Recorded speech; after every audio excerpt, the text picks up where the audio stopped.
Chapter 131, The Underground World 2. Chapter 131, The Underground World 2. I pulled the magic bag tight at my waist. Fortunately, the bag was still safe. I was recognized as its owner, so no one else could take anything out. Wrath and the Emperor's sword are inside. It was lucky that the items I needed were all contained in the bag. I checked all the items and stood up. I started stretching my arms. It only lasted for 30 seconds. My arms started trembling. It was difficult for me to even walk. My stamina was a mess. I will have to start from the basics again. It was like when I first stepped foot on the battlefield of the demon world. I tried everything I could to survive. I desperately created and mastered techniques. It seemed like I had to repeat that once again. First, I will start with my body. It was urgent that I rebuild my muscles. I had already experienced this once. In addition, my body had a remarkable level of recovery that would allow it to reach its original state. It was something I personally experienced daily.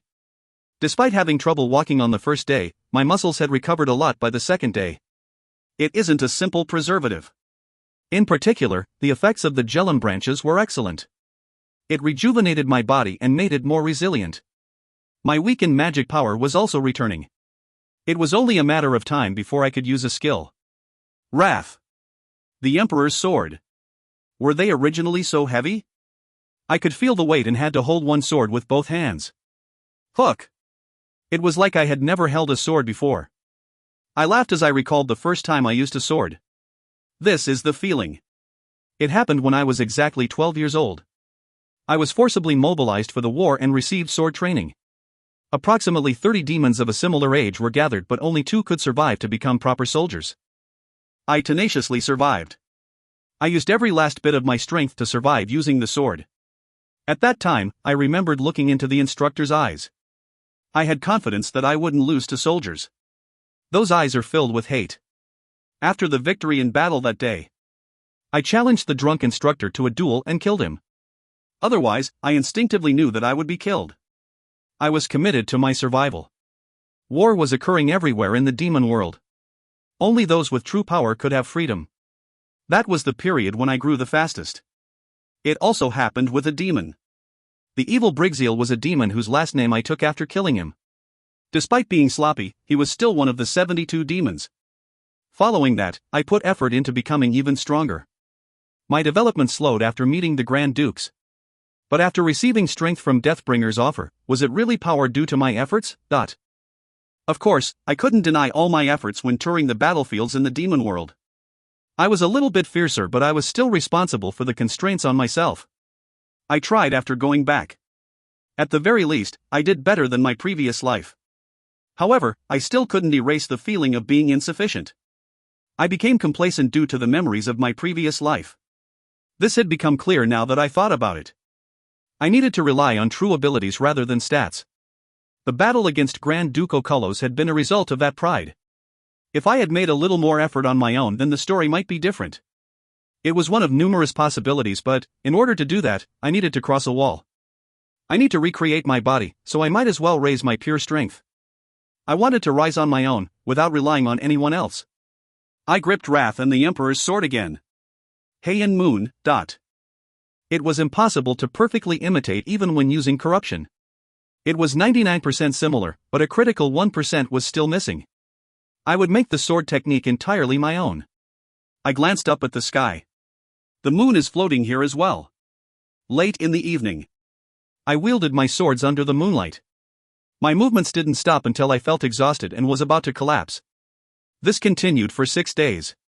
I increasingly adapted to the weight of the swords. This is the impact of corruption or the influence of something else. I wielded my swords on top of a cliff and thought for a moment. I was curious about the reason why I came to the underground world. It clearly affected my body. The magic power flowing around due to the heart of the Hell Monarch still wasn't consistent. However, the muscles in my body had clearly degraded after I woke up.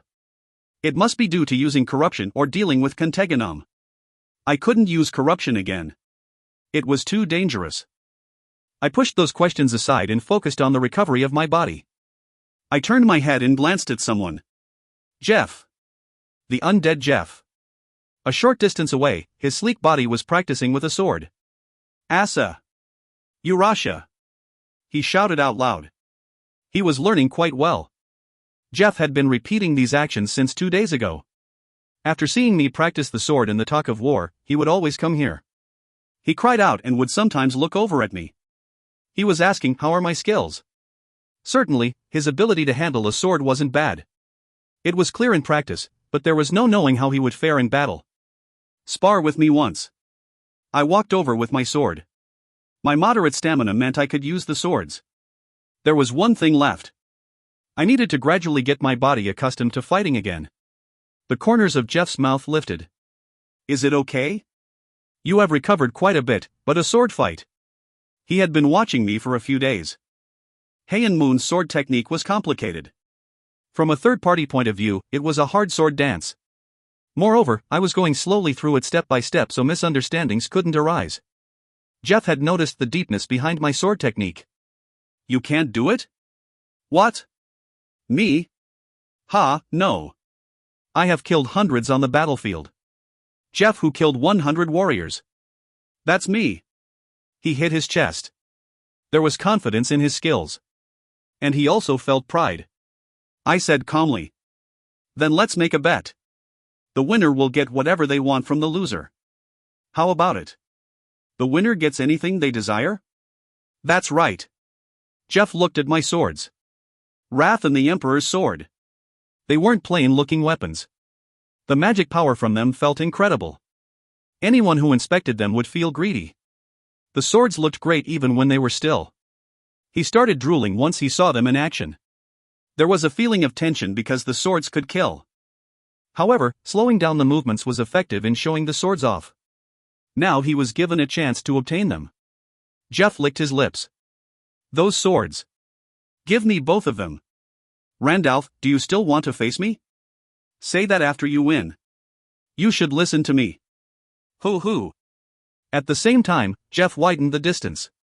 He was holding a curved sword like a scimitar. He seemed completely confident. In my current state, I will be lightly pushed. I objectively analyzed. My body had adapted, but it was still slightly lacking. But my growth was lacking a driving force. Yes, winning a dull fight wasn't fun. Come. Ha ha. Won't you regret this? I shrugged and Jeff clicked his tongue. Victory. The one who struck first in a fight was more likely to win. I didn't do that. I was trying to save as much stamina as possible. Fortunately, Jeff entered in range first. Hurrah! Jeff's swordsmanship was excellent. He seemed familiar with fighting. It wasn't a lie that he had killed 100 people. But that was it. It was regrettable, but he was lacking in sophistication. He didn't know how to distribute his power properly against the opponent. I slowly wore Jeff down before ending with my sword at his neck. It was hard. It only took 10 minutes, but I was exhausted. In addition, there were wounds all over my body. It was because I only defended the important areas. No way. I was sure I would win. Jeff was astonished. He consistently had the advantage when attacking. It only appeared like that on the surface. I put down the sword and said briefly, Jeff, you will fight me every day for the next 30 days. Jeff was a suitable opponent to check my physical condition. Over time, the fights became more heated. My physical condition improved, but Jeff became more desperate when fighting. You monster-like fellow. Tae-young. On the 20th day, Jeff was lying on the ground with his sword in his hand. 20 days and 20 losses. Now he couldn't even last 1 minute against me. Just kill me. Stop teasing me. I can't do that. Ugh, Strone. I will bite my tongue and kill myself. Jeff sat down and sighed. Jack. At that moment, Torium showed up. You have really great skills. It seems like they are improving every day. What are you doing here today? Don't worry. Today is the last time I will come. Torium's face had darkened. At the same time, Jeff's head sunk down even more. Did something happen? Commander MacDali of the Central Area has decided to advance to the south. Jeff and we need to be prepared. Prepared? Don't we have to protect our home? We have lived in the south for 50 years. We can't give it up now. Torium's eyes shone with determination. There was a strong will to protect. Have you found a way for me to return? Jeff and Torium had been searching for a way to return me, but now a war had started. Torium's expression changed at my question. I have looked for every possible method. The one thing that I found. I want to hear it. In fact, I didn't want to say it. The truth about this world. I was too ashamed to say it, but now I can't do anything else. I folded my arms. It was a sit back and watch attitude. Torium opened his mouth. This world is fake. A fake world made by the Hell Monarch. Hell Monarch? I involuntarily said. Hell Monarch. A familiar name. Torium continued speaking with a solemn attitude. He is a very scary person, also known as the Shadow Emperor.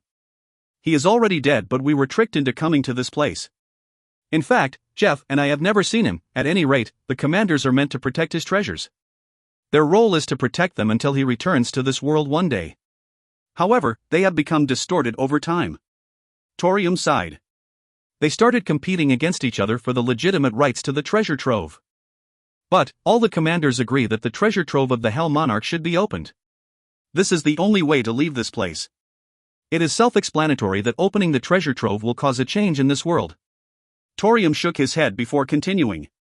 All the commanders agree, but they are killing each other for the sole right to open it. Some commanders have caused wars over it. It was the start of a long, long war that hasn't ended. The cruel Commander Maxium. I interrupted Torium. Torium's eyes widened. How do you know that name? Is he in this world? Why, yes. He was a neutral commander, but now he has declared war. Ah. The fog slowly lifted. This was related to my heart. And the cruel Commander Maxium was someone I bought from the achievement store. Now I knew what I had to do. I thought I had fallen into an unknown world, but there was a reason for it. Torium asked with a pale face. I never said the name, so how do you know that? That name is synonymous with terror for us. He doesn't often participate in the war, so few have seen his true abilities. However, his name is like a taboo among us. Even Jeff would never say his name. His eyes looked at me carefully. I raised the Emperor's sword. This was Maxium's sword. He gave it to me. Its true identity was a weapon used by the Hell Monarch. Torium. This war, I will also be participating. I said it quietly. However, there was a heavy weight to my words. If this was the only way to return, I would have to make this world that stopped moving my own. If you find any errors, ads pop up, ads redirect, broken links, non-standard content, etc., please let us know. Report chapter so we can fix it as soon as possible. Chapter 132, Blowing Wind, 1. Chapter 132, Blowing Wind, 1. Torium was busy procuring materials to change my appearance. From now on, you require a little disguise. If you are noticed, then things will become complicated. All the prepared materials were like a makeup kit. Torium sat down with a branch and said, Isn't this also a talent? I thought you only told stories. You can dress up clowns on the side. He had his own versatility. Jeff only knew how to use a sword, so the difference between them was like comparing heaven and earth. A disguise. It wasn't bad. I still hadn't regained my original power, so there was no need to complicate things. It was difficult to distinguish between friend and foe. I was outside the system and there was no guarantee that our relationship would be the same if I met Maxium again. Based on Torium and Jeff's reaction, just knowing Maxium was a risk. I couldn't even call out his name. I need some time to gauge the situation. I didn't know that much about this world. It was a fake world made by the Hell Monarch. That was all I knew. It was impossible to deduce from just listening to a few of Torium's stories. The smartest choice was to confirm things with my own eyes and develop a plan. Can you hide the sound of my heartbeat? The disguise couldn't hide sound. It would be strange if sounds only a living person would make came from me. Then Torium shook his head. Don't worry. I can solve this problem. You seem confident. Torium pulled out a small bottle from the pocket of his pants. The bottle was filled with red blood. This is the blood of a thunderbird. Applying the blood will conceal the sound. It is like a soundproof wall. Soundproof wall. There is such a thing. I knew about it. It was something that humans commonly used. Tell me later what a soundproof wall is. It is something I can't overlook as a storyteller. At any rate, sprinkling some of this blood will hide sound coming from your body. What about breathing? That isn't a problem. We sometimes breathe. It is a habit from when we were still alive. Torium stared at my face before opening up his disguise tools. Then let's get started. He held a brush and started painting my body. It is separate from swordsmanship. It felt like I was watching a sophisticated sword technique. The work took quite a long time. It was approximately an hour. It was over when Torium reached my forehead. It is done. It will be hard to tell unless someone has really keen eyes. However, it will be a hassle to maintain and you need to refresh it once a week. I peeked in the mirror. I stayed still and tracked my image in the mirror. I looked like a violet undead and gave off a strong impression. Is this the end? Jeff still has something left to do. He should be coming around now. He cleaned his tools and waited for someone. Jeff. He came running up with something in his hand. Darn mercenary scum. It isn't a big deal if I borrow it, but they wanted 5 Jellin branches? Crux. Jeff spat out with disgust as he got closer. The frown on his face showed that he wasn't in a good mood. What is it? I asked as Jeff stuck out the cloth in his hand. Here you go. This is a precious seal, so don't lose it. The mercenary seal. Torium's words were an insufficient explanation. I still accepted the token and studied it. It seemed to be carved out of stone. A pattern of nails was embossed in the center. The reason why they gave this to me was simple. That is the sign of a mercenary. This world, it has been stopped for a long time. The Lord knows the faces and names of everyone in the village. The only outsiders in the underground world are mercenaries. I like it. I grasped the token. It was a job that wasn't bound to a place, so I was pretty interested. I had a similar role in the demon world. Why should I refuse? Torium sighed with relief and said, attach the seal to your left chest. The back of the seal seemed to have some type of sticky paste on it. I glanced at Torium after placing it on my left chest. It is quite enthusiastic. What is? Your attitudes toward me. Jeff and Torium. They showed no hostility towards me from the beginning. I was suspicious when I showed Wrath and the Emperor's sword, but they didn't reveal their greed. I had given them nothing in the last 20 days. All I did was talk and spar. Even so, they were coming up with ways to defend me. It was hard to think that it was just a simple favor. That. Gulp. Torium swallowed his saliva before managing to speak. I just think that I will be able to tell the best story. This is your curiosity as a storyteller? I want to see the real thing, not a fake. My stories have all been mere fiction. How can I miss looking at a narrative about this fake world with my own eyes? So it is your treasure. There is no other way. And, I have already been on a long journey, He looked exhausted. He had been sensitive of time since this world was first created by the Hell Monarch. He could only guess how long had passed. Aren't you afraid of dying on this trip? It was a simple question. If he helped me and died, it would be because of his curiosity. Torium just laughed. I am already dead. Apart from my curiosity, I also want to rest. Including me, all the undead, we are just walking corpses. Even so, we can't get any rest until we feel the wind. In this world, those who have their desires fulfilled will feel the wind.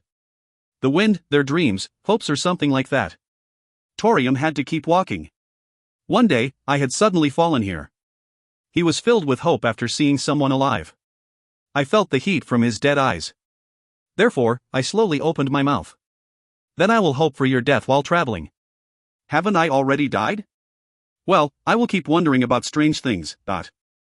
After hearing the story, I put away Wrath and the Emperor's sword and turned. Let's go. Do you know where to go? Guide me. The broad wilderness. Only earth and dust was visible. A large village was built on it. Approximately 200 stone houses were gathered. It is quiet, I said while looking at the quiet scenery. The village was almost deserted. Nobody was wandering the streets.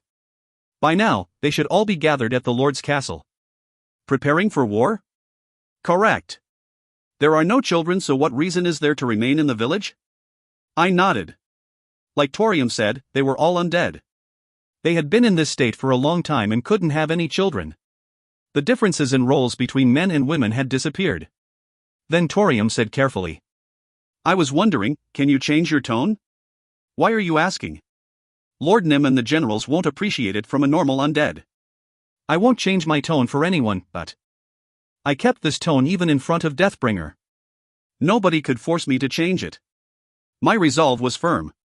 Torium also discovered that. Stay as quiet as possible. Jeff and I will speak. Jeff nodded from next to him. The Lord here seemed quite demanding. The Lord's castle. It wasn't comparable to my dungeon, but it was still quite large. The guards opened the gate after checking Jeff and Torium's faces. Shortly after entering the castle, murmuring sounds could be heard. Damn it. Did you forget the nickname of Commander MacDolly? Obstinate MacDolly. He is just obstinate. A vicious bastard who will do everything to get what he wants. He is a commander who commands 100,000 troops. Then should we run away? Haven't we spent 50 years on this land? Damn it. It is highly likely that they are coming to invade our land. The Dullahan Samolum. He is different from normal zombies. Hasn't Lord Nim been promoted to a ghoul? There are also a large number of skeleton soldiers. In the heart of the castle. Thousands of undead were gathered in a wide area. The Lord was sitting in a huge chair and watching over the meeting. The Lord was a ghoul. He had gone one step further as a zombie. 2 skeleton soldiers were situated next to him. Torium explained. This is how our meetings normally work. 20 of the most influential people in the village will put something together and report it to the Lord. Usually it takes half a day. Jeff. You bastard, why did you come so late? The heated discussion at the table was broken up as we approached. The one to speak was a thick zombie. Jeff scratched his head. Wait. First of all, I want to introduce someone. Another zombie saw the seal on my left chest and said. Introduce? The one next to you? It is definitely the first time I've seen him. A mercenary? He has considerable skills. You will have a big shock once you see it. A mercenary, I don't have much faith. Isn't it likely that he will run away when the war heats up? He will probably enjoy this village until then. Just look at him. I brought a real mercenary. Jeff, do you guarantee that? Yes. I guarantee it. The matchless warrior Jeff guarantees it. I was once duped by Jeff's assurances. This time it is true. He might seem frivolous, but Jeff was recognized by the village. Aish. Just watch from the sidelines. Understood? Don't act needlessly overbearing, just stay in the back. Jeff pulled my hand and moved. A large map was laid on top of the table that had the positions of the enemy marked. Jack. Jeff led me over to another young man who was talking. The opponent is the Dullahan Samolum. He has approximately 1,000 troops. The general configuration is 900 zombies, 90 skeleton soldiers and 10 skeleton priests. The captain of the enemies is the Dullahan Samolum. They will arrive in approximately 3 days. We have 500 troops and most of them are zombies. Any good opinions? Let's see. Isn't holding up the only answer? We don't need to eat or drink. Just endure it. Don't you know what an ignorant bastard Samolum is? He will just break through the thin walls. Dig a trap. The combined opinions weren't useful. But I ignored their words and just stared at the map. It was an entire map of the underground world, but I could see a path. The rating of the creature is similar to my current power. Dullahan. An advanced 1 LV creature. A difficult but not impossible opponent. The status window wasn't working, but a Dullahan seemed like a decent opponent. The level of the soldiers wouldn't be that difficult. Chwerarek. I pulled out Wrath. PUK. And I pointed it at the map. What? At that moment, it became quiet. All the undead around the table and even the Lord was watching me. I held Wrath tightly. And Chwak. A large part of the map and table. I pointed to the ripped portion and said. Right here. I will break through. Take care of the rest. The silence didn't last long. The undead around me started complaining. What is that guy doing? Attack? A suicide operation? Who brought him? The reaction wasn't good. This was the first time I attended a village meeting, yet I presented such a ridiculous opinion. There was no way it would be good. Jeff's expression was completely frozen. Torium slapped his forehead and prepared to defend me. Stop. If you find any errors, ads pop-up, ads redirect, broken links, non-standard content, etc., please let us know. Report chapter so we can fix it as soon as possible. Chapter 133, Blowing Wind 2. Chapter 133, Blowing Wind 2. At that moment, the Lord stood up. He was twice as tall as a normal zombie. A ghoul. It has been a long time since I've seen an undead so filled with passion. Preemptive strike. Are your skills that great? Your appearance, aren't you still a normal zombie? A lazy face. He came down from his chair and slowly approached me. I was in disguise. Despite giving a wild impression, the basis was still a zombie. The ordinary changes are largely irrelevant. My exterior might have changed, but my insides couldn't. In the end, my nature was just strengthened. The outward change was very big. I was changed to look like a zombie, but the ghoul was only a few centimeters larger than me. It was something that couldn't be changed. There were no obvious signs of power. For example, the wings and horns I obtained after using corruption were signs of real transformations. The slight increase in size couldn't even be compared. That means you could even beat me. If you truly want to keep this place, then follow me. I will defend it. I raised wrath and said. The skeleton soldiers saw my actions and surrounded me. Ha ha ha. I have to recognize your ambition. Then, shall we see the skills you are so smug about? If you don't, then the skeleton soldiers will tear off your limbs. A mercenary I've seen for the first time. There were 7 skeleton soldiers. It wasn't a big deal. They were merely low-grade creatures, and I had restored my strength to an intermediate level. I looked around quietly.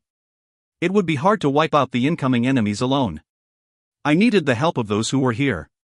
Even if they didn't want to help, the situation meant it was necessary. In order to do that, I needed to appeal myself to them. It was necessary to do this. How funny. In the last 20 days, I had become more familiar with Heian Moon's sword technique. My stats and magic power weren't as strong, but it was actually much easier now. The power of moonlight falling depended on the technique itself, so the power couldn't be ignored. However, it would be a waste to use Heian Moon's sword techniques on these creatures. I raised wrath. And Quadjik. I made a fist. Quaduduke. The skeleton soldiers couldn't catch up to my speed. My fist slammed into their faces. The skeleton soldiers fell down one by one. I cleaned up 7 of them in only 20 seconds. I shook off the fragments of bones left in my fist and looked at Torium. I have a question. Is the Lord selected through any special method? Originally, the Southern Commander would be the Lord. But in this remote territory, the strongest person becomes the Lord. Torium's face showed his surprise. The skills I showed during the spars with Jeff were just the tip of the iceberg. My body's condition was to blame for not everything being revealed. Of course, Jeff had enough strength to also deal with 7 skeleton soldiers. But it was impossible for him to pull it off with his bare hands in 20 seconds. I did it. Therefore, they judged that I could compete against a Dullahan. Now they would move on their own. The Lord is the strongest. I like it. Of course, he has been ruling this territory for 50 years. In order to become our Lord, you need to show that type of strength. Torium said. In other words, I couldn't hold back. I quite liked it. There was a thin smile on my face. I needed to become the Lord if I wanted them to follow me. An incompetent person isn't eligible. Can you deal with the Lord in 20 of the best talents in the village? Fight without killing. Then we will gladly follow you. Torium noticed my thoughts and made that suggestion. The undead would use this time to judge me. Torium wanted to see an epic tale that would make the wind blow. It will surely be difficult. Don't flatter yourself just because you beat 7 skeleton soldiers. The confused Lord took out a huge sword. 20 of the most talented and influential undead gathered. Jeff was included among them, and unlike the others, he was smiling. His expression had changed since I came forward. I will take revenge for the 20 losses. Indeed. There was a reason. The center of the area quickly became empty. I looked at the opponents standing in a line. 21 versus 1. They were also stronger than the skeleton soldiers. However, they weren't my opponents. It will be difficult to not kill them. I pulled out wrath without any hesitation. The challenge was to win without killing.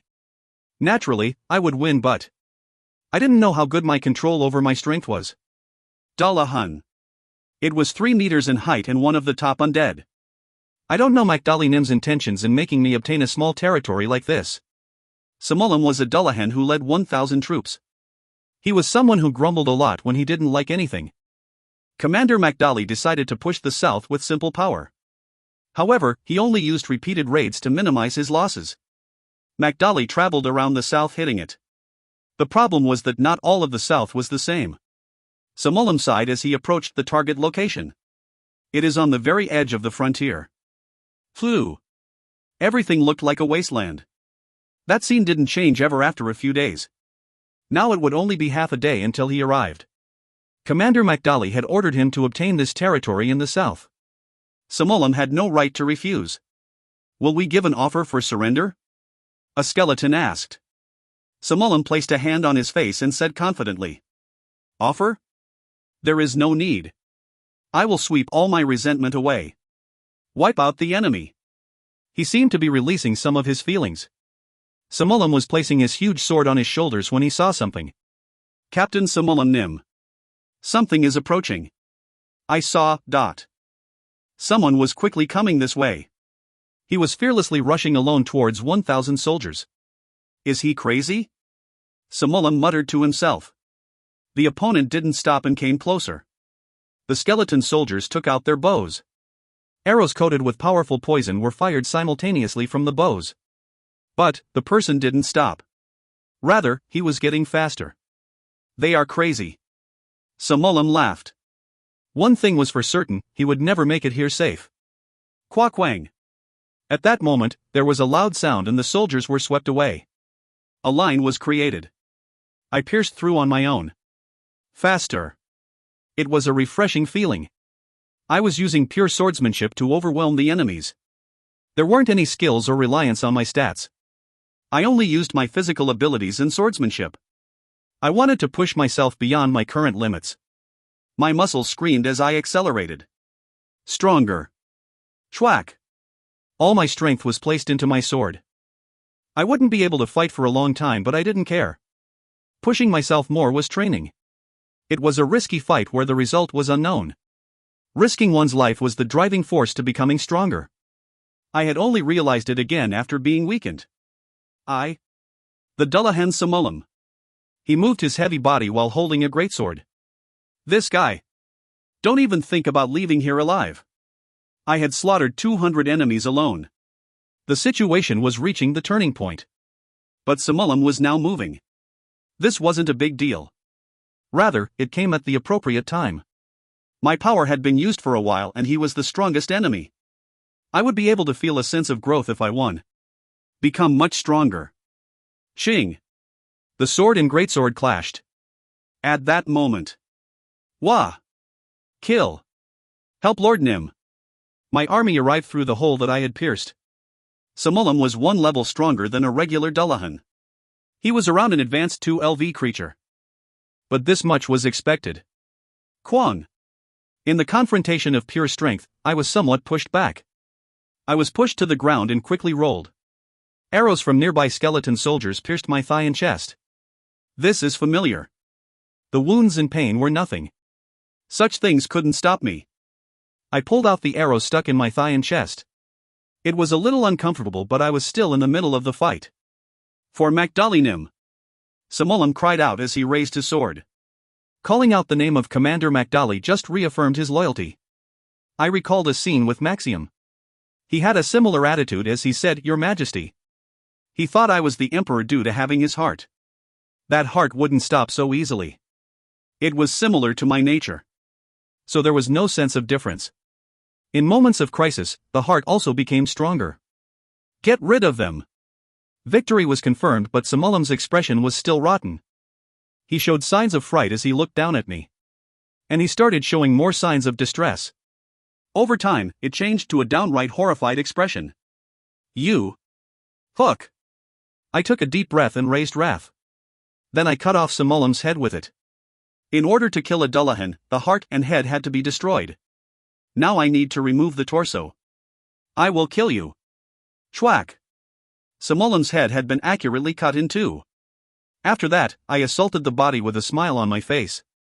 Wah! Victory! We won! Hooray Lord Nim! Hooray Randalph Briggseel Nim! There were 400 people who followed me.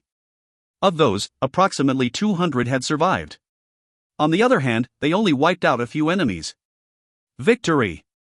He really pierced through alone. Did you see the fight with Samolem? I got goosebumps. I put away wrath while Torium came up and greeted me. Congratulations on your victory. Your tone has changed.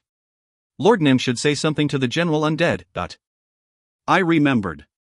I had spoken to Torium in the village. Now I am the real Lord? Open a path to the center of the enemy alone. We won't run away. We will fight. That is, we have accepted Randalph Nim as our Lord. 400 people had been gathered here. 100 people were waiting at the castle. They were ready to flee in case the situation went bad. I had allowed it. After all, the point of this attack was to display my skills while breaking through the enemy. If I couldn't pierce through, then they would be eliminated. Send a messenger to the southern commander. Inform him that the Lord has been replaced. Anyway, I know very well that Lord Nim has worked separate from looking after our village. 100 people are still following the old Lord. The 100 people remaining in the castle. They were followers of the ghoul. They hadn't approved of my plan. Torium gave a bitter laugh. The tide has turned and they can't stop it. Rather, today is a festival. Everybody is excited. All of the remaining undead were looking at me. The expression in their eyes wasn't bad. We have fended off Macdali's first attack on our territory. Once the southern commander learns of this phase, he might contact Lord Nim separately. Understood. I roughly replied. I was exhausted. Rest was my top priority. I moved back towards the village. Torium remained behind me and said, "The wind has started to blow.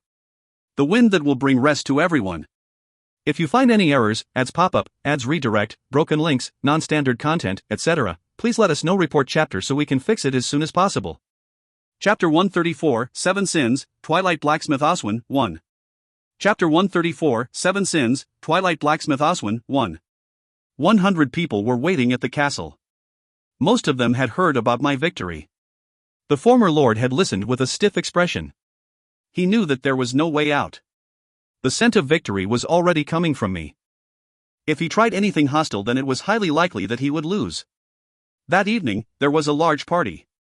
An undead party was quite different. They ate jellum, danced or sparred. It was more fun than the party on Earth. I took a break for a few moments and thought about my swordsmanship. In a spacious room set aside for the Lord, I visualized and recalled the details of the battle. It is developing little by little. I was recovering my original strength. And invisible things were starting to show themselves. Heian Moon's sword technique, I can complete it. Ironically, Heian Moon's sword technique was harder for good swordsmen to learn. If it was just imitated, then the essence of the sword technique wouldn't be learnt. Even with corruption, there was still 1% missing. I slowly realized the parts one was missing. Mabe Ariel Diablo had also tried variations of it. She couldn't understand it, so her stances were weak. She wasn't able to complete it her way. But I thought differently. I intended to eat everything. The sword was his life. Understanding. Yes, that was necessary. There were few people that were that strong from the beginning. It was also true for Heian Moon. He only polished one sword technique for his entire life. I trained every night that there was moonlight. Swack! I brandished my sword. When the moon wasn't visible, I engraved Heian Moon's movements into my mind. An enduring swordsman. No one could go against his sword. But that became harder as he got older. He wanted to become stronger. I knew a little bit about his life. A war slave who climbed up from the bottom. He survived by using the bodies of his allies as shields and desperately tried to learn the enemy's techniques. I didn't resemble him. He learned his sword techniques from the battlefield like me, but I had chosen to settle. Whying. Wind blew into the room. Wind came flowing out from the sword, the moonlight around the sword weakened. Using the skill was smoother and more beautiful in the moonlight. A clearing on the grounds of the castle. Torium and dozens of skeleton soldiers were gathered in this place. What is this about? The skin of the zombies is rotting quickly and the skeleton soldiers have stopped functioning. The bones are damaged but not unusable. We have managed to salvage 59 bones. Right. I gave a small nod. This was something I just learnt. Of course, it wasn't a typical case. This was the underground world. In other places, zombies and skeleton soldiers couldn't die. Torium spoke with a bittersweet expression. Didn't I talk about resting? They have failed to find their rest. Their souls will forever remain in the bones, suffering in this world. You can distinguish between those who have found rest and those who haven't? I was filled with curiosity. Torium slowly shook his head. We don't know. However, there are some cases when their bodies will disappear without leaving a trace. We just think that they have truly found rest. There was no way to be sure. Maybe it was just a futile hope. Even so, it was something that allowed them to endure for a long time. Oh, N. Torium paused before pulling out a letter. A messenger arrived early this morning. He delivered a stamped letter from the Southern Commander. You have only been the Lord for 4 days, so it is meaningful that he sent it so quickly. It finally came. I took the letter and said, You told me the news a little bit late. I immediately went to find you, but you were concentrating on the sword. I'm sorry. It had been a few days. I had only focused on wielding the sword. It was in order to gain enlightenment in Heian Moon's sword technique. But my senses didn't notice someone watching me for a long time. I was too absorbed. I opened the letter to see small words. My eyes were caught by the contents. Randalph Brigzeal. That is the name of the new lord of the Pabram territory. I know very well about your victory against the Dullahan Samulam. Samulam is within the top 20 of Magdali's subordinates. Indeed, it is a truly great thing. I formally invite you to the main fortress in the south. Southern hero. A hero who can stop Magdali's ambitions. My heart is burning and I am looking forward to seeing you at the main fortress. It was filled with flowery words, but basically, he was curious and wanted to see my face. However, there was one point I couldn't understand. Torium. What is the name of the Southern Commander? The letter only mentioned main fortress. Torium had only called him the Southern Commander. Torium's eyes widened like he just realized. I haven't mentioned. Aswan. Aswan? I hesitated for a moment. I had heard that name before. Wasn't that the same name as the Twilight blacksmith, Aswan, who made the 7 sins? Torium saw my reaction and asked. Do you know it? No. It is nothing. By the way, the Southern Commander wants to see me. Ah. Very good. The Commander will have many questions about your victory. It is because we've lost many battles to Magdali. Then I have to depart. Right now? Before that, are you going to see him looking like that? Is there a problem? It wasn't strange. Wrath, Sloth and Infinity Armor had returned to their original appearances. It was an assortment of equipment. But Torium's thoughts seemed different. The first impression is the most important. You have drawn a considerable amount of attention and the Commander has invited you directly. Lord Nim is a hero. Your style needs to have that type of elegance. Can you leave this to me? Torium said confidently. It wasn't bad to be prepared. I will try it once. I would check the work and wear it if it was okay. 50 skeleton soldiers, Torium and Jeff. I was in the lead. The road to the southern fortress wasn't very complex. We were able to arrive at the fortress after 3 days and nights. The fortress was huge. It was at the level of a city. There were many traces indicating that it had been created a long time ago. Several ghouls blocked us from entering the gates. Torium came forward and said, This is the new Lord of Pabram. Southern Commander Nim has sent a letter, so let us in. After confirming the letter, the ghouls bowed deeply. Rattle. The huge gates opened and a different world stretched out before me. There were beautiful buildings with 2 or 3 floors where people seemed to live. Gellum trees were also lined up cleanly to create a beautiful view. Isn't Gellum hard to obtain? In a manner of speaking. This is a place where only undead are allowed. That's why there are so many Gellum trees. Instead, take a look around. Isn't everyone staring at Lord Nim? Torium said with a smile. Just like he said, all the undead were staring at me. Torium was versatile and even had talent as a blacksmith. He created a few good accessories made of bones and layered them on top of infinity armor. It was something that showed off the grandeur of the skeleton soldiers. Quite a few undead looked like they thought it was handsome. Oh. I don't know how to move in this. I am just wearing armor, but... Jeff was also wearing armor like a knight. He appeared awkward and slightly uncomfortable when moving. Torium stared towards the heart of the fortress and said, "Now, let's move on. Today's hero is Lord Nim. If you find any errors, ads pop-up, ads redirect, broken links, non-standard content, etc., please let us know. Report chapter so we can fix it as soon as possible." Chapter 135, 7 Sins, Twilight Blacksmith Oswin, 2. Chapter 135, 7 Sins, Twilight Blacksmith Oswin, 2. The heart of the fortress was a great castle. I could barely see the top, and it was easy to think the castle belonged to a duke in the demon world. I can appreciate it. The castle looked like it was made in the olden times. It couldn't be called a small and insignificant castle. In addition, there were quite a few high-level undead. The castle entrance was guarded by 2 dark warriors. After entering, there would probably be Lich and Death Knights. The power gathered here was formidable. I received information as I was escorted to the place where the Southern Commander was. I have never directly seen the Southern Commander. However, I heard rumors that he is someone who doesn't like dispensing with formalities. Be careful with your speech and actions. Torium gave advice from his position next to me. I was only listening with one ear. Oswin. It might just be a similar name. So it was better not to expect too much. After climbing a spiral staircase, I reached the top floor of the castle. There was only one room that seemed to contain the Southern Commander. The total attacks.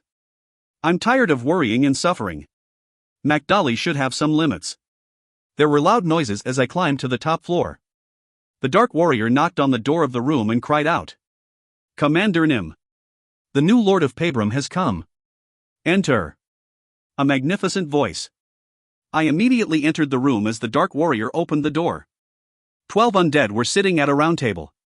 As expected, Lich and Death Knights could be seen. It seemed like the strongest people in the south were gathered. But the most eye-catching person was the one sitting in the middle. Doom Knight.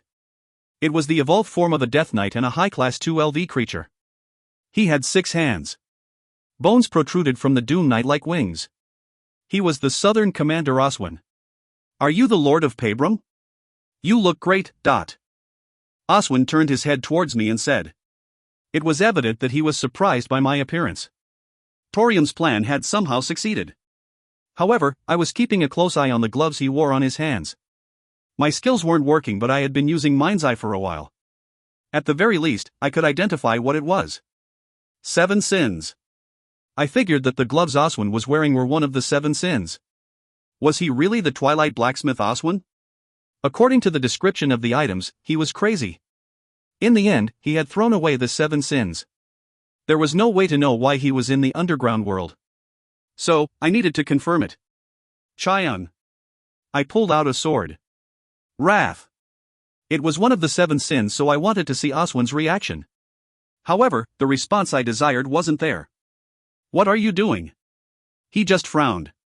It couldn't just be a coincidence that his gloves were part of the 7 Sins and he had the same name. I needed a clearer confirmation, so I said, "Oswin, Commander of the South.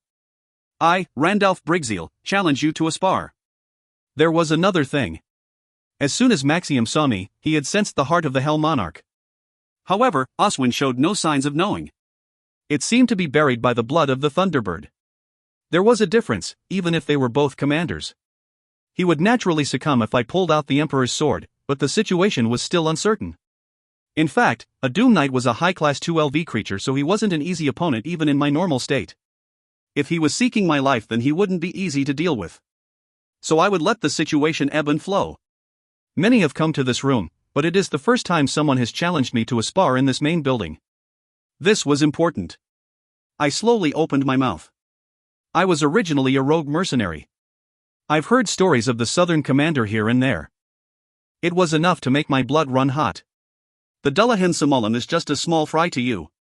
How did he become one of MacDolly's top 20 subordinates? On the other hand, every single person gathered here looks great. If those men follow you, then it is enough to deserve my sword. These types of sugar-coated words weren't like me. But I only wanted to achieve my goal. Oswin's expression changed. His frown was released and he shook his head. Just ruling properly has allowed the strong to gather. You have seen it properly. I thought you were a simple, rude person, but that isn't the case. In addition, I was able to guess Oswin's nature. He was quite arrogant. He was confident about himself. He wasn't unwilling to flatter himself. Rather, it was his favorite thing. I knew a few people like this.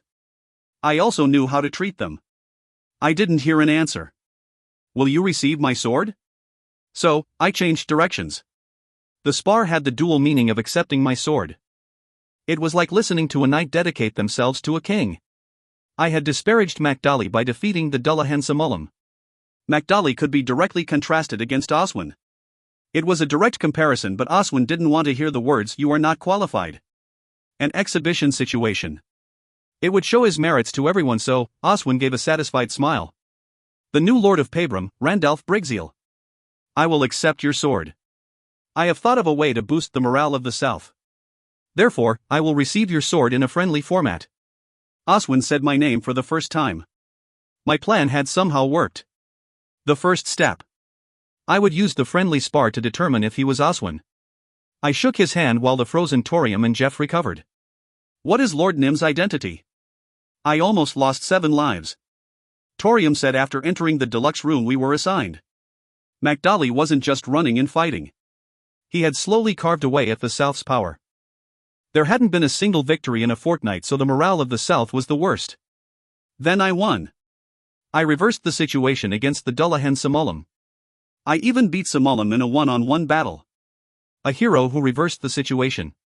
The light of salvation. It was an event that boosted morale. So there was a lot of goodwill towards the spar. All of the undead at the fortress gathered to watch the spar. It was estimated that there were 200,000. It is significant. It wasn't just the fortress, but undead scattered through the South gathered. The spar was taking place in a building that looked like the Colosseum. There was such a long procession outside that many failed to get in. Oswin stood in the center of the arena, raised his 6 swords and shouted. We all know what happened at Pabram. He might look like a zombie, but he is a true warrior who fought and won against the Dullahan Samullam. He defeated 1,000 troops with only 400 soldiers. Randalph. Randalph. Randalph. So many people cheered my name that my ears hurt. By the way, only 10 days had passed since my battle with Samullam. However, everyone knew about it. It was announced intentionally. Oswin had clearly spread it after hearing the news. My name had started to gain prominence before the letter even reached me. This told me how urgent the situation in the South was. This remarkable warrior wasn't just satisfied with Samullam after showing up here. We have determined that he is a worthy warrior. Oswin raised his 6 hands higher. Even though this is just an exhibition, nothing can stop the hot heart of a warrior. Enjoy the festival. Today, let's all toast. Wah! Kegs were procured. They weren't affected by the alcohol, but the atmosphere was still heated. Everyone was looking forward to the spar. Tack! He put his hands down and it immediately became silent. The signal announcing the start of the spar was given. But I had something to check before starting. Southern Commander Oswin. Before that, I would like to ask you something. What do you think is the true virtue of a king? The virtue of a king? Oswin didn't immediately answer the question. However, my commitment was firm. I want you to answer me. It was an unexpected question. He was a commander. The emperor called the Hell Monarch was already gone. He was an existence that everyone in the underground world knew of. But the Hell Monarch never showed up again. That's why Oswin started to walk his own path. He had the title of commander, but the shadow of the emperor was too large. Anyway, the commander who obtained the treasure would eventually wish to be reborn as the emperor. He should have thought about it at least once. I poked that point. Oswin hesitated for a while before saying, the true virtue of a king is sloth. Sloth. The answer I wanted had appeared. Sloth was a word that was written in Oswin's description of one of the 7 sins. The Southern Commander Oswin had said exactly the same words. The virtue of a king is sloth. It is the same name as one of the 7 sins. It can't be a coincidence. I was sure of it. In front of my eyes was the Twilight blacksmith Oswin. I didn't know why Oswin didn't remember or why he was a Doom Knight, but I was certain of it. Dubelong said that the Dark Spirit King didn't have all of the 7 sins. Now I had the method to find the remaining items close at hand. I couldn't let him get away. It was thrilling. It felt like a puzzle had snapped into place. Thank you for the answer. I pulled out wrath. Now winning or losing didn't matter. Of course, I would compete to the best of my abilities. It was a chance to obtain some clues about Heian Moon's sword technique. He was a perfect opponent. I had confirmed that Oswin was the Twilight Blacksmith. After the spar and having my sword accepted, I swore a loyal vow. I was willing. Along with the title of Lord, I was granted the position of a captain. I was authorized to lead 2,000 soldiers. You didn't ask why I said such an unconventional thing. What does Southern Commander Nim want from me? I want to make you the hero of the South. I was currently at a training hall inside the castle. I didn't rest for even 1 second. I needed to use every second to swing my sword. Torium had watched from the sidelines as I trained in Heian Moon's sword technique. I heard about it. And, I am concerned. If you kick a rolling stone, then the backlash might be even worse. It is needed to build achievements. Will you also try to catch Commander MacDolly? That isn't bad. Chwack. Wrath quickly moved through the air. I thought back to my fight with Oswin the other day. Doom Knight. A creature I had met in the demon world. Even a Grand Duke couldn't easily deal with one. The swordsmanship that unfolded using 6 hands was dazzling. There is something in the glove. Even in the midst of the spar, I didn't neglect examining Oswin. The gloves worn by Oswin. The magic power I felt from them made it highly likely it was one of the 7 sins. The magic power flowing from them was similar to when I was corrupted. Moderation was impossible. As carefully as possible, find out about the gloves that Commander Oswin is wearing. Is it a command? It is a command. Then I will follow you. Torium bowed and left the training hall. Swick. Swike. Meanwhile, I was constantly on the move. If you find any errors, ads pop up, ads redirect, broken links, non-standard content, etc., please let us know. Report chapter so we can fix it as soon as possible. Chapter 136, 7 Sins, Twilight Blacksmith Oswin, 3. Chapter 136, 7 Sins, Twilight Blacksmith Oswin, 3. 2 days later, Torium came to me while I was meditating. He never takes off the gloves. He values the gloves more than his weapons and even hates to have water touch them. Those gloves were cherished. It wasn't simply because they were one of the 7 sins. The weapons he used were also very good. There had to be a hidden reason why he didn't want water to touch them. I need to figure out the reason why. I needed to do it myself. I stood up. Good job. No. I just followed your command. I laughed. A fire similar to crossless had risen inside Torium. It was an attitude that indicated they would do everything to complete off my commands. I need to resolve this quickly and go back. At the same time, I was curious about the situation of the dungeons. I didn't know what would happen while I was stuck here. Oculus had died, but the sensation he created was still there. The balance of power would be disrupted in the aftermath. It was highly likely that the other Grand Dukes would move. I've heard rumors about MacDolly. He has begun a full-scale offensive. Lord Nim should be contacted soon. Tomorrow. Tomorrow I will participate. That is abrupt. I was just informed. I am going to see the soldiers. 20 minutes before Torium arrived, a dark warrior had entered the training hall and announced it. It was quite abrupt. I needed to be prepared to move in just 1 day. I turned and exited the training hall. If I am going anyway, I should prepare as much as possible. There were things only available here. I couldn't ignore them. My growth rate here was remarkable. I was changing every day. Simply pushing myself wasn't responsible for the abnormal growth. This world itself seemed to be helping my growth. As long as I was stepping on this ground. Once I returned to Earth, I would notice the difference as I engaged in a competition with the other Grand Dukes. 2,000 soldiers. The majority of them were skeleton soldiers, so the configuration was simple. They had low intelligence, meaning complicated commands couldn't be given. But it was still good. At least they could steadily follow my orders. Approximately 30,000 soldiers left the fortress. It was a considerable number that was prepared overnight. Oswin shouted from the front. This is a sudden move because we have received intelligence that Magdali's fourth subordinate, Gudio's, is moving to dry land. Catching him will be like cutting one limb off Magdali. Southern heroes, save the south and sweep out the invaders. Protect it! Protect it! The shouts rang out.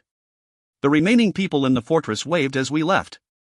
If it went as planned, there would be a landslide victory. At the same time, Oswin raised his 6 swords up high. To war! The suffering South had finally drawn their swords. Thanks to the intelligence obtained in great mobility, they successfully punished Gudio's. Gudio's only had 10,000 troops prepared. The South only received a mere 3,000 casualties. A great victory. The spirit of the South rose in a flash. And I also obtained some great achievements. Did you hear? The new Lord of Pabram carved a path to Gudio's and cut off his head. Is that all? He also showed the best leadership when commanding his troops. Where did he come from? I've heard rumors about his talent. The heavens are helping the South. Magdali is no longer a match for us. Stories about the war were spreading everywhere. I was always at the center of the stories. I had directly cut off Gudio's head. There was a large-scale propaganda campaign.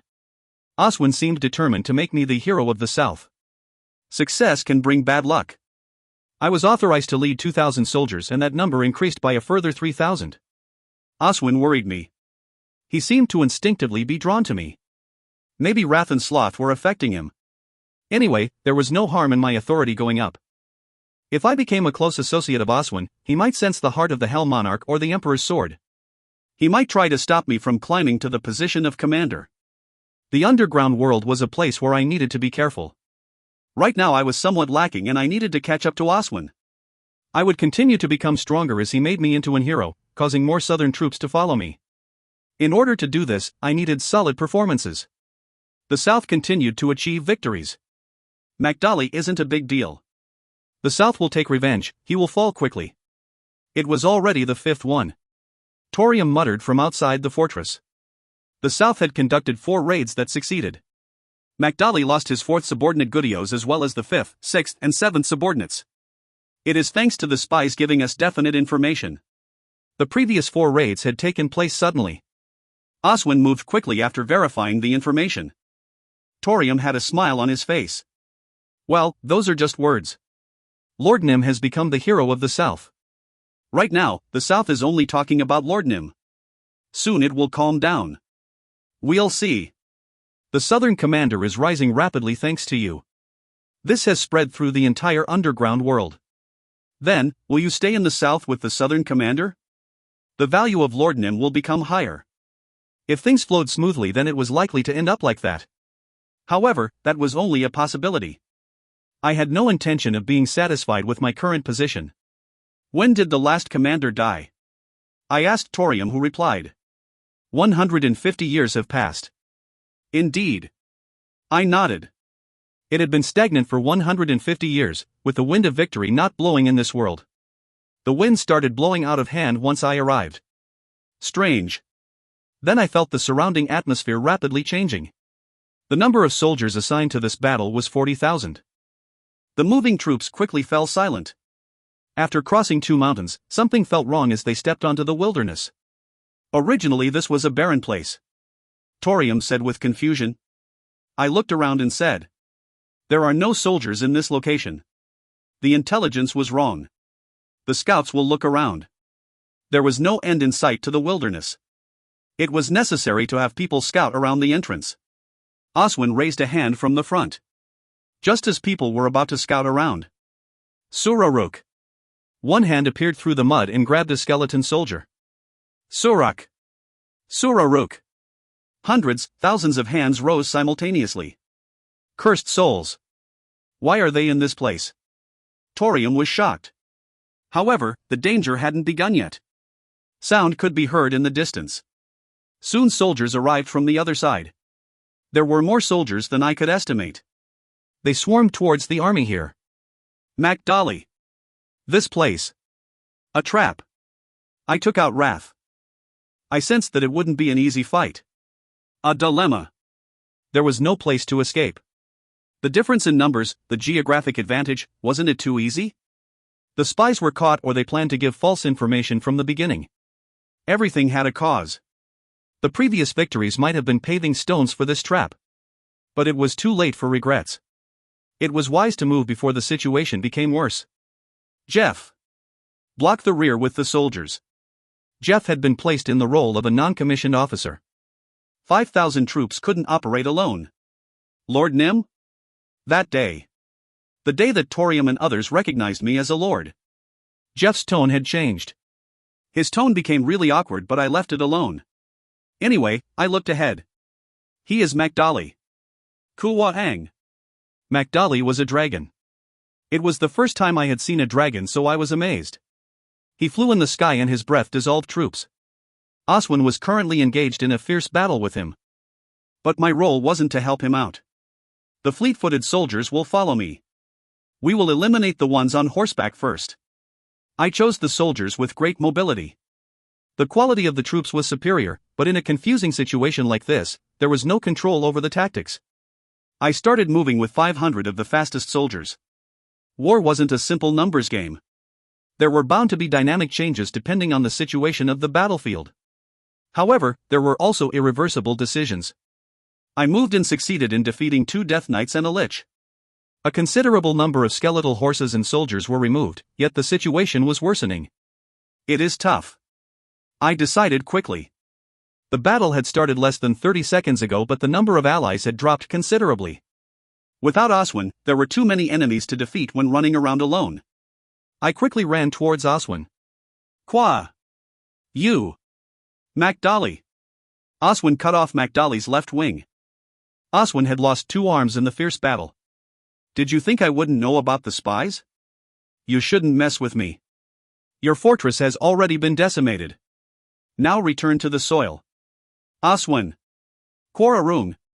Another hit. The attack that could rival the magic power of a lich slammed into Oswin. His skin melted. Korurung. The breath was poured out once again. It was apparent that Oswin would melt without leaving a trace behind if he was hit. However, I was a little bit faster than the breath attack. I have to believe in Infinity Armor's defense. It was impossible to avoid taking any damage. I quickly grabbed Oswin, but my right chest was exposed to the breath. Hook! I had dealt with many enemies, so I was already at my limit. My eyes widened and my heart beat like crazy. The blood of a thunderbird couldn't hide the loud noise. Fortunately, the melted part of Infinity Armor quickly recovered. I bent to confirm it while running as hard as I could. Lord Nim. Torium, Jeff, and 2,000 soldiers approached me. That number increased to 5,000. I said through gritted teeth. Jeff, Torium, I will take the southern commander and leave the battlefield. Take my horse. Torium agreed to my words. Jeff opened his mouth in support. Don't worry about the rear. The renowned warrior Jeff will block them. It was impossible not to know his intentions.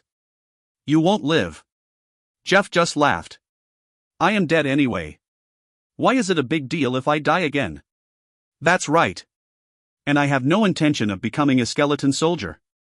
I will get out of here and see you again. Lord Nim's name will inevitably shake the underground world. Go, there is no time. The enemy had noticed and started to pursue Oswin. Makdali had lost 1 wing and he needed to take care of enemies, but his mobility was still good. Find me. It won't be hard once I become the master of this world. Torium chuckled at my words. You will become the master of the underground world. I understand. We will surely find you. By all means. I formed tight fists. I wanted to meet them again someday. I climbed on a horse. The collapsed Oswin was placed in front of me. Talk.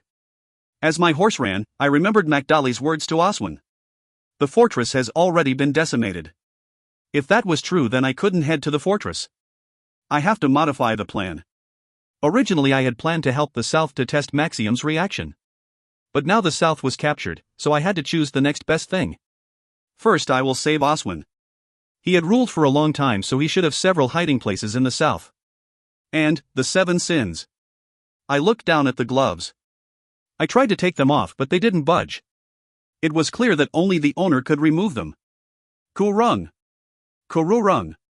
It had been less than 30 minutes since I left the battlefield. Noises were heard from behind me. Trackers. My keen eyes noticed the trackers. Fortunately, there didn't seem to be a lot of them. TSK. I clicked my tongue and got off the horse. Oswin didn't move. If you find any errors, ads pop up, ads redirect, broken links, non-standard content, etc., please let us know. Report chapter so we can fix it as soon as possible. Chapter 137, Phantom Cavalry, 1. Chapter 137, Phantom Cavalry, 1. 8 times. That was the number of times I had to shake off the trackers before finding a place to rest. It was a naturally occurring cave. The previous owner seemed to be away. I checked all the sides and there was an easy path to escape. I set Oswin down against a wall. It had been 3 days, but Oswin still hadn't regained consciousness. I will rest for a bit. I was reaching my limits. My body was in a difficult state thanks to the trackers. A trap was placed at the entrance so that I would know if anyone came. Pebbles, vines and other materials that would make noises if moved were placed. It was just a basic trap, but it was better than nothing. It could be the subtle difference between life and death. I had managed to survive a few times in my previous life thanks to it. I closed my eyes. I immediately fell asleep. It was the 5th day. We were no longer being pursued. But I stayed alert. I scouted around and figured out a little bit of the geography. Once I finished patrolling and returned to the cave, Oswin was twisting his body. Ku. Was he feeling pain? By default, the undead were numb. It wasn't completely removed, but their senses were very dull. It was the same in regards to pain. Jellum. Oswin weakly opened his eyes. Then he stretched out a hand towards me. His body trembled like he was experiencing withdrawal symptoms. In order to maintain their bodies in this world, the undead needed Jellum. But there was none around. It was impossible to obtain any Jellum. Southern Commander Oswin. Have you regained your spirit? I, Commander of the South, quack. His mind is coming and going. I watched with one hand on wrath. Oswin had a seizure before losing consciousness again. Since then, Oswin woke up several times only to faint again. However, he wasn't in a normal state. He was delirious most of the time. Sometimes he was a child, other times the Southern Commander. He also became the Twilight Blacksmith. The 7 sins shouldn't exist in this world. Get rid of them right now. Hell Monarch. Don't try to control me. In this way, Oswin unintentionally showed me a few possibilities. Schizophrenia. Or maybe multiple personalities. There were a variety of personalities inside Oswin. The ego of the Southern Commander was the most intense, but multiple egos emerged. The medium that caused it. The gloves. Every time the personality changed, the magic power changed as well. It was clear that there was a close relationship. I couldn't hold a conversation with them. He repeatedly woke up and then fainted. All the evidence returned to my heart. There was no time to observe the developments. The most important thing was to leave the underground world and determine the situation regarding my dungeons. I was going to become the devil. The master of the underground world? I had the heart of the Hell Monarch, so I was already the master. His arms, 2 should be enough. 6 arms. 3 of them were already cut off. It wouldn't be a problem if 1 more was gone. I raised wrath. I wanted to see if any changes would happen after getting rid of a gloved arm. Chua hak. There was no hesitation. I cut off 1 arm. At the same time. Quack. The stunned Oswin started screaming. Oswin panicked and rose from his seat. He looked at his arm and breathed roughly for at least 5 minutes. The gloves are mine. The gloves were his top priority. The reaction was far from normal. Quaron. Crazy. He started attacking randomly. It wasn't clear which ego was in control. It could be the Southern Commander or the Twilight Blacksmith.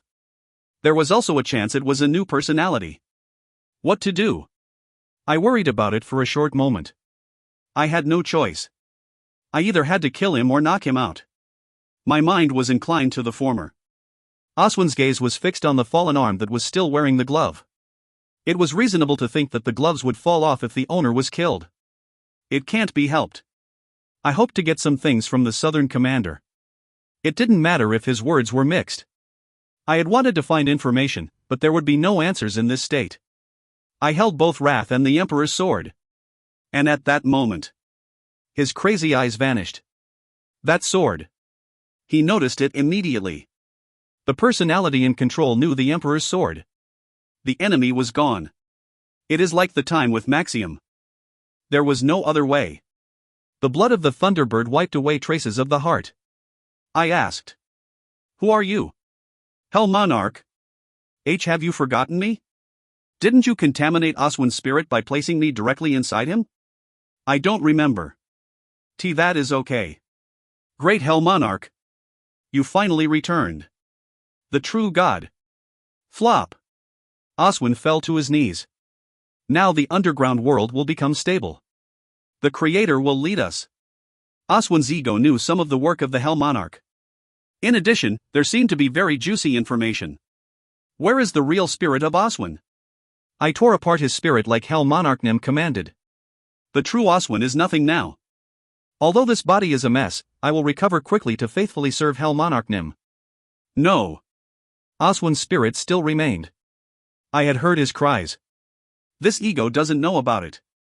In addition, his spirit seemed to be been split apart. After the body was weakened, they were able to slip through the crack to temporarily regain control. The ego had no idea this had happened. There was no strict adherence to one personality. Is there any way for Oswin's original spirit to be restored? Why, you must have a reason. Yes. There is a way. The curse on the gloves are suppressing the other egos. Oswin's ego will surface if that is gone. This person believed that I was the Hell Monarch. He revealed the truth to me, so there was no need to clear up the misunderstanding. The method to get rid of the curse? Are you thinking of removing the curse? The curse is so old that this is already as one with the body. He was saying that it wouldn't be easy. I touched my jaw. The curse is the primary cause, so I need to remove it. I figured out the main point. I stared straight into Oswin's eyes and said, how long will you be in that guise? It isn't suitable. Reveal your original appearance. Please wait. I won't show such a disgraceful appearance. Oswin subsequently lay on the floor. Then smoke emerged from Oswin's head. The shape that the smoke took was a shade. It was approximately 3 times larger than a normal shade. Is that your real state? Yes, my monarch. Your name? I am Oduto. Oduto, good work. Chwack. Even though the shade had a spirit body, it was possible to deal a blow with concentrated magic power. My magic power wasn't fully recovered, but I could successfully use the magic power of the moonlight. I struck with the Emperor's sword. Why? Oduto looked down at his chest and said in a shocked, little voice. I had dealt a critical hit, so he gradually faded away. Soon he would be completely destroyed. I put the sword away and said, I am not the Hell Monarch. I am Randalph Brigzeal. It might be his heart, but I was my own person. The demon called Randalph Brigzeal. I wouldn't be split apart like Oswin. My cold eyes turned towards Oduto. In the near future, Oduto would be completely destroyed. Duck! The gloves fell from the hands. It was evidence that the curse was gone. This is pride. I instinctively knew it after I put on the gloves. One of the 7 sins. Pride. I had gathered 4 of the sins. Wrath, sloth, greed, and pride. I immediately felt stronger after putting on the gloves. This place? Where is this place? At this time, Oswin opened his eyes. Randalph? The battle? Why am I in a place like this? Macdolly, yes, where is Macdolly? The fact that he recognized me meant that the ego of the Southern commander was in control. I need to suppress this ego. It was simple. If the Southern commander was gravely injured, then another ego would emerge. Similarly, if that ego continued to be suppressed, then Oswin's real self would eventually wake up. Sir Randalph? Southern hero. Why is your sword, quack, dot. If you find any errors, ads pop-up, ads redirect, broken links, non-standard content, etc., please let us know. Report chapter so we can fix it as soon as possible. Chapter 138, Phantom Cavalry, 2. Chapter 138, Phantom Cavalry, 2. 99 times. It was the number of times Oswin was repeatedly knocked out and then forcefully awakened. The blacksmith ego had woken up several times but had fainted from confusion. Fortunately, it didn't go beyond 100 times. He finally started to show a little bit of stability. Who are you? I have already told you a few times. I am Randalph Briggseel. I don't like repeating myself, so please remember this in the future. My memories are a tangled mess. The memories of several people are mixed together. But I am the blacksmith Oswin. The Southern Commander and everyone else were fake personalities. Oswin's true identity was the blacksmith. Were you originally a Doom Knight? Ah, come to think of it, my body has changed as well. Oh my god, the Hell Monarch. That cruel person has played with me for thousands of years. He was angry because I threw the 7 sins into the crack. The crack. The dark spirits knew how to handle cracks in space. They could pick up free goods from the crack. Then they sold the items. Oswin turned his head. I remember that this is the world of the dead and Randalph is a hero in the south. But aren't you still alive? That's right. I am alive. Amazing. Those swords are somehow familiar. Wrath and the Emperor's sword. That cloak, Sloth. Apart from the Emperor's sword, they are all items that wandered through the crack. Where did you find them? It was a problem. Was it okay to let him know?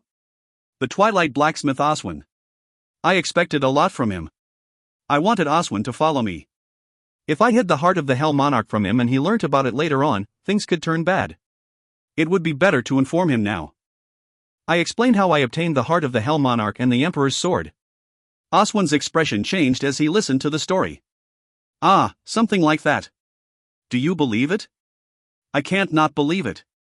Ha, then I guess the Hell Monarch has been destroyed. His heart belongs to Randalph. Maxium even mistook you as the Hell Monarch. Things are becoming interesting. Oswin laughed. He was still in a little bit of pain. Oswin was happy since the Hell Monarch was his enemy. Oswin. This isn't the time to have hazy memories. This was enough explanation. I had spent too much time finding Oswin. Now we needed to move. I was also the Southern Commander. The battle might have been lost, but don't worry. The real power of the South isn't at the fortress. Then? The Southern Commander hid 2,000 Phantom Cavalry in a place that no one else knows. The Phantom Cavalry only responds to the Hell Monarch, but you should be able to wake them up if you have his heart. You will launch that strength and gather the remaining power of the South. MacDolly has lost one wing, so victory is possible. Phantom Cavalry. It was somehow familiar. The Phantom Cavalry are troops that belong to the Emperor. I read the description. I didn't know if 2,000 Phantom Cavalry could resolve this situation. However, Oswin had a confident expression. Follow me. We will go to wake up the Phantom Cavalry. The weary Oswin rose from his spot. It took 3 days and nights to arrive at the desired destination. A huge mountain made of bones. It was a place where skeleton soldiers were buried. The Southern Commander created a secret place underground. The Phantom Cavalry are hidden there. Why? Oswin cocked his head with confusion. I was laughing. Is this your job? You don't understand. I hate the Hell Monarch. On the other hand, I wanted to be the Hell Monarch when I was the Southern Commander. I'd been protecting this place for a long time on behalf of the owner. There is a difference in your eyes. Yes. Most commanders won't be like me. This state has lasted so long, they won't admit that the real Hell Monarch has appeared. Oswin's words weren't exaggerated. It was natural since he still had the memories of the Southern Commander. Was Maxium unusual? Maxium. He had noticed from a distance that my heart belonged to the Hell Monarch. He shook off everything on the battlefield and ran over. On the other hand, the commanders would probably have different reactions. Emperor's Knight. I came to the conclusion that Maxium was unusual because he was the closest to the Emperor. Time is really unique. It can change everything. Even those with absolute loyalty will change over time. The false loyalty would be worn away. Even so, there is no change in this world. It is indeed a sad place. Oswin had an increased appreciation for time. He had finally found himself after so long. Everything changed, and this was a far cry from his original appearance, so, overall, there was a feeling of sadness. What do the commanders want? The Hell Monarch has stopped this world. As a blacksmith, I don't know why they are so obsessed with God. Maybe they want to escape the fate of guardians. Certainly, they guard the middle world from the demon world. The Emperor is not the Emperor. That is why he was called the Shadow Emperor. He became crazy in the later years and became known as the Hell Monarch. But his destiny. Oswin smiled sadly and continued talking. It is really funny. His cursed destiny became twisted with another person's. If the 7 sins had entered his hands, then the worlds would have ended. Weren't you the one who made the 7 sins? I created them. I used the god's metal that the Hell Monarch brought me. I was engrossed in the work. However, the finished goods were beyond my scope of understanding. I collected the 7 sins and abandoned them in a crack, where the dark spirits ended up picking them up. There was a bittersweet expression on his face. He had gone through all that work, and the result wasn't what he expected. What will happen if I collect all of the 7 sins? Gathering 3 had given him the skill corruption. I couldn't help wondering what the effect of putting together all 7 sins would be. I don't know. That only thing I'm certain of is that the one who wears them can cause unprecedented destruction. Therefore, I will help you, but don't gather any more of the 7 sins. I'll think about it. The one who wore them would cause destruction. But the 7 sins weren't made accidentally. The Hell Monarch had intended to wear them. I don't intend to become the Hell Monarch. My goal was to go beyond that. The Hell Monarch was in a lower category. From the beginning, it was impossible to be the Hell Monarch. Come this way. The Phantom Cavalry are inside. There seemed to be no end in sight to the Tomb of Bones. Oswin stopped and cleared the bones off one part of the floor. After the dust was wiped away, stones with strange patterns on them were revealed. Gee-ok. Oswin drew the pattern on his ribs. It was a bizarre sight. I jokingly spoke while watching Oswin. I guess it doesn't hurt for an undead. My ribs are reacting to the magic power in the seal. You examined it once. Make sure you remember everything. The glyphs on the ribs. They soon shone with light. The floor opened with a loud sound. Ah! This feels like a dream. This memory is real. Is now the time to be talking? I'm sorry. Let's go. Oswin stopped fussing over his memories and started guiding me. A spacious underground.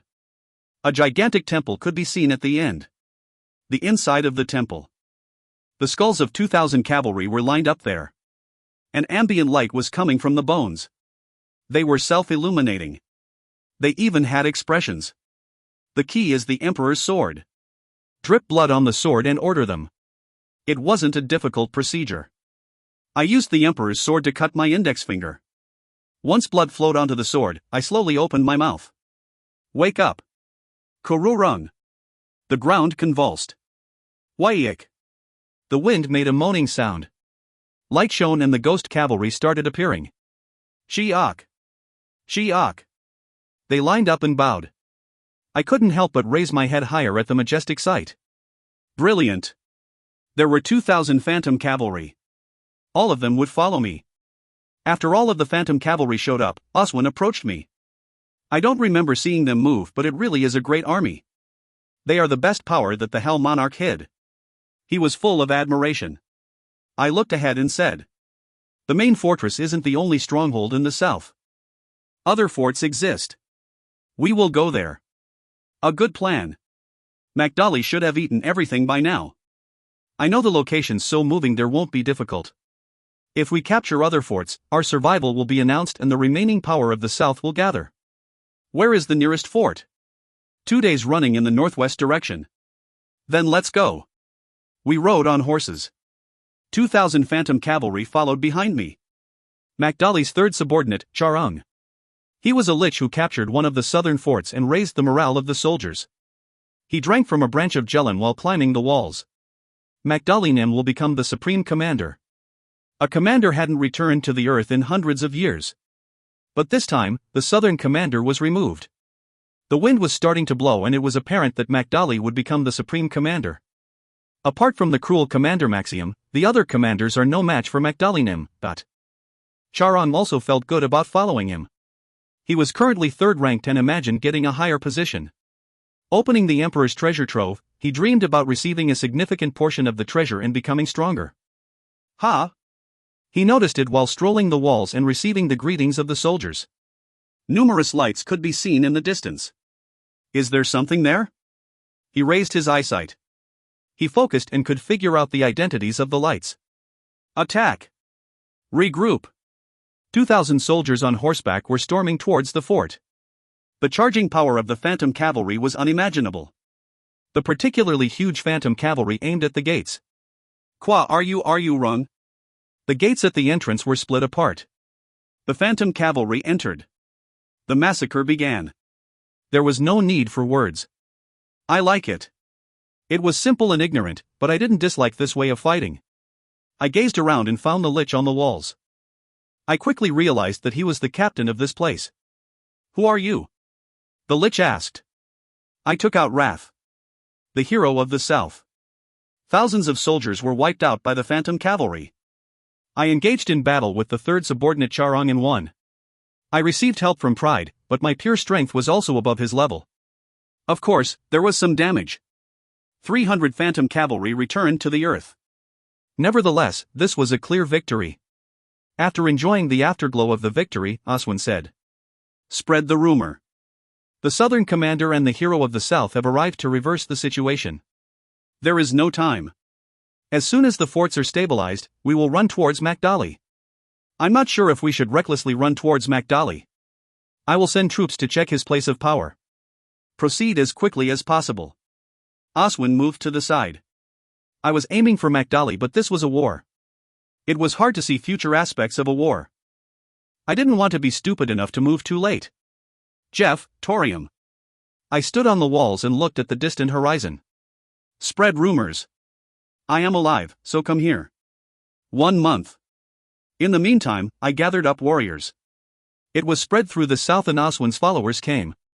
There were numerous occasions when I moved against Makdali's forces. They were brutally defeated every time. In addition, rumors about the phantom cavalry spread around the entire underground world. Therefore, I decided to reveal myself. I stopped hiding the heart of the Hell Monarch and the Emperor's sword. The return of the Hell Monarch. Such rumors spread so the morale of the enemy was at the worst point. You are not the Hell Monarch. Makdali didn't acknowledge it even in the end. He had high self-esteem as a commander. In his heart, he was already the Hell Monarch. He didn't trust my sudden appearance. In contrast, Makdali's eyes were full of fear. There was no choice. I had the Emperor's sword, the heart of the Hell Monarch and the phantom cavalry. Makdali ran a long way just to be punished. No matter how frustrating, he couldn't deny it. That's right. I am not the Hell Monarch. I had no intention of denying it. I was Randalph Brigzeal. Not the Hell Monarch. I raised Wrath and the Emperor's sword. Makdali returned to the earth with a scream and the Southern War finally came to an end. If you find any errors, ads pop up, ads redirect, broken links, non-standard content, etc., please let us know. Report chapter so we can fix it as soon as possible. Chapter 139, The Final War. Chapter 139, The Final War. Oswin reclaimed the main fortress. Rumors about me were currently spreading through the underground world. I had the heart of the Hell Monarch and the Emperor's sword. The soldiers wondered if I was truly their monarch. I wasn't going to announce it officially. It would be left as rumors. Maxium. Why isn't he coming out?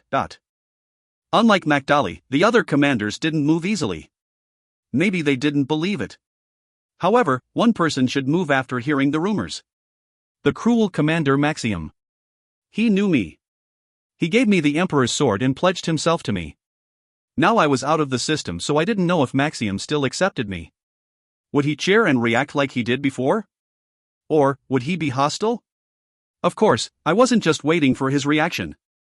After stabilizing the fortress, I started to look into full-fledged actions. The wind was blowing. I planned to see this through to the end. I will go to the center. I needed to have the consent of every commander to enter the treasure trove. If they didn't follow me, then I would thoroughly crush them. Follow me. A small wind. There was a sharp gust as I moved. The troops moved en masse out of the south. I advanced towards the central area without hesitation. There were a total of 12 commanders. Makdali had returned to the earth and Oswin was on my side. The future developments depended on whether they accepted me or not. But I would erect a guillotine in front of them before making a judgment. I would make them choose.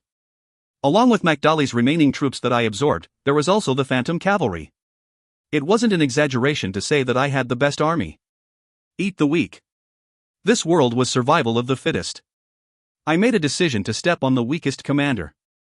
They were shocked and unprepared. After having their power inflated, they claimed a legitimacy and lied to the world.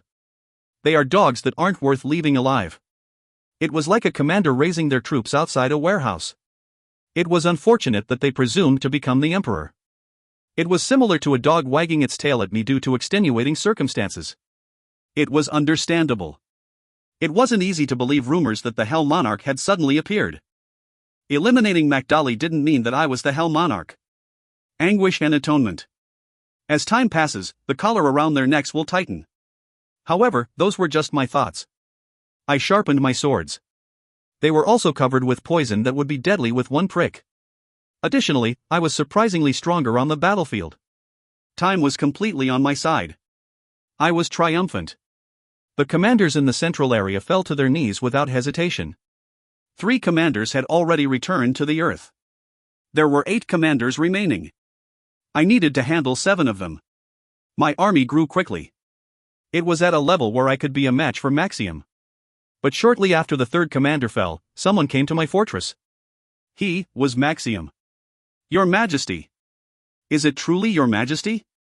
It has been a while. Flop. This place was my barack. Maxium was the only one here. Maxium immediately went down on one knee. Forgive me for coming so late. I thought someone had impersonated Your Majesty and didn't move. I thought it was someone's trap. Then I heard about Your Majesty's achievements. Indeed. That was the reason why. I nodded. I don't care. After overwhelming the other commanders, Maxium is forced to believe Your Majesty's return. I can't forgive those ungrateful fellows. Maxium clenched his fists. I gave a small smile and asked the question I was curious about. Maxium. I was told that you were neutral. Then what is the reason behind your sudden movements? Are you aiming for the treasures? Maxium shook his head. He made a fuss. How can that be? After seeing Your Majesty, I started to move to clean up the trash. Their loyalty to Your Majesty has been distorted and I felt greatly disappointed after seeing you come back. I was the reason why he started to move. Although he was guilty, I wasn't the Hell Monarch. There was no need to punish Maxium. Then Maxium. Will you follow me to punish the other commanders? Of course. I have come to do so. New Maxium's 300,000 soldiers will follow Your Majesty. Okay. I won't doubt you. Thank you. Maxium placed his forehead on the ground. You have come, so shouldn't you do all the work? I replied like it was no big deal, so he glanced up and said, I will take care of everything. Guide me out of the underground world. He had a slightly disappointed expression. It was natural. He had been waiting a long time in the underground world. I finally came, so he was distressed at the thought that I would leave. Maxium. There is nothing definite. And there is only a short time to wait. He was already convinced that I had amnesia. He was ready to follow me no matter what.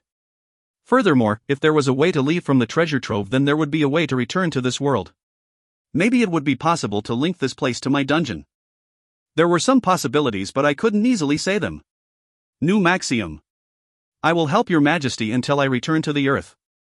Maxium got rid of all his doubts and heartache. Considering the constant fighting that would take place in the future, Maxium's attitude was correct. Thus, Maxium joined me. My power instantly doubled. There was no need to be afraid anymore. This was a golden opportunity to handle the commanders and open the treasure trove. I rapidly gained a hold over the central area of the underground world. Rumors that I formed an alliance with Maxium spread quickly. The commanders felt the danger and started to join together. It wasn't bad for me. I had gathered enough forces and was satisfied with how my strength had grown. The commanders have begun to assemble. We should handle them before they finish gathering. Maxium advised. But my thoughts were different. Leave it alone. We will take care of them all at once, but it was an opportunity to sweep them all away. It would take too long to go around and wipe them out one by one. I had handled 3 commanders in 60 days. They were vigilant and ran away quickly. Even now, it wouldn't be strange if that happened. They will be prepared. They showed no signs of wanting to bow to me. They were waiting for me to show any weaknesses. It would be better to let them gather and wipe them all out at once. Maxium and Oswin. Train the soldiers and prepare for the final war. We will finish everything at once. New Maxium, I will follow your majesty. New Oswin, I will follow your majesty. Both of them were part of my retinue. Maxium and Oswin seemed to be enjoying this situation. The misunderstanding that I was the Hell Monarch needed to be maintained until the end. I have to be ready. Heian Moon swordsmanship. It was almost complete. With a little more practice, I would be able to make it mine. It took several long months. It will be complete. My mouth was tight as I entered the training room. My hands that were holding Wrath and the Emperor's sword trembled with excitement. 3 months. That was the time it took for all the enemies to gather. The remaining 6 commanders had formed a temporary alliance. Maxium and I thought that the gathering was ridiculous. It might be because they were threatened by the rumors about the Hell Monarch, but it made things easier. My army reached 500,000. I had 2 great commanders under me. It would be reckless to take command of the army without them. The enemy's army was approximately 600,000. They had slightly higher numbers. However, the 6 commanders had barely just joined together. It was obvious that their teamwork wouldn't match, unlike my army. I'm sorry. Those incompetent people have turned their hearts away from you. Maxium had an ashamed attitude until the end. This was in front of the treasure trove. It was the perfect place for the final war, but I once again felt sorry as I saw the hostile commanders. They were originally the ones that would lead the underground world, so they blamed me. It isn't your sin. They have been unable to throw off the confines of time and became corrupt. I raised the Emperor's sword and aimed it towards the enemy. Maxium. If you feel that they are wrong, then lay their heads down in front of me. I gave them plenty of time and opportunities to accept me. Cut off the heads of those who refuse. Then I will forgive you. I will follow your words. I'll present the heads of those unsightly commanders to your majesty. Maxium perked up. I looked forward. There were over 1 million soldiers gathered in front of the place where the treasure trove was stored. A wide plain. The 2 sides were facing each other. Only the winner could open the door to the treasure trove. The loser would quietly return to the earth. Charge, dot. I shouted while quickly rushing forward. It was the beginning of the final war. The smell of death was everywhere. It was familiar. It was comforting like a home. Numerous enemies were blown away by Wrath and the Emperor's sword. Chwack. Chwerarek. I rotated my swords. A trance. The completed Heian Moon swordsmanship was amazing. I immersed myself in the flow. As I repeatedly wielded the swords and killed the enemies, I felt something changing in me. The change was so natural I took it for granted. The magic power discharged from my heart fluctuated. Quan. Then the sleeping lightning god woke up. Lightning god burned all the enemies in front of me. It was a reunion after a long time, but I acted casually like it had only been minutes. As time passed, I gradually got faster. The moonlight became more intense and it felt like my heart was bursting. It seemed like time was accelerating. Ah! At one point, things became static and I awakened. A surge of power, dot. I felt like everything had returned. In fact, I knew that I was much stronger than in the past. It was like the limit had increased. I exceeded the limit. That's right. A sensation I had never experienced before. But I was certain. I had exceeded the limit. My potential had risen sharply. There was a smile on my face. I woke up from the accelerated time in a very good mood. The reason why? The Grand Dukes had hidden the secret to breaking through the limits. I am complete. The underground world had been a great help to me. If I hadn't grown, then in the end, I might have been defeated. But not in the future. They might grow to be equal to me.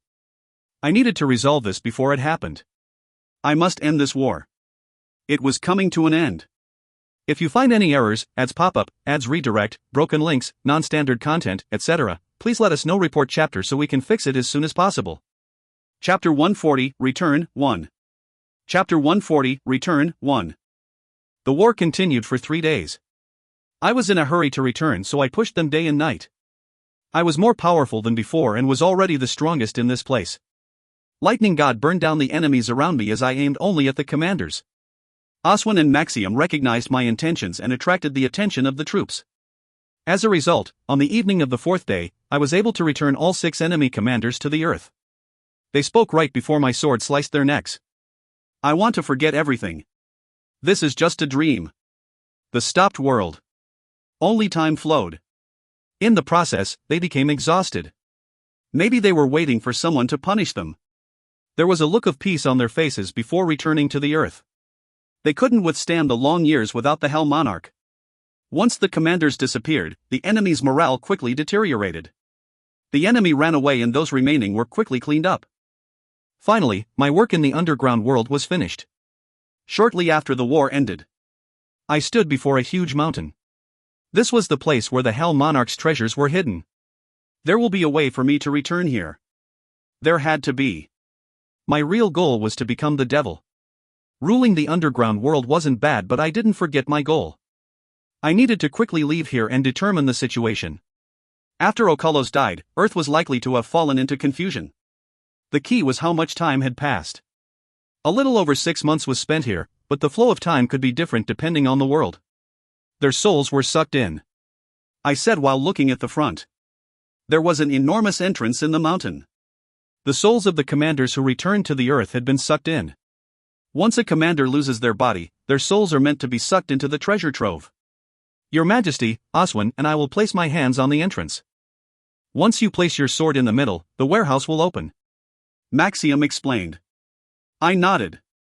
There was something like a keyhole in the bottom of the door. The sword was supposed to be placed there. Soon after, Oswin and Maxium touched the large door guarding the treasure trove. I picked up the Emperor's sword. I slid it inside the hole and the world started to shake. System recovery complete. The protection system is working. The details of the demon Randalph Brigzeal have been updated. Impossible achievement. You are the first person to step foot on an unknown world. The system has obtained information about the underground world. A link has been created between the demon Randalph Brigzeal's dungeon and the underground world. The link is being created. 1%, 2%. 5 million points will be paid. 3,000 achievement points will be added. The treasures of the Hell Monarch has been opened. Unable to judge accomplishments. Searching for similar achievements.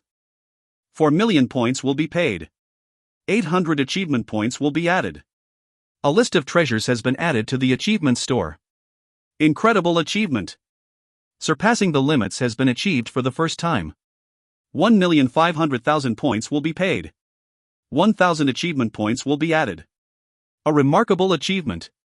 50,000 creatures have been handled alone for the first time. 1 million points will be paid. Achievement score 500 points will be added. An amazing accomplishment. The first to obtain 2 high-class undead as your subordinates. Title Undead, XU, has been obtained. 1,200,000 points. Great achievement. You will be forcibly transferred to Earth. A crack. I was sucked inside. When I opened my eyes, everything around me was different. Earth. The surrounding air and magic power. It was familiar despite being gone half a year. This was Earth. I had returned. But it wasn't near my dungeon. A person has suddenly appeared.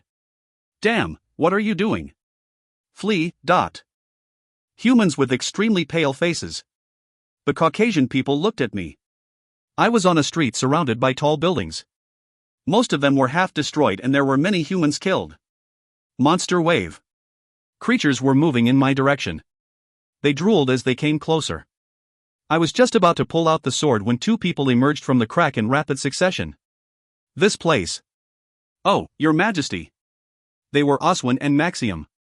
They had come together through the large crack. Oswin was confused because it was his first on Earth, but Maxium was familiar with it. Maxium had already experienced falling to Earth once. Clean up the creatures nearby. I gripped Wrath and the Emperor's sword. It would be better to talk to the humans, but they were distracted by the creatures. After I wiped out those around here, I would be able to get a better understanding of the current situation. 10 minutes passed. The awakened arrived, but the situation was already over. The 3 of us had killed 500 creatures. Everyone who watched was speechless with astonishment. They marveled quietly at the surrounding devastation. Demons? The representative of the 50 awakened that were maintaining a distance asked. It might be different if I was alone, but Oswin and Maxium looked like creatures. Yet, I was plainly asked if I was a demon. It seemed a little different from when I was last on Earth. Have the demons become more prominent? It certainly seemed like a long time had passed. I put my swords away and said, "A summoner." It was extremely rare, but there were some summoners among the awakened. It was perfect to throw off suspicion.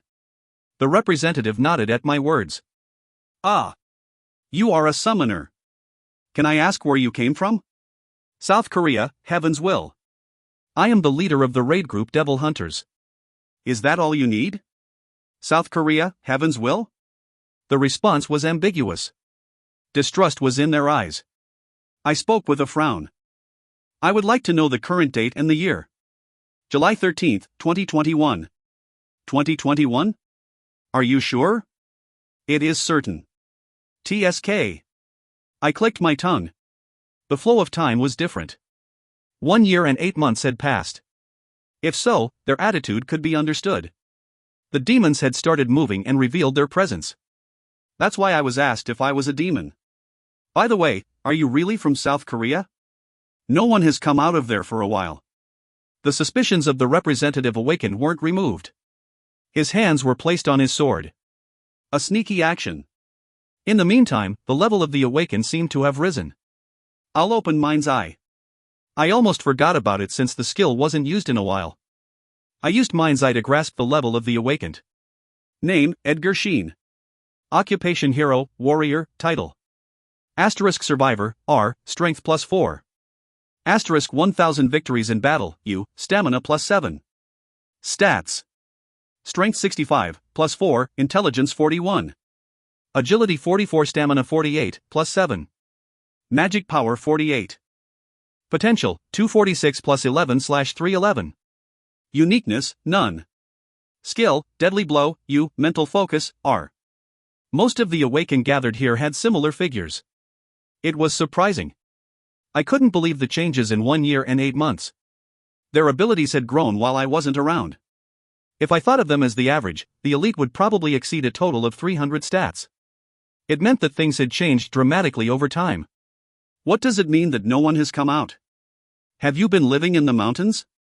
I have been in a similar place for the last 2 years. Ah, then you might not know.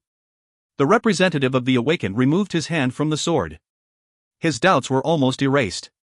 He subsequently said, "South Korea is under attack from various demons. They closed in from all over the place. The aim of the demons seemed to be the Korean dungeon and the awakened." The attack of several demons? Shouldn't I be glad that it wasn't occupied yet? I breathed out. I needed to consider the possibilities before moving hastily. I needed to hear the before and after of the situation. Since when? Since a year ago. It is impossible to contact them because all electricity is disconnected and the sky is occupied. Well, South Korea isn't the only country in such a situation. Angels and demons are fighting, they aren't thinking of humans. Ah, Hiu.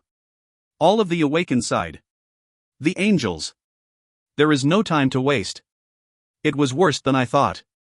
I needed to move before I lost everything. Well, thank you for the help. Summoners are very rare. My name is Edgar. The guild master of the American Guild Goldentine, Heek. I turned around and ran as hard as I could. I disappeared in a flash, causing the awakened to make a fuss. Did he use a space scroll? Edgar was the guild master of the Goldentine Guild. He blinked and withdrew the hand he had held out. The basic things had been restored, but my connection to Yeehee still wasn't working. In the end, I had to go directly to the dungeon to check out the situation. Is this place called Earth? It is amazing. Oswin had heard the circumstances about how I obtained the heart of the Hell Monarch. He knew that the demons were fighting to become the devil. His Majesty has work to achieve here. Keep silent. Maxium spoke in a serious manner. The two of them moved together with me. Of course I will follow. Oswin laughed lightly. Oswin seemed to be enjoying this situation. Maxium thought I was the Hell Monarch and was delighted to follow me. However, I had no time to worry about their conversation. I need to reach South Korea soon. Streets filled with creatures could be seen. It was already at an intermediate level, but I sped up even more. If you find any errors, ads pop-up, ads redirect, broken links, non-standard content, etc., please let us know. Report chapter so we can fix it as soon as possible. Chapter 141, Return, 2. Chapter 141, Return, 2. Yi-He was armed with the jeweled crown, jeweled shield, and the fairy knight's sword. They have already made it to the 14th floor. If the Tree of Origin is lost, then it is all over. We must defend it until Master comes back. The badly wounded Krasla spoke with a merciless expression. Fairy Nim. The enemies are well prepared. Not long ago, the Griffin and Gigantes was severely wounded. Crisley also isn't safe. Tashmal, Mago, and I. Can't you be quiet? We will defend it no matter what. Anything other than that won't be allowed. Yi-He will surely defend it. I know. But it isn't necessary for Fairy Nim to be here. Hasn't Fairy Nim already become the core? Fairy Nim's presence is essential for the dungeon core and the Tree of Origin. The demons were well prepared. The magic power of the dungeon was being twisted. An enormous amount of magic power was consumed from the Tree of Origin and dungeon core. The dungeon was collapsing. It was only continuing to be maintained thanks to Yi-He. However, it wouldn't be good if Yi-He was damaged. Do you want Yi-He to just suck my fingers and watch? This is all happening because of Yi-He. Me. Fairy Nim. Kurung. Kururung. It was at that moment. Noises indicating a large-scale movement could be heard from downstairs. The enemy is coming. Fairy Nim. Please don't overdo it. Krasla was holding his red spear. There had been over 100 attacks in the past year. So far, the attacks had been blocked, but the enemy's offense was growing these days. They were able to hold on thanks to Tashmal, Mago, Krasla, and some magic items from the Lich Gap room. Krasla's thoughts didn't last long. My body is burning up. He needed to defend it. Despite his expectations, the dungeon master hadn't appeared for a long time. The severely injured Krasla turned around. Yi-He will defend it. I will be sure to keep it until Master comes back. Yi-He couldn't stay there quietly. The fully armed Yi-He bit her lips and flapped her wings. Duke Dipella, Marquis Anastasia, Earl Amurin, and Marquis Generald, 4 demons from Pandemonium's faction had gathered. They looked ahead of them with different expressions. Even if they were from the same faction, it was normally impossible for 4 demons to be gathered together. However, it was a different story if the problem was important. A fierce battle was going on in front of them. It might look even at first glance, but it was actually extremely tilted to one side. A handful of dark elves and angels were being overwhelmed by the 4 demons creatures. Krasla, Mago, Tashmal, they were certainly strong, but they were wounded and exhausted. If a huge rock continued being hammered at, cracks would start showing up. Resistance is strong, so there must be something huge on the 15th floor. Marquis Anastasia cried out. All the forces remaining in the dungeon had been gathered to block them.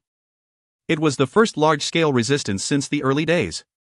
Duke Dipella laughed. A last-ditch effort. The creatures are tired from blocking us for 1 year. Randalph Brigzeal, he had this much power hidden, so it would be difficult for Pandemonium Nim if he was still here. Pandemonium was a Grand Duke with a lot of knowledge. He had a solid knowledge and familiarity with magic. He devised a simple way to shock the magic power in the dungeon. Pandemonium was the one who figured out that the master of this dungeon was Randalph Brigzeal. Thanks to that, it was easy. The creatures with low intelligence lost control and the fairy was unable to make strategic movements.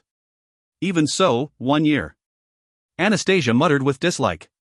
Last year, Randalph Brigzeal's death was confirmed at the auction. He never showed up. He was certainly involved in a battle with Ocullos. In the process, Pandemonium identified Randalph Brigzeal's dungeon. There was no problem so far. The dungeon didn't have its owner. They could just grab it and eat. But the power left behind by Randalph Brigzeal was beyond imagination. The quality and numbers couldn't be gathered by a mere demon in just 3 years. It wasn't an issue to be taken lightly. The 4 demons rushed in. It had already been 1 year since they entered. They didn't want to imagine what would happen against the high-class creatures if it hadn't been for Pandemonium. They persisted for 1 year. But Duck! Anastasia gritted her teeth. 1 year. They only managed to reach the 14th floor in that time. Troops weren't able to be recruited without the owner of the dungeon. Yet they persisted desperately. It was completely frustrating. There were 15 floors remaining, but all the troops had been mobilized. It was a chance for victory. Now, they just needed to end it. Then Dipella said to Anastasia, "I feel a presence from the 15th floor. It is similar to the World Tree but more intense. We need to bring it back for Pandemonium to confirm. What could they be hiding?" Hoo. It was natural for the demons to wonder. There was something hidden on the 15th floor. Randalph Brigzeal had shown strange behavior from the moment he first appeared.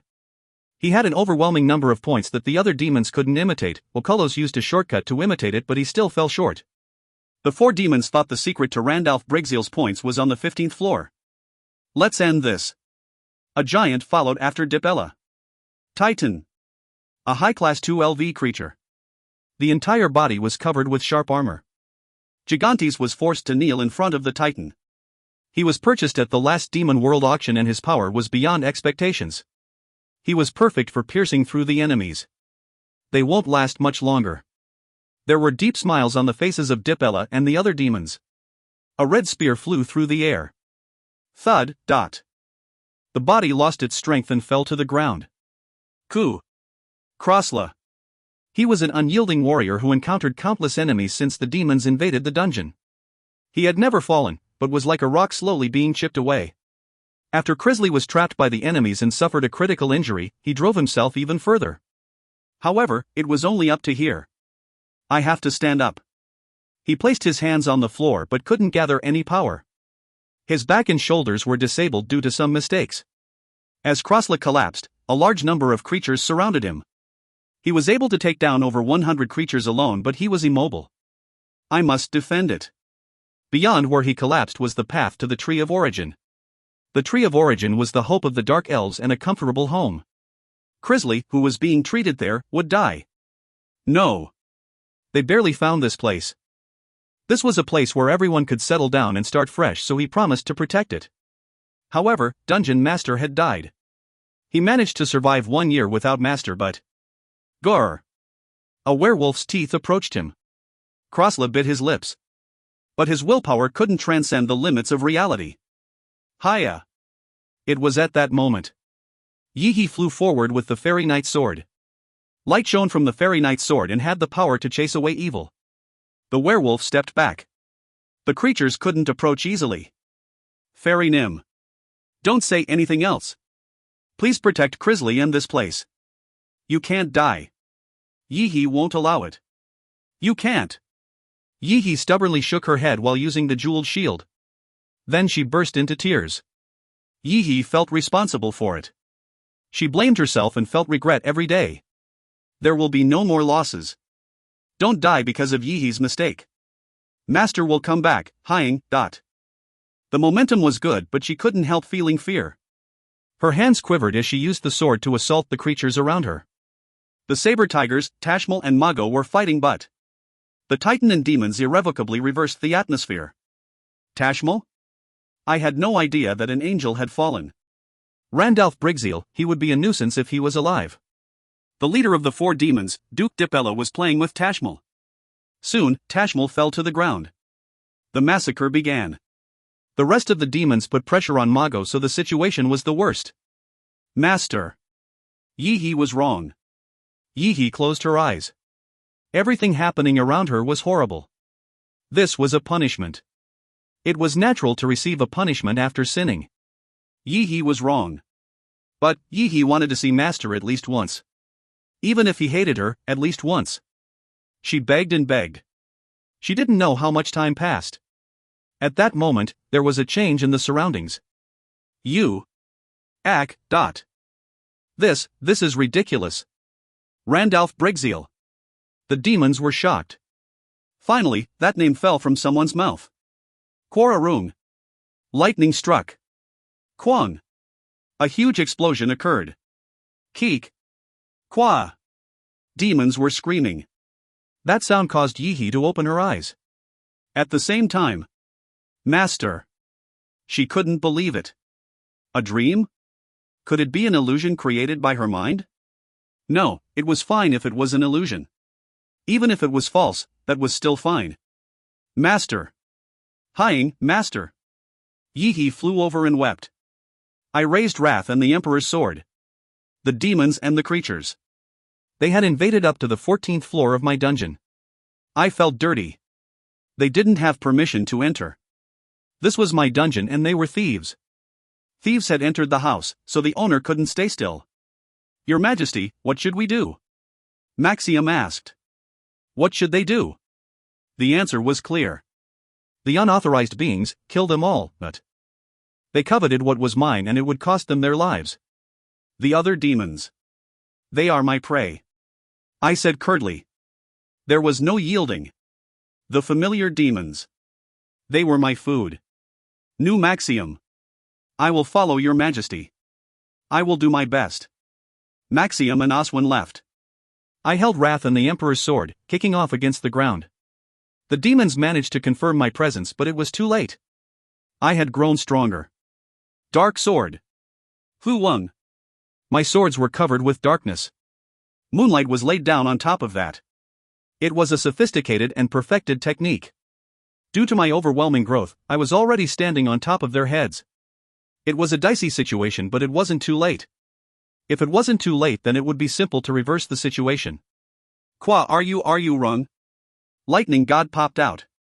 It immediately started to burn the enemies around me. Duke Dipella. Marquis Anastasia. Earl Amurin. Marquis Generald. I repeated those 4 names as I stood in front of them. Randalph Brigzeal. Dipella cried out incredulously as he saw me. I hadn't shown up in 1 year and 8 months, only to suddenly appear. They couldn't believe it. However, this was the reality. I had come here to kill them. Did you come back from the dead? It is already too late. You alone can't change anything. Dipella closed his eyes and tried to relax. Randalph Brigzeal was back after a while. Even if he was an unusual demon, it was too late to reverse the situation by himself. It was impossible. You shouldn't have touched what was mine. However, my eyes blazed as I stared at Dipella and the other demons. It would have been impossible before, but things had changed. Unlike before, I was becoming complete. I had set foot in the realm of transcendence. There was no possibility that they could go near me. I was completely confident. Your sins will be repaid with death. They could freely act for 1 year and 8 months. But that would change in the future. Return. I was back. What more did I need to say? The only thing left for them was ruin. If you find any errors, ads pop up, ads redirect, broken links, non-standard content, etc., please let us know. Report chapter so we can fix it as soon as possible. Chapter 142, A Worthy Death, 1. Chapter 142, A Worthy Death, 1. I didn't drag it out. I got rid of all restrictions. I opened my magic power and it caused a huge surge in the air around me. Dominance started to creep into the surroundings. The creatures in the area were instinctively frightened. This was the perception of my presence. It was similar to an area declaration. A high-class 2LV Titan. Even this formidable creature took a step back. He withdrew and took a defensive attitude towards me. The expressions of Dipella and the other demons changed. They frowned and placed a hand on their weapons. I was already moving before they could prepare their defenses. They were completely lacking compared to the Grand Dukes. The reality couldn't be ignored. I had gained a few enlightenments in the underground world. I had grown rapidly and the rewards I got from there were at a terrifying level. Besides, this was my dungeon. As soon as I returned, the dungeon recognized me and started operating normally. In my dungeons, I was almost invincible. Talk. I pushed off against the ground while gripping Wrath and the Emperor's sword. I used Moonlight Falling and instantly appeared in front of Dipella and the Titan. Even if it was only a short while, I couldn't tolerate their presence in my dungeon. I could get rid of them quickly, but it was still unpleasant. It was only acceptable if they were corpses. Quan. The Titan's lumbering body was hit by Wrath. The Titan was thrown back with a loud sound. His body slumped against the dungeon wall for a while. Kiyo. The Titan speck on the wall got up with a shake of his head. He couldn't balance and staggered as he took one step. His spirit couldn't wake up from the sudden attack. There was a clear hole in the part of the armor that had been hit. Pride. I muttered. At that moment, black flames sprung up from my gloves and covered my entire body. The Wrath and Sloth skills raised and lowered my stats, but Pride was different. Pride's flames. Once they hit the enemy, the flames wouldn't stop until the opponent died.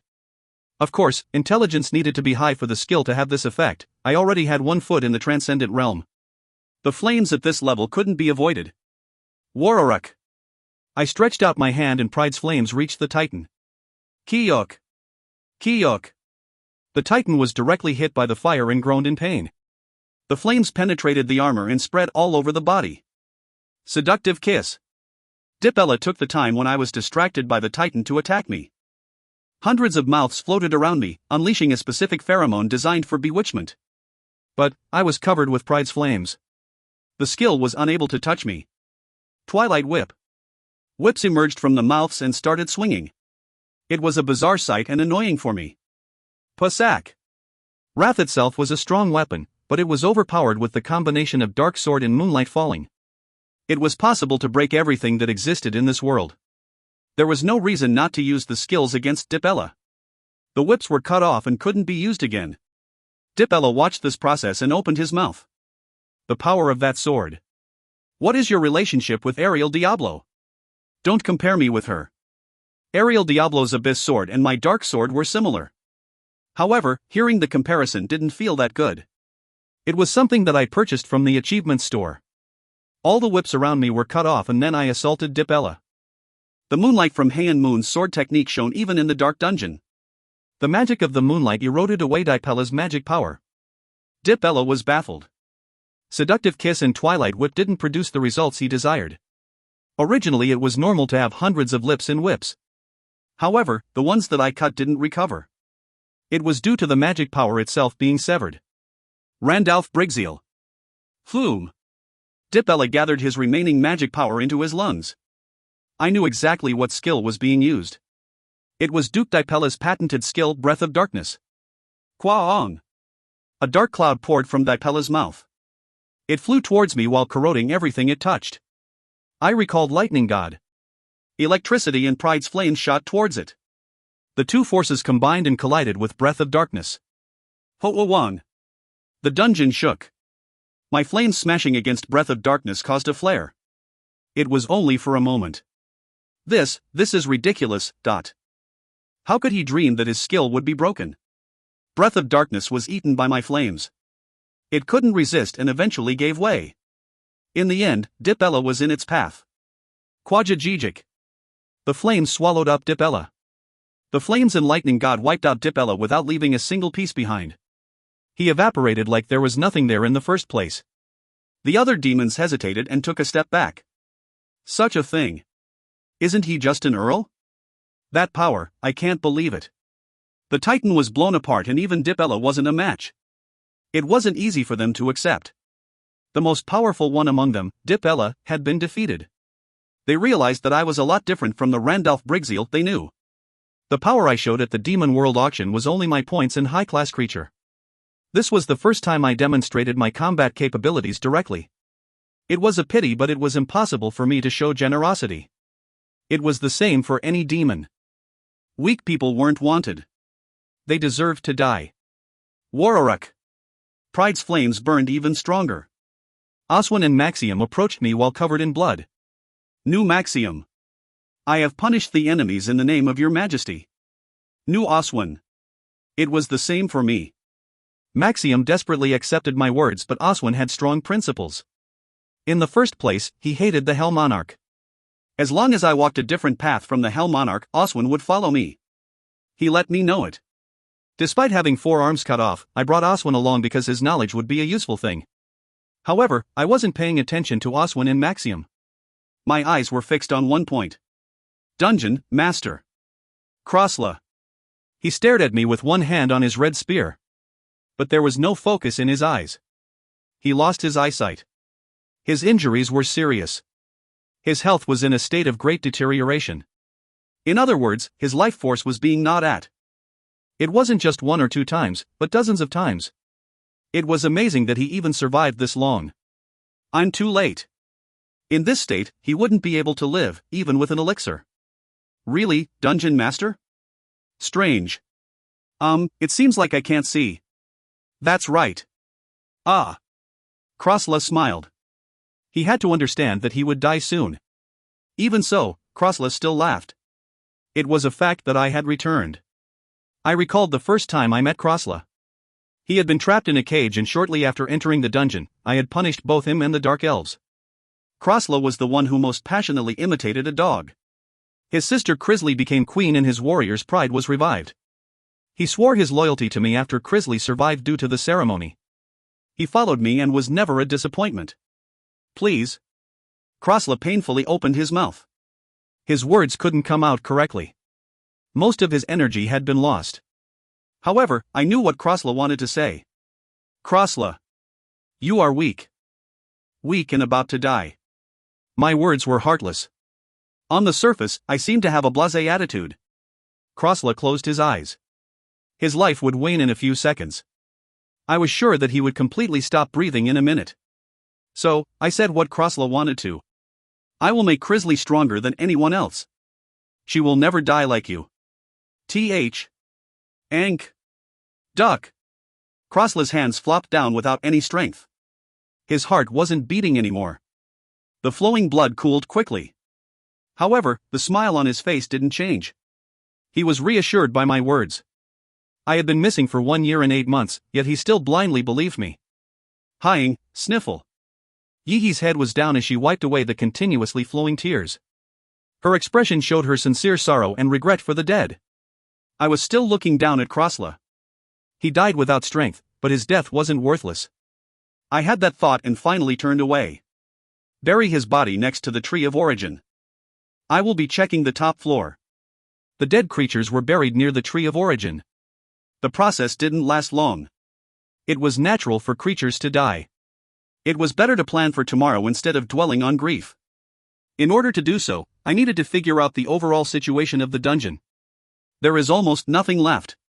Curse words automatically rose. The creatures had dried up. It was comforting that most of the major ones were well.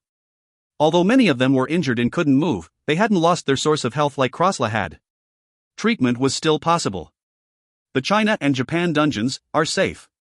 I confirmed it through the connection to South Korea's dungeon. They didn't seem to be attacked like the South Korean dungeon. It seemed like Pandemonium hadn't noticed them. I examined the status of my dungeon. In order to normalize the dungeon, I'll need to repair what it broken. The most urgent problem was the breeding species. I had built them up over 3 years, so an astronomical number of points was required for restoration. I got a huge number of points after escaping the underground world. I received numerous achievements. I realized that I hadn't checked everything. I decided to use this opportunity to figure out what had changed. Points 38,799,344. Current achievement points 29,158. The points and achievement points were satisfactory. I would be able to make a dungeon stronger than before. In addition, the treasures of the underground world were added to the achievement store. I would use the achievement points so that such a thing wouldn't happen again. Status window. Soon my status window emerged in the air. Name, Randalph Brigzeal. Occupation Demon Earl, Dungeon Master, Title. Asterisk Dungeon Hunter, residual stats +1 when occupying dungeons and hunting demons. Asterisk Indomitable Warrior, XU, all stats +2. Asterisk first to receive a fairy's blessing, U, magic power +6. Asterisk Origin Master, Epic, all stats +3. Asterisk Undead, XU, intelligence and stamina +5. Asterisk Ruler of the Underground World, Legend, all stats +5, the rating of all skills below epic grade +0.5. Stats. Strength 85, +20, intelligence 90, +15. Agility 80, +20, stamina 85, +22. Magic power 94, +16. Potential, 434 +93/550. Remaining stat points, 13. Electric power, 21 gigawatts. Uniqueness, the master of the underground world. The heart of the Hell Monarch has completely awakened. Skill, combine everything, XU, Mind's Eye, Epic, Dark Sword, Epic, Divine Sword Unity, Epic, Passive, Lightning Elemental, Epic, Pride, Epic, Corruption, X Epic. Skill and item effects, Wrath, Strength +7, Sloth, Agility +7, Pride, Stamina +7, Divine Sword Unity, Strength and Agility +3. Before and after comparison. Strength 96, Intelligence 93, Agility 86, Stamina 85, Magic 98, Potential, 412 +51/500. Strength 105, Intelligence 105, Agility 100, Stamina 107, Magic 110, Potential 434 plus 93/550. It was an amazing growth. All my pure stats and calibrated stats had risen significantly. Above all, my potential limit had risen by 50. These were very tangible things. By default, demons had a potential of 500 points. But normally, only the dukes and grand dukes managed to reach this limit. I had escaped that base value. It meant that my limit was different from others and I had room to grow beyond 500 points. Besides, if I added the calibrated stats, then it already exceeded 500. A total of 527 stat points. I had used the basis of 500 points as the standard for Transcendence, and now I had dipped a foot in that realm. I wouldn't be lacking at all when going against the Grand Dukes. My total stats were similar to the Dark Spirit King Adonis. However, I had surpassed the limits while he was still looking for a way. He was stagnant while I could continue to advance. A legend-ranked title. My eyes looked at Ruler of the Underground World, Legend. Something legend-ranked couldn't be obtained just from being strong. I thought it would take at least 5 more years to even have a chance to obtain it. My decisions in the underground world were perfect. If I hadn't gone there and broken my limits, then it was unlikely that I would win this war, even with my past knowledge. My skill ratings have also increased. It was due to a title. It increased the rating of all skills under epic grade by 0.5. The most gratifying thing was that mine's I became epic grade. Now a similar incident to the one with Oculus wouldn't be repeated. Divine Sword Unity enhanced the completeness of my sword techniques while the cutting edge of Dark Sword was sharpened. If I combined Dark Sword and Moonlight Falling with Wrath, it seemed to be able to match Ariel Diablo's Abyss Sword. In a true sense, I had become their opponent. No. I became a hunter. A hunter that beasts crawling on the ground would have to fear. If you find any errors, ads pop up, ads redirect, broken links, non-standard content, etc., please let us know. Report chapter so we can fix it as soon as possible. Chapter 143, A Worthy Death, 2. Chapter 143, A Worthy Death, 2. Achievement Store. As those words fell from my mouth, the dungeon core glowed more intensely. Welcome to the Achievement Store. Current achievement points 29,151. Achievement points can be used to purchase goods from the store. Item names marked with a plus are only available for purchase once. Items from the treasure trove of the Hell Monarch have been added. Intervention complete. Additional items can be found in the achievement-related items column. Hell Monarch. He made the underground world. The system wasn't recognized in that created world. And I obtained the treasure trove. What was hidden in there? The commanders had betrayed the Hell Monarch because of how great the items were. I moved my gaze to the window that popped up. Additional achievement-related items. Angel Egg, 500. Phantom Cavalry, 300. Ghost Archer, 400. Ghost Mage Soldier, 1,200. Plus 1,000 Wings, Epic, 5,000. Plus Roaring Shield, Epic, 6,800. Plus Absolute Ice Crystal, X Epic, 23,000. Plus Hell Puppet, 10,000. Plus Mountain Sign, 15,000. Plus Doom Dragon, 60,000.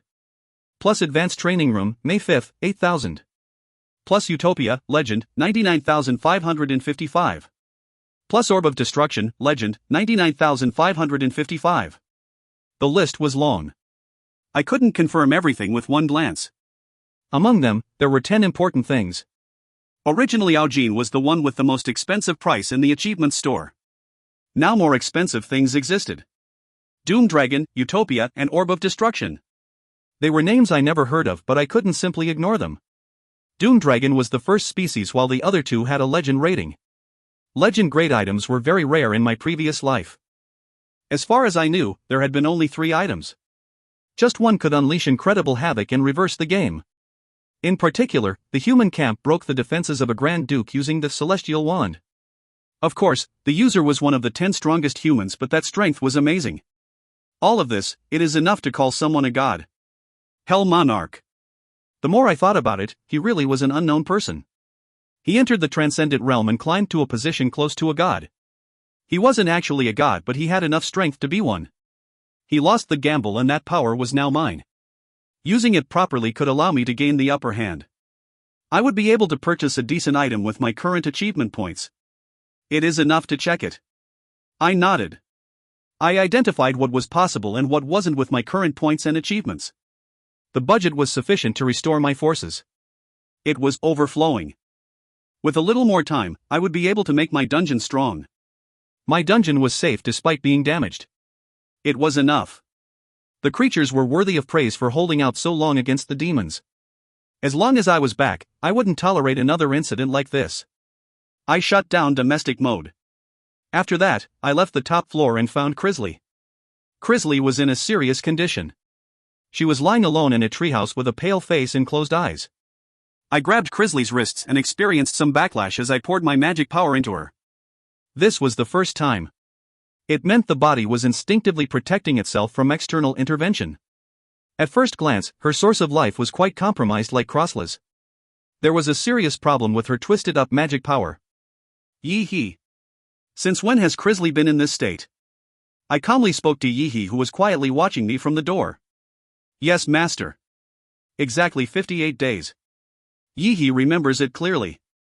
She was taken by a surprise attack while trying to save the Dwarf King. 58 days. It is dangerous. There was a big difference between hearing and seeing it directly. If it was just a bodily injury, then it could be healed with an elixir. But at this level, I would have to apply some force. Her insides were being overwhelmed with magic power. She was able to live due to her good blood. The pure blood of the true demonic dragon Augene and the dark elf was trying hard to restore Crisley's body to normal. There were few treatments for magic power running wild. The established theory was that death was inevitable. It wasn't quite twisted, but the magic power was being squeezed by a force. It was a type of incurable disease. There was no precedent for treatment, but there were some methods. More than anything, it couldn't be solved alone. Outside help was needed. And the outsider helping was also risking their lives. In the meantime, she was likely to die. If she was lucky enough to live, she might be disabled for the rest of her life. Interfering with magic power wasn't an easy feat. This was the case. Her magic power is warping. She has been in this state for 58 days. It is probably too late for me to interfere.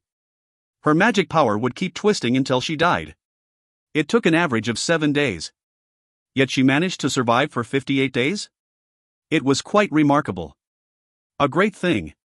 No one would ever mention a cure. The most likely person was Pandemonium. He was familiar with magic and would have done research on magic power. I had done similar actions a few times, but I had never actually solved the problem of twisted magic power. For example, I had corrected the flow of electricity for Yuunhai. I started frowning. It was true that she had helped me a lot, but Crisley was just one of many subordinates. Usually I would have abandoned her. However, Crossla's death saved you. Thank his worthy death. I placed my hands on her wrist. And I ordered Yee-hee. Never, absolutely never let anyone enter until I come out. Yee-hee, this goes for you as well. I understand, master. Yee-hee will stand guard here, Yee-hee. Yee-hee gave a small laugh and flew away. She closed the door and stood outside it like a dead mouse. All the wind and sound was cut off. Then, I took a deep breath. I stripped off her clothes and firmly grabbed her breasts. I found her heart with my palm and closed my eyes. My magic power already exceeded Crisley's. However, the blood of the true demonic dragon and dark elf had a strong magic power that was equal to mine. It was a difficult task to get in between the twisted strands to unwind them. It was like defusing a bomb. I couldn't be safe as this had been happening inside Crisley's body for 58 days. Willpower is important. Doke. I talked to Crisley as I tapped on her magic power. At first I was ignored, but a reaction occurred as I constantly knocked. The weak reaction quickly disappeared. It was just for 0.1 second, but I walked the realm of transcendence and could react. I detoured to the place where the magic power reacted. And I once again knocked on the door. This behavior was repeated many times. Wake up. The reaction was a little bit stronger. Talk. I knocked even harder. Leave everything to me. The tangled magic power inside the body shook tremendously. I didn't know if Crisley's spirit had woken up, but I couldn't help believing. I found one loose strand of magic power. After that, I identified the overall context. Then I grabbed one thread and unraveled it carefully. Crisley's magic power no longer tried interfering. I didn't know if the body was instinctively reacting to my actions or if it was Crisley's will, but I was glad. There was no more need to be reluctant. My work was spurred on. This? At that moment, I discovered another type of magic power. Ganek, the King of Death. His essence was still remaining inside her body? While fighting Ocullos, Crisley had borrowed Ganek's strength through his essence. I thought it was a one-time thing, but his power remained inside and was interfering with the magic flow. This was the cause. It wouldn't have been such a big deal without Ganek's essence interfering. I stood at the crossroads of choice. I needed to either remove it or search for another direction. But it was already too late. The threads were so badly entangled that it wouldn't be easy to find a way. It was irreversible, so I needed to find another road. Getting rid of Ganek's essence would be a waste. I made a third choice. I would dissolve it. Ganek's essence would be melted into Crisley's magic power. It would be more difficult than loosening the strands. Ganek's power wasn't Crisley's power. However, I had absorbed power once, so I knew it wasn't impossible. Of course, the danger would double for both Crisley and I. It would double, but I will make you stronger. Krasla died due to a lack of power. So I asked for power. I said I would take care of Crisley. Krasla's death made her worth it. His defense of the dungeon moved me. For his sake, I would venture to do this. Endure. Kwong. There was an explosion of magic power inside Crisley. If you find any errors, ads pop up, ads redirect, broken links, non-standard content, etc., please let us know. Report chapter so we can fix it as soon as possible. Chapter 144, Advanced Training Room. Chapter 144, Advanced Training Room. Sunlight came in through the window as Crisley opened her eyes. I dreamed of my childhood. A very long dream. Her memories of the time she played on barren land under the protection of adults had passed through her head like a dream. Then someone called her while she was immersed in the sweet dream. Wake up. Those words were constantly repeated. If it wasn't for that voice, then she wouldn't have woken up. After opening her eyes, the first thing she saw was the wooden ceiling. Her whole body was screaming as she stretched out. It seemed like she had been laid down for quite a while. Ah! Crisley remembered collapsing. She was trapped by the enemy while trying to save the Dwarf King and her magic power surged. But where was this place? It was familiar. A home in the Dark Elf village. Crisley immediately adapted to reality and accepted that she was alive. Get up. She got up with great difficulty. She knew she would have died from her magic power running wild. However, she somehow got another chance. The demons had entered the dungeon. They were constantly attacking. Many creatures would have died while she was lying down. She needed to quickly return to the dungeon. Crisley barely managed to get up despite the pain. She changed her clothes and thought about Ocullos. That can't be repeated. Crisley had returned without Dungeon Master. She hid from the enemies for over 3 months while waiting for Dungeon Master to return. However, Pandemonium started attacking and she had no choice but to return. I have to protect it even if my body is burned up. The dungeon couldn't be lost. She had to defend it. She would surely protect it. She formed fists as she thought this. Dash. A dark smoke emerged from her fists. It spread and started to corrode everything. The bed and everything else that was wooden. They crumbled and turned into black powder. Wong. It took only 30 seconds for the small house to collapse. But Crisley was unharmed. Things like falling planks of wood were all broken before they reached Crisley. They were also blocked by the black smoke coming from her body. What is this? Crisley was baffled as she stood in the center of the collapsed house. Breeding species. In order to configure my dungeon, it was necessary to spread out the breeding species. It was a method of obtaining enormous benefits with fewer points, and a large number of creatures was indispensable to winning this game. There were many cases where the breeding species would produce multiple stronger offspring. I needed to mix them approximately in order to dominate the second half. But this invasion had killed most of the breeding species. They needed to be restored and reinforced. A floor master is needed. An intermediate boss should be responsible for each floor. Originally, I thought a floor master wasn't needed. The final evolution of the species, for example, a special existence such as an orc lord, was possible. My thoughts had changed in the meantime. If I was absent, then there was a limit to how much Crisley and Yihi could do alone. It was more efficient to use floor masters to direct the strategy for each floor. If the floor master was associated with the representative breeding species, then they would understand the characteristics of the species, allowing them to unite more easily against an enemy's invasion. It will take approximately 12 million points to restore the dungeon. Summoning a floor master for all floors, it would take a month for the dungeon to return to normal. This was possible due to the features of the tree or origin.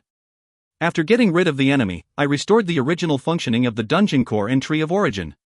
During this month, Pandemonium was unlikely to show any movements. He wouldn't take action because he had lost 4 demons at once. I have to make as much as possible during this month. I nodded. But I was still provoked. This dungeon was still standing despite my absence. Pandemonium had some idea of my skills. Otherwise he wouldn't have mobilized 4 demons to raid this place. 10 days passed. Pandemonium would have started wondering after losing contact with his demons. No matter how strong I was, I couldn't deal with all of Pandemonium's faction alone. So, I had to buy some time. Time for my dungeon to recover. Master. Yi was hurriedly flying towards me. She had been acting cautiously since I returned. Questions such as, "Would you like honey water?" Or "Would you like a shoulder rub?" were asked in a mature tone different from before. What's going on? Crisley. Pant. Yi took deep breaths before talking. It is breaking them. Everything is being broken. Yi tried to stop it, but she can't control it. It seems like Ganix's essence is causing trouble. Indeed. I was convinced. It was expected. I had successfully melted Ganix's essence into Crisley's magic power. It was sweaty work, but the effect was amazing. The quality and quantity of her magic power had grown rapidly. Naturally, it would be hard to control. I nodded and turned. Guide me to where Crisley is. Yes, master. Yi replied with a fairly polite posture. Her hands were folded on her belly as she started to gently guide me. She looked just like a maid, so I couldn't help laughing. Qua are you wrong? The inner wall of the dungeon was falling. The ground was split and the wind was so wild that it was difficult to get near. There was an empty circle hundreds of meters around Crisley. Queen Nim, please. Julium, the representative of the Dark Elves, came forward. He didn't know how to respond to what was happening in the center of the village. I can't stop it. The smoke that rose from her body caused death. It mercilessly corroded everything around it. She tried to reduce the damage by not moving. However, the energy was becoming stronger and it was completely out of Crisley's control. Please just wait a moment. Fairy Nim has gone to call the dungeon master. Julium shouted from hundreds of meters outside the collapsing village. Then Crisley's eyes widened. Ha? What do you mean? Dungeon master? He came back. Dungeon master cured Queen Nim. While she was lying down, he had come back. It was unbelievable. At the same time, it became difficult for her to control her emotions. Her aura became more intense and the range increased. If this continued, then the tree of origin would be affected. Hiya! Queen Nim! Julium screamed with fright while Crisley was upset. She couldn't even feel the joy at the news. What should I do? She bit her lips and asked Julium. She couldn't cheer at the reality. She was afraid of what Dungeon Master would say when he saw her like this.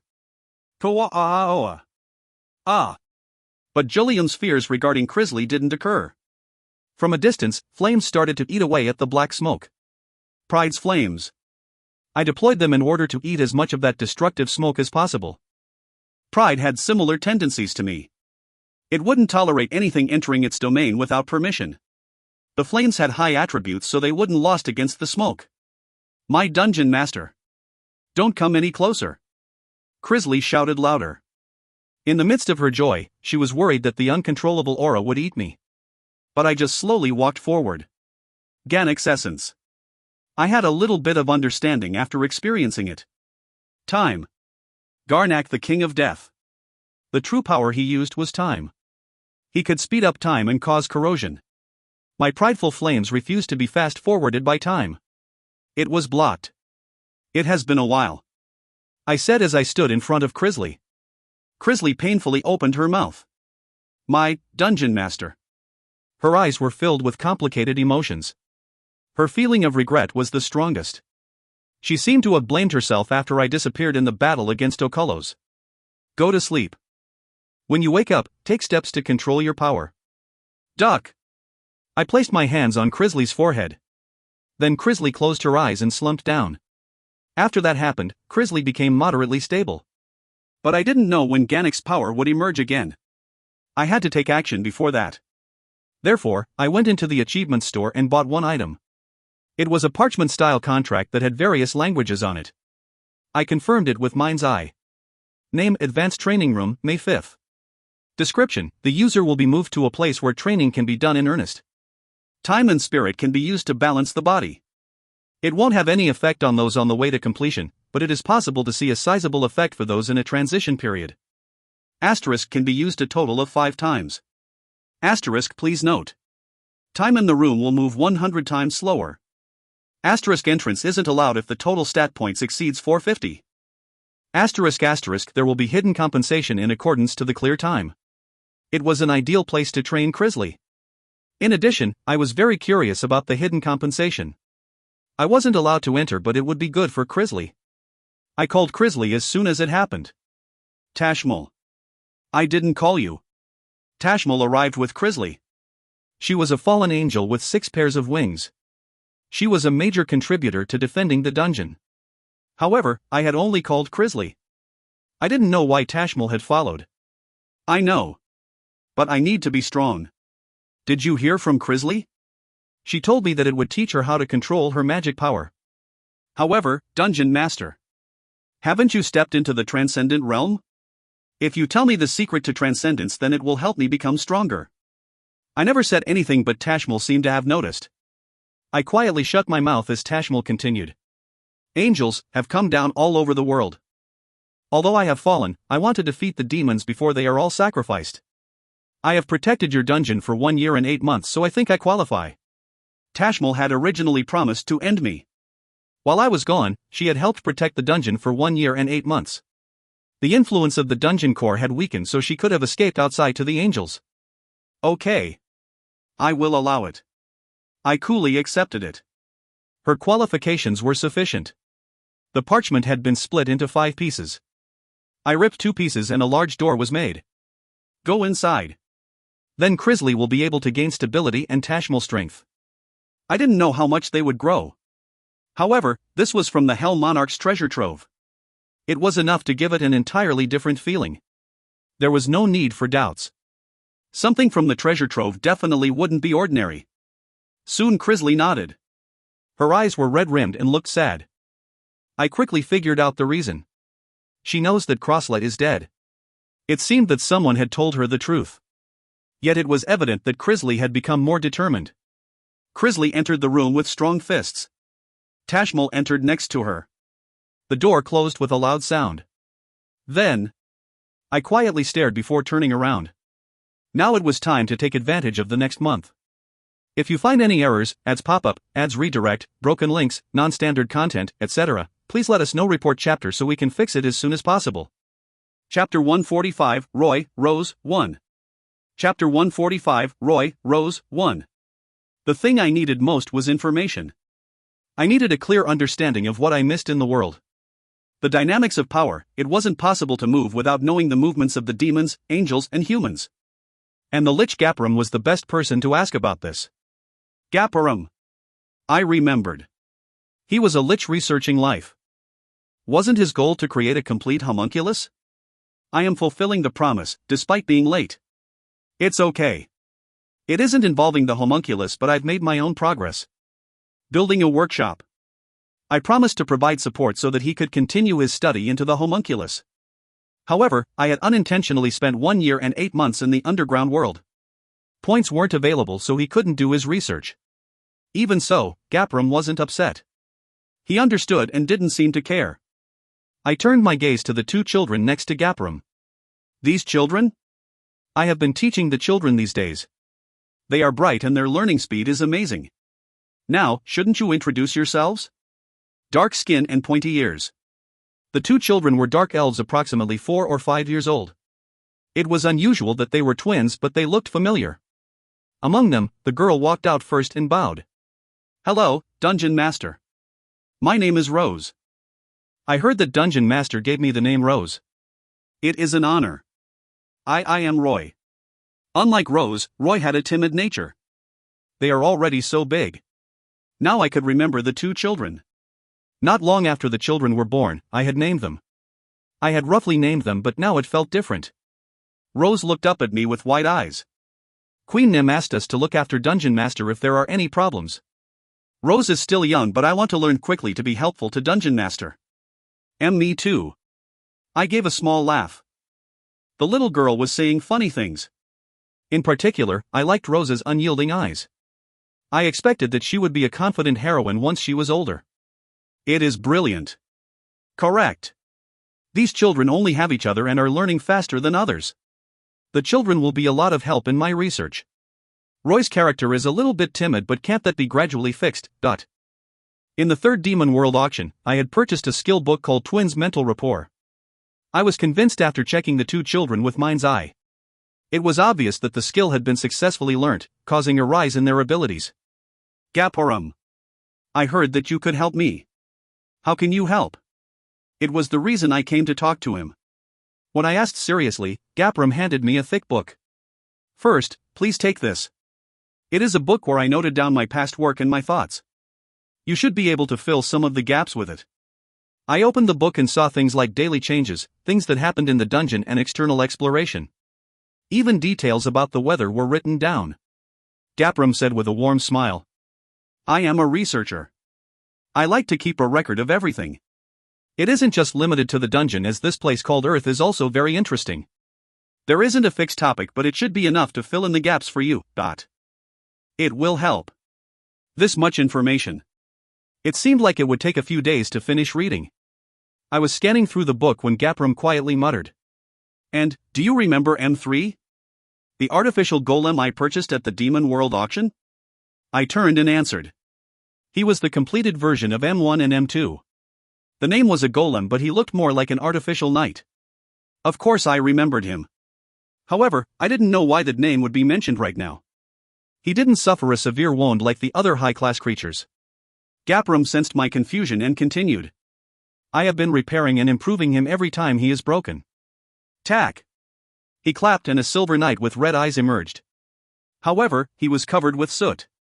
There was a crack that seemed to be forcibly created and one finger couldn't be seen. Ha! I clicked my tongue. It was surprising that he hadn't been broken by now. There are many scars. Many enemies have tried to break it, but I managed to get it out alive. As a result, it has become much stronger. It is because I have transformed it according to the many battles. Transformed? I fixed the core of M3.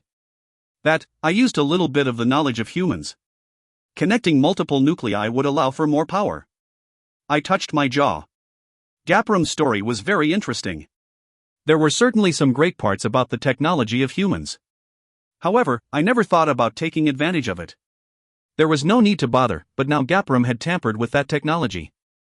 I won't tell you a complicated story. I created 4 nuclear fusion cores and connected them to make him move more efficiently. Roy and Rose were very helpful here. I connected their telepathy skill to M3's core, so M3 itself started to grow. Ho! M3 had been completed. There was no room for further growth. It was mentioned in his description. It meant the framework had been cracked. I turned my head and looked at M3. I quickly opened mind's eye. Name, M3. Stats. Strength 92, plus 5, Intelligence 0, plus 41. Agility 91, plus 5, Stamina 84, plus 5. Magic Power 85, plus 5. Potential, 352 plus 61/340. Uniqueness, completed from the beginning. There is no more need for growth and there is no sense of self since its intelligence is 0. But the golem gives its best performance under a powerful master. There are more improvements since M1 and M2. For nuclear fusion cores. The Lich Gaparum has made M3 more efficient to use. Skill, Gale, XU, Joint Attack, XU, Roy and Rose, XU. There was a hidden option and the pure stat points had changed a little bit. Furthermore, another skill called Roy and Rose, XU, was created. A change. I never thought this would be possible. Even I was forced to be surprised. It is more combination than strengthening. He is transformed with pure technology. In the uniqueness, it had even written that M3 was complete. Something useful might emerge if Oswin, Gapram, and the Dwarf King worked together. It was natural to feel such curiosity. I couldn't imagine what would be created if those three joined forces. Roy and Rose can move M3. It will be a lot of help in battle. I remembered seeing him before. While I was fighting the Titan and 4 demons, I had seen his silver armor moving. Roy and Rose had controlled him. I looked at them with surprise. Rose had a sassy stance while Roy's head was bowed with shame. Was this also part of the research? It is similar. If I have the right equipment and workshop, then I can make it more neatly. Okay.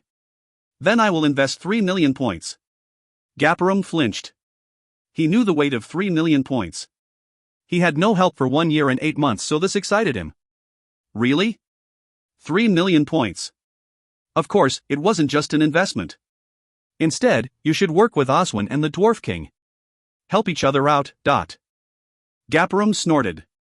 If it is the Dwarf King, then of course I will welcome the help. His dexterity will definitely be useful. But this is the first time I've heard of the name Oswin. The Twilight Blacksmith Oswin. You've never heard of him? I don't know. I've never heard his name while researching in the mountains. If so, he can't be that great. It was natural not to know, despite how famous Oswin was. Oswin was originally a human. They moved in completely different areas. It will surely be helpful if you work together. I am to complete the research together with Dungeon Master's subordinate. He agreed in a patronizing manner. I would see whether he maintained this attitude. I will leave the permission for the points to Yihi. Speak to Yihi if you need anything. I understand. You won't regret it. Gapram briefly bowed his head. As I turned away, Gapram hurriedly said, "Oh, I will leave my assistants. I won't be able to teach them while building the warehouse. The children are really excited about seeing Dungeon Master. Maybe you can take them along on a small errand. They can also help you by manipulating M3. Gapram, I hadn't spent that long with him, so he didn't know me well. In particular, Rose was looking at me with shining eyes. Knowing how to control M3 would be helpful. They were young, but I didn't think they would be useless. Dark Elf Lords. They have the makings of a floor master. I recalled that the potential of the two children was very good.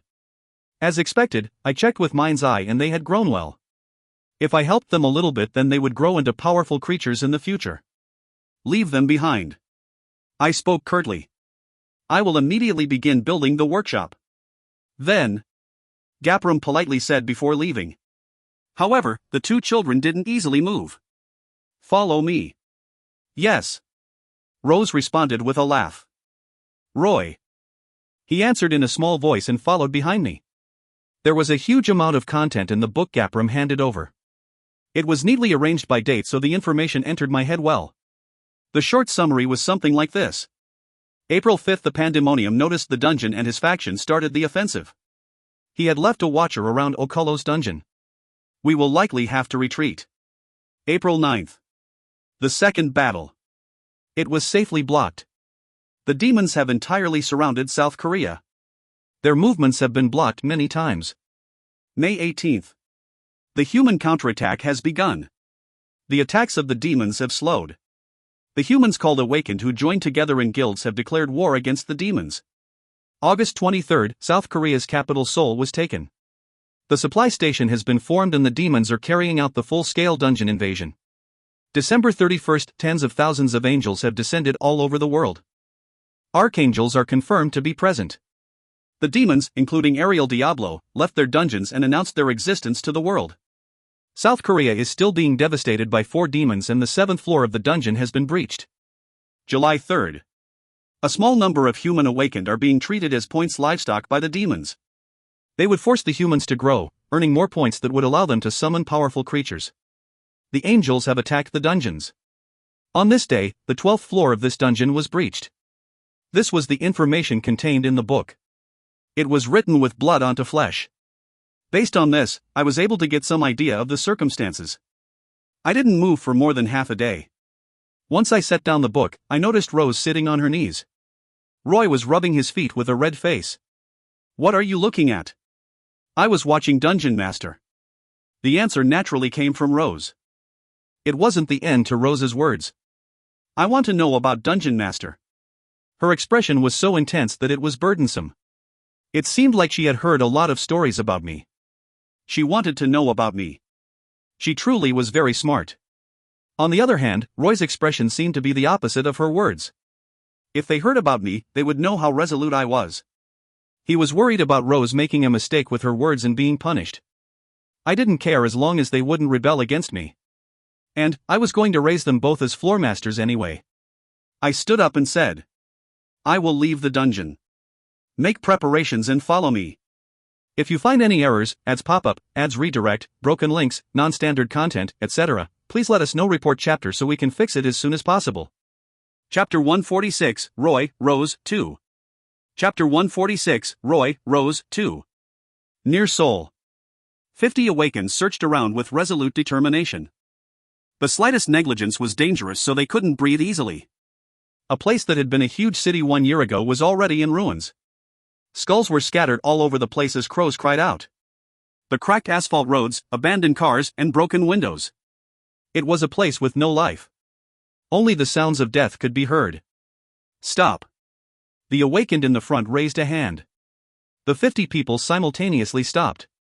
The captain was called Jean Waram. His team was scouting around Seoul for a mission. Jean Waram confirmed the footprints on the ground and spoke. 4 days ago, massive creatures started moving in this direction. The footprints of trolls and a few ogres seem to be mixed together. In the east to west direction. The estimated number is 500. Gulp. All of the team members were nervous. There were only 50 awakened here. However, there were 500 intermediate trolls and advanced ogres. No matter how many elites were gathered here, it was impossible to defeat so many creatures. It would just be a massacre. Do you intend to follow? One of the team members asked. It was reckless. Common sense made it clear that following the footprints was too dangerous. But Jean Waram ignored their words. Hundreds of awakened are being raised as food. Among them are the main members of each guild. If we lost them all, then there is no future for South Korea. But the behavior of the creatures has become strange since a few days ago. They have become very violent. That's right. The reason was unknown, but the creatures had lost their senses a few days ago. They ran wild and smashed everything. Even birds couldn't escape being wiped out. Jean Waram knew all this. However, he was still confident until the end. 10 days ago, the drone reconnaissance confirmed that they are alive. Abandoning the survivors, if you leave then never show up in front of me again. Jean Waram's words caused silence. No one wanted to say anything. They confirmed that hundreds of awakened were alive, but 10 days had already passed. 10 days. They could have been killed in that time. The creatures had gone wild, so they couldn't confirm how many were still alive. To be honest, few of the members were very hopeful. They were convinced that all the captured people were already dead. Nevertheless, Jean Waram didn't give up hope. If hundreds of awakened were alive, then there was hope that the situation could be overturned. There was a low probability. The lives of the 50 people here were also at risk. There are a number of airborne creatures, so we need to move as carefully as possible. Jean Waram went ahead first. The ruined Seoul, the 50 people moved to find the slightest bit of hope. Before long, the target location was found. Jean Waram and the team spread prepared troll feces all over their bodies. The stench penetrated their noses, but they didn't care. This act was skillfully carried out like they were accustomed to it. A pair of awakened with detection and stealth skills went on patrol. There is a tunnel 500 meters from here. We can avoid the creatures and verify the situation. Jean Waram was extremely prudent as a leader. He wanted to save the survivors, but he needed to confirm it first. He couldn't move recklessly. If those gathered here were wiped out, the bad situation in South Korea would get worse. The scouting members spread out as much as possible. They were to closely watch the movements of the creatures in order to be prepared. Kuruk. Kulu. The trolls drooled and looked around blindly. It made them extremely anxious. Fearsome teeth were revealed. The ogres didn't hide their desire to kill. One wrong move would turn the members into victims. Just imagining it was terrible. There are approximately 500 trolls and 3 ogres. Jean Waram's mind was complicated. The number of South Korean talents being held was approximately 30,000. 500 was a small number, but the number of awakened moving around South Korea was limited. The 5 large guilds in the past were almost in decline. Communication was cut off and the survivors were besieged by sudden raids. It was no different from the entire guild system collapsing. Survivors have been found. There are 200 people alive. Their conditions are very poor. Soon the radio went off. 200 survivors. Jean Wuram gripped his fists tightly. If we can rescue them safely, there could be a reversal. It could form a basis for driving the creatures out of the collapsed soul. However, he was temporarily off guard due to that joy. Keek! A few wyverns in the air found him and cried out loud. Although they were covered with the troll feces, their bodies weren't hidden. Once confirmed with the naked eye, they were humans again and the targets of the creatures. Grurok! Grok? The trolls turned their heads. Kung! Kowong! The ogres also moved their massive bodies. Damn! Jean Wuram spat out with disgust. The wyverns were a problem. They blocked the rear, so 3 team members had already died. The situation was the worst. They would surely be wiped out. Therefore, Jean Wuram and the team members chose to struggle. Let's show them the power of humans. If they were going to die, then they would take as many creatures with them as possible. The humans couldn't be looked down on. Although their numbers were small, all the awakened here were quite influential. They would let these creatures know that humans weren't just food. The dignity of humankind wouldn't be trampled on by the creatures. Everyone had the idea of taking at least half down with them. And the sword-wielding Jean Wuram shouted into the radio. We will be the bait to buy some time. Help the survivors escape. They would fight to the death. It was okay if they died. The world had changed and their precious people had already died. There was nothing to lose, so they would have no regrets about being buried in the ground. Most of the awakened gathered here felt this way. So, they hoped the survivors would be rescued while they died. They hoped. It was a small sacrifice. Chwack! Skin was torn with their swords. Blood was spilled. The team members were desperate. Captain! Don't dawdle! A desperate voice flowed from the radio. Jean Wuram couldn't afford to talk. He was enclosed on all sides. Team members prayed as they died. Dear God! Look down on us. I don't mind dying, so please. Please. Quiet. Screams from the members could be heard every moment. The group of 50 was cut in half in an instant. They couldn't drag out the time. If they hung in there a little bit more, then morale would rise. Jean Wuram cut down a troll and shouted. We are humans. We are strong. 10 minutes. No, it wasn't even 5 minutes. There was a clear possibility the survivors could get out alive if they lasted that long. Those sent to scout were all strong. The ones who hid their bodies came out. Quia. But, the ogres joined forces and it became more difficult. Quaduk. Kung. They were being stepped on. It was impractical to think about the dignity of humans. The end? It was only up to here. Jean Wuram bit his lip. Everyone slowly gave up hope. Chwak! A knight in silver armor ran among the creatures. His long lance was swung and killed dozens of trolls at once. Wararuk! Blackfire hit the creatures and burned them down. The survivors, including Jean Wuram, naturally turned their gazes in that direction. At the same time, their eyes widened. Black flames and huge wings. A person wearing a skull mask and black armor. An overwhelming presence could be felt just by looking at him. Gore! The creatures also hesitated as they felt something. The Silver Knight ran like the wind and quickly cut down the creatures. It took no more than 10 minutes to wipe out the 500 creatures. Everyone was at a loss for words. After the situation was wrapped up, Rose opened her mouth. How is it? Do you see Rose's skills? Roy just watched. She moved M3 alone. I briefly recalled the scene of M3 fighting. There are too many unnecessary tricks. Rose pouted. Queen Nim praised me, as expected. Master is too picky. I'll try harder. Still, her attitude of not giving up was commendable. She didn't seem like a child, and this might be due to Crisley's influence. She was properly trained. After killing all the enemies, M3 made its way over. Behind it, the 20 awakened were just staring blankly. Who is the representative? Me. A bear-like man came out. I immediately looked with mind's eye. Name, Kim Wuram. Occupation hero, warrior, title. Asterisk take charge, R, strength +4. Asterisk early stage master fighter, U, strength and stamina +3. Stats. Strength 62, +7, intelligence 55. Agility 49, stamina 57, +3. Magic power 52. Potential, 275 +10/368. Uniqueness, none. Skill, Warrior's Will, U, sensory activation, R, identify weakness, X, U. This was a good level for a human. The levels of the other awakened were similar as well. I spoke to Jean Waram, who was awkwardly standing there. There are other awakened not far away. Their attack? Ah. Jean Waram realized the important fact and pulled out his radio. All the creatures have been dealt with.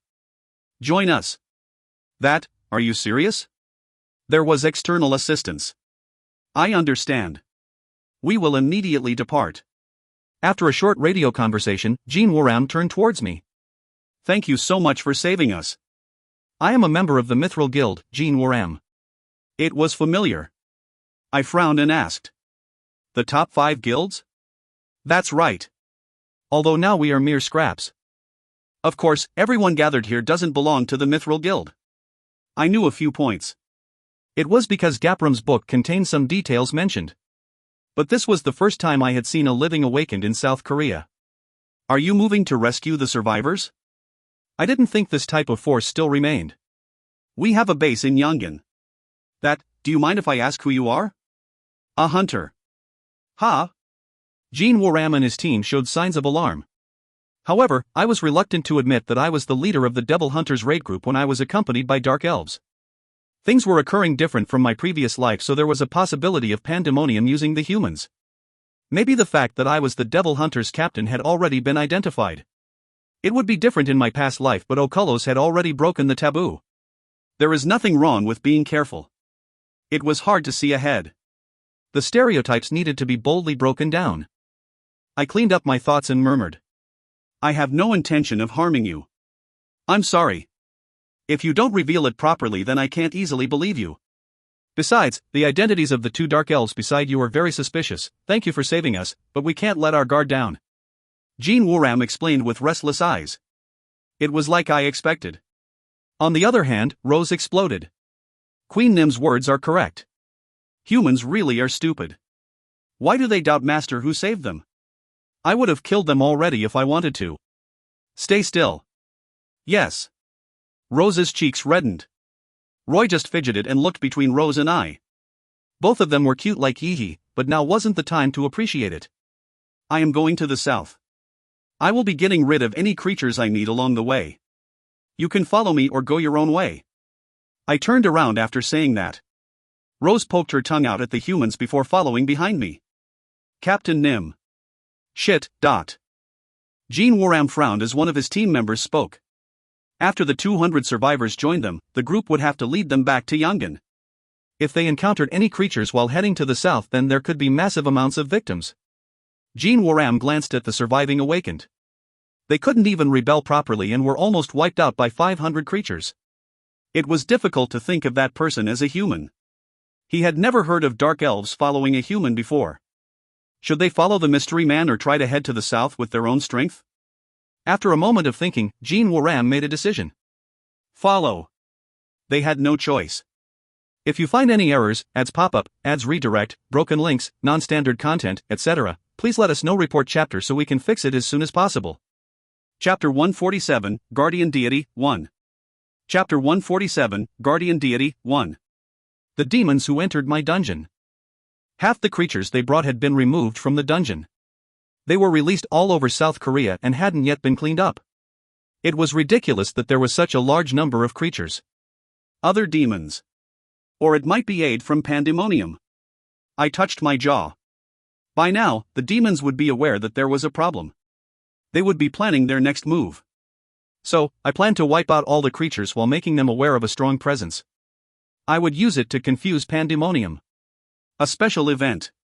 Special events had happened several times in my previous life and referred to things like the Angel's Descent or the emergence of the cruel Commander Maxium. I knew how to cause one event.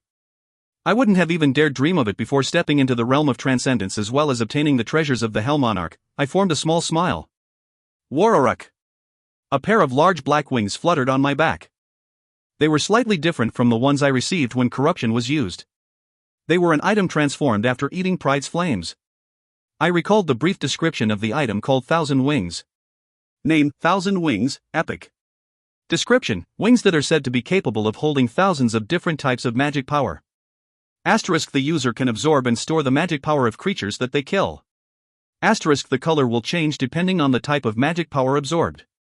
Once the limit is reached, it is possible to use the skill Thousand Summon Doors.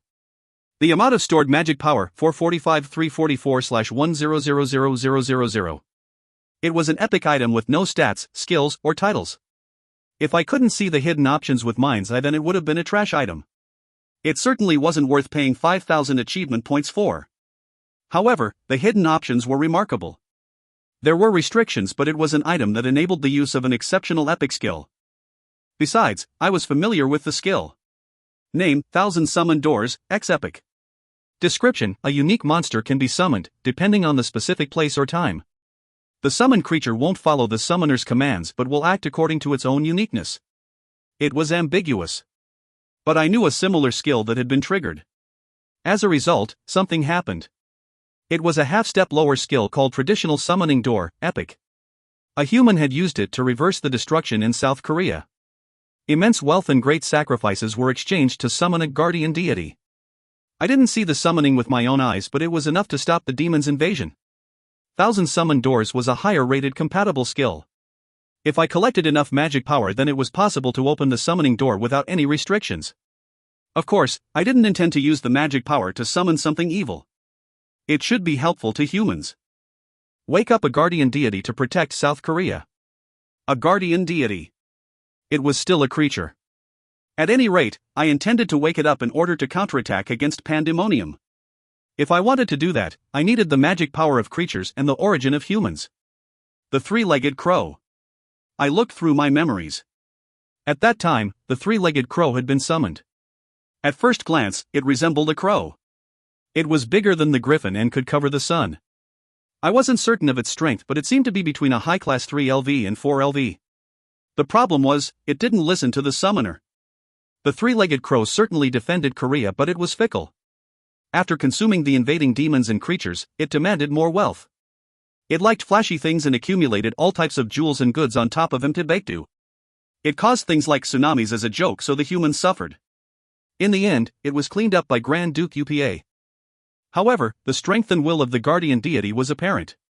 It can't attack when it sees me. I was a demon.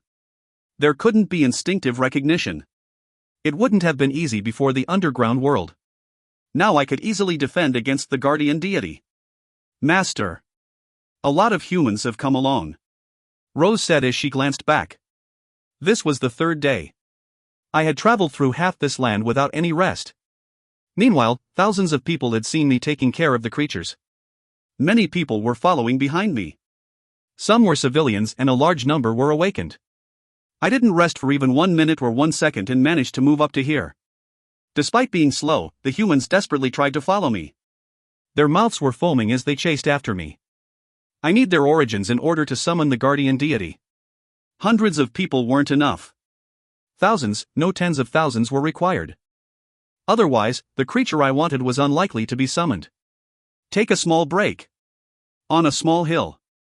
I sat on a rock and closed my eyes. The procession of people stopped and rested for a while. Roy and Rose. It was the first time they had left the dungeon. They were filled with curiosity and Rose was especially active. While Roy stayed next to Dungeon Master, Rose started to move. She decided to enter the crowd of people to look at them. Oh, Savior Nim's child. As Rose approached, some humans kneeled down and raised their hands. A modest attitude. Rose blinked as one woman approached her. Are you hungry? It isn't much, but have a steamed sweet potato. Try it once. Steamed sweet potato? Yes. It is very sweet. The old woman quietly laughed as she offered the sweet potatoes. Rose bluntly grabbed one sweet potato. Wagyu. She even chewed on the skin. Sweet. It was delicious. Rose ate the sweet potato in the blink of an eye. The old woman didn't know she would eat the skin but smiled after a moment. That, Savior Nim's child. I'm Rose. By the way, are you referring to Master? What is a savior? No matter how grown up she pretended to be, Rose was young. She learned twice as fast as others, but there was still a limit. The old woman replied slowly. Rose Nim, we call him Savior Nim because he did what no one else could. Ah! Rose clapped her hands. Then Master is a savior. Queen Nim used to always say it.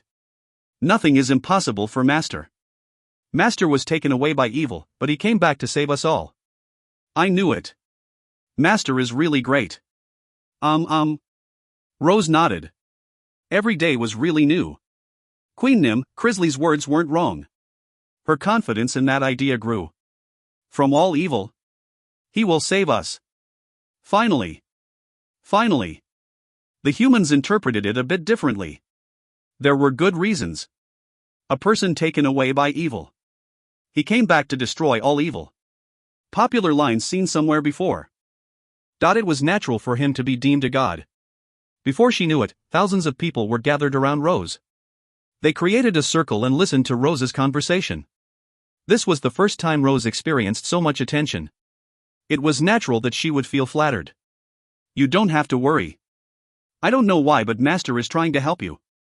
Queen Nim said that Master will bring hope to the humans here. You are fragile beings, but potential can be seen. If you don't aim your sword at Master, then that potential can blossom. By the way, Queen Nim has another worry. Will humans point their swords at Master after gaining strength? I have to say this. Would you really? Rose didn't understand this point. Humans were stupid, but she couldn't imagine them raising their swords in disobedience. Were they that stupid? She wanted to ask the humans directly. Biting the hand that fed them. No matter how strong they were, it was natural that they were weaker than Master. She thought a species that would willingly walk down the path of death was strange. An endangered species became drunk on power and tried to rebel. It was ingratitude. It was impossible for the Dark Elves. No. It is a misunderstanding. I can't say that no humans would do that, but there are more good humans. So it would vary? I don't know very well, but you shouldn't cut off ties with Master. He is very strong. You should be careful. He killed 4 demons alone, Hup. Rose quickly covered her mouth. The surrounding humans started shaking. 4 demons? Perhaps. Oh my God. They didn't know why. One day, the demons made their way to Korea. There were exactly 4 of them. Dipella, Anastasia, Amurin, and Generald. Their names were memorized. All the people gathered here knew the names of the 4 demons. Yet, she said they were killed. Curiosity filled the eyes looking at Rose. Rose ignored them and turned around. I don't know. I will be going now. Master said that he will be moving after 3 hours. Rose threw Master an embarrassed look. Master didn't say it directly, but Rose was aware of her role. It was to get the humans to follow him. If not, Master wouldn't have bothered to wait for the humans to follow. Rose noticed and said a mix of facts to the humans. Thanks to this, the faith of the humans became even stronger. Mentioning the demons was dangerous, but that was only if they found out Master was a demon. Envy would fill their eyes. Now people who believed in Master would appear. Did I do well? Rose was young but noticed quickly. She instinctively understood psychological methods. So she was somewhat certain that her answer was correct. That's right. Then Rose hurriedly turned to the old lady and said, Can I have 2 more steamed sweet potatoes? I want to give one to Master.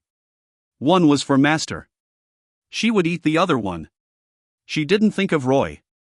It was the first time she had ever tasted the delicious sweet potatoes.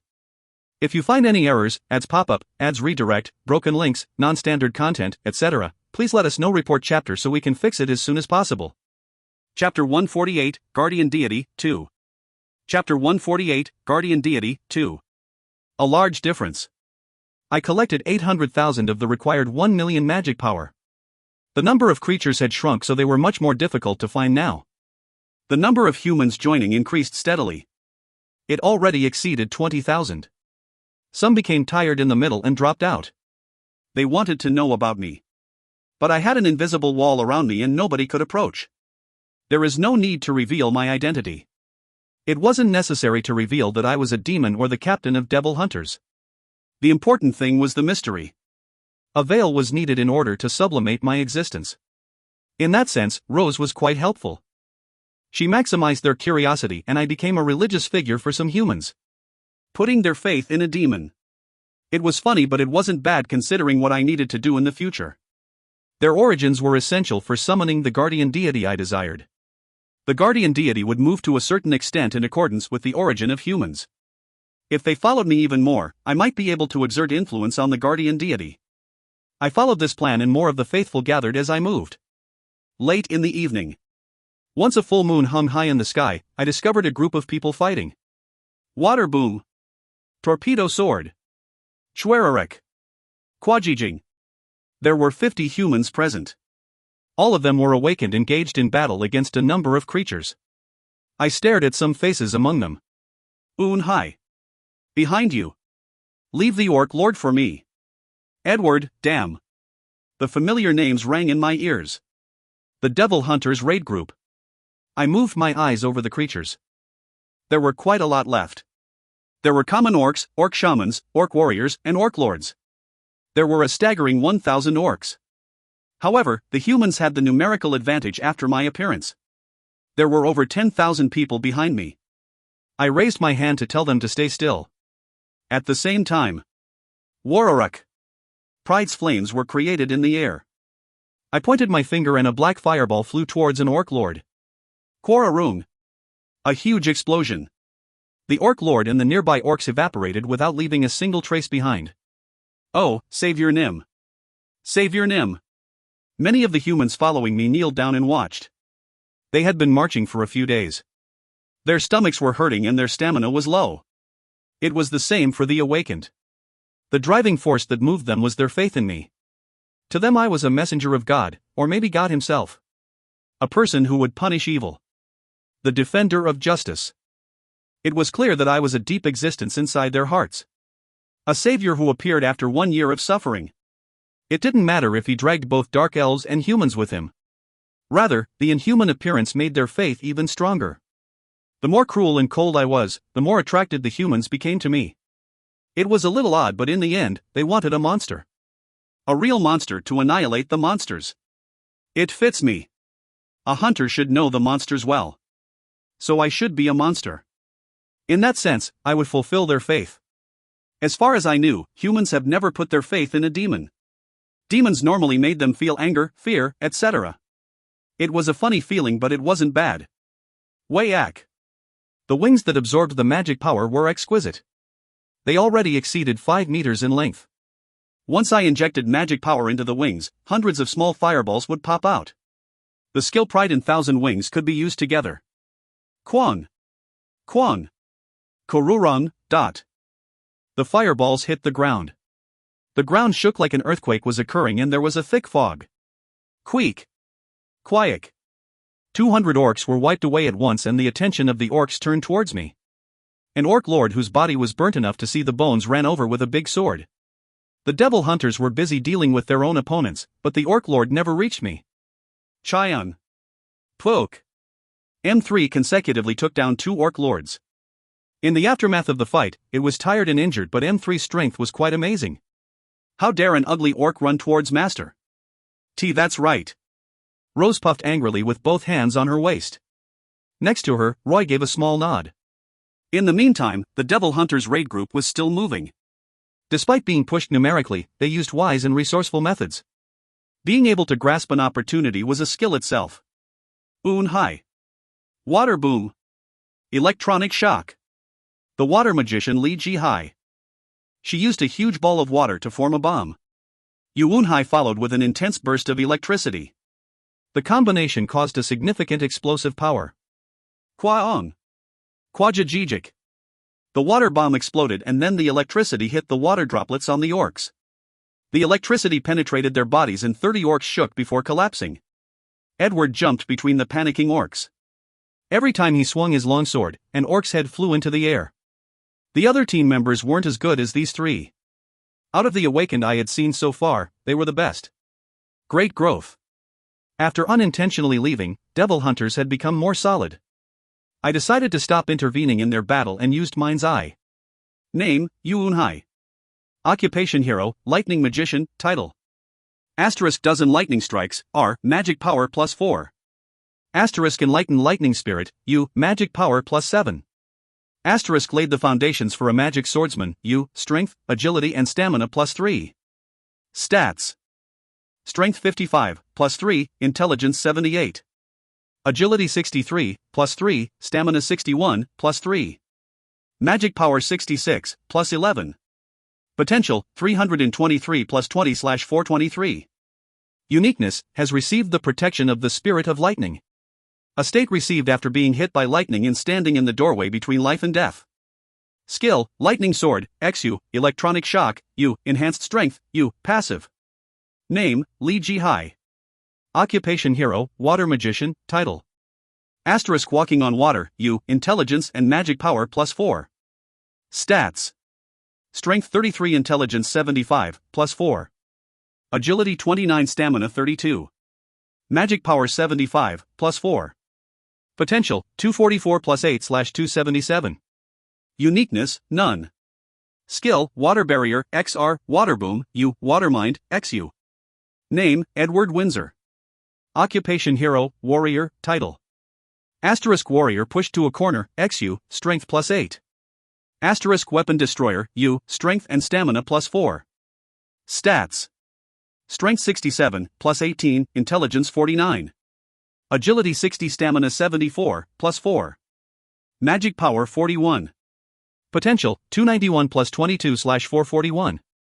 Uniqueness, chosen by the cursed swordbreaker. Skill, no pain, U, weapon destruction, XU, sprint, XR, melee, U. Skill and item effects, magic swordbreaker, XU, strength plus 6. The growth of Yu Unhai and Edward Windsor was great. When simply looking at their stats, they had more than doubled. There were even moderately high-grade skills, so I could see how hard they pushed themselves. They were worthy of being some of the strongest humans before I came back. Although Yu Unhai was still weaker than me, I wasn't judging her against myself. In her current condition, she would be able to fight against advanced creatures. In fact, Yu Unhai was challenging an orc lord. Pant. Crazy orc scum. Don't suddenly pop out. She kept talking while fighting the orcs. All of the team members were exhausted after the battle. Still, they were looking with interest at my side. There was no other options. The humans following behind me like a religion were enough to reverse the situation. The first one to approach was Li Jihai. Thank you for the help. I am the temporary captain of the Devil Hunters raid group, Li Jihai. Li Jihai extended her hand. I was currently wearing infinity armor in 1,000 wings. There was also a skull mask, so she failed to notice my identity. Certainly, my outer appearance had changed. My stature had increased, so they probably wouldn't be able to easily notice. I stared at her hand before turning around. If you find any errors, ads pop up, ads redirect, broken links, non-standard content, etc., please let us know. Report chapter so we can fix it as soon as possible. Chapter 149, Guardian Deity, 3. Chapter 149, Guardian Deity, 3. Li Jihai was puzzled. Excuse me? Wait. Stop. Hey you, where did you get that? That mask is a symbol of our Devil Hunters raid group. She took out a similar mask from her chest and waved it. She tried to follow, but Rose blocked the path. Don't tail him. Tail? No. Rather, a dark elf. Li Jihai's eyes widened. Dark elves. She had traded with dwarves in the past, but the dark elves had always been aggressive. They were a creature to be cautious of inside the dungeon. But now, dark elves were with a human. It was natural to be surprised. Rose's small tongue poked out a little bit as she spoke. Fairy Nim said that I should stop women from twisting around Master. Bah, I can clearly see that you are uglier than Queen Nim. Yihi would occasionally meet with Rose and would give her some advice. Many of those words were related to women. Li Jihai was confused to have a young dark elf talking to her like this. What are you people doing here? Humans call our master a savior. He does what no one else can do. Savior. Li Jihai turned around. Almost all those here were following only one person. They bowed down with their foreheads to the ground. The only word they shouted was savior. Rose flicked her head. She turned around. We are busy. If you want to follow, then follow. Let's go, Roy. Young. Rose took Roy's hand and slowly walked away. Yuunhai and Edward approached Li Jihai with complicated expressions. Uni. What are we going to do? I don't know. I guess the words heard on the radio were correct. Not all communication was dead. There was periodic communication with those distributing supplies, the ones in charge of warehouses, and the people kept separated. She heard that the savior had come. It was only after arriving here that the devil hunters confirmed his identity. That person, he is familiar for some reason. The masked man. Yuunhai gazed at his back. He was a blunt man. Li Jihai also looked at him. Have you forgotten? He is already dead. Even if he is dead, we have still survived. Anyway, it is Uni's decision. Devil Hunter's leader is Uni. Yuunhai sighed. There were shadows under her eyes. Li Jihai contemplated for a while before nodding. We will join. There seem to be many awakened. Having a lot of people will be helpful. The invasion had been abrupt and proceeded very quickly. Demons and creatures. They knew what the weaknesses of humans were and occupied Korea. The capital city was smashed before it even reacted. They didn't want to give time for the clever humans to unite together. But, they still united. The humans gathered. If they could gather people, then they didn't need to be afraid of the creatures. Who is he? Is he really a savior? She didn't know. One thing was for certain, his strength was far beyond her imagination. He shattered a huge orc lord and hundreds of orcs. Yuunhai, who was the strongest, wouldn't be able to imitate his actions. Although he felt familiar, it didn't make sense that he would be called a savior. Li Jihai started to organize her thoughts. Humans were scary. Once they started believing in something, they wouldn't be able to see the depths around it. They believed in their faith and that it was the way to glory. Of course, that belief could be a driving force that made them crave life. However, it could also have the adverse effect of making fanatics. Whoa whoa whoa.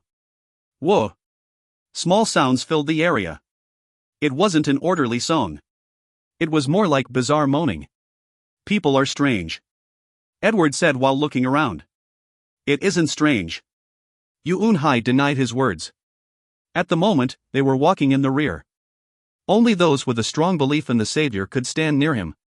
Nuna, don't you think it is strange? It looks so weird. Everything has fallen apart. It is gone. Just when they couldn't see anything, someone offered their hands. He is a savior to them. It was the reason Yuunhai had followed that man 2 years ago. Despite being dangerous and often disappearing, he was someone who shone brightly to her. However, now he was gone. The world was already on the brink of destruction and he didn't show up when it was in danger. Even when precious people died, or when his home was lost. Indeed, I would go crazy if Nuna disappeared. Don't say something so strange. You have the power to live alone.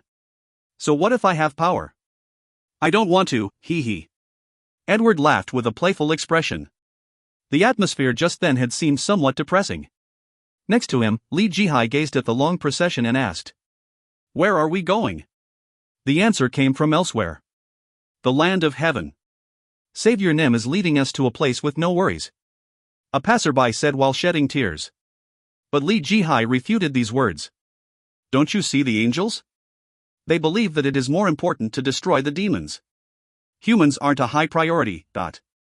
They are fake angels. Savior Nim is the only one who knows the real road to heaven. According to Savior Nim and his children, we can go to heaven. I am too young to go there already. You who lack faith. Do you still have doubts about Savior Nim? Li Jihai replied. I know that he is strong. He took care of the creatures that we couldn't, so I am thankful. But it is unlikely that he is leading us to heaven. The passerby sighed like he was grieving. Then other people joined and surrounded Li Jihai. You don't deserve to be in this line. Heretics. Heretic. A fiery reaction. Li Jihai was forced to panic at the sudden crisis. I am a heretic just because I don't believe? Wait a minute, stop. Li Jihai couldn't stay still any longer because people started grabbing at her hair and clothes. The Devil Hunters raid team rescued Li Jihai and confronted the group. Ugly woman. At that moment, a voice was heard. Ah. Oh, Savior Nim's child. It was like looking at Moses' miracle. The people immediately gave way for the dark elf girl. They stopped criticizing Li Jihai.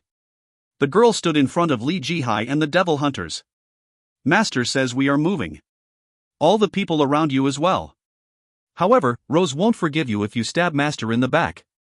Only Queen Nim can stay beside Master. Do you understand? They didn't know who Queen Nim was. But the previous atmosphere had gone away. Rose left after saying those words. Savior. Oh. Oh. The people flattened their bodies like frogs and bowed. Uni. Let's go. Yuunhai's voice broke through to Li Jihai. Why yes. Go. Li Jihai swallowed her saliva and walked away. She felt like she was walking into a lion's mouth. If you find any errors, ads pop up, ads redirect, broken links, non-standard content, etc., please let us know. Report chapter so we can fix it as soon as possible. Chapter 150, Guardian Deity, 4. Chapter 150, Guardian Deity, 4. Exactly 10 days. Most of the creatures in South Korea were wiped out. The number of humans following me grew exponentially and reached 30,000. And I receive an achievement at the same time. The faith of 30,000 humans has successfully been acquired for the first time. The achievement is beyond what can be read. Looking for similar achievements and rewards. 0.001 achievement points will be obtained per person. The decimal points will be rounded up. 35 achievement points have been added. There was something like this? The reward itself wasn't that great, but the system window meant it was worth keeping an eye on. If millions of people had faith in me, then it would be possible to earn high achievement points. It didn't seem impossible when looking at the growing trend. Of course, it would be faster to do other work, but it could be considered a supplementary income. There was nothing bad about it. Especially when it came to my achievements score. Stop. It happened when we were nearing Busan. Many soldiers and armored vehicles blocked the path in front of me. There were no helicopters or fighter jets visible. I heard that the demons had hit the Air Force bases first. It was surprising that the ground troops still existed. I hadn't read any news about them, but now their motives were clear. They intended to get rid of the creatures. The man talking into the loudspeaker was wearing a hat with 3 stars. We are planning to recapture Seoul. Cooperate. He added a few words, but nothing was clear. They meant to force cooperation. If you try to leave. Vicious scum. You pop out when the creatures disappear? What have you been doing up to this point? Savior Nim is the one who removed all the creatures. The reactions of those who followed me were quite intense. It seemed like during the full-scale attack, they abandoned the people and retreated to a far corner. The people had lost serious faith in the soldiers. The blood pressure of the survivors rose. The soldiers stand for South Korea. There were limited resources and no supplies, so the only way was to be self-sufficient. But now it is different. Once Seoul is reoccupied, you can live a comfortable life as before. The technology developed using the cores has been put into practical use. Awakened, cooperate with us. Let's recapture Seoul together. It was no different from an armed demonstration. The soldiers were trying to use the weapons to force the people. However, my side included a much larger number of awakened. They even had faith in me. Shay. Bullshit. The people spat and expressed their disbelief. Master. It is noisy. What is that thing? Rose frowned due to her sensitive ears. It is called a loudspeaker. Can I get rid of it? She asked. Instead of answering, I took one step forward. At that moment, all the noise disappeared. The people complaining and the soldiers became silent. But the atmosphere was just like before an explosion. Weiwa-ak. I made a huge sphere with pride's flames. The round sphere of flames floated into the sky like a sun. The flames that were twice as large as an armored vehicle constantly expanded and compressed. I had 110 points in magic power. It was the highest of all my stats, so even a low-rated skill could offer more destructive power. There was nothing to say if an epic-grade skill was used. Kwang. I stretched out my hand and the compressed sphere hit a mountain. A short explosion. The mountain that was 700 meters tall unexpectedly evaporated. An action that was impossible for current humans. It was something that couldn't even be called power. The soldier shouting through the loudspeaker was silent after seeing the scene. He wasn't the only one from among those watching. There was nothing to say. It was like a wonderful dream had just soared into the sky. They stared blankly. This was a warning. If they made more noise, then I would bury them. God. A god. Beyond a savior, I now had the title of a god. The murmurs weren't only heard from the people behind me. The soldiers. They were humans as well. I had learned about humans through the machine. Every human was different, but they still followed the same laws. I had already received their faith, and the number of followers exceeded tens of thousands. My abilities were impossible to reproduce. Duck! Duck! The soldiers started to drop their guns. Then, like wildfire, all of them started putting down their arms. Those in the armored vehicles came out with hands lifted. They had no intention of hostile behavior. You! What are you doing? Didn't you see it? Humans can't disobey a god. The soldiers were intensely agitated. Quia! Just then, a scream was heard from near the mountain I blew up. Kung! Kung! A giant carrying a huge rod came rushing over. One of its two heads had disappeared, but its presence was overwhelming. A twin-head ogre. One of the strongest creatures. It had been attacked and wounded near the mountain. It breathed harshly as it ran uncontrollably. At the very least, it was a species that common humans couldn't deal with. The twin-head ogre had appeared after its habitat was destroyed. People instinctively felt fear because of its size and ugliness. Saw. 1,000 wings expanded. Just like the name, the wings could fly in the air. I flew horizontally along the ground and bumped into the twin-head ogre. Kururung. The twin-head ogre had dull movements but great power. It probably had at least 100 points in strength. But that was the same for me. 105, it was higher than the twin-head ogre. I grabbed the hands holding the rod and pushed them away. I felt the twin-head ogre hesitate. It never imagined it would be pushed in a pure power struggle. Creatures and demons made a point of avoiding a strength contest with a twin-head ogre. But I engaged in a frontal attack. I didn't let go of the rod. Kung! Soon the body of the twin-head ogre was laying down on the ground.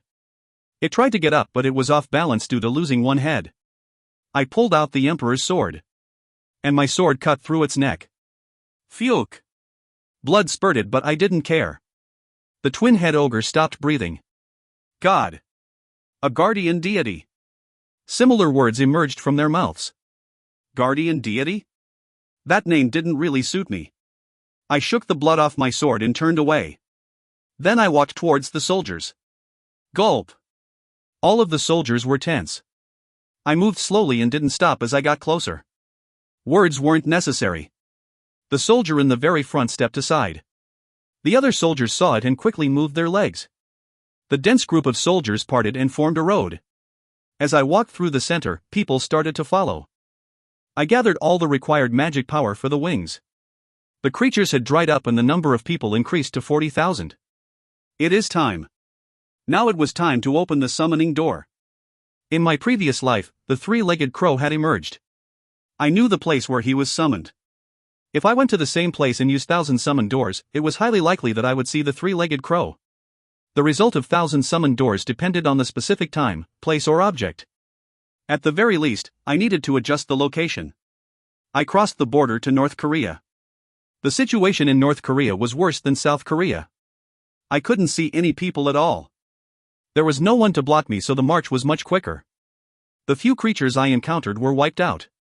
After 3 days, I reached my destination. I lifted my head and looked up at the mountain touching the sky. Mtbaekdu. I had arrived at my final destination. Mtbaekdu was foggy. My wings filled with 1,000,000 magic power were noticeable even in the fog. The people were nervous. They seemed to think this was the path to heaven. A demon leading them to heaven. It was a delusion. Even if it was possible, I didn't want to open the door to take them there. I just wanted to open the door. It was a demonstration that would confuse pandemonium. Their desires were different from mine. However, their origin was needed. Their wish to be happy and go to heaven would be a great help in opening the summoning door. 1,000 summoned doors.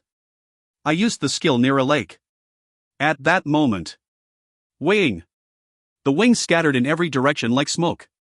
They formed a circle in the air. The skill 1,000 summoned doors, X-Epic, has been used. The summoning door has been successfully opened. There was a smile on my face. As if their souls were being sucked in, the magic power of the humans was dragged into the summoning door. It was a magic power created by their origin. I wasn't certain whether the three-legged crow would be summoned again. However, the number of people here meant that the summoned creature certainly wouldn't be ordinary. G-ok. G-ok. The circle was torn open. A large body passed through the circle and soon landed on the ground. Its size was 30 meters. A slender body and 4 feet. A long face and fur. The sharp eyes turned to me. It was asking who I was. There was a strong inquiring expression on its face. It wasn't the three-legged crow. It was totally different. I studied the body of the creature. It was unusual. The summoned creature had 9 tails. The horn on its forehead made it seem like a unicorn, but the flowing magic power felt very different. It was close to divine power, but it was too ambiguous to call it divine power. At first glance, it looked similar to a deer. However, the face resembled a dragon. It also had the feet of a horse, so I doubted its identity. Chimera? A chimera was made from various living creatures, so it seemed to be similar. But this creature was overflowing with health compared to a chimera. I couldn't determine the identity. I confirmed it properly using mind's eye. Name, Jiren, TL, Korean version of Chilin. Stats. Strength 105, Intelligence 100. Agility 90, Stamina 80. Magic Power 105. Potential, 480/. Uniqueness, the name comes from a combination of 2 characters, GI, for male and Rin, for female. It is a hairy beast in charge of sacred areas. It was originally born from the imagination of a god and the origin of many humans. Skill, Consecration, Epic, Jiren, Epic, Imagination Barrier, X Epic? Despite mind's eye being raised to an epic rating, there were still question marks. It wasn't unexpected since the flow of magic power was completely different. It originally did not exist. I stared at the words written in the uniqueness section. In other words, it was created. If a real god was summoned, then the balance would be disturbed. From what I had seen, the three-legged crow ate dragons, but the Jiren would be able to push back against it. It was similar to the three-legged crow. Kuo! The Jiren cried out. Even the people far away became aware of its existence. Jiren! Oh, a real guardian deity has appeared. The cheers only lasted a moment. The surrounding world started to reverse. Before I knew it, the sun split into 9 and the mountaintop became a sea. I immediately noticed the barrier. A sacred deity. It noticed my essence and took an aggressive stance. I had the advantage in stats. The problem was the skills. The imagination barrier skill was X Epic and the following 2 skills were just question marks. I guess I can't just pass. The Jiren moved its huge body. The hooves of a horse stepped down on me. Kwang. At the same time, I struck. Imagination barrier. It was fake, but it wasn't fake. Any wounds received here would actually hurt. The humans were isolated, so the Jiren and I were the only ones within this barrier. Humans outside the barrier were just watching my fight with the Jiren. What should I do? There was a moment of distress. The answer was clear. I pulled out the Emperor's sword. It was surrounded by a dark aura that swallowed all the light around it. The sunlight had increased by 9 times, but it better revealed Dark Sword's appearance. I'll tear off your fur and fix it for you. It would have been easy before I went to the underground world. I would have been soundly beaten. But I had now broken my limits. My feet moved forward. Of course, I wouldn't kill it. I needed to make it yield before it would follow my intentions. The Jiren was the right creature to provoke pandemonium. In addition, the Jiren seemed like a sacred existence if I just looked at the attitude of the humans. The Jiren also showed no moves to harm the humans. The Jiren had a harmony with humans, meaning it would block pandemonium and his creatures. If that happened, I could buy some time. Quora Rung. Numerous lightning strikes appeared in the clear sky. I wouldn't be pushed in pure stats. Except for strength, everything else was high. But skills were just as important as stats. Imagination barrier was more difficult than I thought. It clearly showed the Jiren's imagination. Impossible miracles kept occurring in this place. HAUP. The Jiren used its 9 tails and swallowed one of the 9 suns. Then it inhaled and spat out the sun. Waroruk. The approaching sun felt like it could swallow the world, so I felt a little alarmed. I can't be careless. It seemed like a serious situation. If I was hit, then it was likely I would end up in a shabby condition. Paranormal. Paranormal's blessing. High magic power, 110, and intelligence, 105. Calibration has increased the magic power rate by 1.2 times. Magic power plus 6 for 30 minutes. It was different from the previous times. The efficiency of the item had increased due to my transcendent stats. It was like a craftsman bringing out the potential of a tool. Either way, my magic power reached 116 points. It was a shame for the Gyron. I would use my strength to smash the sun head on. I made Pride's flames burn more intensely. Then I added the power of Lightning God to it. It was the power I previously used to destroy the Titan. I won't be pushed back when it comes to output. Despite the imaginary work, I was the owner of a transcendental power. In the first place, transcendence meant going beyond reality, so it wasn't greatly affected by imagination. It was a little annoying. The combination of Pride's flames and Lightning God's power was comparable to the sun. I threw everything at it. Shortly after the sun hit. Korururung. There was a huge explosion. The boundaries of the barrier were burnt and the illusion started to crack. Jajjijok. The overwhelming output couldn't be endured. The Gyron was confused for a moment and raised its horns. The horns reinforced the barrier. The cracked barrier was restored to its original state. I will break it. The barrier was annoying. I continued to struggle against a variety of natural disasters. The ground sprang up or molten lava would come pouring out. It wasn't something a normal body could survive, but it didn't end there. I once again brought out Pride's flames. I was going to smash the barrier. If you find any errors, ads pop up, ads redirect, broken links, non-standard content, etc., please let us know. Report chapter so we can fix it as soon as possible. Chapter 151, Guardian Deity, 5. Chapter 151, Guardian Deity, 5. Chike. Chiik. Instead of borrowing its power, I poured Lightning God directly into Pride's flames. Lightning God seemed to hesitate for a moment but soon gave up. The great power was then compressed to the size of a fist. The power was incomparable to before. I threw it towards the barrier. As soon as the compressed power hit the barrier, it sucked in everything around it like a black hole. It was the same with the shield around the barrier.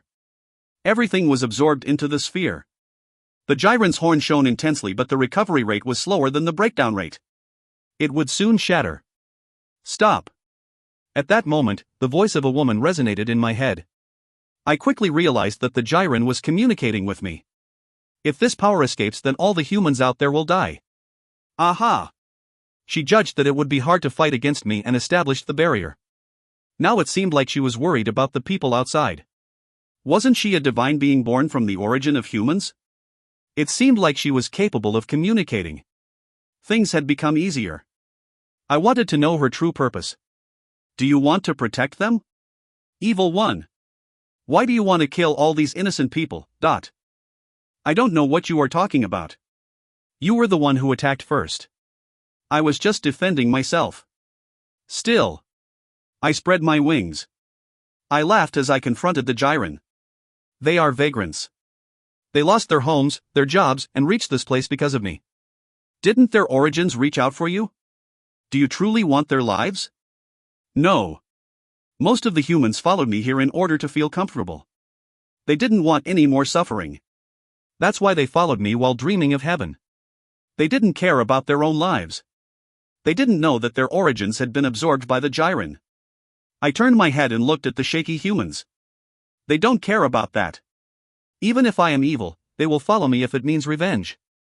If someone was willing to take them to paradise, they would follow people even more evil than me. You know the origin, yet you saw my essence and attacked. I brought the humans here. They truly believed in me. That belief was also included in the origin. Then you are not evil? Was she born crazy? She interpreted my words in a different way, so I corrected her again. I am evil. More evil than anyone else. However, that evil doesn't apply to everyone. Only for those I acknowledge as my enemies. They are the target of my wickedness. Humans were currently out of the question. Their level wasn't enough to even poke me in the teeth, let alone push me back. The Gyron seemed to finally understand. Then, okay, I admit it.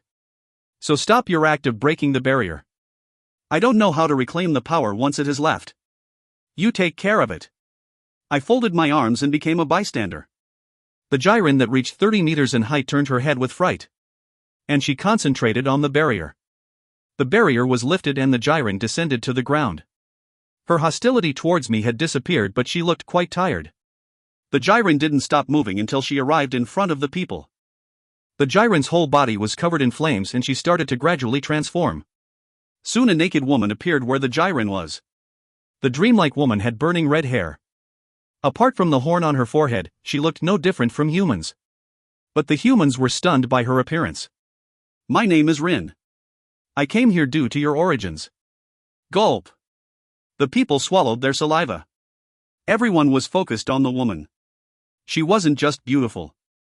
There was an unapproachable atmosphere around her. "However, I can't take you to heaven. It is possible to make a similar dream, but it is just a mere illusion. Do you want it?" There was silence. They had imagined it numerous times. They were hoping it would be turned into a reality. Rin continued. "I'm not sure. But I feel extremely unpleasant towards those who bullied you. They trampled on this land and took away your precious things. I will punish them." Fu Weng. Her horn shone once again. Flames spread and were absorbed by thousands of people. "After this was done," she said. "And, the person who will end the confusion will appear here. He or she will become the real defender of this country." I watched closely. The Gyren had planted embers in the humans.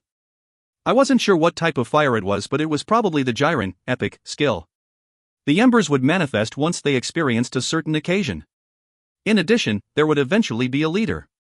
Among the tens of thousands of people gathered here, a true leader would appear to lead them. The faces of the humans were red. They instinctively recognized the Gyren and what she was doing. Maybe the Gyren was manipulating the humans with images. Anyway, I did everything I needed to do. I passed on the message. It happened while inside the imagination barrier. I told the Gyren the true enemy who was trampling on humans. I remembered the conversation that just occurred. Pandemonium. His servants are stepping on this land. They caused devastation. He is a demon, but unlike me, he wants the destruction of this world. The choice is yours. Will you continue being hostile against me, or will you help the humans against Pandemonium and the other demons? Does that mean you don't want his destruction? I am a demon. I won't get revenge for the humans. So I summoned you. It will be tough if Pandemonium is at a similar level to you. You don't have to hit him. This time, 4 of his demon vassals have died. I know the location of their dungeons. Although Pandemonium will urgently dispatch demons and creatures, there will be fewer of them. Hit those places. It will be the true springboard for revenge. Springboard for revenge. I don't wish to destroy humans. I just want to kill the other demons. Think carefully and act. I am not someone you should be hostile towards. Right now, I didn't care about the dungeons of other demons. It was more important to buy some time. If I could buy a few months, then that was enough. The Gyren and humans would give me that time. In addition, they could have a taste of power once they succeeded in capturing the dungeons. They might be able to start properly fighting back against other demons. Gyren made the decision to hit the dungeons of Pandemonium's vassals. In that case, I didn't need to stay here. Now. I turned around. I didn't need to guide them anymore since there would be a leader. It would be better to maintain my mystique. Humans were like that. The more they didn't know, the scarier it was, or they were more inclined to follow the mysterious. Savior Nim. Where? The humans panicked once I turned my back to them. Yuunhai was the first one to arrive. Wait a minute. Yuunhai was a lightning magic swordswoman. She could move as fast as lightning. She glanced up into my eyes. Who are you? I have watched you. But I just don't know. Why do you feel so familiar? It felt like she wouldn't let me go until I answered. I was going to use a scroll to disappear from Ntidbektu, but I opened my mouth first. You don't have the right to know yet. It is a familiar voice. Although it is familiar, I can't remember. My memory is foggy. Just, can't you tell me? How do I obtain the right to know? Become stronger. All the humans should be beneath you. Once you deserve it, you will know everything that you want to know. She had become stronger in 1 year and 8 months. It couldn't be compared to before. However, that was just against the human standards. If she maintained this growth, it would only be a matter of time. I wanted her to grow faster. Therefore, I pulled out 2 sheets of parchment. The advanced training room tickets. A type of ticket that could be opened. If you want to become stronger, then tear this when no one else is around. Convey the other one to the person with the most growth potential. I wouldn't have given it if her growth was below expectations. But Yuun Hai and Edward Windsor's growth had fulfilled it. Unlike in my previous life, the humans couldn't be allowed to fall so easily. I would be able to gain a lot of benefits if they survived until the end. It wouldn't be bad if Yuun Hai emerged as the leader. The true power of humans came from their unity. She would become a focal point to destroying the demons, and I would be controlling her from behind. It wasn't a bad development. Yuun Hai glanced at the 2 pieces of parchment. She alternated between the parchment and I with tight lips. I left it at that. It is enough to make Pandemonium alarmed.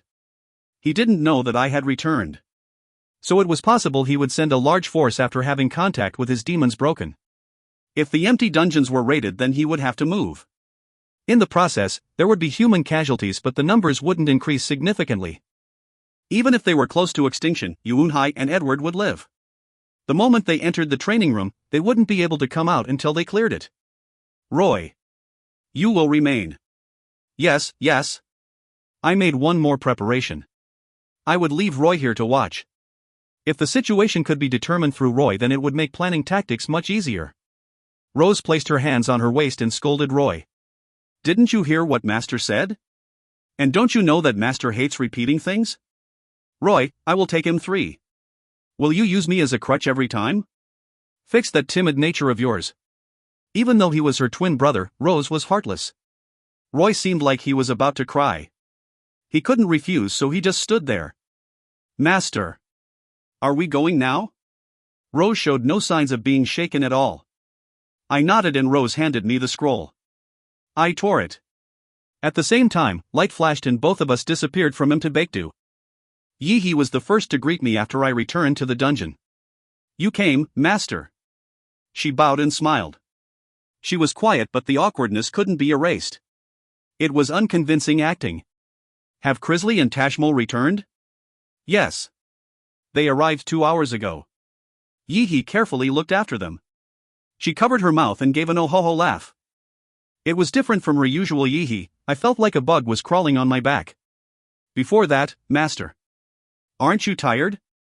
Yi-hee brought you some honey water as a sign of sincerity. Yi-hee reached out and a beautiful cup appeared from somewhere. It was a trick that she had learned how to do. Please note that this cup was made by Yi-hee. She had come a long way. Yi-hee didn't have a sense of design, but that had changed over time. Gulp. I swallowed it. A refreshing feeling went down my throat. Delicious. Yi-hee. Yi-hee quickly received the cup that I threw. I have to see Crisley and Tashmol. Yes, Master. Yi-hee is happy to guide you. Yi-hee bowed respectfully once more before flying off. Yi-hee's garden. Crisley and Tashmol were collapsed in a room like they were dead. King bees buzzed around them noisily, but they didn't budge. The quantity and quality of their magic power has risen. Tashmol's wings had grown bigger and Crisley had a strange magic power. But I wasn't certain about one thing. How much did they grow? I quickly opened mind's eye. Name, Crisley. Occupation Master Guardian, all stats +5, title. Asterisk person with the blood of a true demonic dragon, epic, intelligence +6, magic +6. Asterisk blessed by the moon, XU, magic power +8. Asterisk balanced, epic, all stats +3. Stats. Strength 72, +8, intelligence 94, +14. Agility 68, +8, stamina 68, +8. Magic power 80, +26. Potential, 382 +64/484. Uniqueness, after going through some atrocities, the power of the true demonic dragon Aujin and the Archelf Queen Shilla has been balanced with Ganek the King of Death. Skill, large body control, XU, undead manufacturing, epic, Queen of the Sun and Moon, epic, King of Death, epic. Skill and item effects, Death Wand, XU, set, magic power +4. Name, Tashmol. Occupation Fallen Angel title.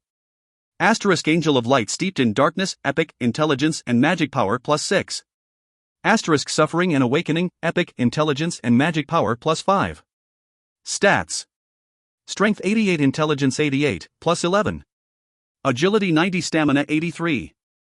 Magic power 85, plus 11. Potential, 434 plus 22/471. Uniqueness, an angel that spread light into the world has now become a fallen angel. As a result of repeated suffering and enlightenment, she has become more complete. Skill, propagation of darkness, epic, barrage of dark spears, epic, dark thunder, epic. Item effect, firm conviction, XU. It was a tremendous growth. It was a level that could face other high-class creatures. They might be even stronger. They were at least between a high-class 2LV and 3LV creature. This was more than I expected. The vacancy left behind by Crossless still remained. Why you came? My dungeon master. Crisley noticed my presence and sat up. Her complexion was pale. It indirectly told me how hard her experience was. Take a rest. No. Seeing you after a long time, I am very happy. How long did you stay there? I don't know. At least 3 years. Yet only a few days have passed here. There was a complicated expression on her face. She didn't know whether to rejoice or mourn that it wasn't 3 years later. Good job. You have become stronger. I am glad to meet Master's expectations. Oh, and Crisley handed me a fragmented piece. It was given to me when I left the training room. There is a weird pattern. The piece was heavy. It looked like parts of it had been forcibly cut off. Strange mural paintings were carved on it. I would only be able to confirm its identity once all the pieces were gathered. Mine's I didn't give an explanation. Name, piece of balance. Description, a piece given after clearing the advanced training room. It is a piece of balance. There will be a special effect once all 5 pieces are placed together. That was all it said.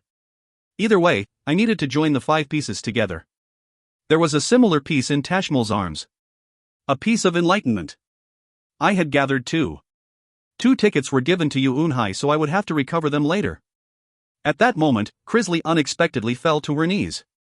My dungeon master. In the future, I will be the sword that cuts down your enemies. Instead of Crossla? Crossla. He followed my orders like a sword. He solved everything ahead of anyone else.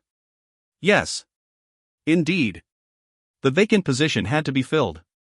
Okay. You will be my sword and shield. Defeat my enemies in the future.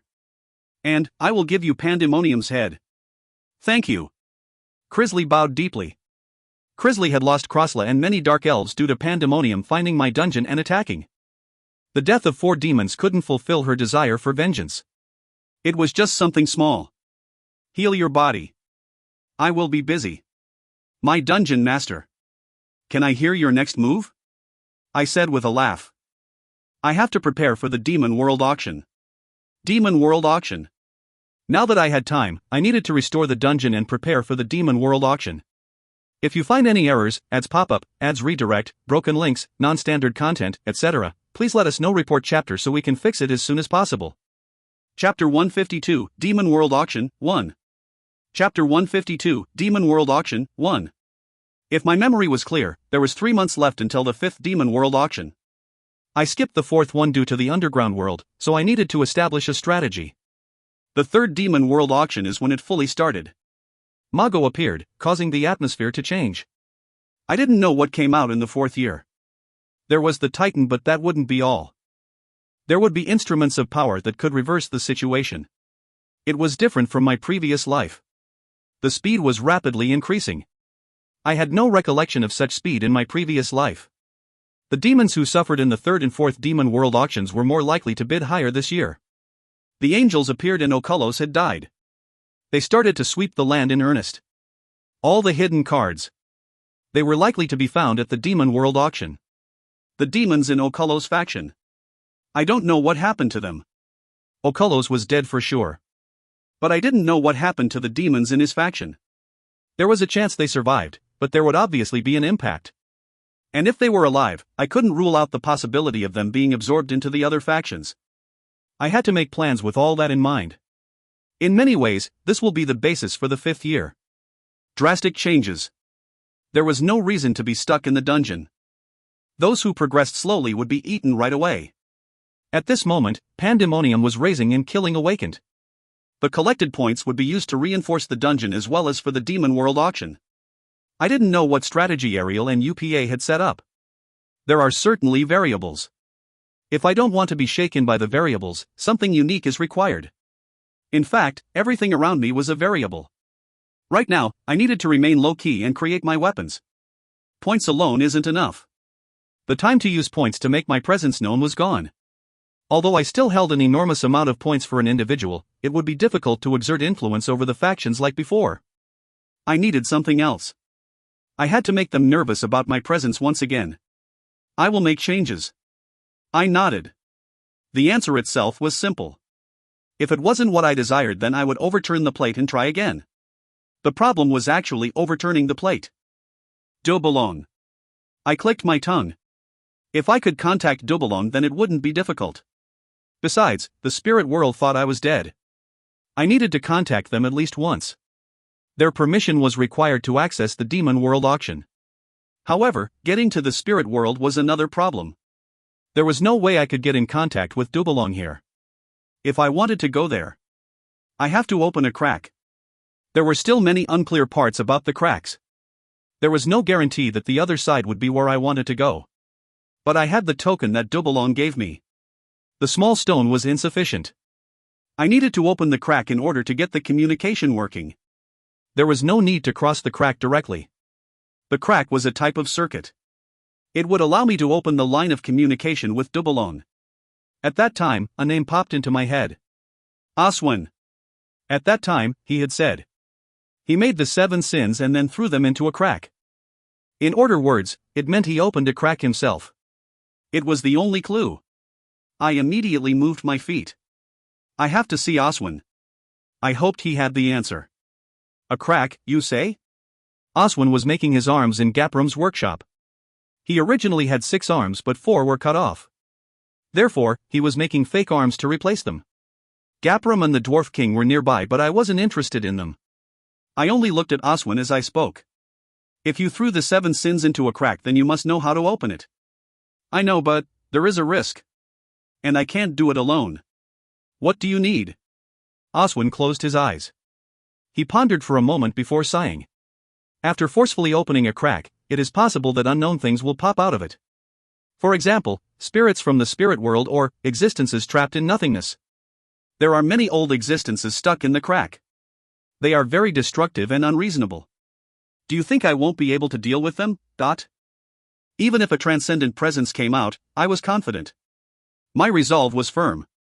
Aswin realized this. Aswin knew he wouldn't be able to discourage me and shook his head. Okay. However, materials are required.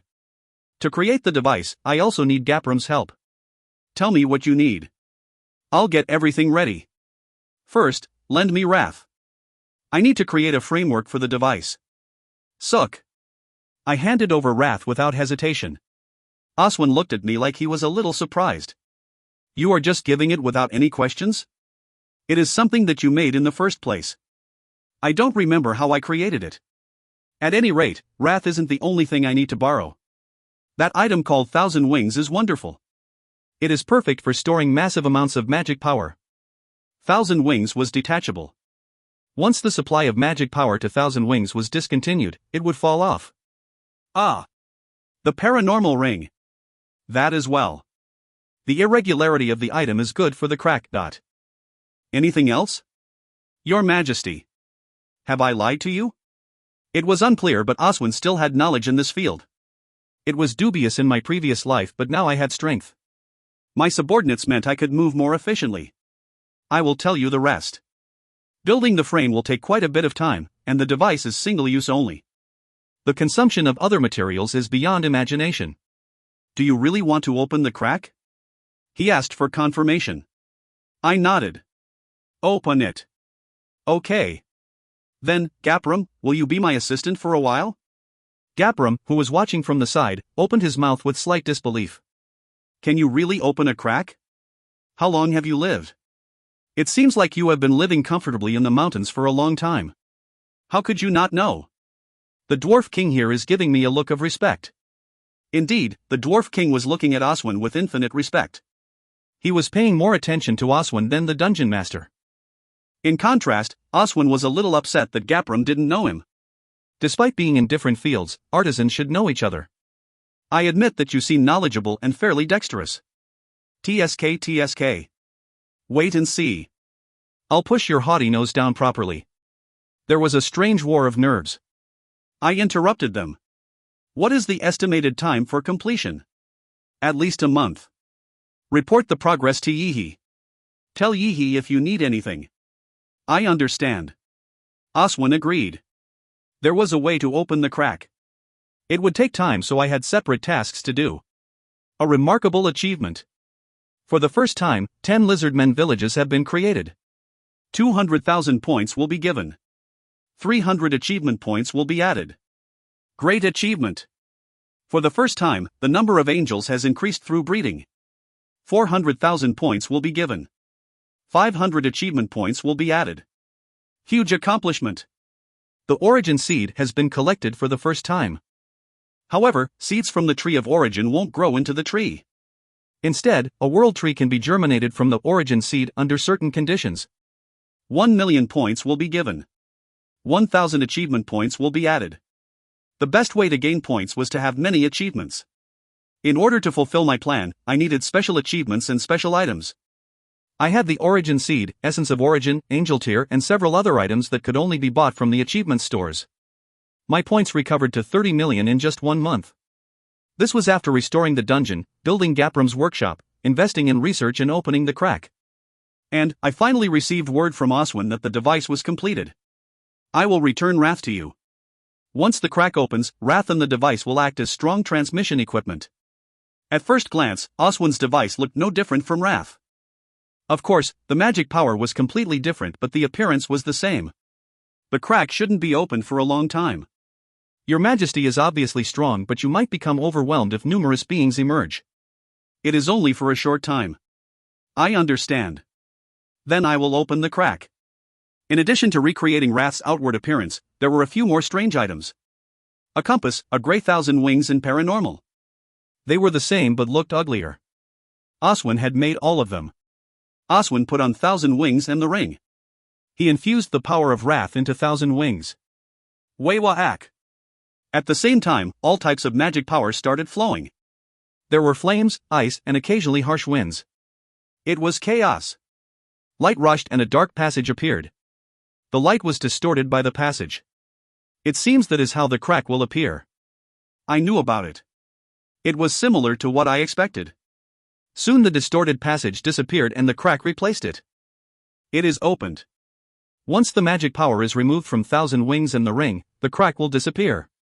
I placed my hand in the crack. My hand was holding the stone that Dobalong gave me. It started to vibrate as I poured magic power into the stone. Duck! I knew instinctively. The connection was made. No one should be able to contact me with this. Who are you? Dobalong. It is me. Me? I don't know. How did you obtain this communication line? Dobalong's voice was filled with intense doubts. Who else would communicate with this stone other than me? No. It was hard to imagine that Dobalong would give it to many people. Dobalong's voice shook as he noticed it. Perhaps. No, but it can't be? I said with a laugh. It has been a while. Dobalong couldn't answer. I could tell that he was surprised. I waited leisurely. I couldn't afford to be idle due to the crack, but I needed to seem free to take control of the conversation with Dobalong. Why, you are really Randalph Nim? There is no other demon that would use that name. It is ridiculous. I checked and you were erased from the system. You can see that? It meant they would know when a demon died. I asked with confusion and Dobalong replied. Please just wait a moment. I will check. It won't take long. I'll be waiting. A guest happened to arrive. I pulled back my hand. Once the crack was closed, it couldn't be reopened. Dobalong could open it separately, but it would take too long. There were only 2 months left until the Demon World auction. Since I had to keep the crack open until Dobalong returned, the delay meant an existence inevitably passed through. Oh my god. An ancient corrupted spirit. It seems like it has been in the crack for a few thousand years. Should I close the crack now? Oswin was startled as he saw the existence. Thick hands. A dark body. 2 eyes could be seen in the darkness as it floated in the air. An ancient fallen spirit. It should be an advanced creature. 10 such spirits appeared at once. I shook my head. I will deal with it. I pulled out my sword. I looked at the fallen spirits with wrath and the Emperor's sword in both hands. I can't move because I have to maintain the crack. Is it really okay? I am enough. The attribute of the spirits was darkness itself. I couldn't use dark sword and would have to deal a blow with moonlight falling. However, that was only if I followed the attribute. I was different from those creatures. My transcendental attacks ignored the attributes. The crack couldn't be closed, so I needed to take care of anything that emerged. Cool. The fallen spirits penetrated through the darkness. It seemed like they were aggressive. But I was faster. Schwack. I cut one apart. The spirit was split in 2. It is a little annoying. The fallen spirits would able to replicate themselves. I need to slice them so they can't divide, but Dark Sword made repairing injuries impossible, but dividing was another area. Anyway, I didn't think much about it. I would just attack them until they couldn't split anymore. Starting with the ancient fallen spirits, contaminated gnomes and gastric golems appeared through the crack. Fortunately, existences similar to Kenteganam didn't show up. After buying some time, Dubalong finally contacted me. Really, you are alive. I'm really surprised. I won't die. Supak. The gastric golem was cut into 2. My dream was still valid. Sitting on the throne of the devil with a large smile. I wouldn't die until I achieved that dream. I was confident that I wouldn't die. The sounds around you are loud. Are you in a fight right now? It isn't a big deal. Waroruk. I burned the remnants of the gastric golem with pride's flames. Now everything became silent. Oh, it is quiet now. By the way, I am wondering something. Can I hear the story of where you went? Unfortunately, there is no story to tell. I want to hear how to avoid the system's eyes. I will pay a price. Dubalong said urgently. Loopholes in the system would be accompanied by enormous sacrifices. The dark spirits were eager to avoid the eyes of system. However, the underground world was already incorporated into the system. It wasn't a loss for me because I got a lot of rewards after connecting the underground world to my dungeon, but it was a pity for Dubalong. Dubalong. Don't you know that there is a reason why I contacted you? Yes. Randalph Nim's time is very precious. Was the reason why you contacted me separately due to the Demon World auction? A valid reasoning. It was true that I contacted him for access to the Demon World auction. But there was something else more important. I have an offer. Offer? Dubalong. Have you even thought about changing the auction method? I spoke bluntly. Dragging things on wasn't in my nature. Anyway, my side was holding the key. It never even popped into my head. Change the auction method? Dubalong's voice trembled at the unexpected words. I didn't delay. Add more items to the auction. The items will be obtained from the demons. In other words, you want to be able to contribute auction items? That's right. The anonymity of the demons contributing to the auction should be guaranteed. That isn't possible. There isn't enough time and the Dark Spirit King can't just change the fixed rules. Was that really the case? He could change the rules to his own benefit. It will cause some excitement before the auction. Please note that I will put up the Essence of Origin for auction. The Essence of Origin. The Essence of Origin. It was an item that the Dark Spirit King desired. I had asked for the 7 sins in exchange for it. It was an item that would allow someone to break through the limit. Although breaking it once was very difficult, it wasn't very hard to find the next way to break the limit. That's why Adonis desired the Essence of Origin and the Grand Dukes hid the way they broke through the limits in my previous life. Now I declared that I would put it up for auction. Dubalong was silent for a moment. Dubalong couldn't come to a conclusion, so he asked. Randalph Nim. I can guess what Randalph Nim is thinking. Can I ask you a question? You still don't understand? Isn't that why I am asking? Dubalong was confused. We had a relationship, so he speculated that I was going to hand over the Essence of Origin to Adonis. But now the situation changed. I couldn't overturn the plate without any changes. Adonis. He will become a participant in the auction.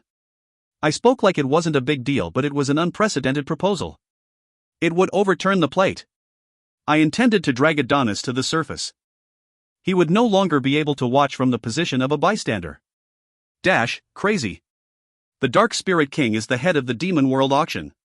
Are there any rules that he can't participate? The issue of fairness, I can't decide for the Dark Spirit King. That isn't your problem. The final decision would depend on Adonis in the end. No matter how much Dubelong said, Adonis would decide in the end. Dubelong was closest to Adonis, but he was still just an advisor. What reason does Randalph have to change the auction method and force the Dark Spirit King to participate? I will also benefit. How would I benefit? Adonis would be turned from a bystander into a participant. It would instill awareness in the demons that the Dark Spirit King had started to move. I wanted the confusion caused by that. The Dark Spirit King could be a double-edged variable, but he was only available for me. In addition, I could acquire more points and purchase more auction items. The demons in the other factions would covet the items I put up for auction. They were things that weren't available from the general store.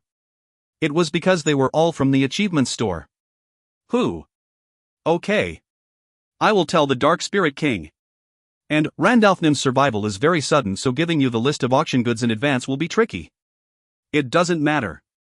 I understand. I will ask the Dark Spirit King for permission.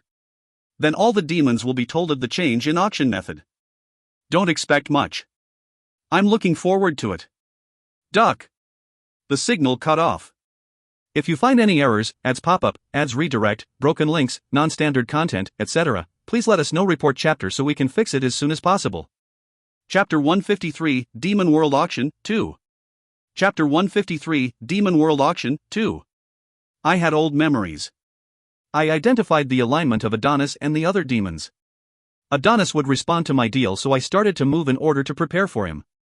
The remaining Grand Dukes. I prepared things that I knew Ariel, UPA, and Pandemonium would covet. It didn't matter if they were good or not. They were things the demons wanted but couldn't obtain. There were no clues about the items. All of them were from the achievement store. To be precise, they were part of the Hell Monarch's treasure. I didn't neglect to gather points from achievements. 1 month later, a message window popped into the air. Under the authority of the Dark Spirit King Adonis, rules have been added to the auction. Prior to the full auction, individual auctions will be held. Demons can participate in the individual auctions. They can place up to 10 goods as auction items. The seller's anonymity is guaranteed. Unlike the previous auctions, spirits can participate as buyers of the individual auctions. Fire spirits and water spirits can also participate in the individual auctions. They can get a certain amount of points through a contract, and these points can be used to participate in the auction. Fire spirits and water spirits? Didn't they oppose the dark spirits? I remembered their actions in the previous Demon World auction. Perhaps something had happened in the meantime. However, there was a smile on my face. It was surprising that the other spirits were officially recognized and allowed to participate in the auction. Hooked. I was ready to overturn the plate. The Demon World auction. I chose Crisley to take with me. She wanted revenge. The object of her revenge was Pandemonium, but I selected her to show her off to the other demons. In her first appearance, Crisley was sold as an accessory to Crossla. The other demons didn't care about her. Now she was better than Crossla. She had phenomenal growth and was now recognized as a high-class creature. I wanted to see how they would respond. My emergence together with Crisley's growth. My smile couldn't be erased as I imagined their reactions. Ariel, UPA, and Pandemonium. I'm back. I was making my debut again at the Demon World auction. They were aware that Oculus had broken the taboo and was killed.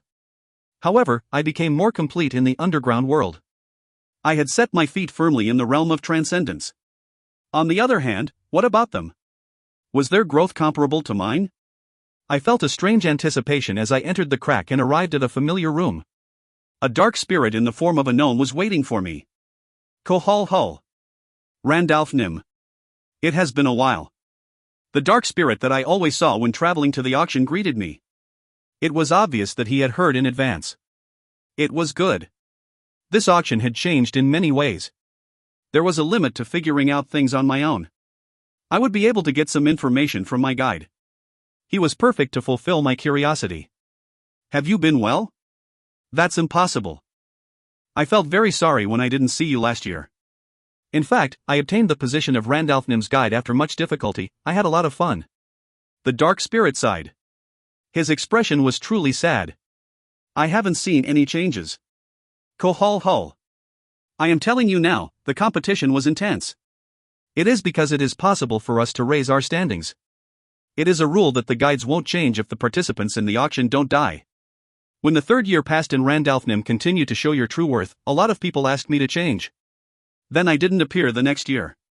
The dark spirit nodded. That's right.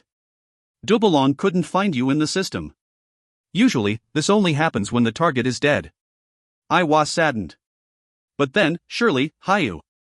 His face was like a girl who had fallen in love. I have no regrets about not swapping Randalphnim. Hull. Would you like a succubus or elf? A sexual joke. He laughed Hull. At approaching succubi and elves. Just imagining it was terrible. I don't have an answer. Rather, I saw that the fire spirits and water spirits are participating in the individual auctions. What happened? Ah, that is. The dark spirit's expression hardened. It wasn't a good expression. I remained silent and the dark spirit continued. Do you know the story about the other spirits sending spies? I know. Due to the summoning of cruel Commander Maxium, the other spirits sent spies to obtain information from the dark spirits. I remembered it. Among them, the water and fire spirits pressed our dark spirits most severely.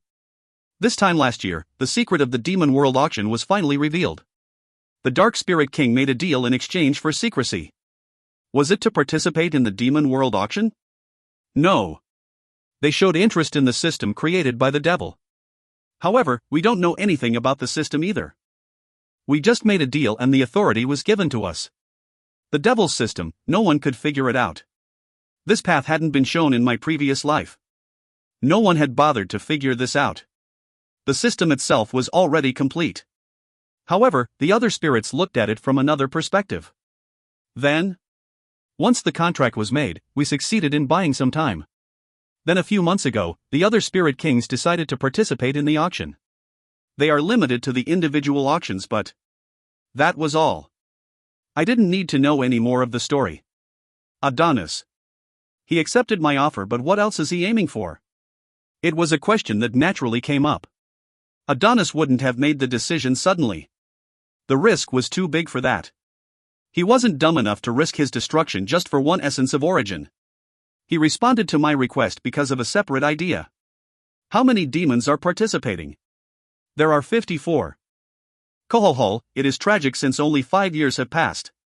In the first 3 years, I was the one who killed all the demons. That number had risen in just 2 years. The average number of points? It was originally 3 million, suddenly, it rose by 700,000 in one day. Hull. The dark spirit sent me a sly glance. He had a sense of how many points I had. However, his gaze was filled with respect. And there are contracts for the individual auctions. It will be stamped with the Devil's Seal, but don't feel burdened. The Devil's Seal. There were large constraints on its use. Contracts stamped with the Devil's Seal were absolute. I knew Adonis had it, but I didn't think he would use it. I read through the parchments the Dark Spirit gave me. Anonymity guaranteed. Item protection. Confidentiality, etc. were written. The fire spirits and water spirits must have been handed similar contracts. It wasn't strange since they were enemies. I looked at the seal and the place where Adonis's name was written, before biting my finger and placing a bloody imprint on the contract. Immediately afterwards, the parchment was rolled up and passed to the dark spirits.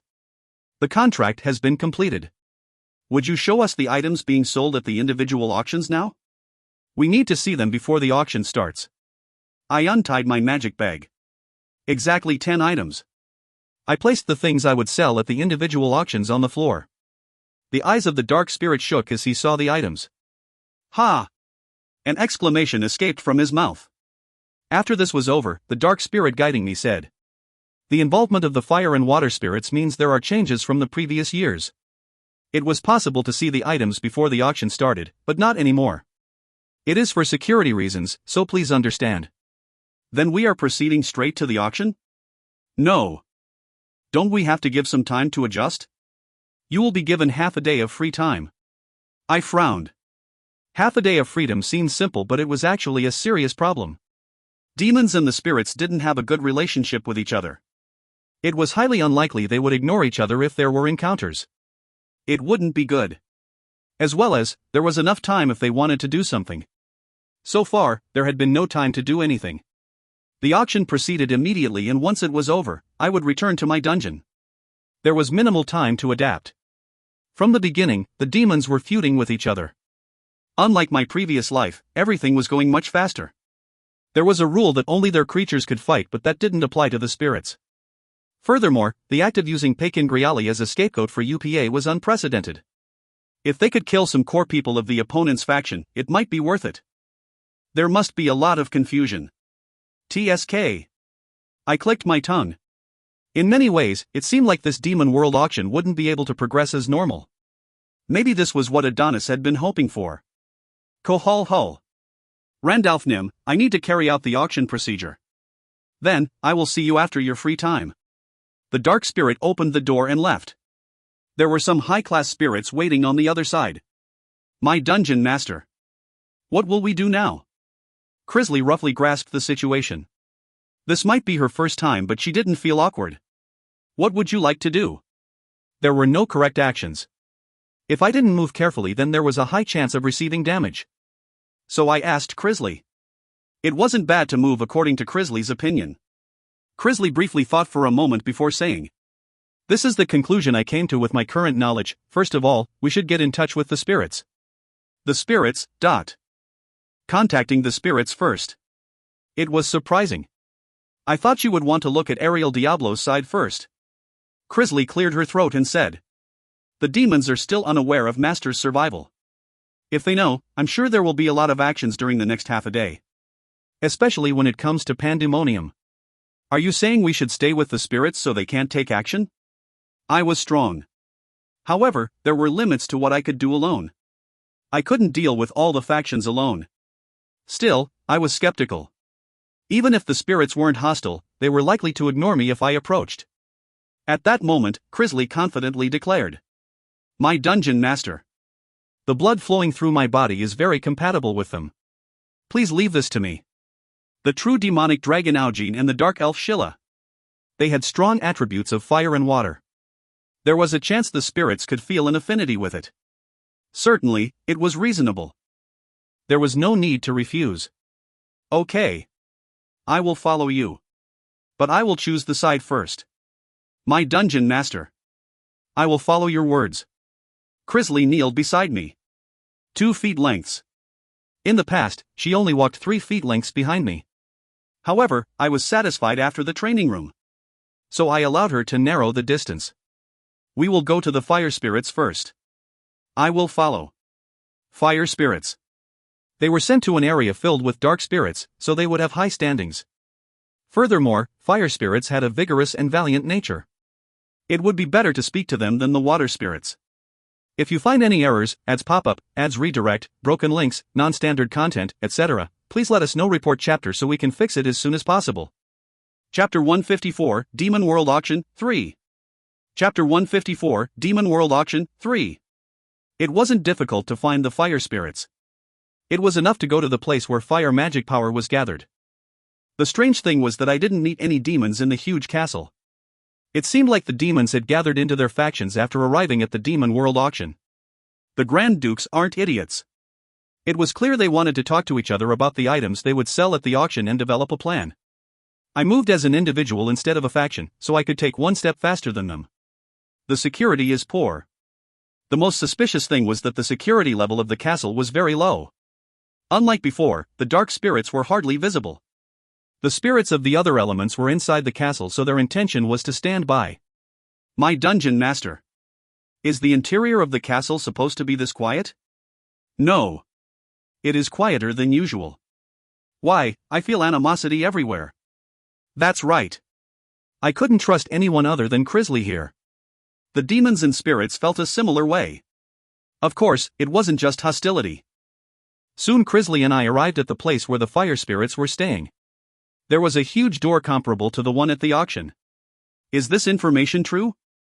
This is an unforgivable problem. Kirby is the representative. This damn year? I am suspicious of their motives in sending Kirby. Taking the initiative first. Quiet. A visitor has come. The other side of the door was noisy. It instantly became silent after someone warned them. Key kick. I turned the doorknob and opened the door. Then, I witnessed huge flames all over the place. There were 20 existences that could be described as fireballs. Each of them had already reached the high-class level. I felt it before opening the door, so it wasn't surprising. The elite of the elite. They were the fire spirits. Each one could not be looked down on. A power that could turn a situation upside down. The king didn't seem present, but they were certainly his close aides. I might be turned into a fireball when dealing with the fire spirits. In other words, I had to be wary. Did they recognize me? Of course, they didn't notice I was transcendent, but that I was a formidable enemy. The spirits were amazingly hot and sharp. My dungeon master. Crisley sought my understanding. She wanted to take a step forward. The fire spirits were already tense after seeing me. Even if I went forward, it wouldn't do much good. Conceding to Crisley was the right step. I'll allow it. After hearing my words, Crisley stepped forward and bowed. Fire spirits. My name is Crisley. We are not your enemies. My flame is more intense than anyone else, and I am seeking your goodwill. An amazing aura. However, the other half is water. No. The fire side is stronger. There was a short exchange of opinions. The fire spirit stared at Crisley and measured how much fire and water energy she had. Soon the largest fireball in the middle spoke. Child. I know that you have a strong fire aura, but this is too abrupt. Especially when the person behind you is a demon. This is my master. He is a person who is taking a completely different path from the other demons. Master is someone who hunts demons and is the owner of vast knowledge. He will be able to answer your questions. She saw it right away. Crisley was familiar with some parts of the demon world auction. She managed to identify and use the theme of the transaction. The spirits became noisy once again. A demon hunting other demons? Demons originally hate each other. It is inconsequential. The response was mediocre. This was the attitude of the spirits whenever dealing with demons. Then the leader of the fire spirits said, "What makes you think we want your information in goodwill? I don't mean any disrespect, but I overheard you talking when I was outside. I take it that Kirby is the name of a water spirit that you are at odds with for some reason. This meeting is because you suddenly received some information upon arriving. I guess that someone gave you information that would make you have a conflict with the water spirits." Crisley's speech was fluent. Her ability to reason after only listening to a few words of conversation was great. I did well to bring her.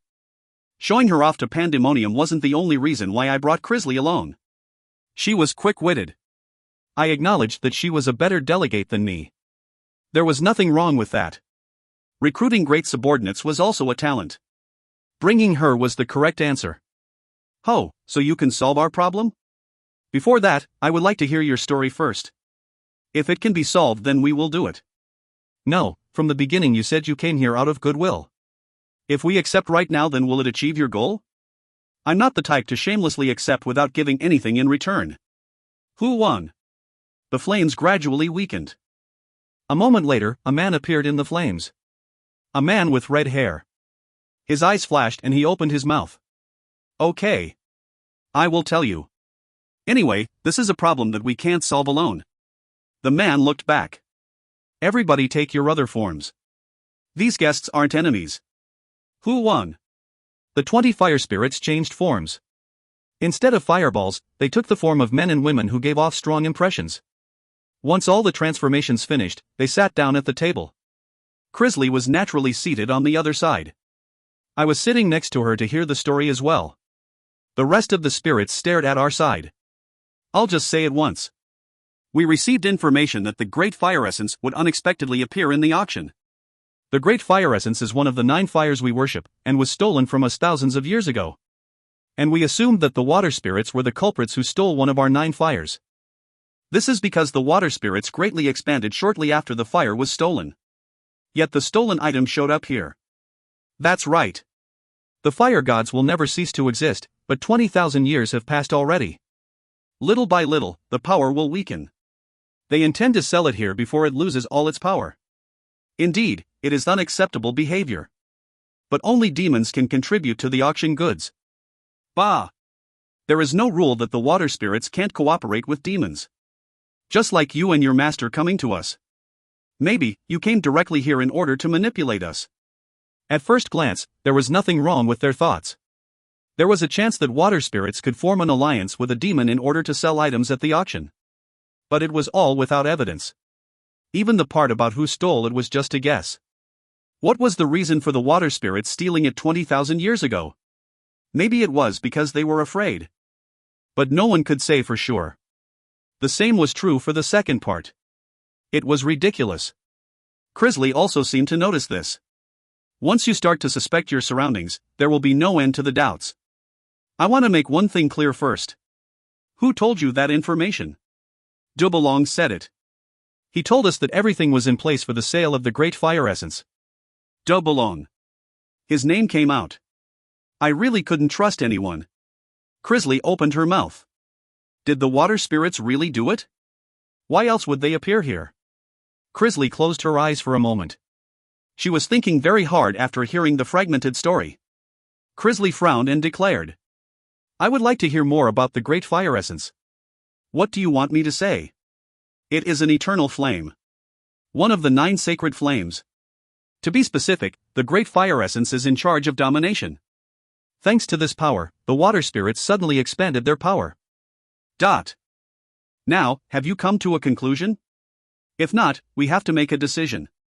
We have to take care of the water spirits who try to deceive us. The man prompted. Crisley sighed. The information is too fragmented. I need to know the story from the side of the water spirits. Unless you tell me more details, I won't be able to solve it until I meet with the water spirits. Child, I can only tell you up to here. If you want to meet with the water spirits, then I won't stop you. I am certain we are right. There were more worries. After a moment, Crisley asked cautiously. Perhaps, do you know someone called Arshilla? How does a dark elf know that name? It is one of the ancient water spirits. I acknowledge their skills, but they are already gone. They were a close aid to the water spirit king. Crisley seemed to sense something and nodded. I understand. Then I will go meet with the water spirits. Be warned. If this isn't solved, then it will be a full-scale war, but... Indeed, the fire spirits. They were vigorous and valiant. My dungeon master. Crisley got up from the table and said to me. She seemed to want to say something. It would wait until we exited. Sook! A man cried out as I got up. My name is Jives. The fire spirit Jives. His eyes were staring at me. He was looking at me with a strange expression. Jives had also been glancing at me in the middle of the story. It seemed he wanted a confrontation with another powerhouse. Randalph Briggseel. I turned around and ignored him afterwards. After moving a considerable distance from the room, Crisley spoke. If my thoughts are right, the water spirits aren't the culprits. You seem certain. Yes. It seems to be going in a good direction. Originally I had planned on using my father's name to impress them. True demonic dragon Augine. A dragon could be called the incarnation of fire, so it wasn't strange to use him against the fire spirits. It would be enough to establish a relationship with them. However, they had a problem and she had a lead to solve it. The Great Fire Essence. Its power is domination, and that won't go away forever. I know someone who owns something similar. I don't know if it is true, but it is very likely if it has shown up at this auction. Who? Pandemonium. Pandemonium? I hadn't expected that name to pop up here. The question naturally formed in my mouth. Wasn't it stolen thousands of years ago? Despite Pandemonium's age, he certainly hasn't lived for that long. Age. He was the oldest among the Grand Dukes. But thousands of years was too long. To be exact, it was just after Ocullo's dungeon collapsed. As his dungeon was falling down, everyone except me turned away. I watched the dungeon while hiding my body. Then one day, I saw Pandemonium arrive and pull out a small fire essence. That doesn't make sense. How is it connected to Ocullo's? That's right. The person who is truly connected, Kenteganam. Kenteganam was king of the Yetis. The name of the one who confronted me. Thanks to the use of corruption, I couldn't remember the last part of my battle with Kenteganam. However, I was convinced that I killed him. Crisley continued while I was still puzzled. Kenteganam was king of the Yetis. He stole the sacred fire. As a result, he became king of the Yetis and ruled the continent as king. However, Yetis originally have the water attribute. Arshila is the water spirit contracted with Kenteganam. A contract must have been formed in order to use the power of the great fire essence. Then things would fall into place. Tack! I clapped my hands. A contract. There was a contract. But why don't the fire spirits know about Kenteganam? The spirits don't pay much attention to the middle world. I wouldn't have known these things if I hadn't read a book about Kenteganam written by Ocullos. Furthermore, Kenteganam only acted for a short time as king of the Yetis. It was only 15 years. He only ruled the continent for a short time. His obsession. After I disappeared, Crisley tried to investigate the reason behind it. Then she came across the story of Kenteganam. Then the great fire essence was left behind after Kenteganam died and Pandemonium picked it up? My dungeon master. That is my guess. I can make a more accurate judgment after meeting the water spirits. I touched my jaw. I never expected that Kenteganam's name would pop up again. But, it was strange. My stomach felt weird after hearing the name of the great fire essence. Dugan. My heart also jumped. It felt like there was a foreign substance in my stomach. It hadn't happened until now, but hearing Kenteganam's name made me feel nauseous. My dungeon master, what is it? Nothing. Let's go. I hadn't eaten anything strange and it wasn't painful. There was nothing that my transcendental body couldn't digest. It might be a mistaken feeling. I had been in many tense situations. It was odd, but I denied it. I shook my head and kept moving. If you find any errors, ads pop up, ads redirect, broken links, non-standard content, etc., please let us know. Report chapter so we can fix it as soon as possible. Chapter 155, Demon World Auction, 4. Chapter 155, Demon World Auction, 4. The water spirits firmly denied it. Nobody would willingly admit to criminal actions. In the first place, Crisley hadn't come here expecting an answer. However, we heard the story of Arshila in more detail. Among them, the water spirit called Kirpi was born from Arshila. Kirpi was a beautiful woman. Similarly to the fire spirits, she had beautiful blue hair. She was wearing an elegant dress made of water. I am a spirit born in the lake. He gave me my name. Crisley asked about the contract. She wanted to know who had contracted with Arshila. Kirpi shook his head. I don't know. All I remember is that he gave me my name. No matter how long the lifespan of a spirit, there is a limit of 3,000 years. After being born in the lake, I wasn't yet self-sufficient when he gave me the name. The process of a spirit's birth was a little different from that of a fairy. A fairy was born naturally over hundreds of years. However, a spirit was conceived by another spirit giving a specific name to something in nature. Of course, it wasn't just giving a name. A spirit's awareness would only be established after a long time. That point was similar to a fairy. In the end, Kirpi didn't know many details about Arshila. Once Crisley told them about the possibility of a war with the fire spirits, Kirpi was furious. As they wish. The fire spirits are the ones who stole our sacred artifact. It has already been 20,000 years, but it has shamelessly emerged in this auction. It is unforgivable. There was an overlap of 20,000 years. It also appeared in this auction. Even the person who transmitted the contents was the same. De Boulogne. He had met with Kirpi and the water spirits. Just as I was about to leave, Kirpi asked, Demon. What is your name?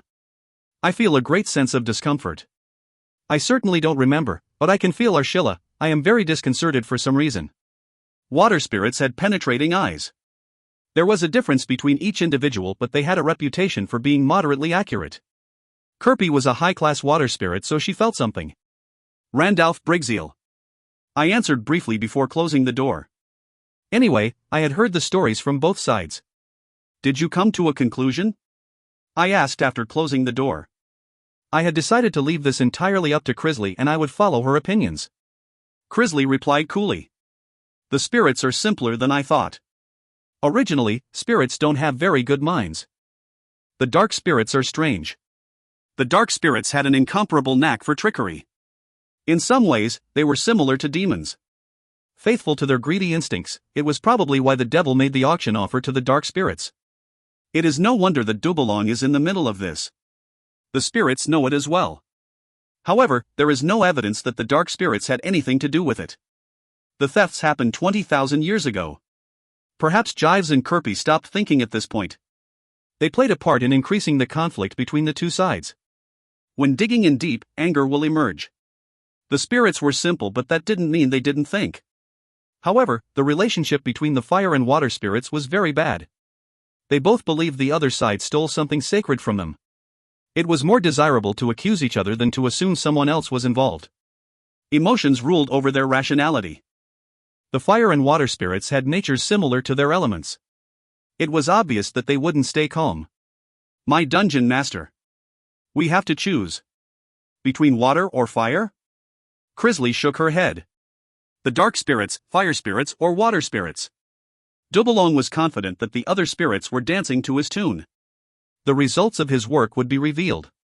I pondered the benefits and damages that would come from my choices. I could help the dark spirits and urge the water and fire spirits to fight. Once the dark spirits gained an advantage over the others, there was a possibility that the quality and quantity of the items at the auction would improve. On the other hand, what if I revealed the truth to the fire and water spirits in order to drive the dark spirits into a corner? I can gain more points. I was attracted to the latter option. Rather than helping Adonis, I could drive him into a corner instead. Anyway, the Demon World auction was just an additional benefit to me now. The quantity and quality of the goods didn't matter significantly. It was more important to keep an eye on what the demons were buying. On the other hand, the cornered Adonis would be forced to open his hands more earnestly.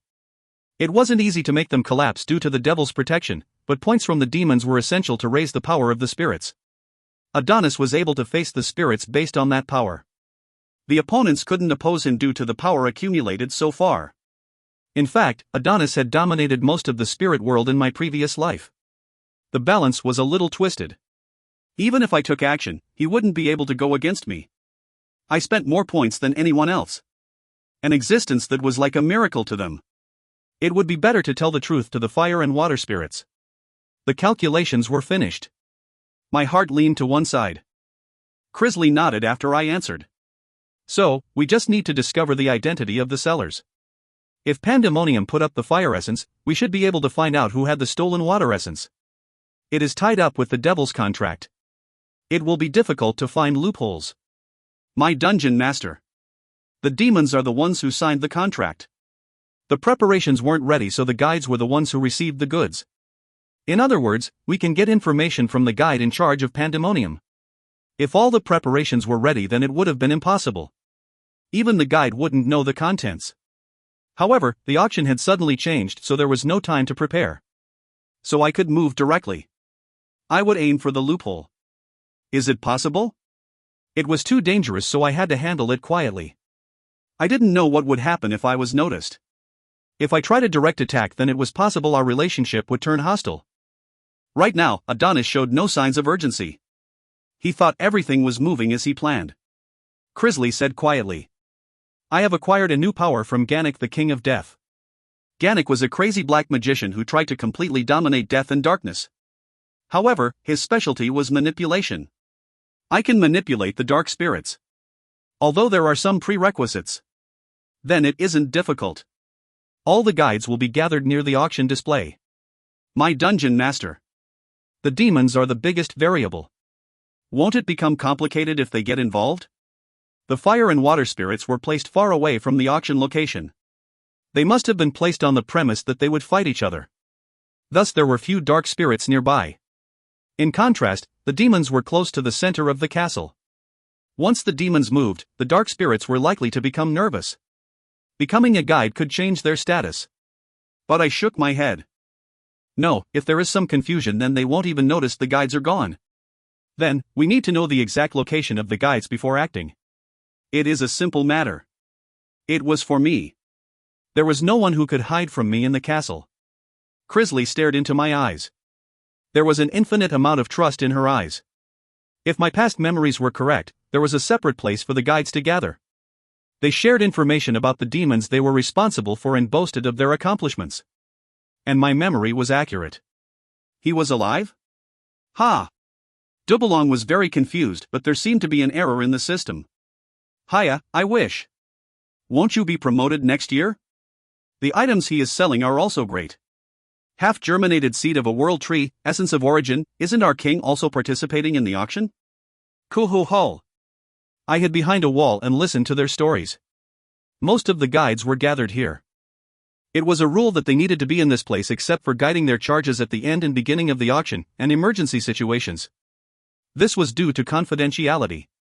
I waited patiently. An uproar would soon happen. The demons wouldn't remain still for half a day. A few hours passed. Kururung. What? Is the castle crumbling? The castle shook. The sound of a violent explosion was heard from close by. Evacuate. Have all guides evacuate immediately. One of the high-class spirits guarding the entrance spoke urgently. As the guides rushed off, I finally moved. I approached quietly like a shadow and snatched Pandemonium's guide.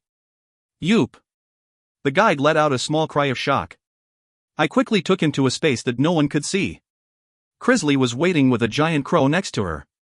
Garnak, the king of death. This was his power. Crisley used her death wand on the guide. The dark spirit who served as Pandemonium's guide seemed spellbound after looking into her eyes. Who is the one that sold the sacred artifact of the water spirits? Ariel, Diablo. He then told me the name and appearance of Ariel Diablo's guide. Crisley glanced at me and asked. My dungeon master. The duration of the stun won't last that long. But he won't remember what happened. It will suffice. Now it is time to grab another one. Please. The guide had anxious eyes. I answered with a smile. Crisley, I will not disappear. I believe you. My dungeon master. I had to move quickly. I needed to take full advantage of this confusion. After 12 hours, the auction started. I moved with the gnome dark spirit. Grand Dukes Ariel and UPA were in a fight. Phew, it really scared me. I see. Kohul-hul. Fortunately it ended amicably. Although some demons were seriously injured. The dark spirit guided me. Soon after reaching the auction place, I saw familiar people were standing in front of it. Ha! The dark spirit was confused. He couldn't understand why those people were waiting at the entrance. In fact, the fire and water spirits weren't looking at each other. It was strange because they couldn't readily move. However, his question was broken after a moment. It was because they discovered me almost simultaneously. Randalph Brigzeal. I was waiting. Let's go together. Jives. He'll be with us. The fire spirit jives. And the water spirit Kirby. The two competing groups were looking at me. I moved ahead of the dark spirit and stood in the center. The reason for this? It was simple. The truth was revealed. For reference, there was nothing as powerful as the truth to move someone. I didn't know it in my previous life, but I realized that truth in this one. And Jives and Kirby instinctively saw me as their only savior in this castle full of dark spirits. A demon who walked a completely different path and cleared the darkness planned by the dark spirits.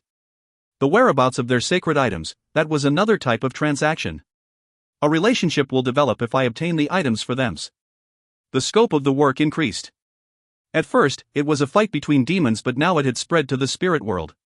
When thinking about the interference of the angels, I might not be able to deal with things alone. I needed allies. They would be the arms and legs that would move on my behalf. I targeted the fire and water spirits. They were a perfect match against the dark spirits and didn't have a deep relationship with demons. Anyway, my points were large enough. I didn't know how much my points would rise through the individual auctions. But I was confident. People would be interested in my auction goods. In particular, some would cause a fervor. I looked at the closed door of the auction. On the other side of the huge doors. Ariel, UPA, and Pandemonium. I smiled. In a mountain without hunters, they are fighting over territory. But now there was a hunter. If the real thing was revealed, what would be their reaction? Would they believe in their strength and bare their teeth, or would they hide their bodies? Ki-eek. I pushed open the door. At the same time, a bright light welcomed me. If you find any errors, ads pop up, ads redirect, broken links, non-standard content, etc., please let us know. Report chapter so we can fix it as soon as possible. Chapter 156, Demon World Auction, 5. Chapter 156, Demon World Auction, 5. The 4 halls on the second floor. Ariel, UPA, Pandemonium, and Adonis each occupied one. Adonis was sitting in Ocullo's original place, but that had become vacant after he died.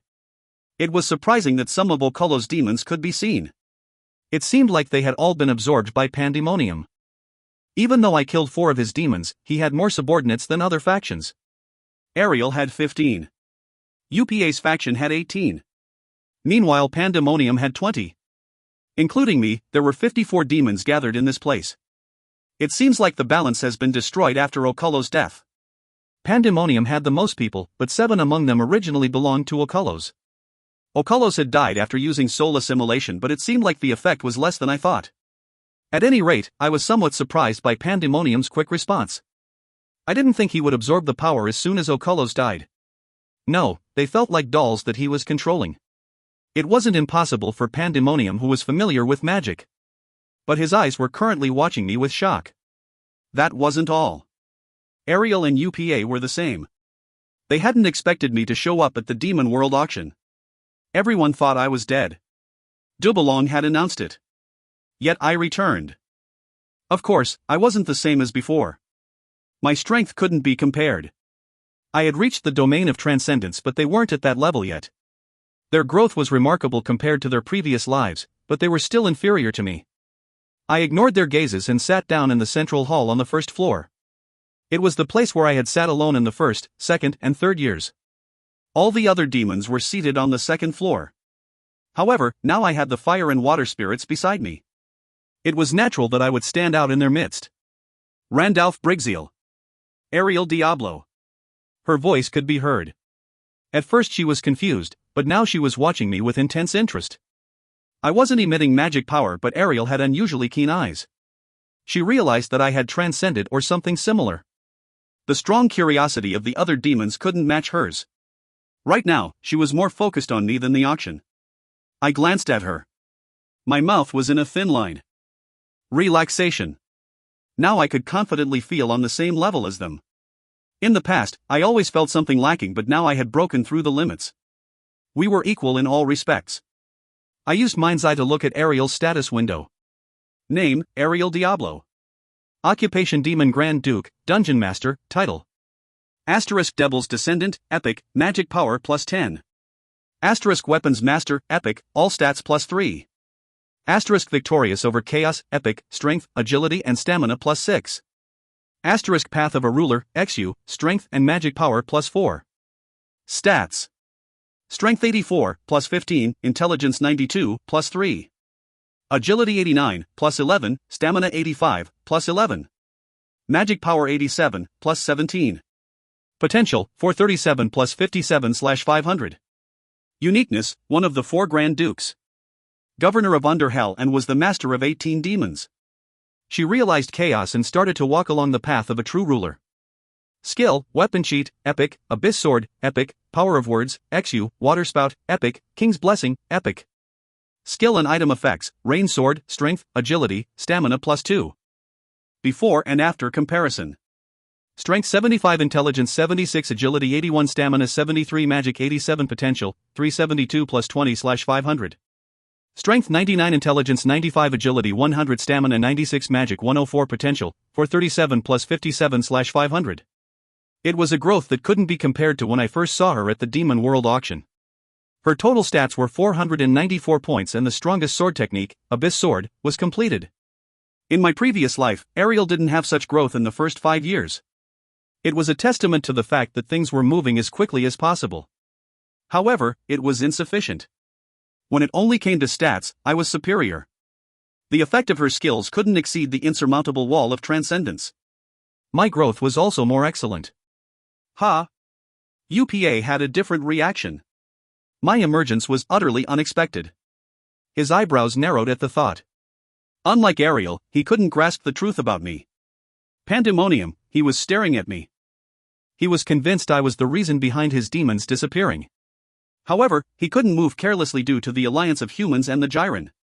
It was too late for him to regret it now. I was well prepared before coming here. The levels are similar. I gazed at the statuses of the Grand Dukes using Mind's Eye and they were all similar. The differences came in the titles, skills, and items. In terms of power, Ariel Diablo was superior. Tisk. A sound was suddenly heard. The Dark Spirit King Adonis. He clicked his tongue like he was disgruntled. He had been hoping that the water and fire spirits would fight each other. There were no signs of fighting, so he was very disappointed. Some doubts filled his eyes as he gazed at me. There was no evidence, so he just watched. Hello? Dubalong is glad to be with you on this auspicious occasion. Schwack. The curtains parted and Dubalong emerged in clown makeup. He looked around with a wide smile. The auction rules have changed. There are also unfamiliar faces. Additionally, someone who was thought dead has come back alive. Randalph Brigzilnim. I responded by briefly shaking my head. He is really sly. I had contacted him, but Dubalong showed no signs of previous knowledge. His acting ability was one of the best. I think everyone knows that the rules have changed. Guests, it is time to sell the items. Dubalong is very excited to see what type of items there will be. I was also curious about this part. The individual auctions had meaning for the other demons. It was a chance to fill their missing points before the auction began. Disposing of the items they didn't need, there was a possibility there would be mines. For example, a cursed item. Some demons had simple observation skills that couldn't penetrate through some cursed items. There could be skills that would only be triggered under certain conditions or tracking spells on the items. Some demons were confident of being able to track the sold items. Therefore, the demons had to decide carefully before buying. Dubalong spoke slowly. Bidding for the items is simple. Each person will call out a higher number of points. If you don't have the points that you bid, the girls and boys on the ceiling will ridicule you. Please don't try if you don't have the required amount. I knew the process, but it needed to be explained to the participating spirits. The auction hall fell silent and Dubalong spread his arms out wide. All the guests. I greet you once again. It is nice to see you. If you have an item you want to buy, the spirits will pay with their rank. The system will then assign them points. A confident smile. The plan to make them fight didn't work, but the fire and water spirits gathered here were strong. Only the elite were present. It would still benefit the dark spirits if they could reduce their rank. Dubalong. Now their role is just a folding screen. I would make the purchases. The fire and water spirits were just playing a role for me. I wondered about the magic of their artifacts. That alone was worth an alliance with them. In many ways, the plan of the dark spirits was being wasted. Now, you should be filled with expectations. Let's start the auction. We will proceed in two parts because there are many things. There will be a 1-hour recess in the middle. Jack. Dubalong clapped and the workers brought out the first item. A large stone statue. It was in the form of a gargoyle. It is something surprising. The magic power that can be felt is unusual. A delicate statue of a gargoyle. The soul of the artist can be felt along with the magic power. The starting bid is 50,000 points. Name, delicate gargoyle statue. Description, a sculpture carved with the power of a sculptor. It is full of vitality like the gargoyle could come alive. Asterisk, the reproduction rate of all gargoyles within a 10 km radius will increase by 15%. Asterisk, cursed by the artist. The moment it is owned, magic power will be reduced by 1. If you find any errors, ads pop up, ads redirect, broken links, non-standard content, etc., please let us know. Report chapter so we can fix it as soon as possible. Chapter 157, Demon World Auction, 6. Chapter 157, Demon World Auction, 6. Indeed. There was no way normal things would be sold through this route. It was in order to earn points. 50,000. There was an exquisite option hidden. Demons with general observation skills were forced to go fishing. The starting price was cheap and items related to reproductive rate were rare. Marquis Hamachuamnim. 100,000. Earl Sealnim. The price rose. But I wasn't caught by it. After a few more bids, it came to a stop. It has been sold to Earl Pururamnim for 300,000 points. Congratulations! I watched the process silently with arms folded. The item wasn't good enough to use as a decoy. I just watched. After that, a few more items appeared. They were normal things with almost no problems. They weren't that good. The items were literally just any that were grabbed in order to be sold. Angela's pot, power shoes, etc., came out, but I didn't lift my hand even once. I wasn't waiting for such things. The atmosphere finally changed as the 20th auction item appeared. The item being sold this time is great. Don't be surprised. The Great Fire Essence. An eternal flame. An item that will give absolute power of domination. I will show it right now. A vein in Dubulong's neck pulsed as he swallowed. The workers brought out a big cage. It contained the Great Fire Essence. A great fire. A strange magic power. The demons started to get excited. Oh, one of our 9 gods. The strength is fading away, but it is still burning. The fire spirits were also excited. However, I couldn't participate in their actions. Is that a fire? They called it a fire. The Great Fire Essence seemed completely different to my eyes. It looks like a 2-legged dragon. The appearance seemed to be a cross between a dragon and a 2-legged animal. I used mind's eye. It was due to my curiosity about the dragon. Name: the Great Fire Essence. Description: one of the 9 fires. It burns forever and has the power of domination. The description was too short. The name was no different. But that wasn't all. Mind's eye couldn't see the rating, which meant there was a seal or other reasons behind it. Grew wrong. The dragon opened its eyes. At the same time. Ugh. I felt a burning pain in my stomach. It felt like something different was inside me. I frowned as I stared at the dragon. Who are you? This was certainly the first time I saw it. I didn't know the dragon. Nevertheless, it felt somewhat familiar to me. Grung. The fire essence snorted and grabbed the iron bars. Then fire soared from its body. But that was all. They were burnt, but the iron bars couldn't be removed. It pretended to be strong but was very weak. Our essence. You. Open that cage right now. The fire spirits rose from their seats like they were going to fight. Some of them were prepared to fight in the form of fireballs. The high-class spirits were filled with fury. They would burn the castle down without leaving any dust. The dark spirits weren't that powerful, but they didn't react. Dubulong responded like he had expected it to some extent. Please wait a moment. The dark spirits don't want any confusion in the auction house. This is an auction item and it will be handed over to the final bidder. The spirits could use their rank or a contract to pay the price. For example, Dubulong sent a sly smile towards Jives. The fire spirit Jives. He stared at Dubulong with a menacing expression. In the case of the fire spirits, Jives is a rank 4 figure, so it wouldn't be impossible for him to gain millions of points. Or you can procure those points through a contract with someone here. That person could be a dark spirit or a demon. But Dubulong was very confident. If they formed a contract, they were highly likely to do it with the dark spirits. The spirits were likely to use a contract. Dubulong thought they would never make an agreement with the demons here. So please buy it. This is the auction house. There are items great to look at, powerful creatures, etc. This is a place to buy and sell everything. Those with more points will buy better goods, and those who don't will end up losing. We provide equal opportunities for everyone. Dubulong finished his short speech. So far, they had just been listening.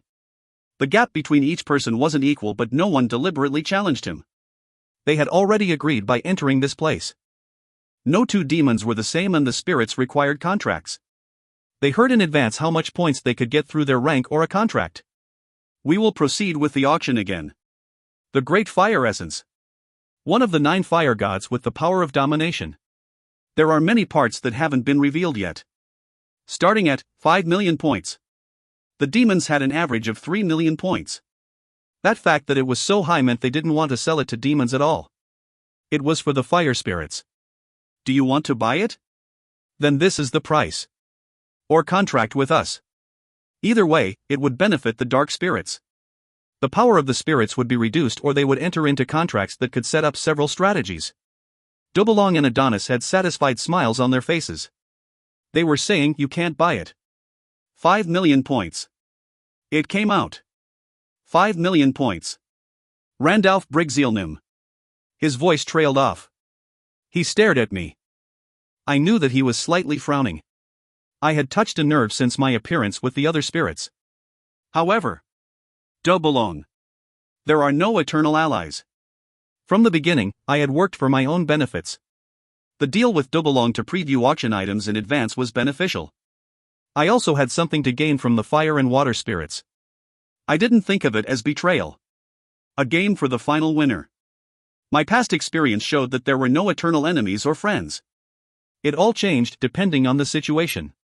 Besides, I also had a personal interest. I want to know your true identity. The others just called it fire. But for me, it had an entirely different meaning. I felt something from the moment I saw the dragon. Something inside me was telling me to catch it. 5 million points. Is there any more? 6 million. Ariel Diablo Nim. Once again, the spirits didn't participate. Ariel Diablo. The Grand Duke was also eyeing the fire essence. It was a bold choice. However, that wasn't her only unconventional action. Talk. She sat on my side on the second floor. The demons in her faction were looking at her with astonishment. They alternated between staring at Ariel and I. UPA and Pandemonium were sneering. But they weren't laughing. They had guarded expressions. They didn't know why I appeared, but I was a completely different person from the past. In particular, Pandemonium felt like he was sitting on a thorny cushion. He was aware that I had killed Okolos. There was no other person who could do it except for me. But while I was gone, Pandemonium attacked my dungeon. It was like a declaration of war. After penetrating to the center of my dungeon, he was an enemy that I could never ally with. A force he couldn't know. The Grand Dukes knew each other after fighting for hundreds of years, but I was different. If I angrily joined with UPA or Ariel, then Pandemonium was in for a tough fight. His actions had come back to bite him in the feet. What is she doing? I was wondering about her actions. Ariel was an unpredictable Grand Duke. She was very fickle. Elle couldn't read any intentions for her to come to my side. I believed that Ariel wouldn't budge. She shamelessly stared at me and spoke. Randalph. Randalph Brigzeal. How do you feel about sitting with me? It is unpleasant. Ha ha. That's right. Me too. Randalph Brigzeal, you are really an unpleasant man. I didn't know what to say. I turned and glanced at Dubalone. It was a sign telling him to proceed with the auction. But Ariel spoke faster. I am the direct heir to the devil and one of the Grand Dukes of the demon world. I came into my position at an early age and ruled. I've never had anything that hasn't gone my way. I've always had the privilege of walking a clean road. I frowned. What do you want to say? Ariel smirked. You are different every time you appear at the demon world auction. There is a confident attitude towards everything. However, an invisible wall existed between you and the Grand Dukes. So everyone didn't think much of you. You might have realized it yourself. But, this time is different. Ariel's eyes turned to me. There was an unlimited curiosity shining in her eyes. This time you crossed the wall. I congratulate you for crossing the wall and reaching this position. Suck. Ariel rose from her seat. She glanced around the second floor. Okolos has died. We have fought against him for hundreds of years. However, his death wasn't related to us. Are you convinced by these results? She was asking UPA and Pandemonium. She wanted them to admit that their enemy died in a way unrelated to them. There was no answer, but UPA and Pandemonium seemed uncomfortable. Everyone realized that I was the perpetrator. I acknowledge Randalph Brigzeal as the new fourth Grand Duke. He has enough to fight us and has come to this place through his own strength. The pioneer of a new path. We should pay homage to that pioneer. Out of nowhere. I was at a loss for words. It was natural. Ariel Diablo was fickle, but gaining her recognition wasn't easy. She never admitted anyone as equal to her. She was even scornful of the other Grand Dukes. It was natural since only she could claim legitimacy. But Ariel turned her head back towards me. Randalph Brigzeal. From now on, you are my enemy. That's right. This moment would cause an irreversible hostile relationship between Ariel and I. It had been a rule for hundreds of years that no Grand Dukes would ally with each other. In other words, there was no one on my side. I admit it. Pandemonium. He admitted it as soon as he realized. Ariel. Pandemonium. Have you gone mad? UPA was the only one to argue. But Ariel and Pandemonium stayed firm. Even the system decided against UPA. If you find any errors, ads pop up, ads redirect, broken links, non-standard content, etc. Please let us know report chapter so we can fix it as soon as possible. Chapter 158, Demon World Auction, 7. Chapter 158, Demon World Auction, 7. Impossible achievement. The recognition of a Grand Duke has been received for the first time. The Grand Duke is in absolute existence. A number of demons have received recognition from them in the history of the demon world. Now that the devil is gone, the Grand Dukes will recognize those who meet their standards. The status window will change from Earl-Grand Duke. It is now possible to appoint a dungeon master for your empty dungeons. The dungeon master has the same rights as a demon and can participate in the demon world auction. 6 million points will be paid. 5,000 achievement points will be added. I formed a fist. I wanted to hit them in the same place. My dream was to become the devil. Now I was one step closer to that dream. I was strong alone, but there was a big difference in being recognized by them. I was given legitimacy. It seems like the system created by the devil has acknowledged you as a Grand Duke. Ariel Diablo seemed genuinely happy. She was satisfied that a strong opponent had emerged. Then she sat down again. I didn't know why she wanted to recognize me as an opponent, but I decided to ignore it for the moment. Host. Today is a happy day. But aren't we here for a reason? Dubalong regained his spirit. Ah, congratulations. Then, the auction will resume. Ariel Diablo Nim has called out 6 million points. Any more bids? 7 million. Randalph Brigzeal Nim. Have you been collecting points for 2 years? How great. But Duck. I heard a brief sound as I called out 7 million. It seemed like Ariel didn't like it. Even though she was just smiling a moment ago, her mood had easily changed. I really can't tell. I inwardly shook my head. Ariel Diablo was proving to be the most difficult Grand Duke to deal with. Furthermore, I was amazed that she had 6 million points. Due to the above system messages, I was able to speculate that Grand Dukes received more points, but it was still a great number. An average of 3 million. What percentage of the total did Ariel have? 8 million. However, Ariel didn't stop there. The boy and girl statues on the ceiling weren't laughing. 8 million, that was certainly quite a large sum. Did she determine the value of the Great Fire Essence? In fact, even I was dubious. I hadn't made a contract with the fire spirits, so I didn't need to obtain the item. Now I was sincerely thinking about it. Would I bid more or stop here? The fire spirits were well aware of how much 7 million points was. In the first place, they never intended to buy anything with their rank. They showed their intentions. If the fire spirits approached me now, then it would be really funny. If they wanted it, they would either have to sell their own rank or sign a contract. There were no other methods. They couldn't eat freely without making any efforts. If they clung to the idea that I would obtain the essence for them, then it was likely to just be a surface alliance. I wanted to see the sincerity of the fire spirits. I shrugged. I shook my head towards Jives. The action was stating, "It is up to here." Of course, it wasn't actually the case. Ariel Diablo's eyes had seen something more than I could imagine. I also felt a sense of attraction to it. There were plenty of reasons to buy the Great Fire Essence. Jives noticed the meaning of my look. It was followed by an earnest stare. He was asking, "Can't you afford any more?" TSK. I clicked my tongue. I could, but I wasn't going to just pour it all in. My expression hardened. Grand Duke Ariel Nim has called out 8 million points.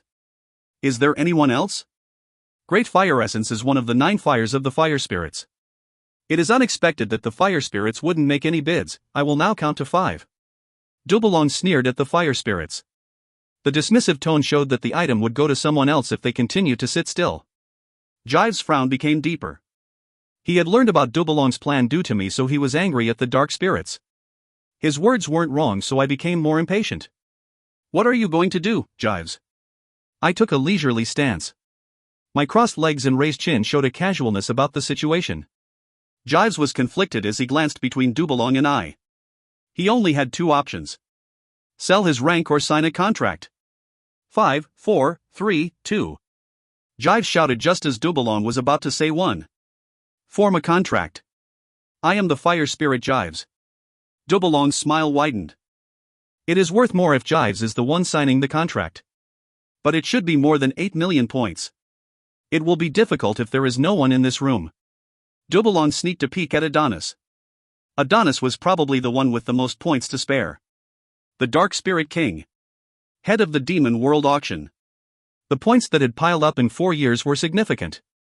The other Grand Dukes had a lot of points, but it wasn't easy for Jives to ask them. However, Jives pointed at me and said, "Randalph Brigzeal. I will contract with you. Certainly, he has shown a remarkable appearance at the auction. But the law states that consent is required from both parties. Randalph Brigzeal, do you agree to a contract with Jives? A contribution of 8 million points." It was a large burden. The auction hadn't even started yet and a lot of points had already been consumed. I had to move carefully. However, I inwardly smiled. The fire spirit Jives. The contract with him wouldn't end simply. It was an opportunity to gain an opening with the fire spirits. In addition, I might be able to receive some unexplored achievements. This wasn't a loss. I will contract. A contract has been formed with the high-class fire spirit, Jives. This contract is complete only when the user purchases the Great Fire Essence. The right to use Jives will depend on the number of points spent on purchasing the Great Fire Essence. A message window came up at the same time. In short, I could use Jives depending on the points I spent. So how many points would you like to call? Ariel Diablo bid 8 million points. The proper amount for the following bid was 9 million. 15 million. 15 million, are you sure? Dubalong was shocked. I nodded. 15 million points. It was almost double. The reason was simple. The higher the price was, the stronger my contract with Jives became. My plan was to overturn the plate. 15 million points was a worthy investment if I could reliably use the fire spirits. Jives was a rank 4 medium fire spirit. He had other spirits moving under him. Grand Duke Randalph Nim has bid 15 million points. Are there any more bids? There was no chance. By the way, Grand Duke Randalph Nim. It feels good. I started laughing. Although the situation was confusing since I suddenly became a Grand Duke, Dubalong had great skills as a host. Aren't you being greedy, Randalph Brigzeal? Ariel spoke sarcastically. I didn't even turn my head. We weren't close enough to observe each other and there was no point in being honest. No one spoke. Congratulations. Grand Duke Randalph Nim has won the Great Fire Essence. Dubalong sneaked a peek at me. He was skeptical at first, but now he was certain. I had a deal with the other spirits. He can't move without confirmation. Then this happened.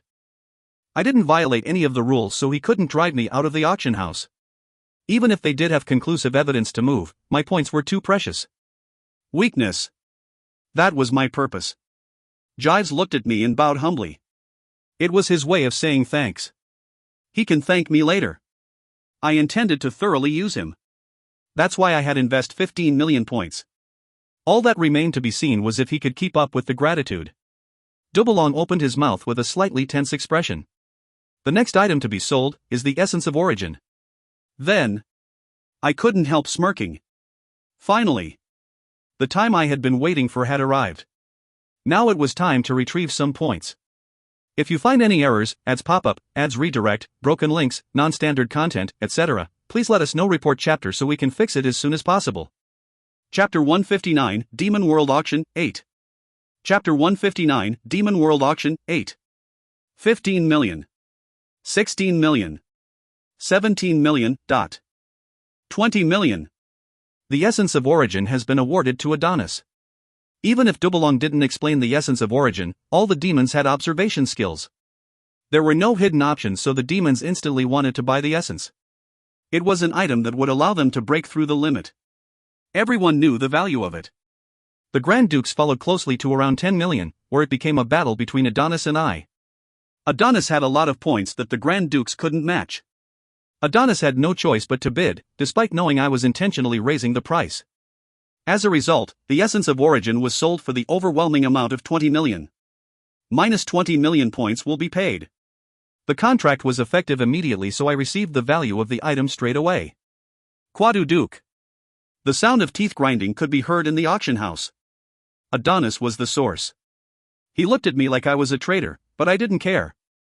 Anyway, he had impure intentions when he approached me in the beginning. We used each other for different purposes, so there was no point feeling betrayal now. No, it wasn't even a betrayal. One winner. The rest of the people in the game are losers. Doesn't Adonis know that the difference between winning and losing is who strikes first? There were no eternal allies. It would be better for me to step forward first. As the auction continued, the hyacinth's bow emerged. That is it. The sacred artifact that we lost. Kirby told me. In addition, she started the contract herself. After Jive's case, she calculated that I wouldn't easily buy it. It was a wise judgment. A contract with the high-class water spirit Kirby has been formed. This contract is complete only when the user purchases the hyacinth's bow. The right to use Kirby will depend on the number of points spent on purchasing the hyacinth's bow. The auction didn't heat up like before. It seemed likely to finish at 7 million, but I just laughed. 15 million. All the points would be recovered anyway. The fire and water spirits seemed to mistake this as friendship, but it was an illusion of freedom. Slow Sword, Epic, was a skill book that I bought at the achievement store. A sword with a lazy name. It was a slow and frustrating sword technique. Even so, it had an epic rating. Although there was no guarantee because the rating was high and it was below Heian Moon swordsmanship, but I was sure that Ariel Diablo would purchase it. Ariel was interested in weapon techniques. Her desire to learn was very big. And it was like I expected. Minus 3,500,000 points will be paid. My method, I placed items that I knew the demons, especially the Grand Dukes, would want to buy. They were things that stimulated the imagination. Both skills and creatures were sold. They were unaware that the goods they bought came from me. If they knew, then they would have refused to buy them. Thanks to that, I had over 50 million points. 50 million. Originally I had 40 million and I spent 30 million to buy the Great Fire Essence and Hyacinth's Bow. I received 20 million for the Essence of Origin and another 20 million for the other items. At least 6 million points were acquired from each Grand Duke. On the other hand, the demons were forced to use more points in the individual auctions than they thought. The points seemed to be focused on some demons. I was alone, but they weren't my match when it came to points. The individual auctions are over. Then we will enter the auction house after 2 hours. The deadline for the individual actions came to an end. Dubalong bowed and the light illuminating the auction house disappeared. The individual auctions were finished. The fire and water spirits could only participate up to here. They needed to return and report about the auction experience.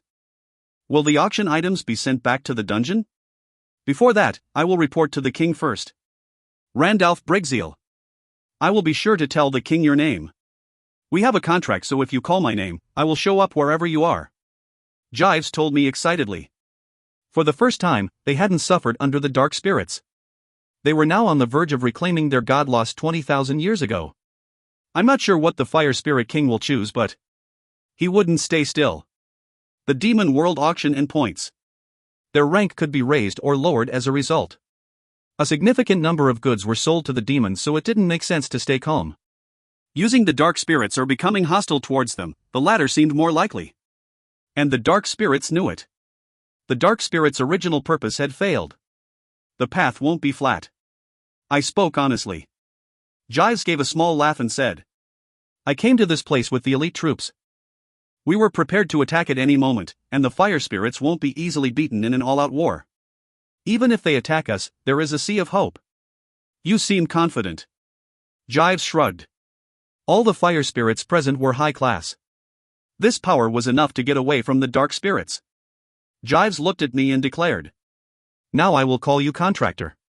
Contractor. As soon as the Great Fire Essence is given to us, our contract will become fully formed. The Fire Spirit King will be pleased. I will make sure that Contractor's name will be provided. This isn't a small thing. It was important that the Fire Spirit King took my name seriously. It meant he might give special help. A favor outside the contract was what I wanted. It would properly overturn the plates. Hopefully, it is doable. I laughed. It wasn't simple to gain merits in the spirit world. I planned to cause massive changes on Earth. For example, what would happen if a fire or water spirit contracted with a human? The strength of the humans would drastically increase. The spirits were strong. In my previous life, there were few humans who knew how to handle their power. However, it wouldn't be difficult if there was a contract. It was my job to contact the Spirit Kings and make it possible. If I can do it, it would be beneficial if I could increase the power of humans. I had a different status and the help of the Gyron. Jives and the fire spirits bowed to me before turning away. It was safer to go with the water spirits, but it seemed like they were still stubborn about the bad relationship between them. After they retreated, Kirby and the water spirits came towards me. Randalph Nim. Congratulations once again on your promotion to Grand Duke. Kirby's hair waved in the wind as she gave a cheerful smile. We will be in a complete contract soon. It has been 500 years since I got a new contractor. I will wait to meet you again. It is possible if you don't die. I wasn't saying this to myself. I was talking to Kirby. The fire spirits had a confident attitude, but the plan of the dark spirits was broken, so I couldn't see what type of action would be taken. I had read their intentions through the auction and knew that they wanted to reduce the strength of the other spirits here. There was a chance there might be an attack on the way back. Kirby didn't lose her smile despite my words. Contractor Nim. Water spirits are a calm lake, but we can also be a rough sea. I will keep the bow if you die. I will be sure to return alive. Kirby had no choice but to be strong due to the hyacinth's bow. The fact that the situation was dangerous was a reasonable conclusion. If Jives or Kirby died, then my 30 million points would have flown away. Therefore, it was necessary to hold the items as collateral. Then I will go now. If I talk to you for too long, then bad people might gather. I nodded. Kirby laughed while covering her mouth and left the auction house. My dungeon master. The warehouse is open. Do you want to see it? Crisley, who was walking next to me, asked. Warehouse. It was a place where we could preview the items to be auctioned off. Is it open to the public? I just heard about it. Crisley also didn't know the details. Should I look at it? The fire spirits and water spirits. A considerable number of people would have been needed to catch both at the same time. The interior of the castle wasn't empty, it was likely that the demons wandering around would become witnesses. The chance for a perfect crime would vanish. It would be the worst-case situation for the dark spirits. From here onwards, I have to trust their talents. Right now, I was walking on a rope between two cliffs. If I got more deeply involved, then I would fall. And this auction was important. There was a gap of 1 year, so I couldn't miss it. I made a decision and said, let's go to the warehouse. I wondered how much better the quality of the auction items had become after 2 years. I had seen a high-class 2LV Titan, so it wouldn't be strange if there were better items and creatures. There aren't that many goods. I muttered. There weren't 100 items being displayed. There were only 50. It felt like a pretext. Starting from last year, they are only showing half of it. Ariel Diablo approached me. Why? Let's see. Are they trying to be mysterious? There could be lots of reasons. They didn't show everything. It was to cause frustration. I felt an intense curiosity towards the invisible auction items. It is a type of teaser. This was a strategy. I couldn't complain because the dark spirits were the ones providing the goods. Randalph Brigzeal. I'm looking forward to seeing a great show this time. Ariel said casually. I briefly replied. The greater your expectations, the greater the disappointment. What did you say? The greater the expectations, the greater the disappointment. However, I think that you will match my expectations. Ariel thought for a moment before shaking her head. Ariel seemed to be anticipating the results. She had superior eyes and the ability to see future paths. There are many creatures. I stopped paying attention to Ariel and looked around the warehouse. Overall, there was a lot of high-ranking creatures. Personal power was important, but the power of the dungeon was also critical. The dark spirits had captured this part well. Ghoulpin, Titan. The best ones are high-class 2LV creatures. The two of them seemed the best. It wasn't bad, but was it still too early for high-class 3LV creatures? Or maybe it was intentionally hidden. Randalph Brigzeal. Isn't it disappointing? But when looking at last year's auction, it is likely they are holding back. So don't be disappointed. Ariel continued staying by my side. On the other side, Chisley was looking uncomfortable, but Ariel didn't budge. She stayed even when one of her subordinates approached her. I don't know her intentions. I inwardly sighed. Ariel Diablo. She could be a really difficult opponent.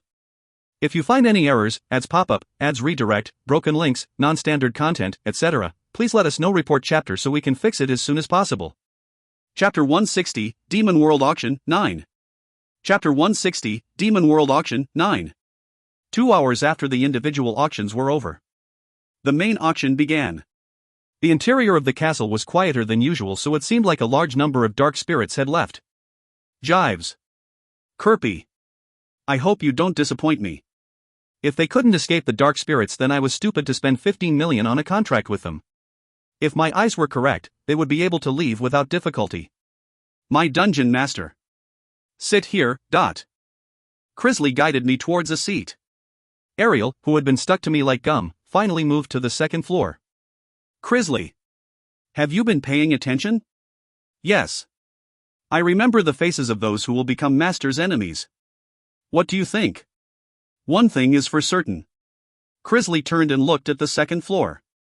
I am stronger than the majority of demons gathered here. It was exactly what I saw. Crisley had objectively judged how strong she was. Everybody in the area could hear it. It was a type of taunt. That dark elf feels no fear. Bah! They remembered her. Crisley was the dark elf bought along with Krosla in the first year. But they didn't come forward directly. I couldn't tell whether it was because of the spirits, Ariel Diablo, or my new status, but I could feel many eyes watching me. In addition, Crisley had blatantly opened her magic power. I didn't try to restrain her attitude. Her growth was amazing compared to the first time I saw her. The people who wanted to buy Krosla and Crisley felt a pain in their stomachs. Their expressions were rotten. Schwack! I looked at the front and Dubelong soon appeared through the curtain. Hello once again. Dubelong will be overseeing part 2 of this auction. It is less humid because there are no fire and water spirits. Dubelong sent me a slight glance like he was joking. I stared at him with an intense, expressionless face. Dubelong feigned ignorance and continued talking. Did you enjoy the time off? Now, I will introduce the first one. This is the real thing. An unmatched creature. The king of serpents with 9 heads, the Hydra. My gaze became stronger at those words. Hydra. Did the dark spirits really catch it? Hadn't it only been 5 years? The very first item was absolutely unbelievable. Hydra? It is the first time I've heard that name. However, the demons had different attitudes. I would have been unfamiliar with the name if it wasn't for my past experience. A mythical creature that appeared in ancient literature. Originally it had been sealed. The dark spirits were the ones who woke it up. But the timing was too early. It was only the 5th year, so the demons would find it very difficult to deal with. No, in the first place, the dark spirits needed the approval of the high-class creatures to form a contract. I was skeptical about how they could form 9 different contracts. They shouldn't have accumulated enough knowledge yet. Did they make some progress? It is because of Mago? It was possible. Mago was unstable due to the contract and often ran wild. She destroyed everything around her until she was tired. If the knowledge of the Hydra from my memories was correct, the only demons who could handle it were the Grand Dukes. It would overwhelm those who lacked the ability. Achacha. Thanks to its size, it can't enter the auction house, so I beg for your understanding. Instead, I'll show you through the crystal ball. Soon workers appeared with a huge crystal ball. The crystal ball showed an image of the creature that was supposed to be the Hydra. But it wasn't just the Hydra. The Hydra was a creature with 9 heads. Different types of breath attacks poured from each head. Thousands of orcs were being crushed by the Hydra. It trampled on them and caused devastation. Nothing could stop it. Quo. Fire, water, lightning, poison, etc. poured out and slaughtered the orcs. That wasn't even mentioning its size. It seemed like a moving mountain. It was rare to see something that size. It was completely larger than the advanced golems. The demons instantly paid attention. It was an overwhelming sight and everyone forgot to swallow their saliva. Dubelong smiled as he saw it. The Red Feather is an orc tribe. They are in charge of a village on the outskirts of the demon world and on par with an intermediate creature. In particular, the orc lord of the Red Feather tribe is 2 levels higher than a normal lord. But, look! The crystal ball showed the next scene. The orc lord appeared. He was twice as big as a normal lord and started to wield a greatsword. He didn't avoid a breath attack that hit it and was barely damaged. Instead, the orc lord is holding a magic sword. It is an Essilal blade that absorbs magic power. Depending on the user's abilities, the options are amplified and it can be possible to reverse the breath. The sword will come out in this auction, so please pay a lot of attention to it. Dobalon's short description was over. The video showing had already changed to the fight. The Essilal blade appearing at the auction meant it was the Hydra's victory. After a few breath attacks, the Orc Lord reached the Hydra. But the huge body of the Hydra itself was a weapon. The ground shook and the Orc Lord stumbled. However, he leapt without hesitation and cut off one of the Hydra's heads. The Orc Lord was momentarily elated as the head fell to the ground. Yet the cut-off head was instant restored. Before he knew it, a breath was once again coming from its mouth. It was a bizarre scene that made the demons feel greedy. The 9 heads of the Hydra needs to be destroyed at the same time in order to kill it. Or it would grow back in the blink of an eye. The Orc Lord didn't know how to cope. And those who didn't know the method would never be able to kill the Hydra. Chike. The video ended here. How was it? Don't you feel greedy? Even the finest high-class creature can't match the fury of the Hydra. That's right. The other creatures couldn't reach the Hydra when it came to pure destructive power. Not only did it have a huge size, it could subject the enemy to 9 different types of breath attacks. Any demon would feel greedy. If they had to buy one high-class creature, it should be the Hydra. This was true even if there was no information about it. The problem is, I felt some insecurity about the contract. If the Hydra was really being sold, then I would buy it. Whether it would follow me or not was a separate matter. If the Hydra didn't recognize its owner and attacked, not many demons could stop it. Dubalong bowed his head humbly. I have just introduced the legendary creature. It will start at 5 million points. No more words were necessary. If you find any errors, ads pop-up, ads redirect, broken links, non-standard content, etc., please let us know. Report chapter so we can fix it as soon as possible. Chapter 161, Demon World Auction, 10. Chapter 161, Demon World Auction, 10. It started at 5 million. Demons who accumulated a small number of points in the individual auctions wouldn't be able to participate. I earned a lot of points. It was one case, but it wasn't impossible to drive up points through the individual auctions. In fact, there were some unremarkable items that were sold for a high price. UPA. Apart from me, I guess that UPA was the one with the most points among the demons. The majority of the demons in UPA's faction raised the price and bought his items for a high amount. It would have been an unfavorable fight if I didn't have the achievement store. I had the most disadvantageous position in the individual auction. I was alone and they had many people. Didn't the dark spirits anticipate this? It would be a heavy burden to sell individually. It was expected. The ones with a low amount of money were forgotten. They just had to sit on their hands. When a big item like the Hydra showed up at the auction, there was a concern over whether it would be purchased for a low amount of points. The price of a high-class creature had to always be high.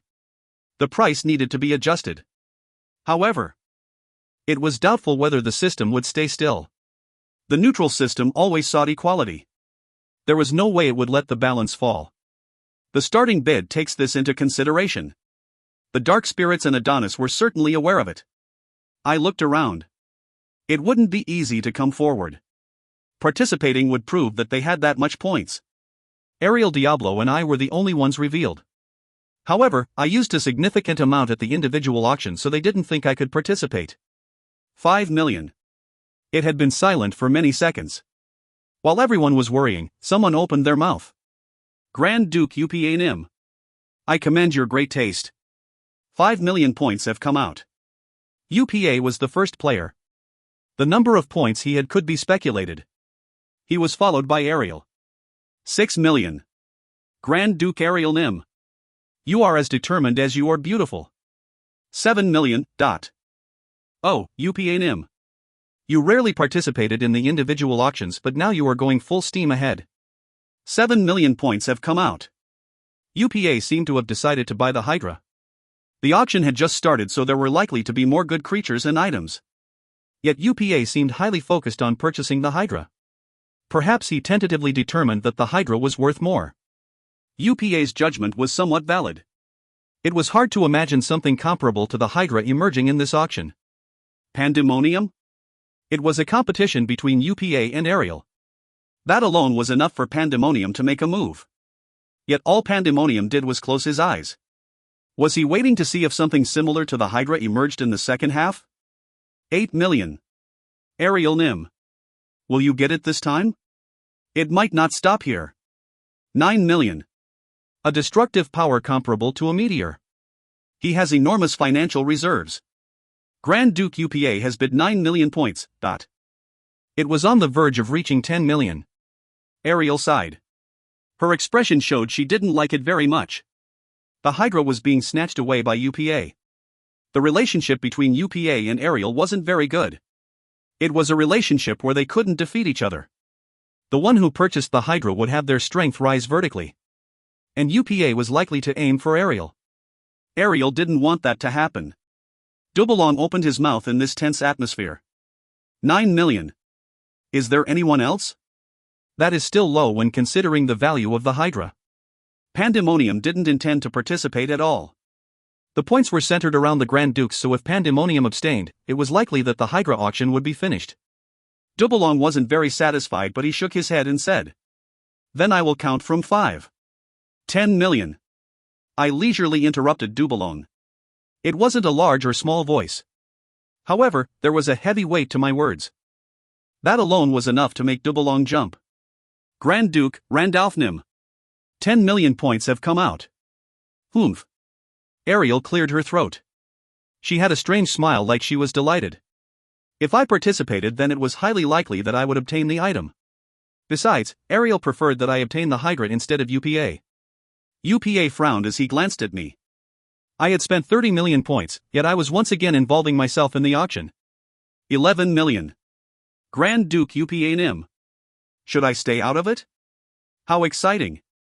12 million. I can't see the end of this.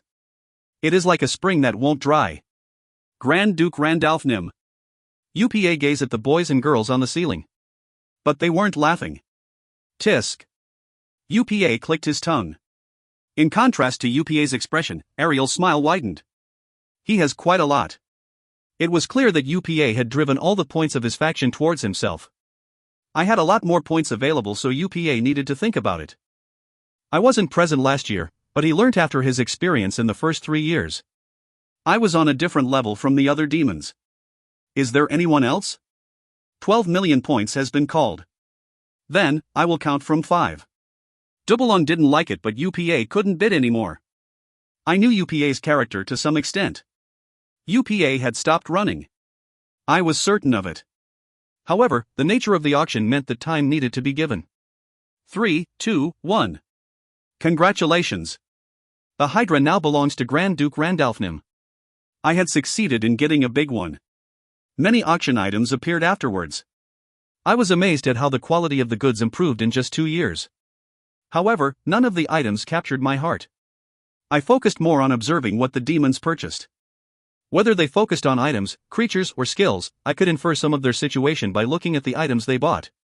Crisley also read every aspect of the demons. In the meantime, 10 items passed and the sale of the 11th auction item finally started. Let me explain before showing the next item. We have spent decades following the traces of the true demonic dragon Augene. 1 year, we found Crosslet and Crisley. Then this year, we were able to obtain something else related to Augene. Crisley's eyes widened. The true demonic dragon Augene. The dragon of dragons. He was one of the parents who gave birth to Crisley. Augene could be obtained from the achievement store. I was able to summon him with 50,000 achievement points. It was natural to be curious about something related to him. It was also true for the other demons. There was no demon who didn't know Augene's name. All eyes stared at Doubalong as he spoke. The high dark elf Sheila, who was mated to the true demonic dragon Augene. Her body is cursed. What? I was forced to be silent. I knew the dark spirits were chasing Augene's traces, but I never expected them to obtain Sheila's body. It didn't happen in my previous life. A high dark elf. She was a high-class 3LV creature and the real leader of the Dark Elves. Only a few showed up each a century, and Sheila was the one who led Jullium and Crisley's village. Crisley only told me that Sheila had died when she was a child, but she didn't know the details. Crisley was almost ignorant about Sheila. There is something strange. World trees existed in the demon world. Strong dark elves could live near them. Sheila was qualified, but she took care of Crisley's village. But she disappeared after Crisley's birth. Jullium and the others believed that Sheila was dead. Yet, her body now appeared at the auction. Pure white hair. There was a crescent moon mark engraved on her forehead. A beautiful dark elf female was trapped in the ice. In addition, strange magic power was flowing from her. That is a curse. The ice itself contained a powerful magic power. A strange magic power that even caused me to frown. It was sealing Sheila's body. It is clear that this isn't an ordinary curse.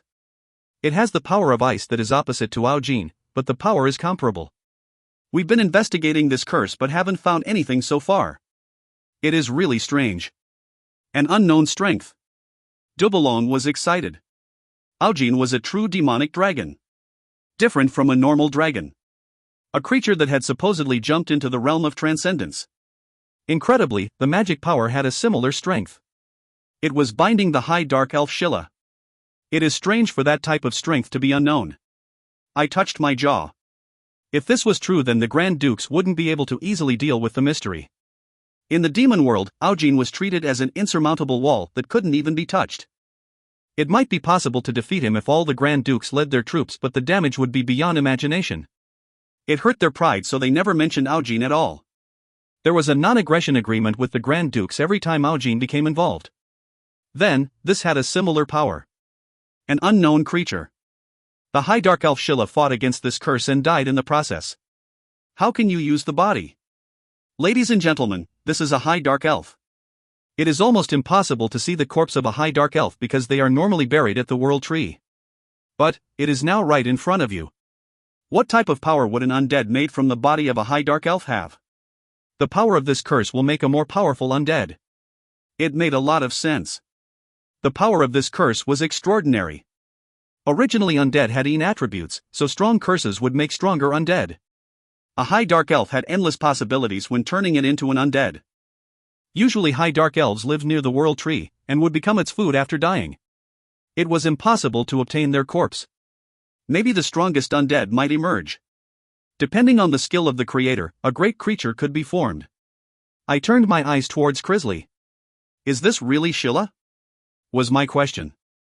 Crisley nodded with a complicated expression. I have to buy her. It wasn't simply because of Crisley. I was curious about the power of the curse. I was curious to know what type of existence could curse Sheila and have comparable strength to Aujin. Who was it? Such power hadn't revealed itself in the demon world. There were no indications at all. The curse was very powerful. Ho! Someone made a sound of admiration. Pandemonium. He was familiar with magic and was also involved in the manufacturing of undead. The best material was currently in front of his eyes. UPA was also interested. I need to confirm it clearly. I opened mind's eye. I used my eyes and tried to identify Sheila. If you find any errors, ads pop-up, ads redirect, broken links, non-standard content, etc., please let us know. Report chapter so we can fix it as soon as possible. Chapter 162, Demon World Auction, 11. Chapter 162, Demon World Auction, 11. Name, Sheila. Uniqueness, she is dead. She has an unknown cursed status. An unknown strength is accumulating inside her heart. No titles or stats could be seen. This was because she was dead. A status window would be useless unless she was revived as an undead. However, there was a hidden option. An unknown strength inside her heart. I couldn't feel or see it with the naked eye. The dark spirits weren't aware of my transcendental state, so they likely couldn't notice it either. At any rate, the strength inside the heart was the only clue. I wondered what that power was and what changes would occur if I unlocked it. Starting at 5 million points. Dubelong said with a laugh. The starting bid was similar to that of the Hydra. It was expensive but worth it when looking at the high dark elf Sheila.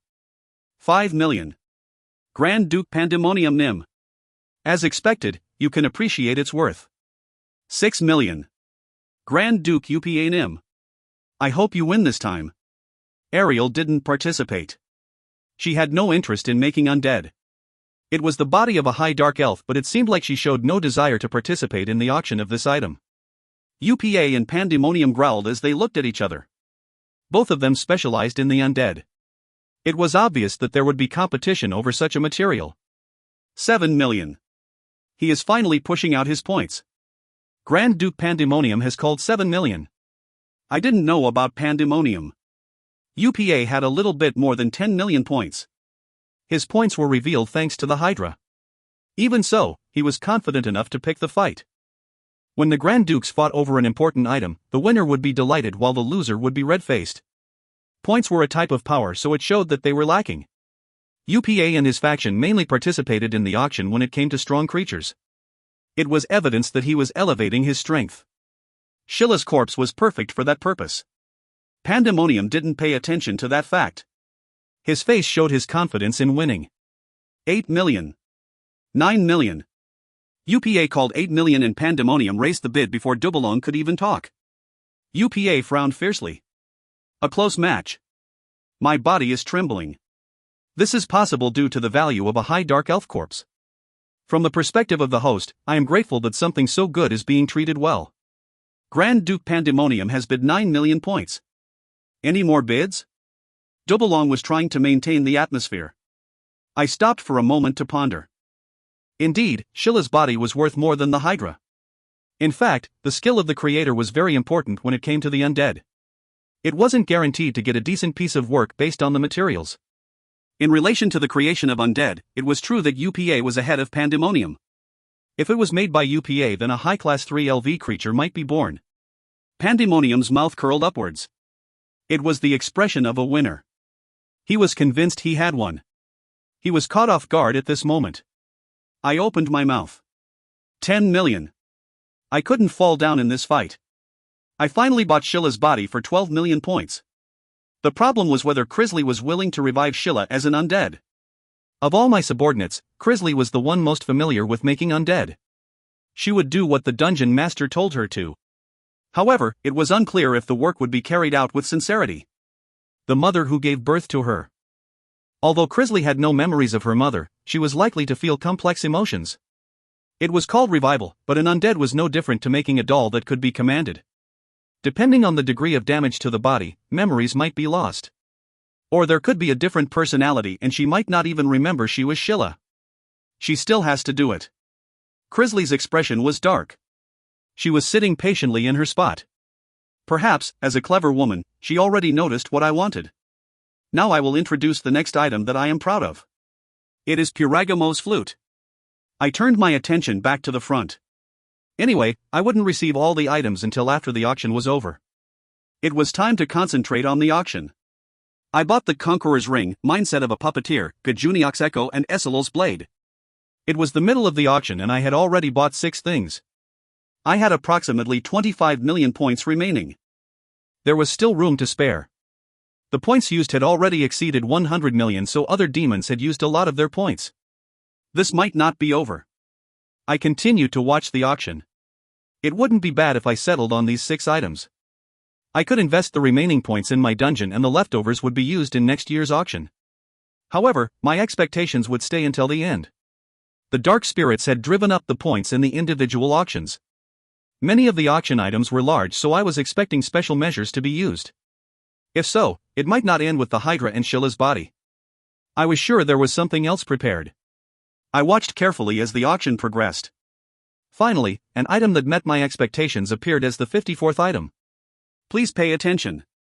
I am sure that all of you will be surprised by the following item. Right, an angel egg. It isn't an ordinary egg, but one that has been designated at the level of an archangel. Maybe even more. Well, the explanation ends here. You will have to judge it for yourself. An angel egg appeared as Doubalong's words ended. It was similar to the appearance I knew, but it had a stronger holy power. The one that will emerge won't be weak. I smirked. It was an angel egg. The level was higher than what I had seen before. I didn't know where it came from, but it was likely that the dark spirits stole it. I was able to purchase normal eggs from the achievements store. But this angel egg was more peculiar and had excellent holy power. I stared at it. The angel egg had never appeared at the auctions in my previous life. At that time, the dark spirits had steadily increased their strength and had no need for adventures. The fact that an angel egg emerged showed their urgency. Aren't you curious? Don't you have the urge to challenge it? Originally, angel eggs are kept deep inside heaven. A place where only a few selected angels can enter. For many of the guests here, it will be your first time seeing an angel egg. Angels and demons had an antagonistic relationship. It was natural to have never seen an egg before. It was just an endless repetition of killing. Yet, an angel egg emerged. It was also an egg with a very strong holy power. If they could breed an angel above the level of an archangel, the demons hadn't imagined it before. That imagination could now be turned into reality. In addition, it was ideal for getting rid of other angels that were the demons' natural enemies. Doubalong stimulated their desire to buy it. It is a very special item, but I will start at a low price. Any guests can participate, for only 100,000 points. Their desires started brimming over. An angel egg came out and stimulated the buyers, so the atmosphere became very heated after that. There were good quality items or mysterious ones that stimulated the curiosity of the demons. I ended up taking 10 items, including the angel egg. When including the Great Fire Essence, Hyacinth's Bow, and other small items from the individual auctions, I ended up with 15 goods. So, the auction ended. Crisley. Let's go back. The auction was over and there was nothing more to see here. I needed to go back and organize my purchases. As expected, the harvest would raise my power. I hadn't expected much. I was already in the realm of transcendence. I had concluded that I wouldn't raise my overall power that much in the Demon World auction. But the other elemental spirits appeared, so the dark spirits put in a greater effort. It wasn't urgent, but, thanks to that, the range of what I could do had increased. Yes. Crisley responded calmly from behind me. As I left the auction house, Ariel Diablo blocked my path. What do you want? I asked. Ariel smirked and responded. Randalph Brigzeal. I will start moving. Moving? Did that mean she had been still until now? I didn't know why she was telling me this, but Ariel said one final thing. Amuse me to the end, you who have entered the realm of transcendence. They were crucial words. Indeed. She had noticed. Right. Ariel Diablo's eyes seemed to be the best. I hadn't revealed my transcendence, but Ariel had spoken in a confident tone. Her words about moving could be interpreted in many ways. Furthermore, Ariel had been unchallenged so far. If she moved, I didn't know what direction this war would go in. UPA's power had been cut, Pandemonium absorbed Ocullo's faction, but Ariel had been untouched so far. Despite Pandemonium absorbing Ocullo's remaining forces, he wasn't comparable to Ariel, who had been accumulating her strength. I have to prepare properly. I couldn't overlook her. Ariel moving in earnest. I needed to prepare countermeasures. There would only be one winner in the end. Everyone around me were enemies. This rule was absolute. I couldn't be too relaxed. Despite entering the realm of transcendence, war isn't fought alone. The path forward seemed vaguely blurred. My dungeon master. Are you sure we should go back right away? Is there anything left to do? Crisley shook her head. I noticed that the auctioneer wanted to have a separate meeting. Doubalong speaks too much. That guy doesn't need to concern you. I noticed his sly glances after the auction ended. He wanted to meet with me separately, but it didn't seem to be about anything good. It was better to just ignore him. He would either ask about the days I disappeared, or my relationship with the fire and water spirits. I quickly left, with Crisley following behind me quietly. If you find any errors, ads pop up, ads redirect, broken links, non-standard content, etc., please let us know. Report chapter so we can fix it as soon as possible. Chapter 163, Demon World Auction, 12. Chapter 163, Demon World Auction, 12. I went through the crack and returned to my dungeon. The familiar top floor could be seen. Luxurious desks and chairs were set up with sweetened honey water and cookies. Master, you've come back. For some reason, Yi-He welcomed me with a mild-mannered appearance. She was wearing a maid's outfit that didn't really suit her. Are you tired? Please sit down. Yi-He has prepared honey water and sweets. This is different. I didn't know where this came from. Yi-He had never been like this. Yi-He clenched her fists. Yi-He is no longer the Yi-He of the past. Yi-He will do her best to be Master's faithful fairy in the future. I didn't know how long it would last, but it wasn't a bad phenomenon. I couldn't hate someone who was working hard. I sat down and enjoyed the honey water. Crisley naturally sat opposite me. Master. What did you buy this time? Yi-He wants to look at it. Something like the king bee wouldn't be too bad. That reminded me, I hadn't seen the king bees following behind Yi-He for a while. Dead. It seemed like some had died during the attack while I was away. I hadn't thought about it at all. The king bees hadn't come out. Yi flew around me with the honey water and cookies. She didn't spare any effort and directly fed them into my mouth. Her face was filled with expectations. It seemed like she believed I had bought a king bee. Sheathing. After a while, a crack appeared in the surrounding space. The auction goods had started to arrive. Yi. I wonder what will come out. Yi flew to the crack and muttered. Yi used to act like this at the end of every auction. It had been a long time since I'd seen this scene. I stood up with my hands clasped behind my back. Crisley stood close by like she was going to protect me. Soon the first auction item appeared. Eobobo. A massive, mountain-like creature. Hydra. It emerged first from the crack and almost reached the ceiling. Yi freaked out and retreated. Her body trembled with fear. The 18 eyes looked at Yi. Why Yi isn't tasty? Yi quickly retreated behind me. She peeked over my shoulder. Grung. Qua. The 9 heads. Its condition wasn't normal, but it didn't attack. It wasn't perfect, but the contract was invoked. I am your master. I walked up to it and lightly raised my hand. At the same time, I opened my magic power to make sure it knew I was its owner. Wararuk. There was a spark of arrogance after I opened my magic power. The Hydra stepped forward, causing a huge impact. But I didn't move. It stared straight into my eyes and seemed like it would step on me. Am Master. Dungeon Master. Yi and Crisley cried out, but I just raised my hand. This was a fight between the Hydra and I. A third-party intervention wasn't good. Soon a massive foot moved and came down towards my head. I just stared into its eyes. I was prepared for the damage from the blow. It was an urgent situation. Crisley couldn't bear it anymore and pulled out her wand. However, the Hydra's foot stopped moving. Growling. The Hydra snorted and took one step back.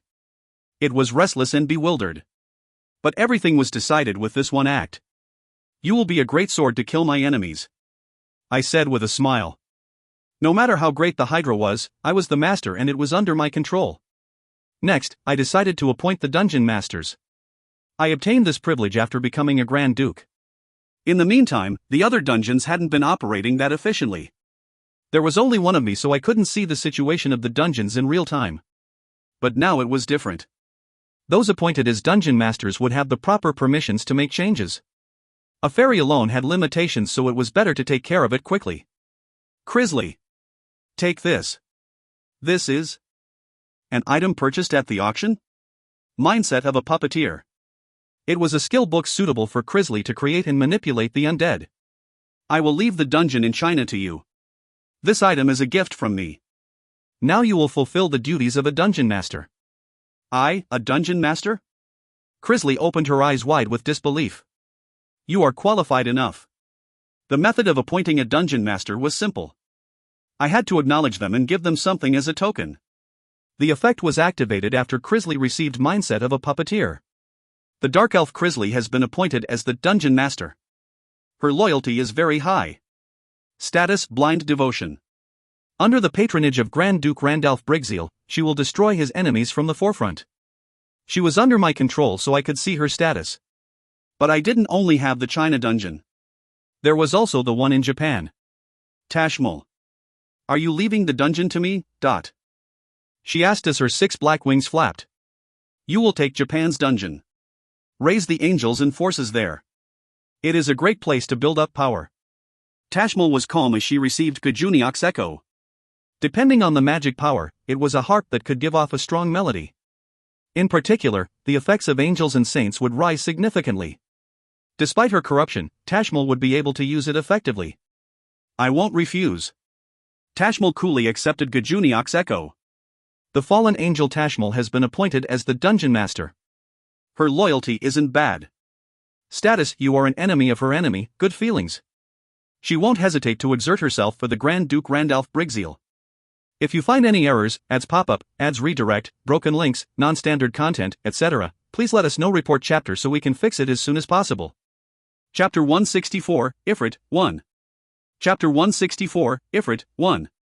I had 3 dungeons, including the one in Korea. I filled the 2 empty vacancies.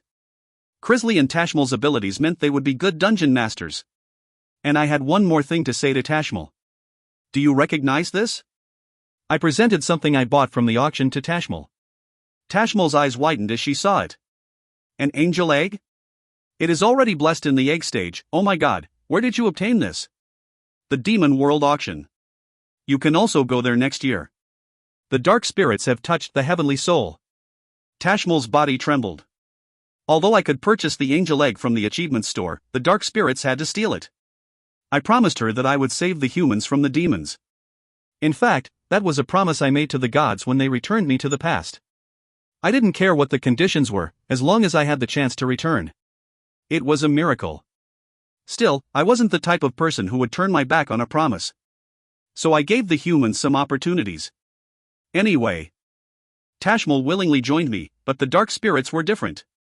Tashmal knew a little bit about the Demon World Auction.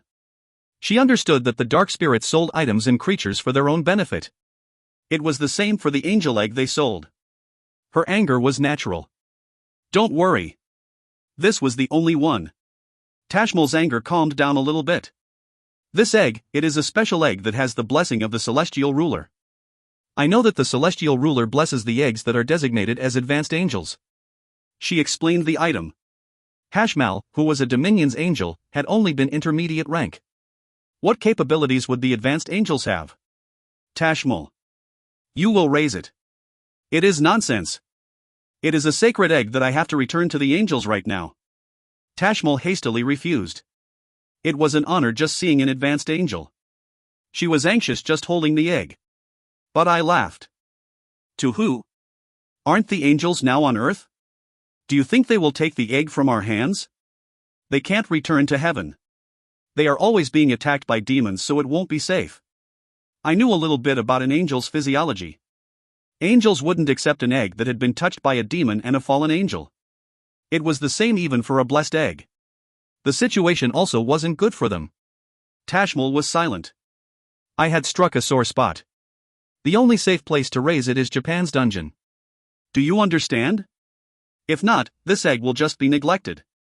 I understand. But don't expect much. I don't know if I can raise an angel whose status is above mine. Tashmal said with a bittersweet expression and turned around.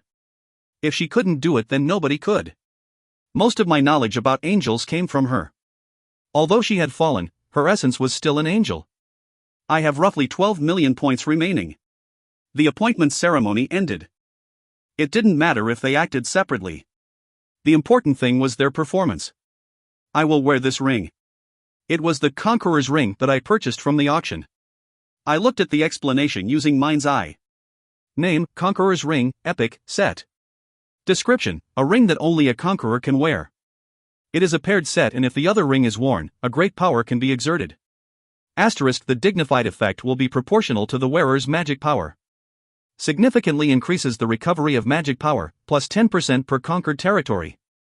Asterisk, it is only effective for those who own a territory. Asterisk, the skill Final Impact, X Epic, is available when worn with the Contempt of the Weak ring. There were no options that raised my stats. However, I noticed the set effect as well as the recovery of magic power. There were many items that healed a wound or restored stamina, but those that recovered magic power were rare. It was a growth type item. The recovery rate was ambiguous because there were no precise standards, but I could roughly guess. In my case, it would take 5 days to recover if all of my magic power was consumed. The underground world in my dungeons increased the effect by 40%, meaning the recovery would be reduced to 3 days. There is no way to obtain the Contempt of the Weak ring yet. This was the first time I saw the ring. I had no idea where the Contempt of the Weak ring was. However, I was convinced that I could get it. Crisley. I wonder how Roy is doing. Roy. The small dark elf was left with the Awakened and the Gyron as they attacked Pandemonium's dungeon.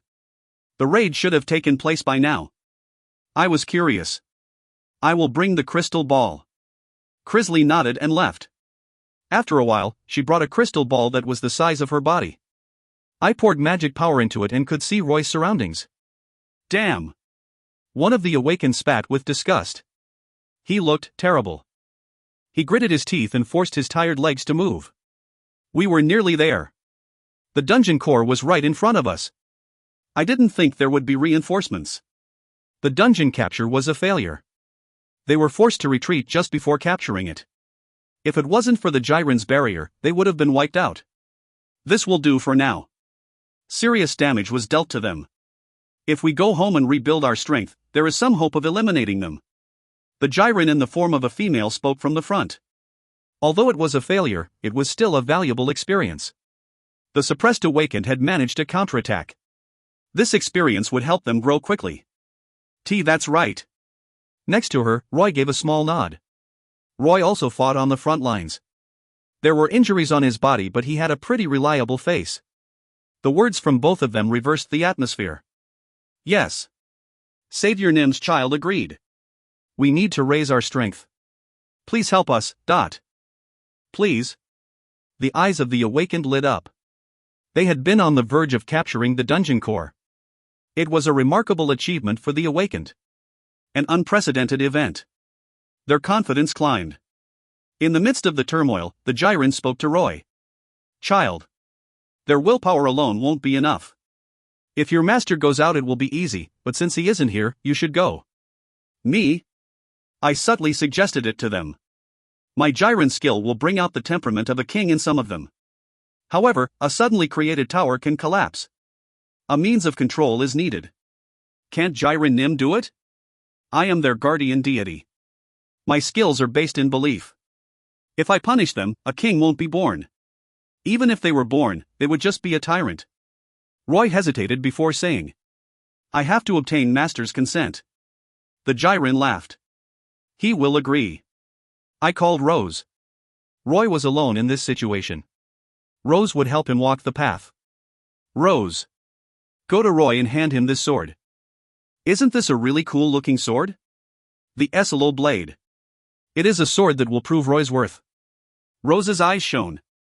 What about me, master? Roy was given a sword, so she wanted one as well. I will make you one. I was able to obtain a small amount of orichalcum. Ah. I saw that in a book. It is a great metal. You are making a sword for Rose with it? Wah! Rose expressed her pleasure. Orichalcum. It was one of the things I bought at the Demon World auction. Orichalcum was the strongest iron and was called God's metal. If it was refined and used to make a weapon, a masterpiece would be created. A skilled blacksmith was needed, but I had the Dwarf King in Oswin. The combination should be enough to make something of the metal. I will send you the sword when it is finished. For now, join Roy and give him this sword. You are telling Rose to help Roy? That's right. Well, Roy can be insecure when he is alone. Rose will keep an eye on him, Dot. Rose casually held the sword that was bigger than her body. She carried the sword and headed to M3. I will go straight away. Rose sat on M3's shoulder and they started to move quickly. Then, the post-processing of the auction goods was almost over. The other items needed time, so I only had one thing left. The Great Fire Essence. The Great Fire Essence had come to the dungeon in a cage. I climbed to the top floor and watched it for a while. Everybody else saw fire, but I could see a two-legged dragon. It looked like a dragon man. Fire lit up his spine and gave him a sharp impression. What are you? It was something I had been wondering. I had felt a strange pull to him since the first time I saw him. He felt familiar to me. Now it was time to check. I would resolve my curiosity before returning him to the fire spirits. Bump! I unlocked the iron cage. The door was opened. Go! He rushed towards me. If you find any errors, ads pop-up, ads redirect, broken links, non-standard content, etc., please let us know. Report chapter so we can fix it as soon as possible. Chapter 165, Ifrit 2. Chapter 165, Ifrit 2. A white space stretched out endlessly in front of me. I opened my eyes in the center. This place? I frowned. It was the first time I had seen a space like this, and I didn't remember moving here. I could only speculate that it happened after the fire essence tackled me. Give me what is inside of you. Flames appeared in this white space. It was a familiar presence. Fire essence? The two-legged dragon. A human-like dragon. This world seemed to be his. My name is Ifrit. One of the 9 fire essences. The half that Kenteganam stole was transferred to you. If you don't give it back to me, I will destroy you. I had no idea what he was talking about. I guessed that something entered me when I killed Kenteganam. Ifrit. Even if you are right, it became mine the moment it entered me. I would hand it over if there was a deal, however simple threats won't work. I have been trapped, but now it is different. This is my world, so you can never beat me. If you don't, I will possess your whole body. Gug. The world shook and Ifrit's body changed. After a while, Ifrit became the size of a huge giant. There was enormous fire magic power. Ifrit was truly amazing. His magic power had to be over 100. But there were many ambiguous points. He said that he was only half. The other half had entered me. Nevertheless, he was still in the transcendental realm? Even a half-transcendental being would be too much for the dark spirits to handle. I couldn't understand how he didn't break the cage. At the auction, I had clearly seen Ifrit trying to break the bars to escape. The cage was made in the name of the devil, but it wouldn't be enough to keep a transcendental being in. This is a dream, thought. I laughed. Additionally, he was the one who gave me the big hint. This was his dream. Originally, a work of fiction is called a dream. It was a world that covers the truth and only shows lies. Even the impossible could take place here. So, it was possible that Ifrit made himself appear transcendent in this landscape. I started to see cracks as soon as I realized the truth. I opened Mind's Eye.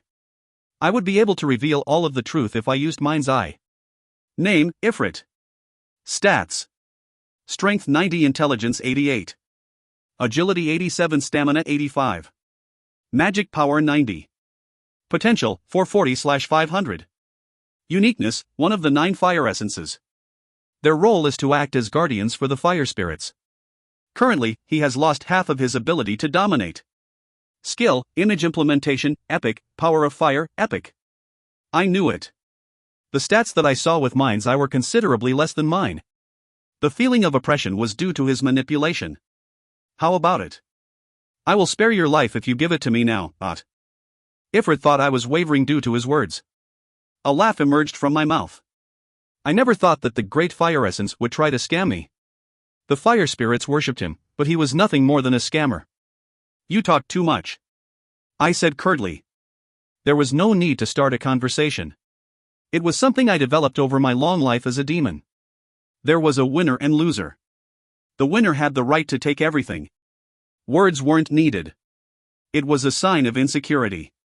Ifrit might be half complete, but he had failed to recognize my rank. He wanted to beat me with a bluff.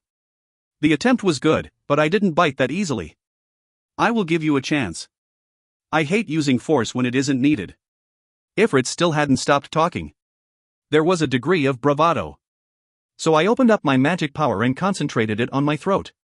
Reveal the true appearance, Ifrit. At that moment. Kururung. The world convulsed. This world had no power over me once I realized the truth. It was far too rough to catch me. You unbelievable. Ifrit had returned to his original size. He stepped back with confusion. But I had no intention of leaving him alone. I gripped Wrath and the Emperor's sword. This is a dream world, so you won't die. No, can a fire like you even die in the first place? It didn't matter. Whether he could die or not wouldn't change the fact that I would attack until he was destroyed.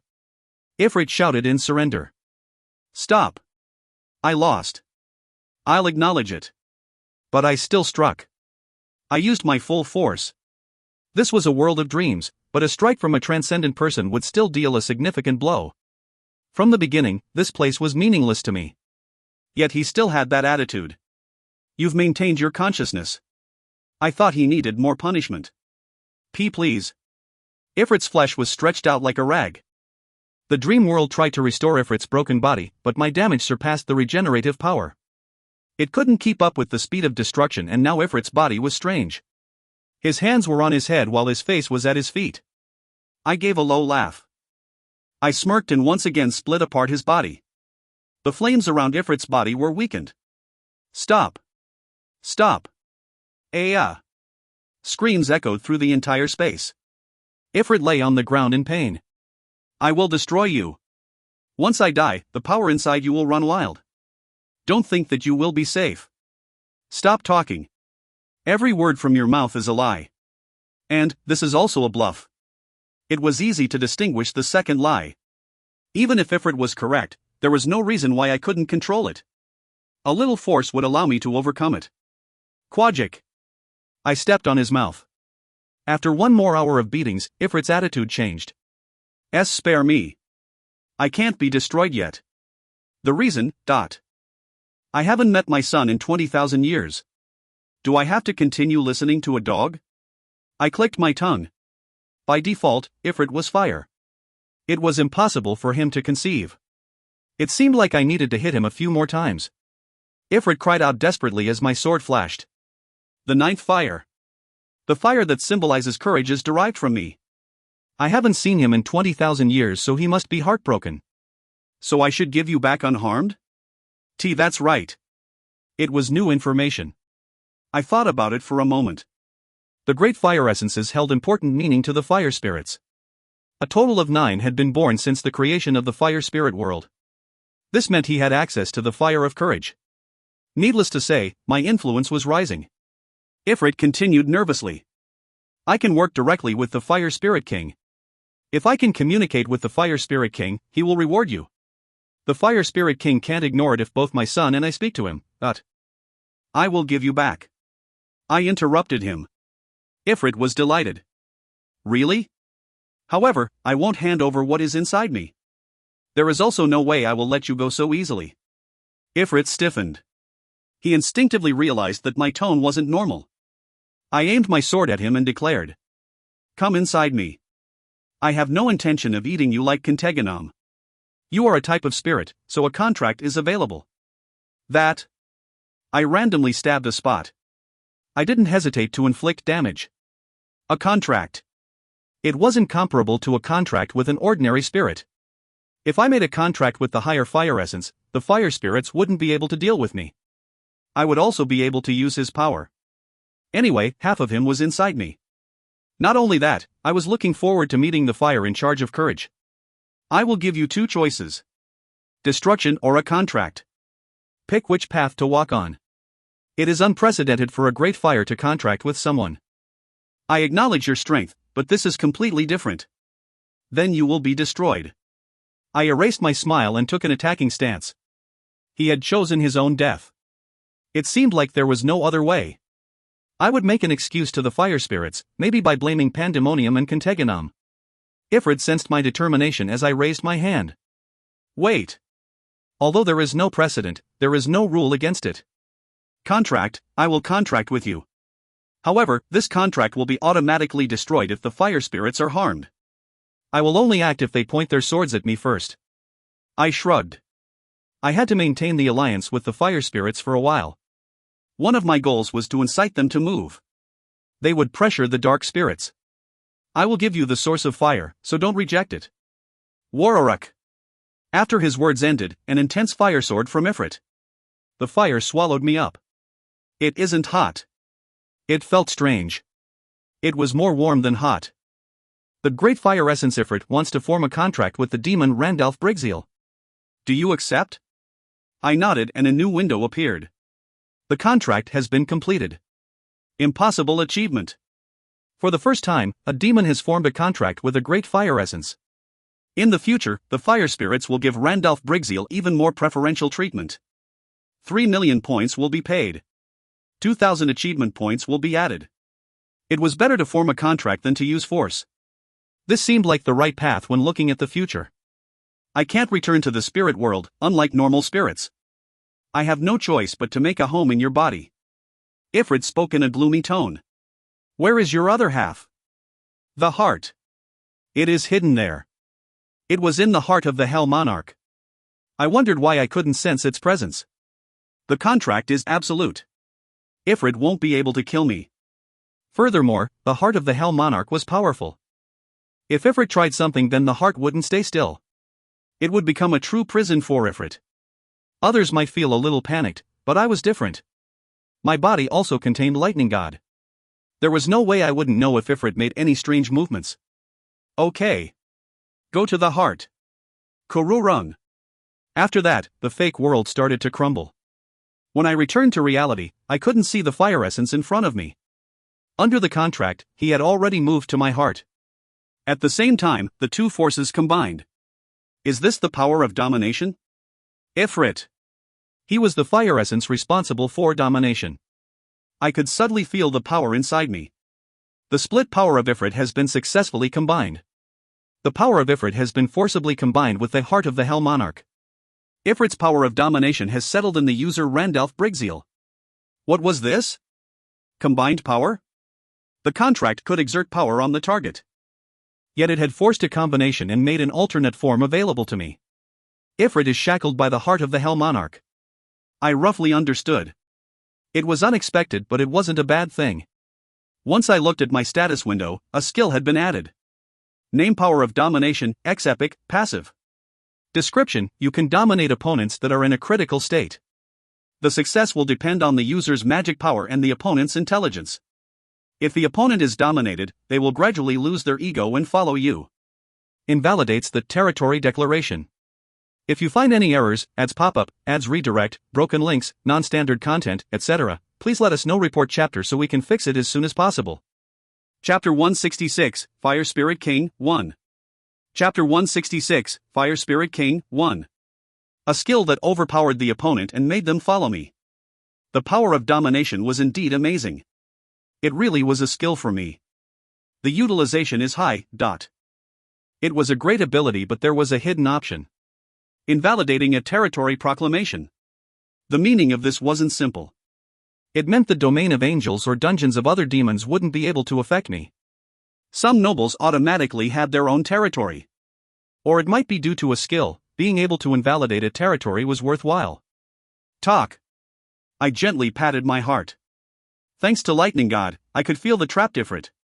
The heart of the Hell Monarch and the great fire essence. I was drawing closer to being able to challenge a god. The half-body of Ifrit couldn't be compared. Yi-hee. Yes, master. Yi-hee is here. Yi-hee flapped her wings and flew over. She had been waiting nearby for my call. Joy was overflowing from her huge eyes. Ever since I returned to the dungeon, Yi-hee hadn't wanted to leave my side. Call Maxium and Oswin. Yi-hee. Yes. Yi-hee laughed and withdrew. I turned my head and looked at the statue of ice near me. A female dark elf was trapped in the ice. Hi, Dark Elf Shilla. Her body was cursed, so I wanted to ask Oswin and Maxium about this matter. Yi-hee brought Maxium and Oswin after 5 minutes. Yi-hee was delighted at the thought that she had fulfilled my order. I called you here to ask about this statue. A very beautiful dark elf. That symbol on her forehead, High Elf? Oswin answered first. That's right. She is Crisley's mother. Maxium and Oswin had been living in the dungeon, so they knew who Crisley was. She was cursed and died. I wanted to ask you about this curse. Does it feel familiar? I don't know if I should say this, but... Maxium. Go ahead. It is similar to your Majesty's temperament before you lost your memory. There are also differences. That is why I can't give a definite answer. I nodded. That's right. It isn't the Shadow Emperor. Something with a similar temperament. But there is only one Shadow Emperor, and no one in the world can imitate him. I could affirm that this wasn't true. I was a being similar to the Shadow Emperor. I could imitate him. Nothingness. Oswin clapped his hands. He knew that I wasn't the real Hell Monarch. The Hell Monarch who challenged God. Those who couldn't become a god, nothingness. I also knew that Kenteganam had been summoned by Ocullos. Similarly, the Hell Monarch might be able to be summoned. If the real Hell Monarch returned from the nothingness, it wasn't strange that the magic power would be compared to the true demonic Dragonaugene. Maxium didn't know this, so he frowned. Your Majesty. Your Majesty is currently here. Therefore I know that you were never dragged into nothingness. If you can define nothingness, then it is no longer nothingness. So, I wanted to ask you who knew me well. This curse, how can we remove it? I was half convinced. The Hell Monarch had been summoned from the nothingness. I'm glad he wasn't summoned to Earth, but I didn't know where he was. If the Hell Monarch returned to the demon world from nothingness, then there would be a change in the movements of the Grand Dukes. Maybe he would create an army with his power. Therefore, I had to be prepared. I needed to be able to respond to the worst situation. After a long period of thinking, Maxium responded. If your Majesty truly did it, then there is no way. However, one possible method is to create a harness that will deflect the curse. Isn't that magic specific to curses? That's right, Your Majesty. I stared at Oswin. Can you make it? Oswin shook his head. The materials are the problem. Making a harness that can deflect the curse, no matter how good my blacksmith skills are, there is a limit. I can imagine it, but the legendary orichalcum is required. Oswin had suffered under the Hell Monarch. He was well aware of the Hell Monarch's strength and had several ideas to defend himself. As expected, it seemed like he had some plans ready. I have it. The only problem was the materials. You have orichalcum? I have enough to make a few weapons. Is it possible? I looked at Yi-He, who swiftly flew away. Yi-He noticed what I wanted with just one glance. She soon returned with a pile of orichalcum. Oswin's mouth widened as he saw it. Did you gather all the orichalcum in the world? I've only seen scrapings of it. Oswin. It is possible. That is plenty. I am unleashing my skills after a long time. Ha ha. Oswin shrugged. Do you require anything else? I need time to look at the curse before determining more materials. I will tell the fairy separately if I need anything. Isn't that right, Fairy Nim? Oswin winked at Yi-He. Yi-He looked at him with a haughty expression. Yi-He wants a new teacup. Of course, I have to make it for you. Do you know the honey containers? I would like that. Of course, I have to make a new one. It seemed like some type of deal was completed. I wasn't too concerned about them talking in front of me. At this point, I could hand it over to them. Crisley's turn will come later. The curse needed to be removed first before turning Sheila into an undead. If I prepared, I could survive even the worst situation. Hell Monarch. Sheila had been in this condition for a long time. I didn't know what to expect if the Hell Monarch had really come back from the nothingness. How would the movements of the Grand Dukes change in response? I watched Maxium with a firm expression. Maxium. I have something else for you to do. The next day. Maxium exited the dungeon with thousands of skeleton soldiers and the Lich. They took an inconspicuous path and crossed the Pacific Ocean. He emerged again in Chile, South America, and immediately swept everything away. For His Majesty. The dungeon creatures or humans didn't matter. He killed everything in sight and caused confusion. The number of corpses rose rapidly. South America was the same area as Grand Duke Upa's military headquarters. But they couldn't properly control Maxium's emergence. It was because most of his troops were preparing for a war against Ariel Diablo. North America. Las Vegas, United States. There was a dungeon, but it was a peaceful city due to no monster waves occurring in the last 5 years. People's daily routines didn't change much.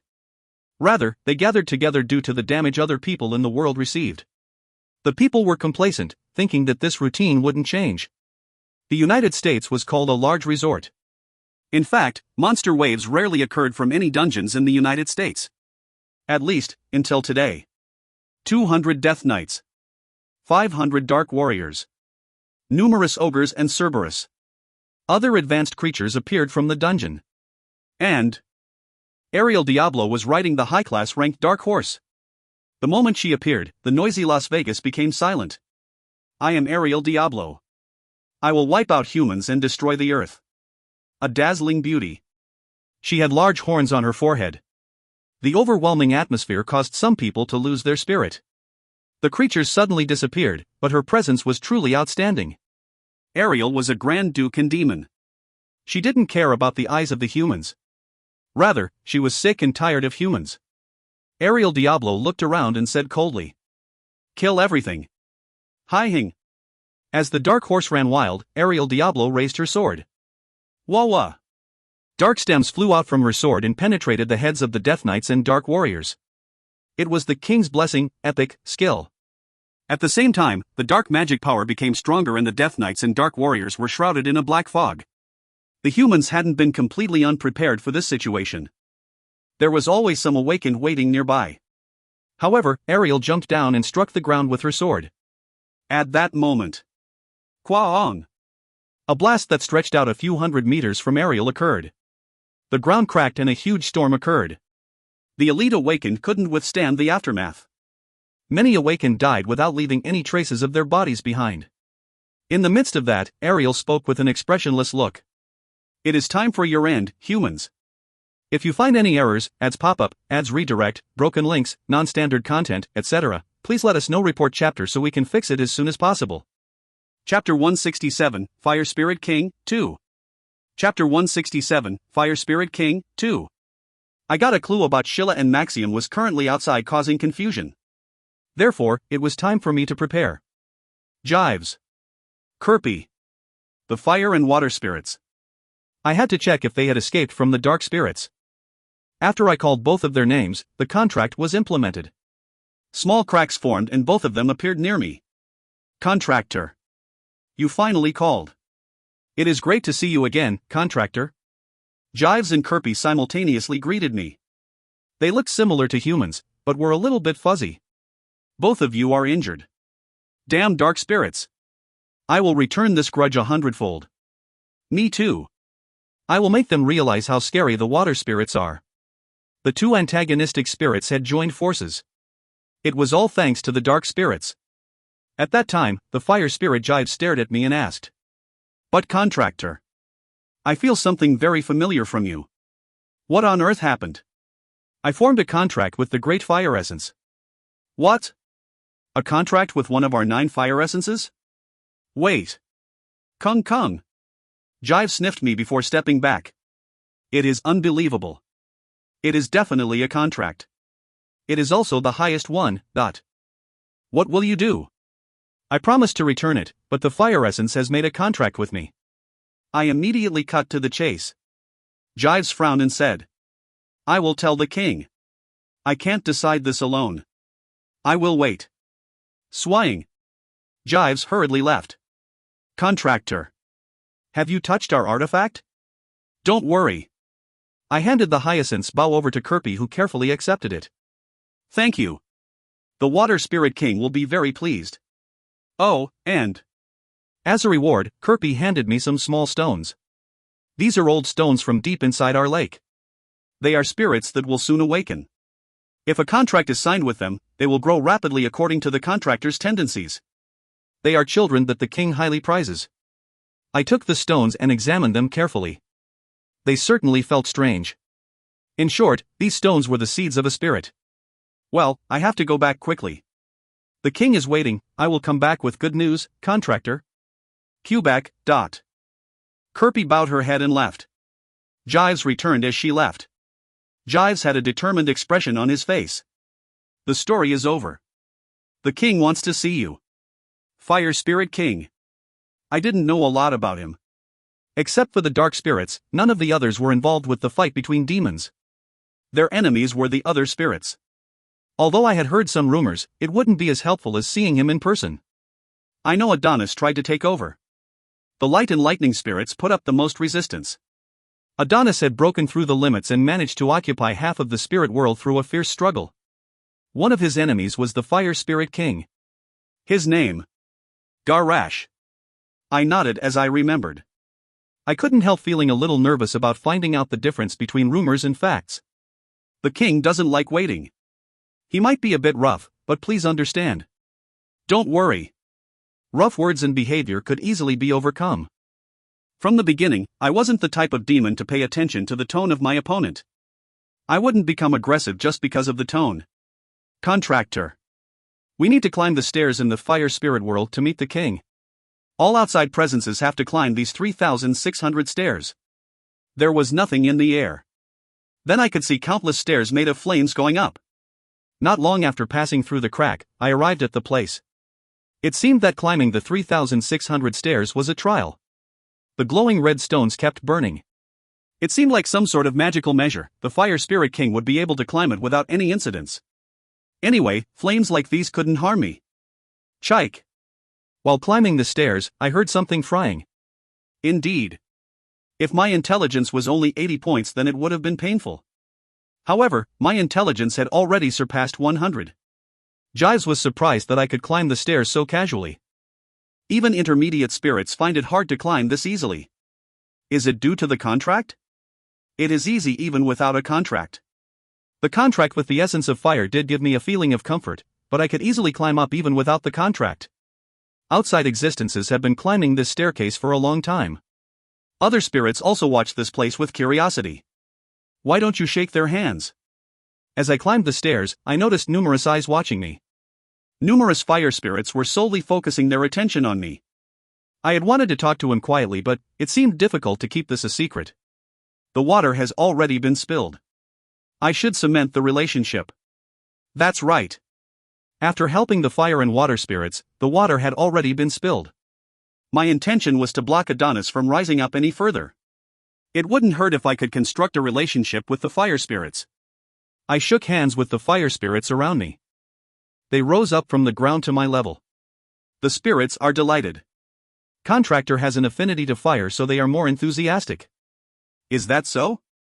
It isn't needed for someone of my level, but how about contracting with a subordinate spirit? Depending on the contractor, the subordinate spirits can grow rapidly. It wouldn't be bad for the contractor. Jive suggested when we reached the halfway point. A contract with a subordinate spirit.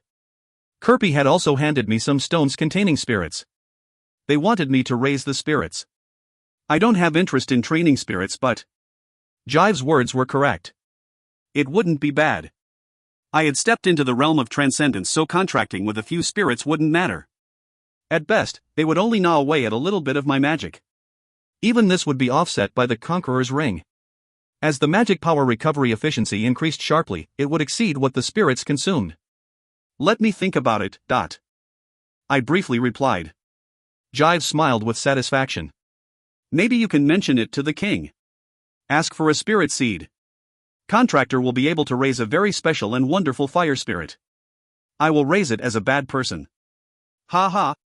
Contractor, are you joking? I was serious. If the spirits grew to resemble me, then they wouldn't have a normal personality. I didn't bother saying anything. I walked up the stairs for another 30 minutes. The scene that appeared before me was quite amazing. There were many flowers made of fireballs and a few dozen Cerberus. The sun was so close that it gave off a feeling of pressure. Let's hurry. The light from the sun is very strong, so the king will be in a bad temper. Is he a person who hates waiting? Maybe, at any rate, contractor. Follow me. Jives increased his speed. The fire spirit King Garash.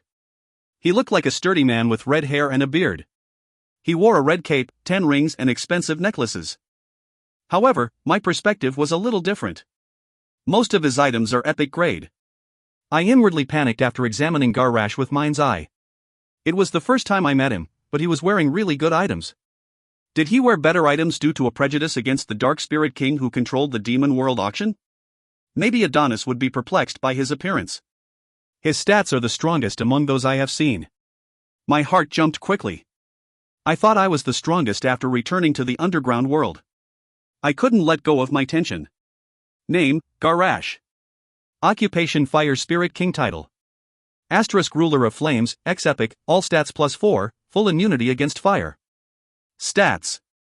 Strength 107, +12, Intelligence 103, +7. Agility 104, +12, Stamina 104, +7. Magic Power 105, +19. Potential, 523 +57/550. Uniqueness, the ruler of the Fire Spirit world. As the strongest Fire Spirit King in generations, the Fire Spirits have tremendous trust in him.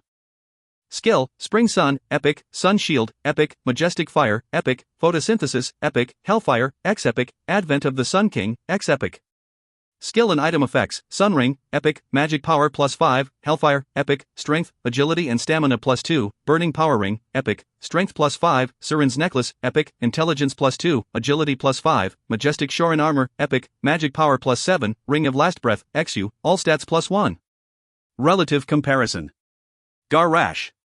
Strength 119, Intelligence 110, Agility 116, Stamina 111, Magic 124, Potential, 523 +57/550. Randalph Brigzeal. Strength 105, Intelligence 105, Agility 100, Stamina 107, Magic 110, Potential, for 34 +93/550. A total of almost 600 stat points. Overwhelming was the only word to describe it.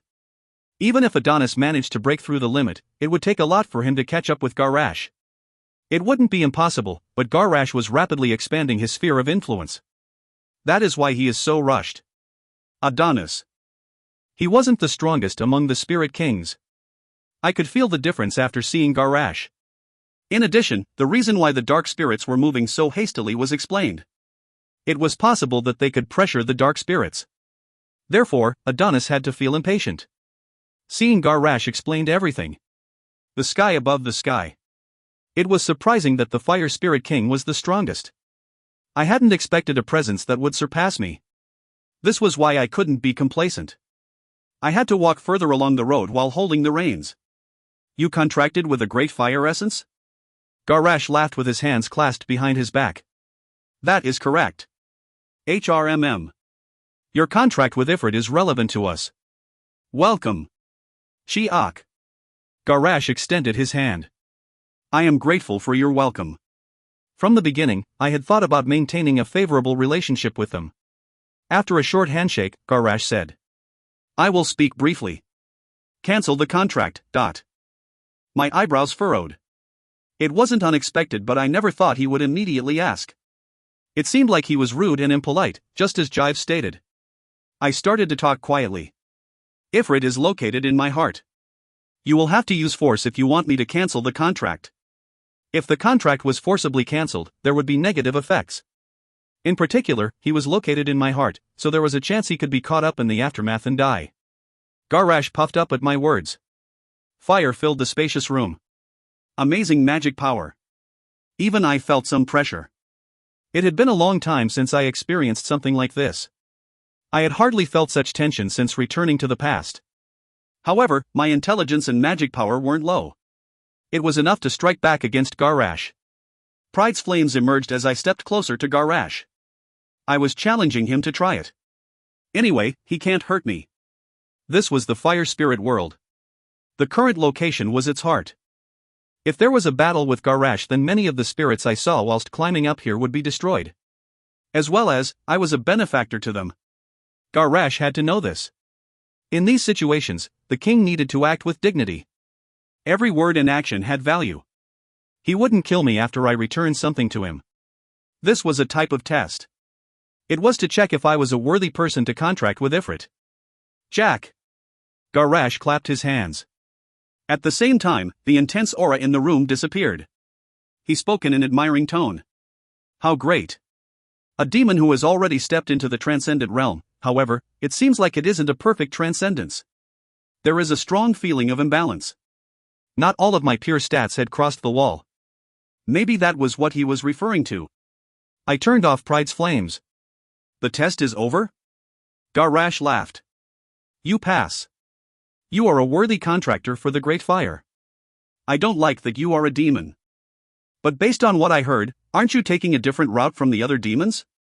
He had a completely different attitude from before. I was speechless. It meant Garrash acknowledged me. I touched Wrath and the Emperor's sword. Devil. My goal is to beat all the Grand Dukes and become the devil. Devil, I like underdogs. Most of them will fail. However, the ones that succeed would change the world. At any rate, you are Ifrit's contractor. You are now a friend to the fire spirits. I would like to give you a gift. Is there anything that you want? It was a gift after the test. I felt somewhat dissatisfied, but I wasn't going to refuse. I couldn't return with empty hands after coming here. So, I told him my desire without any hesitation. I want to receive a large number of fire spirit seeds. The first time, 100,000 should be enough. If you find any errors, ads pop up, ads redirect, broken links, non-standard content, etc., please let us know. Report chapter so we can fix it as soon as possible. Chapter 168, Spirits, 1. Chapter 168, Spirits, 1. 100,000. Although they were spirit seeds, that was an unreasonable number. Fairies and spirits were born a long time after being conceived. I asked for 100,000 while establishing a business relationship. However, a small number was meaningless. Contracting to the lowest level spirits wouldn't be very helpful to me. A few things were possible, but it was highly unlikely. However, I can steer them from behind. The Korean humans will act as a breakwater in the dungeon. Roy and Rose had already become the center of the Korean people. The Jiren was actively supporting me so I could move them from behind. My dungeon would become safer if the Korean Awakened contracted with the spirits. They would act as a breakwater if I needed to leave again. Of course, a contract with the spirits had strict standards. They had to sincerely crave strength. Their desperation as they followed me would touch the sky. In addition, there might be achievements related to it. I had many reasons for asking Garash for the seeds. There was no reason for him to refuse. The problem was how many seeds he would allow. It was an opportunity to recognize what he was willing to distribute. I watched Garash carefully as he slowly opened his mouth. That is an unusually large number. Won't it take a lot of time to raise 100,000 seeds? Garash's point was correct, but the spirits would wake up quickly in the dungeon. I said calmly. That won't be a problem. Garash gave a small smile. Okay. I will give them to you. He surprisingly agreed. It didn't take that long. What do you want? I want information.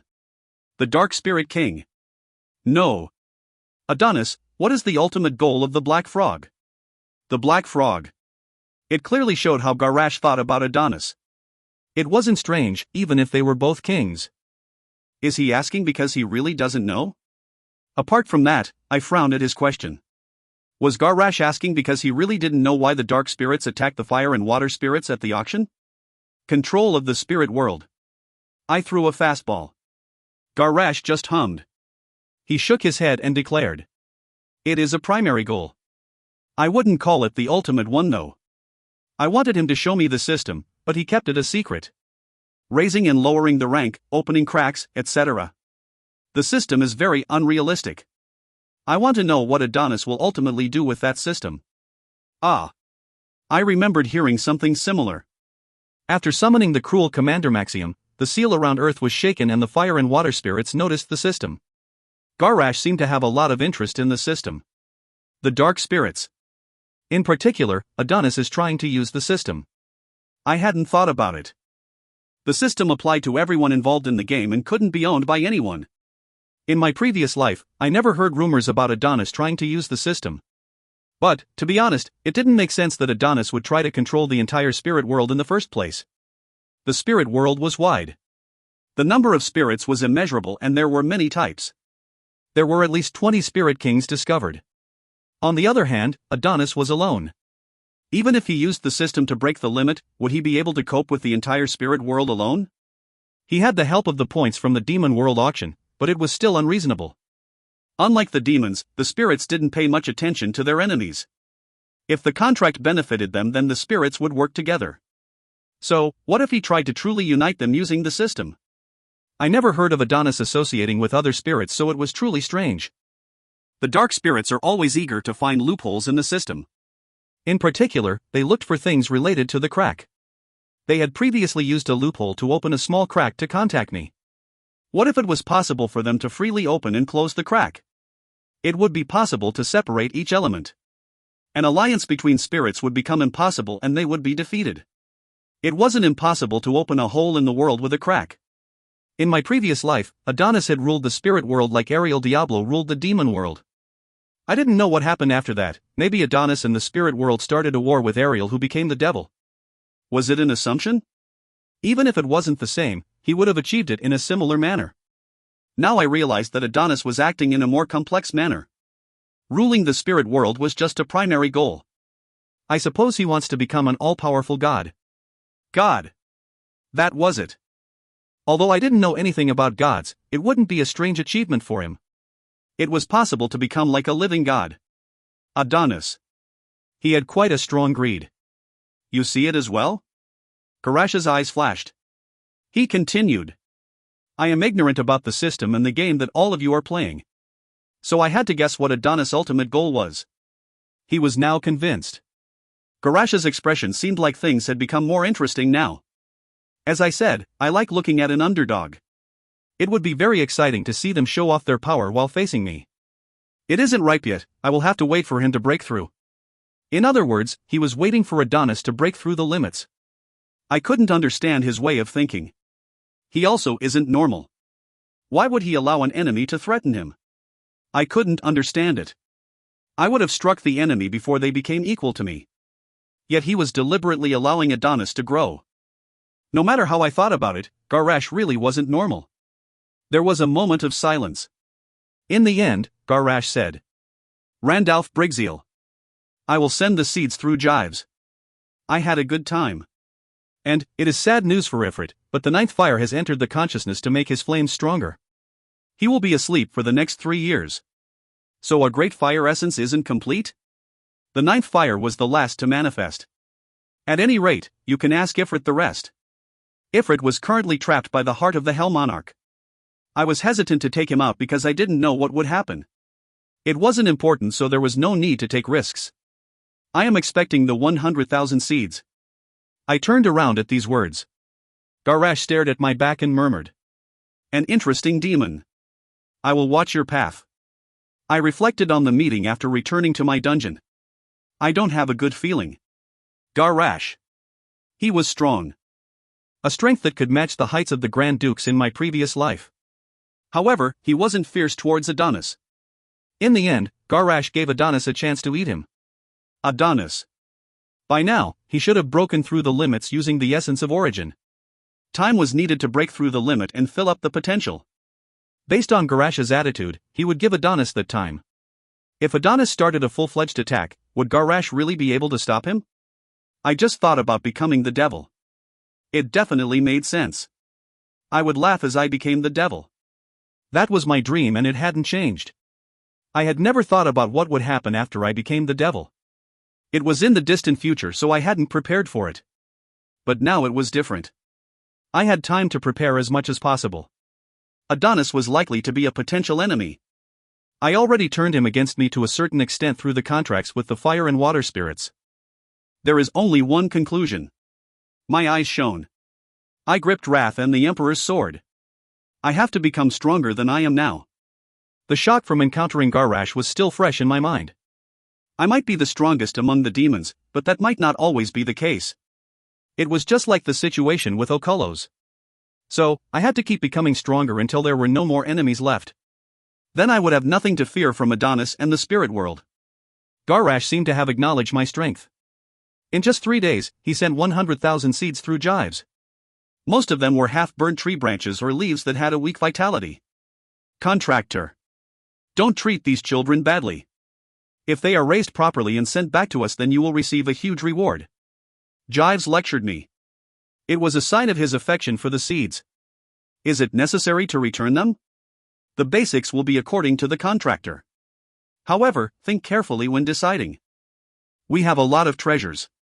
There are legendary things that the other spirit kings can't touch. Garash had been wearing remarkable items.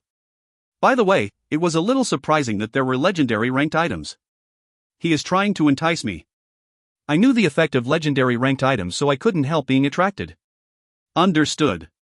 Well, I have passed you the seeds, so I will go back now. I want to rest a little bit. He was tired from constantly working in the last 3 days. I nodded and Gyves returned to the spirit world. Master. What is all this? Yi-He was waiting for me. I replied in a calm voice. Seeds of the spirits. Ah. That is why I can feel fire magic power. Wah. It is the first time I've seen so many seeds. Yi-He flew around the seeds. After a while, she returned to my shoulders with an unknown smile. Yi-He. Master. Are you going to leave all of them in the dungeon? I will make them manifest first. Then can Yi-He take some?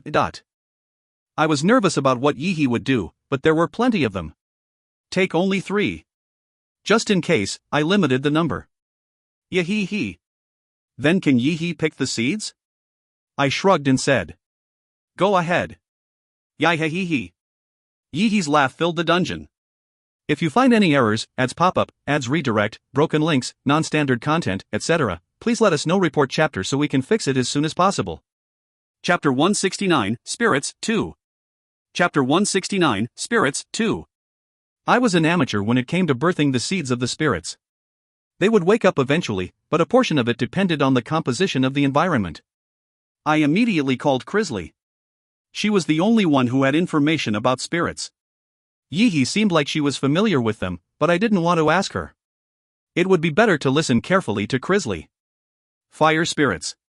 This is the first time I've seen so many seeds. Crisley's eyes were wide with surprise. Yi-He had a similar reaction.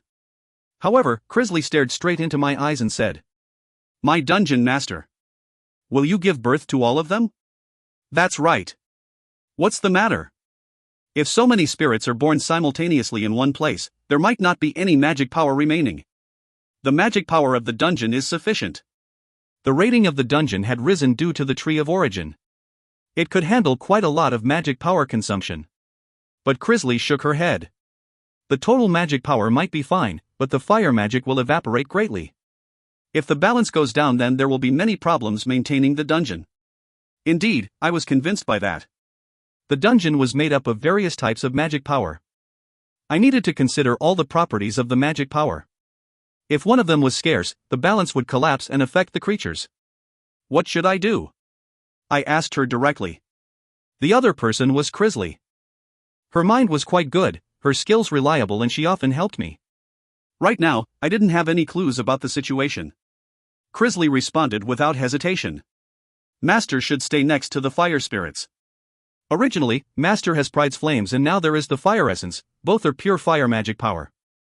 There will be some dehydration symptoms every time a spirit is born, but you should have enough to feed them. In the end, I was the answer. I had absorbed the Great Fire Essence. There were only 9 of them in the spirit world. In addition, I had Pride's Flames, so it was appropriate for me to be their source of fire magic power. I will be by their side. Does it have to be all day long? Yes. It will take some time for the seeds to familiarize and react to you. Master will have a good influence on the spirits. Crisley was adamant. I felt a certain amount of relaxation after hearing it. It was better than receiving a nail in the side after starting. This hadn't occurred in my previous life. I wasn't familiar with this and had to hope for the best. Although her nature wasn't significantly different from in my previous life. There was nothing else to be said. Crisley was an outstanding dark elf, so she could easily handle things. Do you know when they will be born? However, I was busy. I couldn't only take care of the spirit seeds. Although I had the confidence that I could do well, that was something else involved. Right now I had work I needed to do. Given the maturity of the seeds and what I previously saw, I think it should take a month at most. 1 month is too long. My dungeon master. Leave everything else to me. I can control Roy, Rose and Maxium to some extent. Crisley laughed. I thought about it. 1 month. The current situation on Earth was changing every day. It might be wise to stay in the dungeon for a month.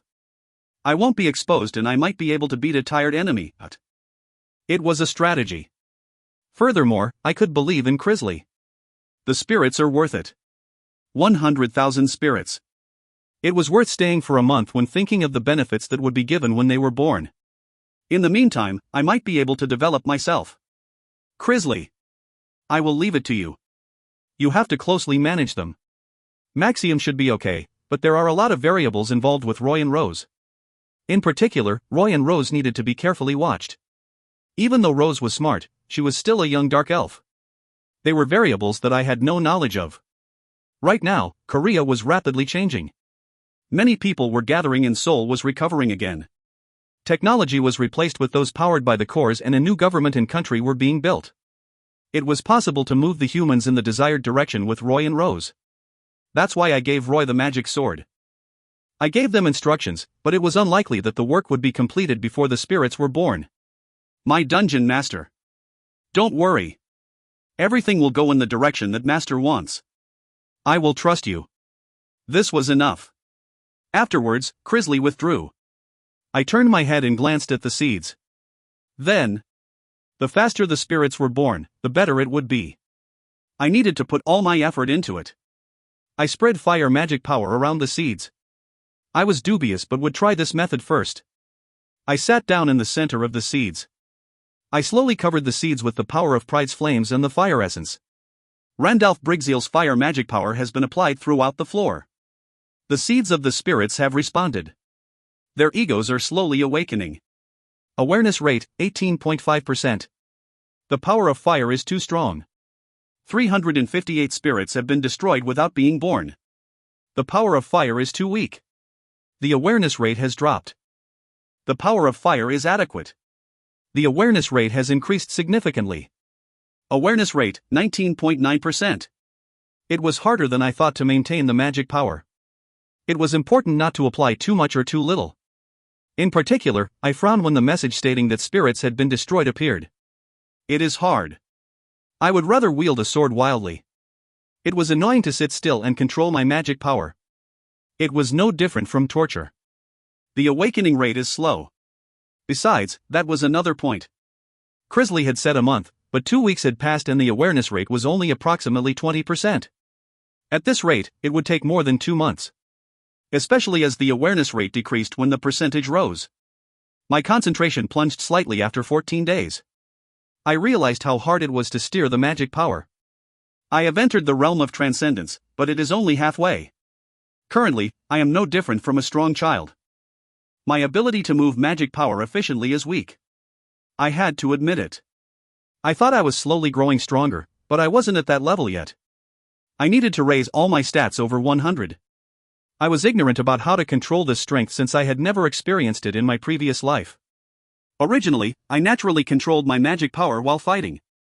But fighting isn't the only way that I can become stronger. I needed this process to realize what I am lacking.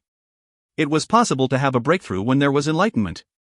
It would have been impossible with only fighting. Enlightenment was an important part of it. I only discovered it recently. My magic power is too rough. It is like a wild horse. It only knows how to run. I thought about what I was lacking and came to this conclusion. The regulation of my magic power wasn't appropriate for the spirit seeds. If there was no roughness, then the awareness rate would go up. The seeds were eggs. They needed warm air to be hatched. Warm magic power. I needed to temper the qualities of the magic power. Controlling the properties. It didn't suit my nature. I can't give up just because it doesn't suit me. If it didn't fit, then I needed to force it. Giving up meant there would be no development. I needed to smash through this challenge to move forward. Of course it was difficult, but I would eventually get the hang of it. I thought about the time I felt warm magic power. Earth's protector Asis. A human. She was an awakened from the United States. She knew how to move the land. At first glance, she was similar to Ocullos, but their fundamental natures were different. She really disliked fighting. Whether it was plants or humans, she even trembled when seeing a demon get hurt. She couldn't help not wanting to fight. Her magic power was the warmest I'd ever felt. She thought she could redeem everyone. Eventually, she was killed by a vampire due to this, but she had many great accomplishments. Asis had something. I wondered what it was. A presence of mind. Was it because she loved and cared for people? I laughed at the idea. Imagining myself like that caused goosebumps to form. I honestly couldn't imagine it. I shook my head. I wasn't generous like Asis. If that was necessary, then it would be an impossible challenge. I couldn't change the way I had lived my whole life. So, I had to find my own way. Wake up. I will lead you. I stared at the seeds with a cynical expression. I needed to make my own path. The spirits would be those who followed me. This was the best I could do. Pyarong. Pyarong. At that moment, the seeds shook like wind was blowing. The fire magic power has warmed. The awareness rate has increased significantly. Awareness rate, 32.7%. The magic power of Randalph Brigzeal has increased by 1. The conversion of a simple idea. However, the awareness rate increased by 10%. This is the right direction. In addition, my magic power increased by 1. It was amazing. Once magic power exceeded 90 points, it wouldn't rise easily. My pure magic power was 95 points. I felt a little bit more at ease. This direction was correct, so there was no more need to feel urgent. If you find any errors, ads pop up, ads redirect, broken links, non-standard content, etc., please let us know. Report chapter so we can fix it as soon as possible. Chapter 170, Spirits, 3. Chapter 170, Spirits, 3. 1 week later. Exactly 3 weeks after I started, the spirits began to wake up. Pyarong. Pyarong. The fire spirits that just woke up didn't have a concrete form. After springing from the seeds, they looked like small fireballs. Great achievement! For the first time, a demon has succeeded in creating a spirit. 300,000 points will be paid. 900 achievement points will be added. It wasn't easy to achieve the messages. I watched as 1 or 2 spirits woke up. The born spirits flocked to me like they already knew me. They hovered around me like they were asking where they should go. The 10th, 100th, 1000th, the spirits started being born. It took 3 more days for the last seed to wake up, and I didn't budge from my position until it did. Finally, the last spirit flew around me and another achievement appeared. Congratulations! Of the 100,000 seeds, you have succeeded in giving birth to 99,318. Incredible achievement! 1,986,360 points will be paid. 1,800 achievement points will be added. The spirit communication skill has been added. For a more detailed description of spirit communication, please check the status window. I received a new skill called spirit communication. I immediately opened the status window to check the skill. Spirit communication, epic, passive. The spirits will react to each other. This is a privilege only given to those who have created numerous spirits. Asterisk: when the spirit evolves, compensation will be paid according to the rank. Lowest class - low, 500 points. Low - intermediate, 5,000 points. Intermediate - advanced, 500,000 points, 500 achievement points. Advanced - high class, residual stat point +1. High class - Spirit King, the skill will change to Spirit King Communication. The skill wouldn't benefit me at the moment, but my expectations were very high. It wasn't limited to me. The skill was only epic ranked, but the benefits were worth it. Of course, evolution wasn't easy. But if it occurred quickly, the approximately 100,000 spirits would be my strength. There is definitely a limit by myself. Almost 100,000 spirits had been born. The contract itself wasn't a very big burden for me. From the moment the contract was signed, the spirits would eat my magic power. However, I had a sufficient amount after stepping into the realm of transcendence. The problem was, the spirits need numerous contractors for faster growth. That was it. Spirits would evolve through many types of magic power and experience. There was a limit to what I could do alone. Special measures were needed to get them to a higher rank. I touched my jaw. A contract with the spirits. The information related to it is widely spread through all the species. However, Earth's humans are ignorant about this point. Who said an equal contract was required? Regarding contracts, there was a difference between the person who knew about it and the person who didn't. If I had to contract with someone, I could set up separate terms. Ignorant and desperate people would be forced to accept the terms. In short, I can make a double contract. I folded my arms and smiled coldly. I could make a contract where I was the Lord and they were the wealth. Once the spirits grew, I would be able to use them completely and I would have a few more cards to use. Touching someone's contract with a spirit was forbidden in the spirit world, but Garash had given me the seeds and it could mean the difference between life and death. Besides, this dungeon wasn't the spirit world. The spirits born in my territory thought of me as their master. It was purely up to me if I wanted to return the spirits to Garash. He had no right to forcibly reclaim them. My thoughts ended here. Pyarong. Pyarong. The atmosphere relaxed and the spirits started to circulate the space. It was similar to childcare, so I had some concerns, but it will be fun to guess which spirit will evolve first. It felt like I was pushed into a corner. Every time I moved, the 100,000 spirits moved with me. The scene was like a huge fireball. The creatures that saw me shrank back with wide eyes. This is a little annoying. The third day. I couldn't help releasing a bitter sound. I hadn't expected that they would move so closely next to me. They only moved away for a few seconds. It was like they were insecure and afraid that I would disappear. The spirits were still mentally fragile and thought they would fade away if they looked away from me for a moment. I can't go outside the dungeon. I turned and stared at the spirits. They started moving more actively, like they were happy I was looking at them. It was good they were happy to see me, but I couldn't help worrying. Yee-hee. Fire 1, Fire 2, and Fire 3. Align left. Align right. Ooh-ha, your response is slow. Once again, align left, align right. Once I reached the top floor, I found Yee-hee near the dungeon core. Yee-hee was training the 3 spirits she chose. 2 and 3. Are you doing this on purpose? Don't you see how lazy your movements are? Once again left, no, right, no, left, no, right. Yai-hee-hee. The 3 fireballs followed Yee-hee's instructions. It was equivalent to hard labor, but Yee-hee just giggled happily. She managed to give birth to the spirits. I didn't understand, but Yee-hee was more innocent than good.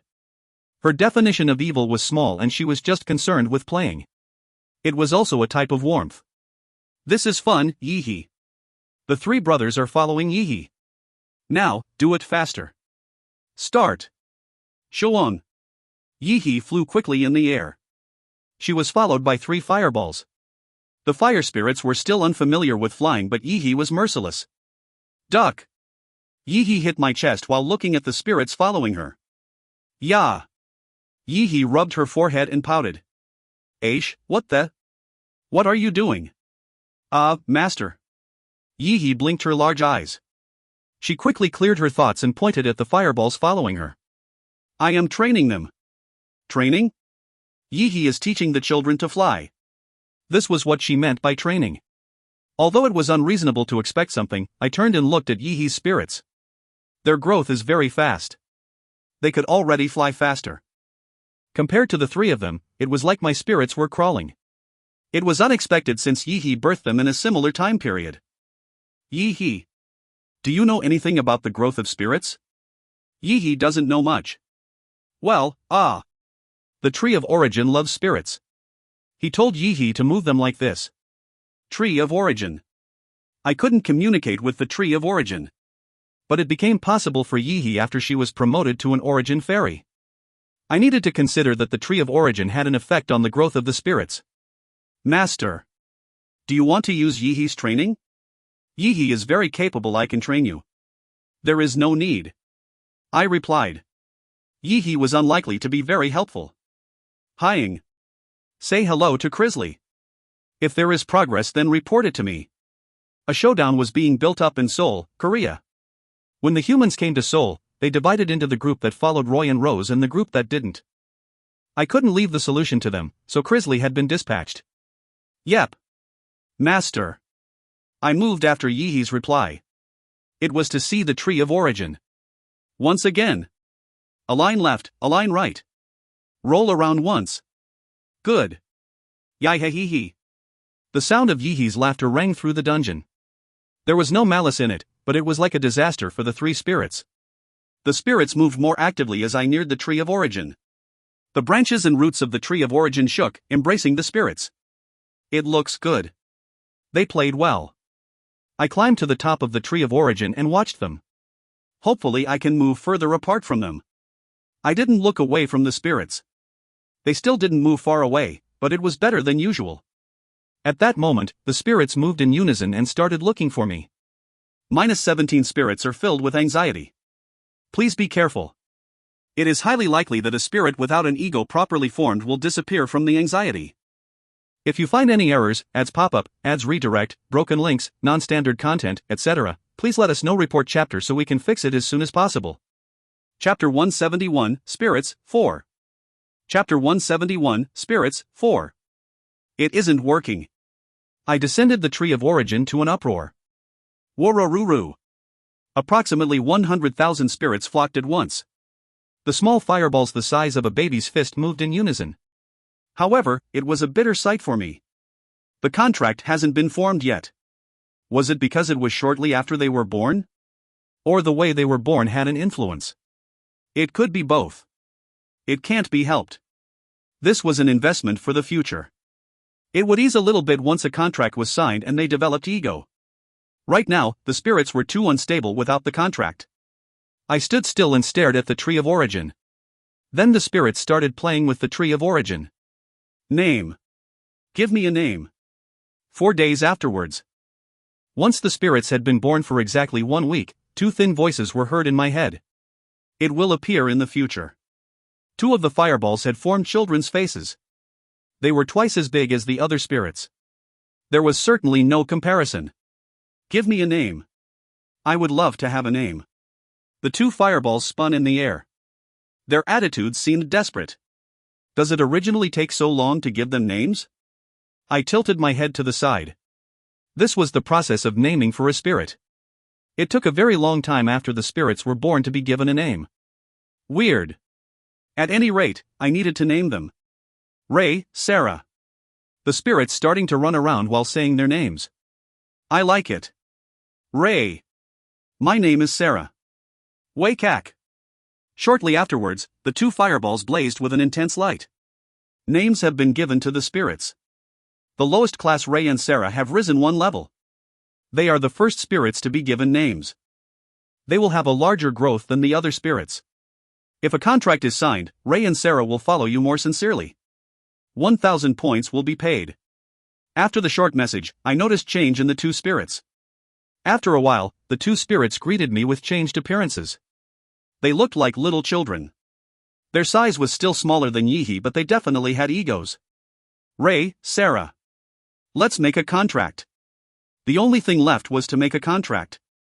They immediately responded without hesitation. Okay. Sarah will do it. I will set the terms of the contract. The spirits instinctively knew about contracts. It was like learning how to walk and run. Forming a contract was natural for them. I couldn't help feeling tense. However, their response was unexpected. If it is Father's will, I'm at your disposal. I started frowning. I heard an unimaginable word. Father. The spirits didn't have any parents. The higher-ranked spirits just gave them names. The word father didn't fit with the nature of the spirits. If there was one reason, it might be Ifrit. He was the fire in charge of dominance. I devoured his magic power and gained his skill. I tried to restore a calm expression. It wasn't bad, but I hadn't expected it. If the spirits followed me sincerely, then my power would greatly increase. The contents of the contract could also be tailored to my taste, so it was like killing two birds with one stone. You should gain more experience with contracts. But, until you grow to a certain extent, you will need someone to light the way. Father's words are correct. I am still lacking. Please tell me.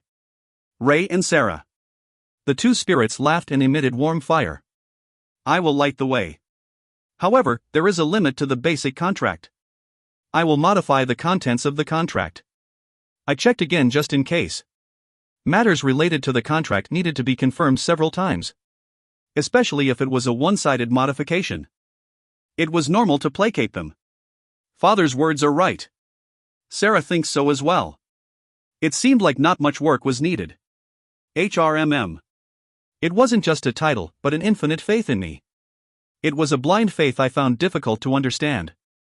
They believed in me from the moment they were born. Was the impact of domination that big? I took a deep breath and said, "This will be the contents of the contract." I spent a while modifying the contents of the contract. A double contract. I set conditions that would establish myself as the Lord and others as the wealth. No, I was greedy and went a little further.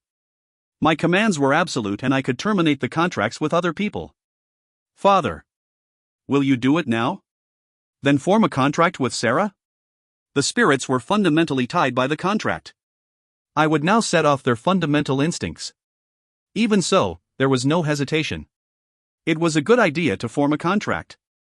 So far, the spirits looked completely different from the ones that I knew. I nodded, causing Ray and Sarah to immediately pull out the seal for the contract. Small letters made of fire formed on the bodies of the spirits. The basic contract and the modifications I made were there. Randalph Brigzeal. My father. Will you sign a contract with Ray? Daddy. What about Sarah? Okay. It was an unfamiliar atmosphere. It was similar to the time I made the contract with Yeehee, but completely different as well.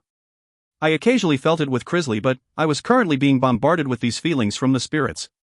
After I finished speaking, the letters on their bodies burned up. Then the tree of origin wrapped its branches around the two spirits. The low-class spirits Ray and Sarah have formed a contract with Randalph Brigzeal. The tree of origin has blessed the two spirits. An essence of origin has been consumed in the aftermath. The low-class spirits Ray and Sarah have successfully evolved into intermediate spirits. Due to the blessing from the essence of origin, they have a chance to obtain a higher rank. The spirits can communicate with the contractor for growth. Conversely, if the communication is weak, then there isn't a high chance of growth. 10,000 points will be paid. After they emerged from the branches, Ray and Sarah were approximately 1.5 times larger. Compared to their development, the other fireballs still had a long way to go. Father. Please contract with the other children. Sarah is also okay with this. When I turned my head, almost 100,000 spirits were gathered around the tree of origin. They instinctively approached after feeling Ray and Sarah make the contract. It is my job to name them. It was a strange problem. Maybe that's why Yi named them Fire 1, Fire 2, and Fire 3. I worried over it. Anyway, the system messages stated that communication played a role in the growth of the spirits. I guessed that they might disappear without this connection. Of course, I couldn't memorize all of it, but I needed to give them names. Crazy.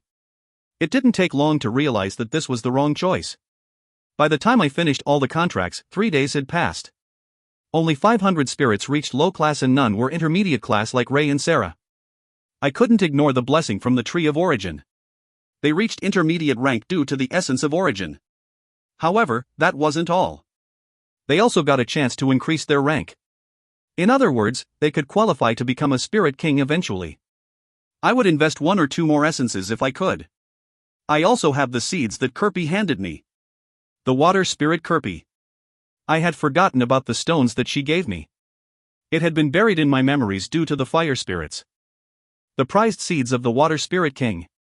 I pulled out the stones. There were exactly 5 of them.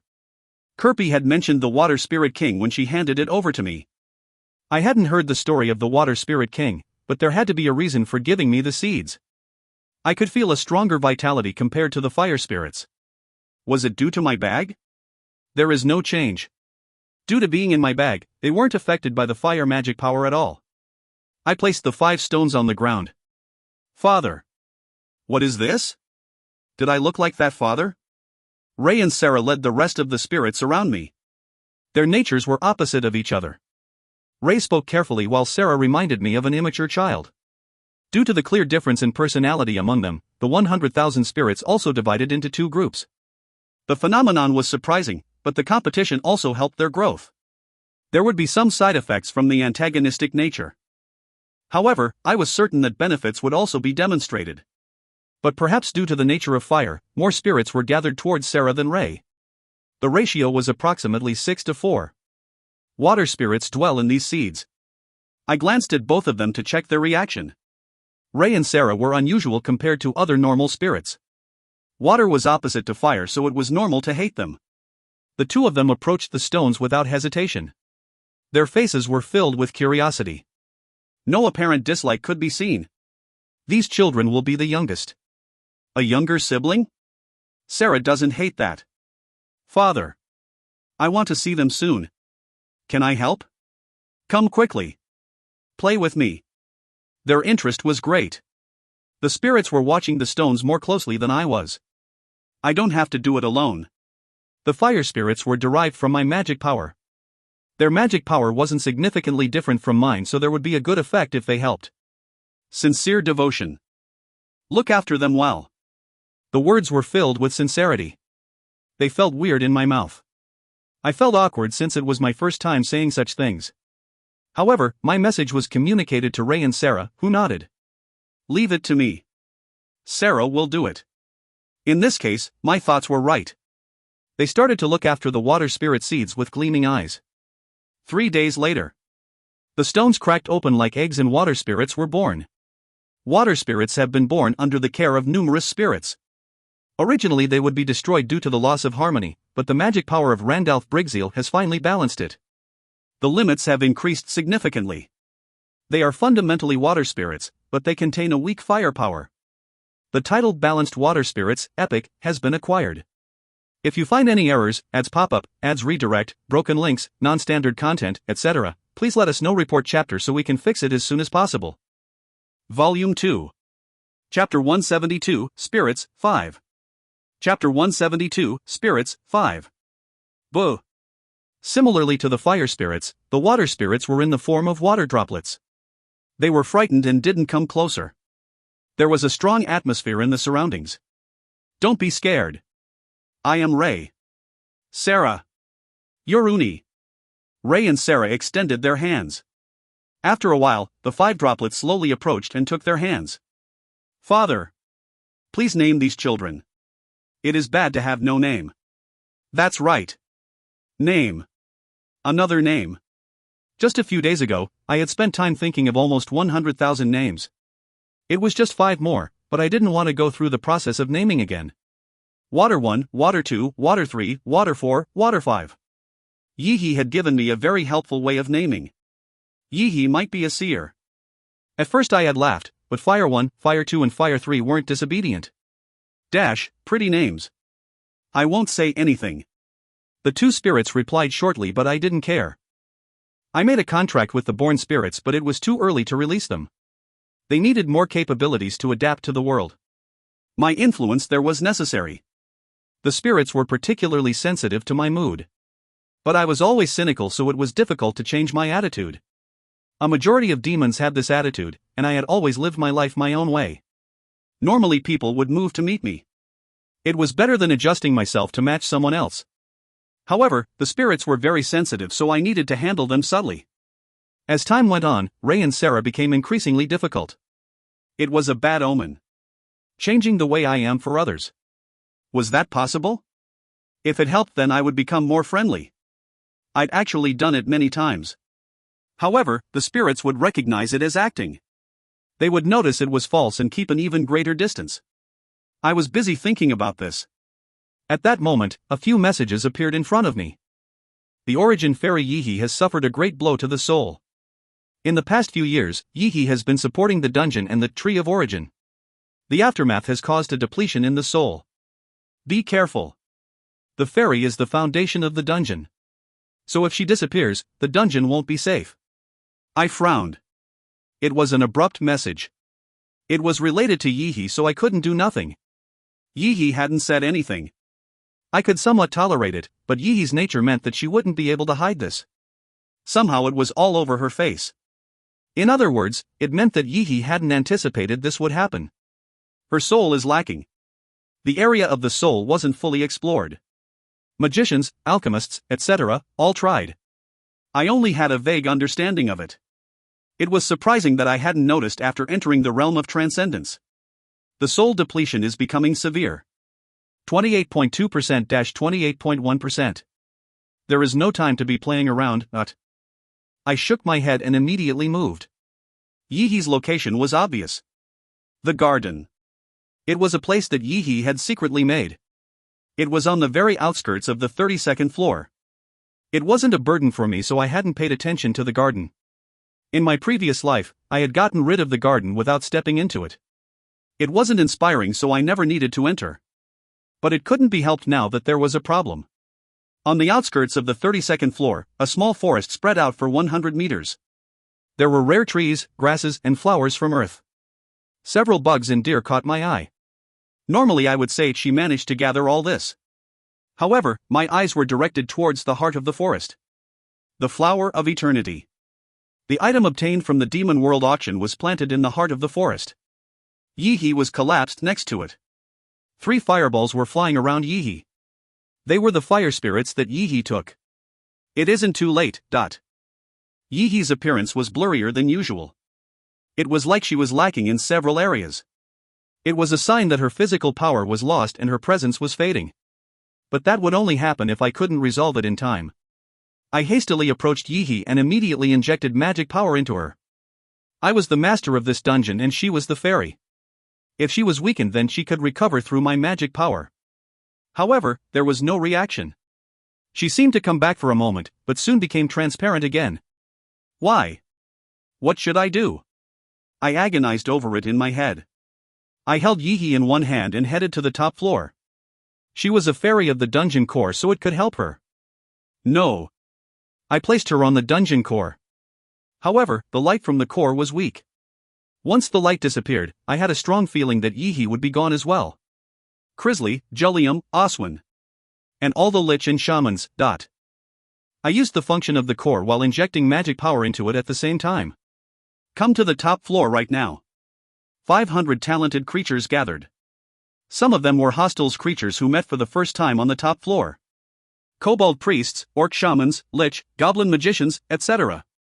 The thing they all had in common was that they studied magic. Magic and spells. A power to make things not exist.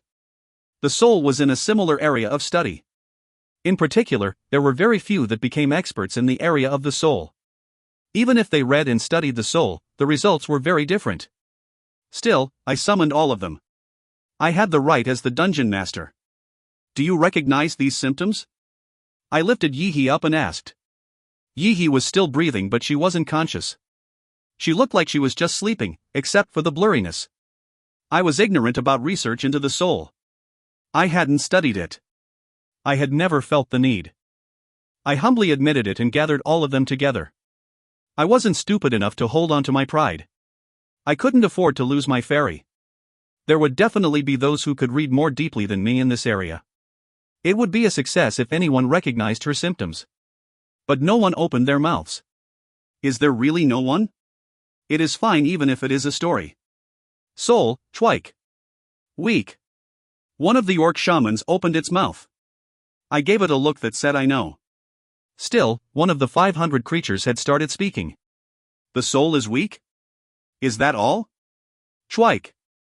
I don't know. The orc shaman's answer missed the mark. I couldn't help but feel disappointed. The silence lasted for a while. No one could carelessly come forward. They all knew that my mood was bad. In case they didn't know, I decided to reveal more details. The dungeon fairy is now in a critical condition. She is fading due to her soul being weak. Are any of you aware of a method to restore the soul? I didn't care if they didn't recognize it, as long as they knew something. Yi was in this state due to soul depletion. If I could solve this, then Yi would return to normal. But the reaction was the same. Indeed, it seemed like not many magicians and shamans studied the soul. In the meantime, I had neglected to invest in the field of magic. I had thought it was better to raise their strength. However, it certainly was shocking that everyone except for one orc shaman was silent. How terrible. I bitterly muttered. I thought I could solve this, but I was stuck here. South Korea's dungeon was important. My main base was here.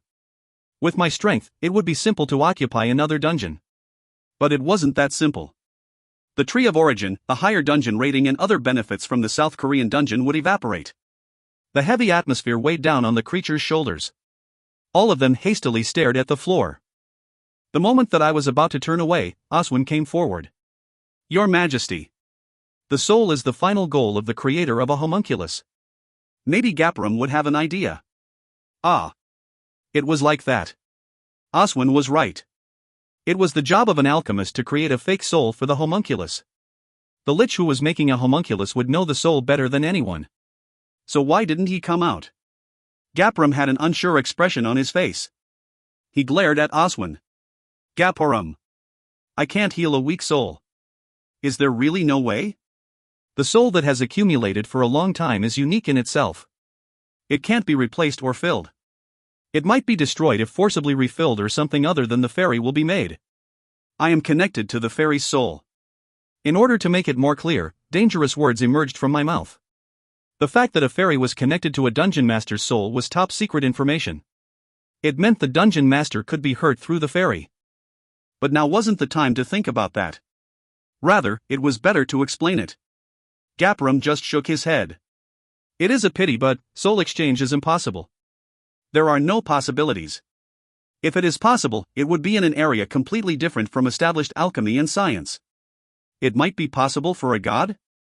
This was why he didn't want to come forward. Only negative words were heard. Gapram actually looked sorry. I understood his mindset. The soul depletion is becoming severe. 27%-26.9%. Nothing is impossible. I just haven't found it. One of the 500 minds here might come up with a way. It isn't a request but an order. All the creatures including Gapram closed their mouths and watched me anxiously. I will give you 3 days. Find out as much as you can. If you need anything, then tell me immediately. I turned around and left. Father is very sad. I want Father to laugh. He isn't laughing. Sometimes good feelings emerged from him. I liked that. The spirits. In particular, the fire spirits became sulky. Is there something we can do? Father will be happy. The spirits hurriedly flew to the side of their father. They tried all sorts of charms, such as singing and body kissing, but Father's feelings didn't change at all. It was similar to a feeling of grief. The spirits couldn't stand this. They became depressed. The fairy called Yi is important to Father. We need to fix the fairy to make Father feel better. Her soul is weak. What is the soul? Unfortunately, not a lot of time had passed since the spirits were born. No matter how fast their growth, their knowledge was still lacking. Besides, the soul was a complex and difficult matter. In the end, Ray and Sarah, who had been listening quietly, came forward. We need to fill the empty spot left by Fairy Nim. Clean the dungeon. We need to manage the creatures. Play with the Tree of Origin. The work that the spirits could do was extremely limited.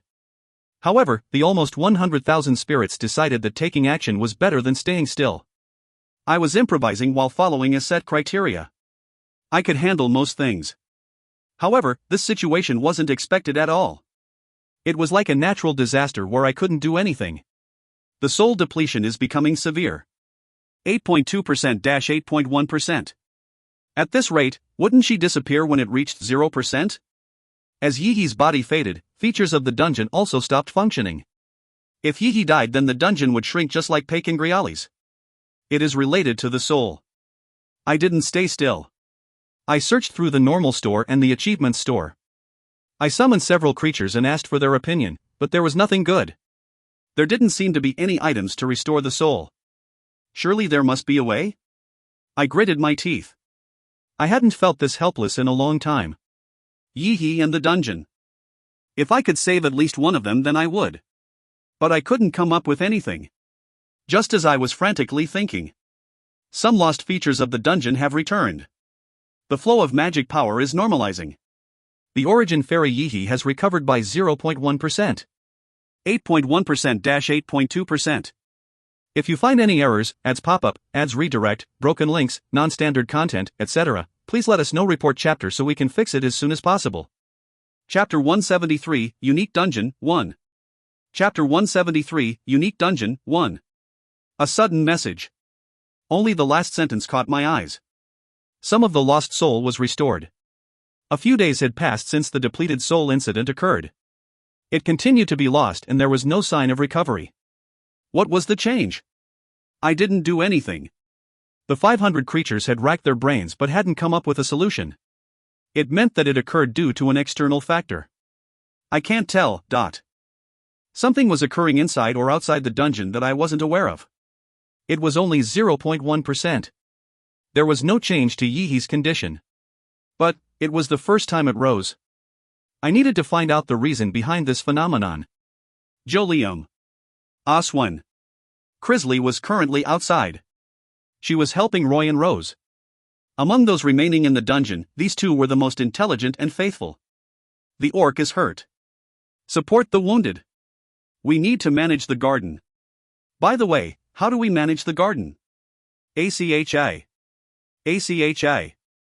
The fire spirits were busy. Almost 100,000 spirits moved here and there without a break.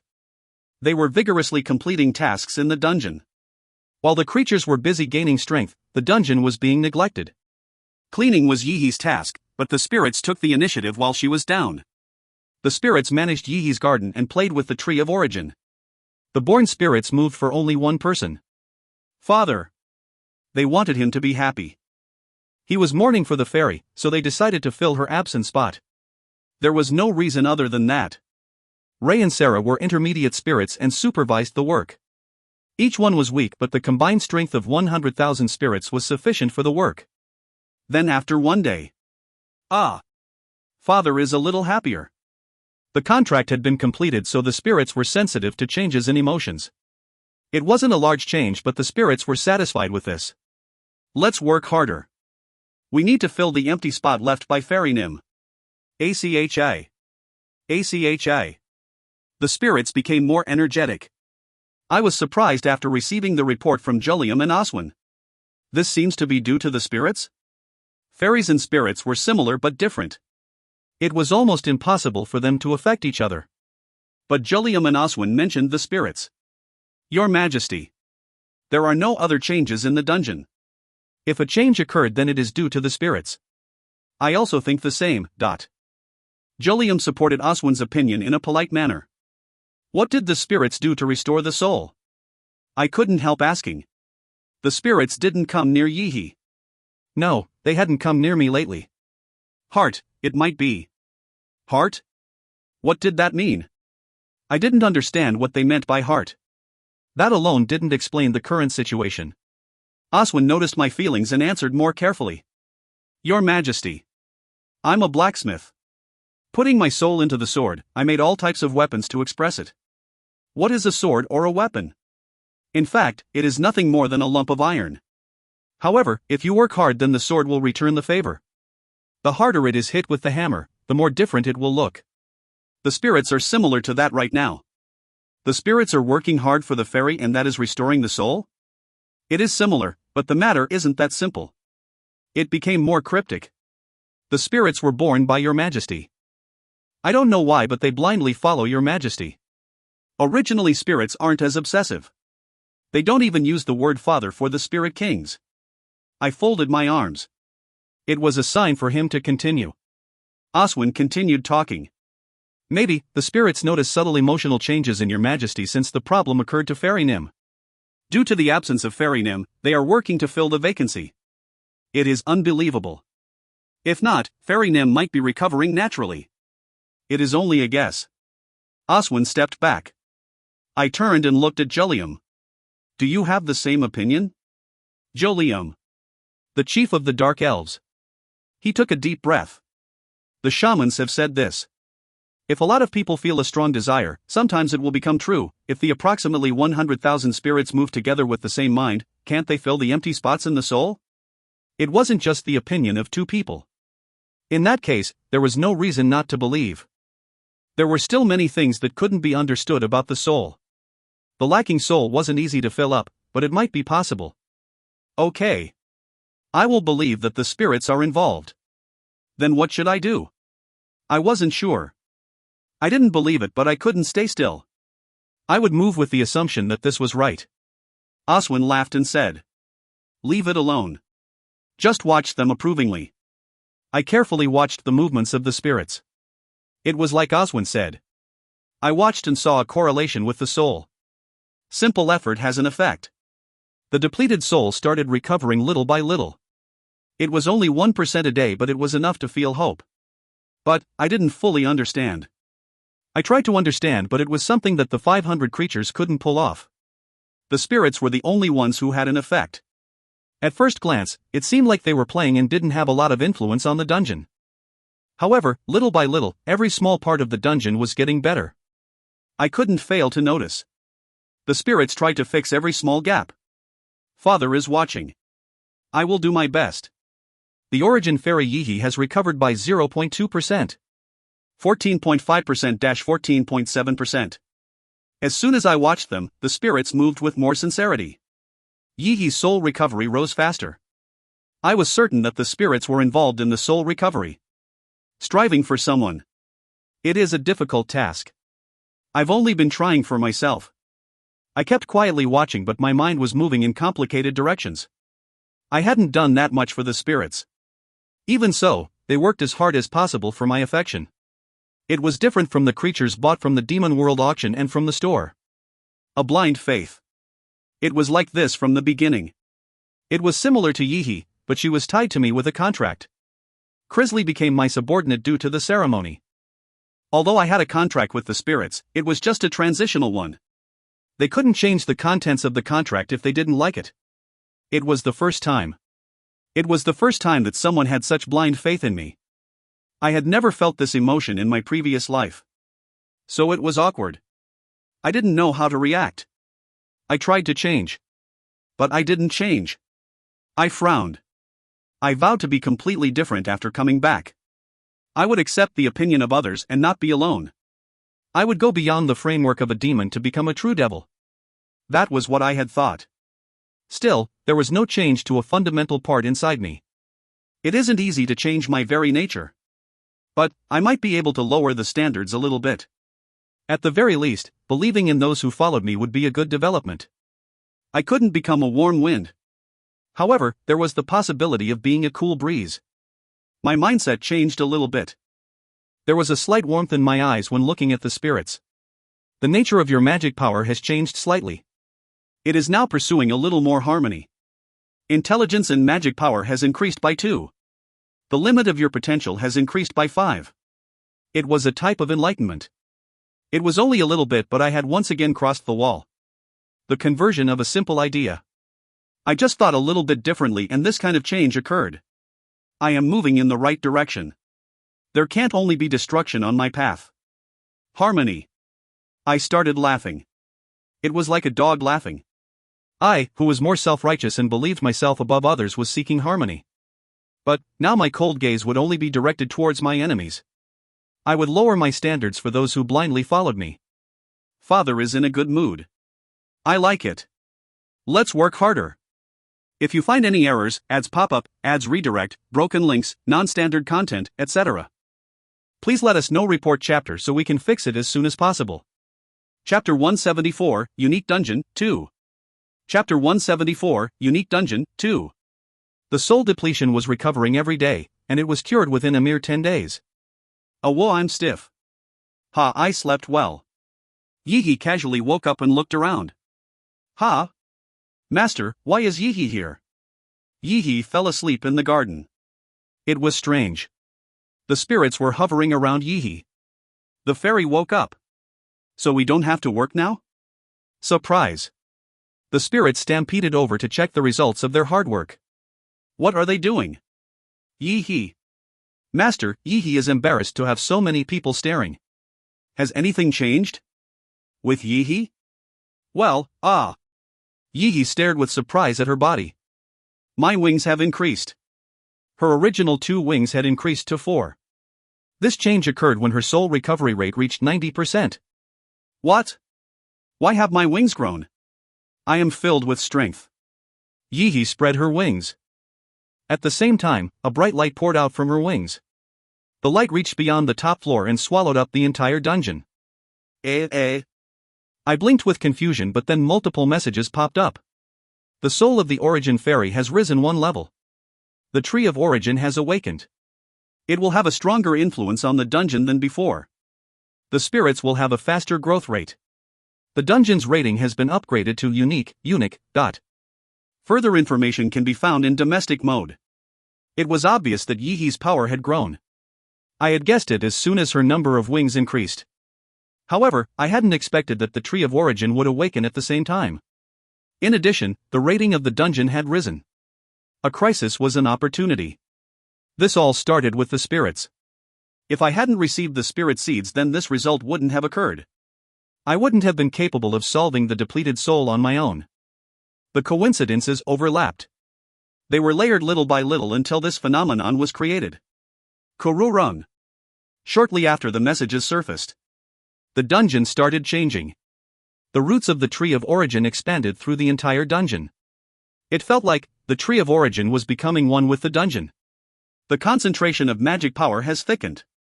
Not only did the dungeon's defensive power increase, my authority also rose. I knew it instinctively. I could see more details by entering domestic mode. Unique dungeon. I had never heard of a unique rated dungeon in my previous life. All the dungeons had been the same. There hadn't been much difference even when it was upgraded to a rare rating. I thought it couldn't climb higher, but it reached the unique rating. It means that epic and legend ratings are possible. I looked up as the light leaking from Yi-He's body shrunk. The light faded to reveal Yi-He, who had grown slightly bigger. Yi-He has grown, Master. From Yi-He's head to her fingers on her hands, every part of her had increased by half a finger's length. Yi-He laughed with joy. She was confused by the light emerging from her, but then she realized her growth. Do you know what has changed? Yi-He touched her lips and thought for a while before answering my question. A little bit. Some of the origin magic has flowed into Yi-He. It isn't a lot, but it is great. Yi-He will be more helpful in the future. And the Tree of Origin told me. Hopefully, the first king can be created. King? I had already noticed the origin magic, but I was curious about the mention of a king. Just like the achievements, the title of first was attached to it. I was curious because it had a modifier attached to it. Yi-He nodded. But a king can't just be created. Master will decide. In the demon world in heaven, it is possible to create a king from magicians, angels, demons, or other creatures. Then this dungeon will change into another world. I was at a loss for words. Yi-He's words to me weren't simple. It meant that the dungeon could become an independent world. It would be a solid presence like the demon world, heaven, or earth. In short, I will be a god? Yi-He laughed. Hey, that's not it. Master, What would a god do in a world with only one king? Of course, Dungeon Master can say, I am a god. But the creatures won't necessarily believe it. Well, you asked Yi something like this. Master is still lacking to become a god. You will gain the qualifications to become a god after everything has transcended. You will be called a demigod, but then achievements have to be piled up in addition to your stats. In that regards, hasn't Master gained significant achievements already? So you will qualify if you become stronger. Yi. She was saying that I was still too weak to qualify as a god. I was shocked but somewhat convinced by her words. There were many people stronger than me, such as the Shadow Emperor, the true demonic dragon Aujin, and Garash the Fire Spirit King. In addition, there might be other stronger creatures that I didn't know about yet. They hadn't obtained the qualifications to become a god either. The Shadow Emperor had become a demigod, but eventually gambled his fate and lost. If I looked at the demon world, it was true that no one had become a god yet. However, it was an uncertain goal. My main goal was to become the devil. I aimed to rule over the demon world. There was no need to build my own world. No. My goal won't change. I swallowed my saliva. I was more obsessive than I thought. Once I made a decision, there was no special reason to stop. Anyway, the dungeon rating rose, so I was able to obtain larger benefits than I thought. How do I make a new king? That. I asked Yi, but she didn't answer. Was there some pattern needed for the seed of a new world? Pattern. It meant the shape and framework when creating something. But I couldn't grasp it. Was there a pattern that allowed an angel, demon, human, or creature to become a lord? Such things would only be known to the gods. This shall also be known naturally. There was no need to rush. It was enough to obtain a hint. I didn't know it now, but someday I would naturally encounter it. It was just like a puzzle. Yee. Master, do you want Yi to show you some magic? Is it the origin magic? Yes. Yi will try it once. I couldn't see Yi's status window with mind's eye. Therefore I didn't know what skill she had obtained. It was origin magic, so I needed to see if it fit the name. I should be careful, just in case. I stared as light flashed from Yi's hands. Yap! A small ray of light shot out from Yi's hands. Before long, the light reached the ceiling of the dungeon and the roots from the Tree of Origin started to simultaneously emerge. Did she intend to attack with roots? It was similar but different. The roots descended and intertwined to form a giant. 3 giants the size of the Hydra were formed. Heck phew, it is hard. This is it. Master. Yi has summoned Origin Giants. Name, Origin Giant. Stats. Strength 100, Intelligence 90. Agility 95, Stamina 100. Magic Power 80. Potential, 465/. Uniqueness, a giant temporarily created from the Tree of Origin. The strength and summoning duration will be determined by the power of the Origin Fairy. A high-class creature. The level was comparable with a 3LV creature. The roots of the Tree of Origin must be present for the magic to be possible, so it was available in the dungeon. The problem was the time it took to summon. Pant. Ah, I'm thirsty. No more, Master. This is Yi's limit. After 1 or 2 minutes, Yi gasped for breath like a thirsty dog. 3 of them were summoned at once, so it felt overcrowded. However, it was only for a short time. The magic is similar. Yi had power, but she couldn't control it properly. Anyway, the origin magic was quite appealing. If Yi knew how to use this power properly, then I would have a creature better than the other high-class ones. It was unreasonable for now, but the possibilities were there. Good work. Yi. Yi's body twisted aimlessly. Her reaction was worse because she hadn't heard praise for a long time. I ignored Yi and headed to the dungeon core. Domestic mode. The dungeon had been upgraded to a unique rating, so I entered domestic mode to see the changes. At the same time, numerous letters formed in front of me. I quickly noticed the changes. Dungeon rating unique. Dungeon barrier total 20 million. Dungeon's magic power status pure, the stats of all creatures in the dungeon +2. The roots of the Tree of Origin have spread entirely through the dungeon, all floors. The breeding rate has significantly increased. It is possible to change the appearance of the dungeon. Height and width upper limit 200 kilometers. The probability of giving birth to a creature that goes beyond the limits of its species has significantly increased. Merging layers is possible. The potential limit of the Master Guardian has increased by 50. There were many things. I went through it. The durability of the barrier increased by a noticeable amount, all of the creature's stats went up. It was a total of 10 points for each creature, so this number wasn't small. In addition, some born creatures could go beyond the limits of their species. Not a king or lord, but a higher existence. Named. It meant there was a possibility of more named creatures being born. It wasn't easy to have a name without transcending. For example, the name Aujin only emerged after he transcended. Such presences were called named. It was a language used by humans in my previous life. The Master Guardian is Crisley.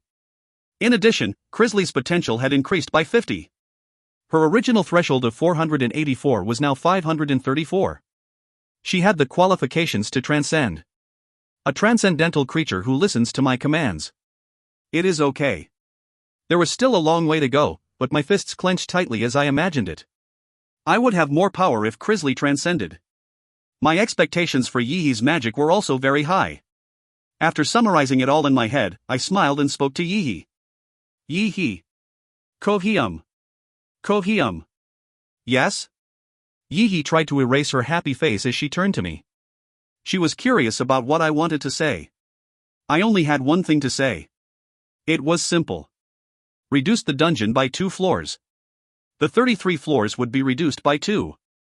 I would remove the floors below the top floor for a more efficient use of the land. There were many inconveniences about it being split up. Joining them together would allow for more efficient management. In other words, the area of the 32nd floor would be beyond imagination.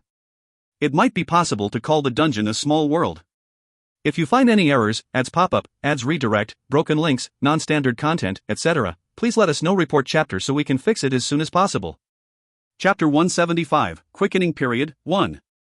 Chapter 175, Quickening Period, 1. TL note, hey, a reader pointed out something in yesterday's chapter. In order to confirm it, I double-checked with the original ROS and my copy of the ROS that I use in the program that splits it into individual sentences. I've discovered that for some reason, the ROS in this chapter were a little bit messed up, with some parts of certain sentences missing. I've double-checked previous chapters and it only seems to be this chapter.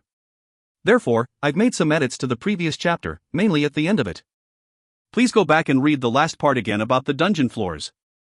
Thanks, and I will be extra careful with the ROS in the future. The magic circles are still intact. I took a closer look at the ability to merge floors and found that the magic circles remained intact. It was also possible to add a few magic circles. There would be no difficulty in moving around the dungeon. It is possible, Master. Yihi thinks that there will be problems if the floors are suddenly reduced. I touched my jaw. Yihi's words were reasonable. It would be hard for the creatures to adapt to the sudden change. But I judged that there wouldn't be any big problems. The creatures in my dungeon are strong. They are superior compared to those of other dungeons. And there is also a desire to create their own cultures. Their adaptability is very high. I didn't know if it was due to the tree of origin or the dungeon rating, but the creatures in my dungeon excelled in all respects. It wasn't enough to give dominance, but there was a clear difference. So, I was strongly convinced that combining the floors would stimulate development. Now was the perfect time to do it. Maxium, Roy, Rose and Crisley were drawing attention on the outside. I could afford to give some time for the creatures to adapt. There is no development without stimulation. I nodded. The floors would be merged together. I made up my mind. Due to the chain relationship of eat or be eaten among the creatures, a transcendent creature might emerge. If successful, I would be free of almost all constraints. There would be no need to tie myself to the Demon World auction. Do it. I understand, Master. Should I give a warning to the creatures to allow them to prepare? That would be good. Yihi. Yes. I didn't mind accepting Yihi's suggestion. It wasn't bad to warn the creatures in order to reduce the aftermath. As Yihi moved, a light powder fell from her wings. It was a phenomenon that hadn't occurred before. The powder harmonized with the light. She might be able to become a fairy queen. It was a phenomenon similar to something I read in literature about the fairy king. The place where the fairy king passed always had new life blooming. Yihi hadn't reached that level, yet it didn't seem impossible that she could become a fairy queen. The fairy ruler. It had been thousands of years since a fairy ruler appeared. Fairies would be forced to accept the invitation to drink. It was to celebrate the accomplishments of the new fairy ruler. What if Yi became the fairy queen? What would the other dungeon fairies choose? Would they celebrate the birth of a new fairy ruler? There would be no need for them to maintain their contract with the demons. Of course, a few would have their souls forcibly destroyed. However, the fairies with strong hearts could maintain themselves. It depended on their attitude. Destruction of the soul. The name of the Shadow Emperor once again flashed through my head. If I hadn't known that he cursed the High Dark Elf Shilla, I would have thought he was dead. The first Easter egg where I received the heart of the Hell Monarch and the message stating he was destroyed was to blame for my lapse. However, there were no traces of him in the demon world. Maxium had admitted it. My magic power was similar to the Shadow Emperor. Furthermore, the curse was stronger than a high-class 4LV Dark Elf. She tried to fight, but there were no signs of a big resistance.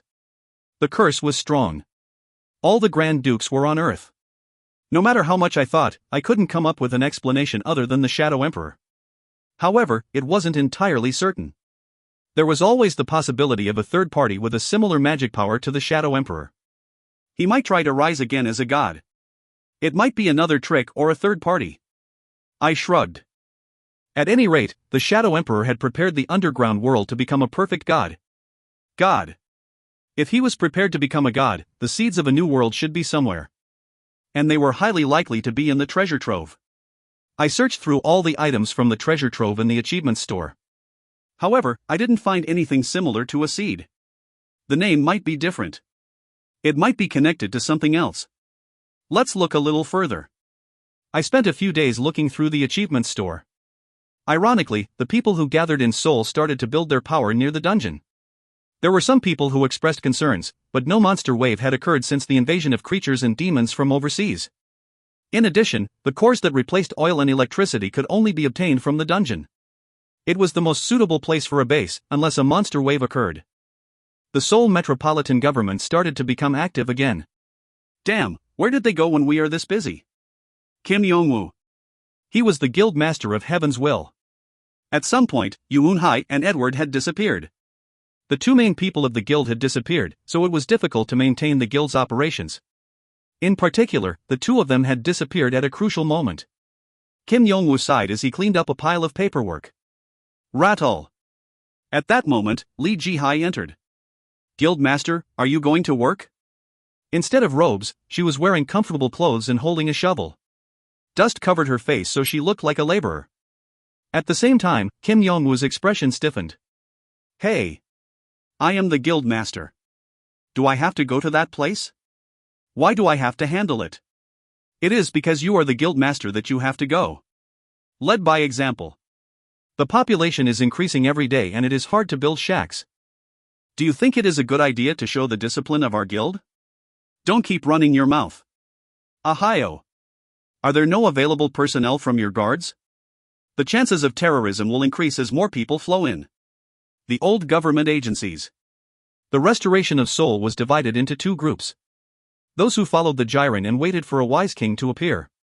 Or those who wanted to revive the government with a president like in the past. The controversy raged on. In the end, the latter group did a demonstration of force first. They didn't hesitate to use terrorism and randomly attacked Seoul. There will be trouble if this continues. Lee Ji-hai whined. Kim Yong-woo nodded. There are too many irreversible mistakes. We have to be prepared. The country has become a mess. There were many opportunities. The invasion was abrupt, but there wouldn't have been so many casualties if they calmly gathered their strength and prepared. Their fear and frustration had caused them to be crushed. After that, people would abandon others to save their own lives. He didn't want to be disappointed anymore by repeating past mistakes. Lee Ji-hai laughed. In the end, we need the king. I have reached that conclusion. I hope they will appear quickly. The advent of the wise king to end the aggression. All of the awakened gathered in Seoul had this desire.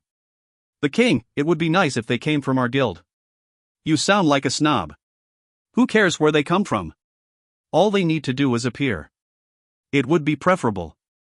Are there any bad people in our guild? A representative. Rather than somewhere else, I would prefer they appear from our guild so that I know they will do a good job. I will support them from behind. I will push you. Yes. Push me. By the way, do you have any news about Yunhai and Edward? They left a letter and disappeared, so how should I know? They'll be back. It feels strange. Is Guildmaster worried? You don't have to worry about those children. Li Jihai didn't seem concerned at all. She had a firm belief that they would come back. Kim Yongwoo licked his lips and said, Era. Let's go back to work. Is this the time to chat? You are one to talk. Hey, you. The two of them were very friendly after going through life and death situations together. Although both had personalities that the other one disliked, they ended up matching. Kim Yongwoo clicked his tongue and changed into his work clothes. And just as he picked up a shovel, Kung! Kuwon! The earth shook roughly. An earthquake? Kim Yongwoo quickly approached Li Jihai. Kururorung! The shaking of the ground became even more intense. Damn, what is going on? Oh my god. What is it? Dungeon. Dungeon? Li Jihai was looking at one spot. Kim Yongwoo followed Li Jihai's gaze. He spoke with difficulty. The dungeon, it is changing. If you find any errors, ads pop up, ads redirect, broken links, non-standard content, etc., please let us know. Report chapter so we can fix it as soon as possible. Chapter 176, Quickening Period, 2. Chapter 176, Quickening Period, 2. The dungeon changed its appearance. The dungeon on Buchan Mountain had now changed into a huge castle. At a glance, there seemed to be no end to how huge it was. It stretched out for dozens of kilometers. The height, it was unimaginable. It reached high into the sky. The dungeon exploration will be prohibited until a clear cause is determined, the Jiren declared. She climbed on top of a podium and had a distinctive magical atmosphere around her. There is only a small stockpile of cores. We will stop all dungeon exploration for 3 days. Kim Yongwoo disagreed. The Jiren and a few awakened were gathered. Only the masters of the huge guilds were present. There were 7 guildmaster, the Jiren, and 2 dark elves in a small hall. They were gathered in one place to discuss measures. Many awakened feel insecure about exploring the dungeon. If they explode, then the damage will be great. The Dambi Guild Master Allen. The atmosphere reversed as she talked. But the Jiren was firm. Roy, who was holding a sword next to her, said, I can solve the problem of the dungeon cores. Do you mean that the cores can be obtained without exploration? Roy nodded at Kim Yongwoo's question. My master sent me a lot of cores. Savior. He sent me a weapon. In order to clean up those who are causing trouble. Jack. Roy clapped. Then a figure dropped down from the ceiling. It fell. Hup. The guild masters were surprised because they hadn't noticed its existence. Its height came up to their shoulders at most. The figure was a naked male with no hair. The eyes were completely black and the tongue hanging out was weirdly long. Homunculus. This was a failure, but it will be enough to clean them up. Homunculus. Artificial life. The 7 guild masters here didn't know anything about it. They just felt an instinctive fear. Being a guild master didn't necessarily meant they were the strongest. Even within the guilds, there were many members stronger than the guild master. But the guild masters had selected and raised them. They had also experienced the dungeon exploration. It was natural that they could measure the strength of their opponent. The strongest people were the man called Savior and the Jiren, however the homunculus was next. The artificial golem used by the Dark Elf Rose was strong, but it didn't give off a sense of pressure. Hi. The homunculus groaned and gazed at the guildmasters. He came closer and licked their cheeks with his long tongue. Gulp. The people swallowed their saliva. Some raised a hand to their swords. Roy noticed and said, This child has no eyesight. Instead, he has a great sense of smell and touch. Right now, he is recognizing those who are friendly. Don't worry. That is why he is licking our cheeks? Kim Yongwoo closed his eyes. He was relatively confident, but when the homunculus tongue had licked his cheeks, he had thought this is the end. Yes. Have some guards assigned to this child. Put together a party of reliable awakened and allow him to recognize them. Master said he is somewhat violent, so he might attack allies if measures aren't taken. Shouldn't Roy Nim be with him? Roy shook his head. I will be planting the seeds along with Rose and doing the ceremony. I won't be available. The seeds? Kim Yong-woo blinked as Roy pulled out 2 seeds. The seeds didn't look typical and had contrasting colors of blue and red. The trees of life and death. They are derived from the tree of origin. They will be a big help to us if we grow them properly. However, the creatures might move while we are planting the trees. Roy's words were solemn. His haughty composure was completely different from his previous cowardly self. However, Roy seemed a little nervous when talking this time. The guild masters couldn't understand the atmosphere. Alan of the Danby Guild asked on their behalf. Is a monster wave going to happen? My master has dealt with many of the creatures in South Korea. There is a possibility that the creatures nearby will come. There were many stray creatures without a master wandering. They used their instincts and attacked the people in Korea. While the trees of life and death were growing, they would release a fatal smell to specific creatures. They would instinctively come to the trees to destroy them before that could happen. Alan asked calmly. Then why we should take the risk? They are vulnerable when growing, but they will crush the creatures after they are grown. Then do we have to plant them now? It isn't too late after everything is stabilized. No, now is the perfect time. If we don't plant them in the next 3 days, then we will have to wait 12 years. Roy looked up at the ceiling. He seemed to be looking at something beyond the ceiling. Alan looked at the other 6 guild masters. She was asking what their opinions were. Everybody was dubious but thought it was worth trying the gamble. Alan spoke once again after receiving their feedback. As soon as possible, clean everything up. The former government forces. The ones who committed terrorism.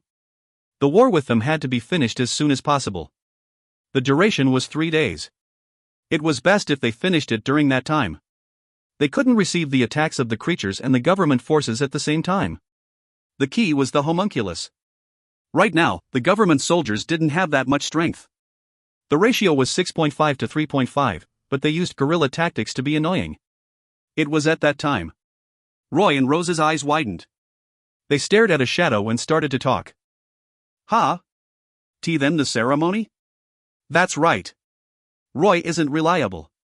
The 2 of us doing the ceremony. Rose's ears pricked up. It seemed like she was listening to something. The guild masters were puzzled. Can you do it? Or rather, you don't have to do this. For now, just give me your advice. Well, we can do it. No, Rose would be better. Queen Nim can be at ease. Queen Nim? That meant it was the savior. In addition, both of the dark elves followed the presence. 10 seconds. It became silent. Roy and Rose bowed. Understood. I will try it. Shortly after the 2 opinions were unified, somebody appeared from the shadows. The outline gradually became clear. The guild masters felt their breaths being blocked as they confirmed its appearance. The person was a woman wearing a robe made of a silken material. Her skin and ears showed that she was a dark elf like Roy and Rose. Her face was veiled except for her eyes, but she gave off an overwhelming presence. There was an untouchable atmosphere around her. Despite only her eyes being visible, they could tell she was a beauty. The men had to suppress the urge to stretch out their hands. They wanted to tear off the cloth covering her face. Nice to meet you. Ah! Kim Yong-woo and the other male guildmasters exclaimed. All the women except for Alan were also amazed. Her voice was also charming. The female dark elf continued speaking. This mission, I will come along. The time limit was 3 days. It was honestly tight. They had to catch the scattered enemies. No matter how powerful she was, there was a limit to their speed. They thought like that. That was common sense. But that common sense was smashed. The plate was overturned. The homunculus was excellent for finding the enemies. His sense of smell and touch precisely spotted their hiding places, even if a stealth skill was used. Was that all? In terms of speed, he was unmatched by anyone else. A truly invincible speed. His destructive power was weaker than his speed, but it was still an insurmountable wall compared to humans. However, not everything could be solved with strength. The Gyran said that she wouldn't fight humans, but Rose's golem was also very strong. The problem was the number of enemies. They were weak, but there were hundreds of thousands of them. In fact, Rose's golem had ran alone into a trap by the government forces and been damaged by 2,000 skills. Several conditions needed to be overlapped, but they couldn't be ignored. However, there wasn't one strong being, but 2. One of them was so strong they couldn't be compared to anyone else. The story was different. Pusak. Puk. The female dark elf. She moved forward despite the numbers. In the middle of the enemy. She read all the traps the enemy set, grasped the enemy's movements and quickly killed them. Dazzling movements. Restrained but neat actions. No wasted movements could be found. Eek. Screams could be heard from the other side. The third day. They succeeded in attacking the headquarters of the government troops. Of course, the Dark Elf and Homunculus weren't the only ones involved in the war. Thousands of Awakened surrounded the headquarters that was in the mountains. All 7 guild masters and their members were present. Don't let them get away. We have the goddess of victory with us. The morale of their allies had sharply increased. In contrast, the morale of the enemy was extremely low. There hadn't been a clear winner in the war against the two sides. However, the situation was reversed after the 2 strong presences joined. In particular, the female dark elf called the Goddess of Victory played a huge part. The momentum was fully on their side, so the results seemed predetermined.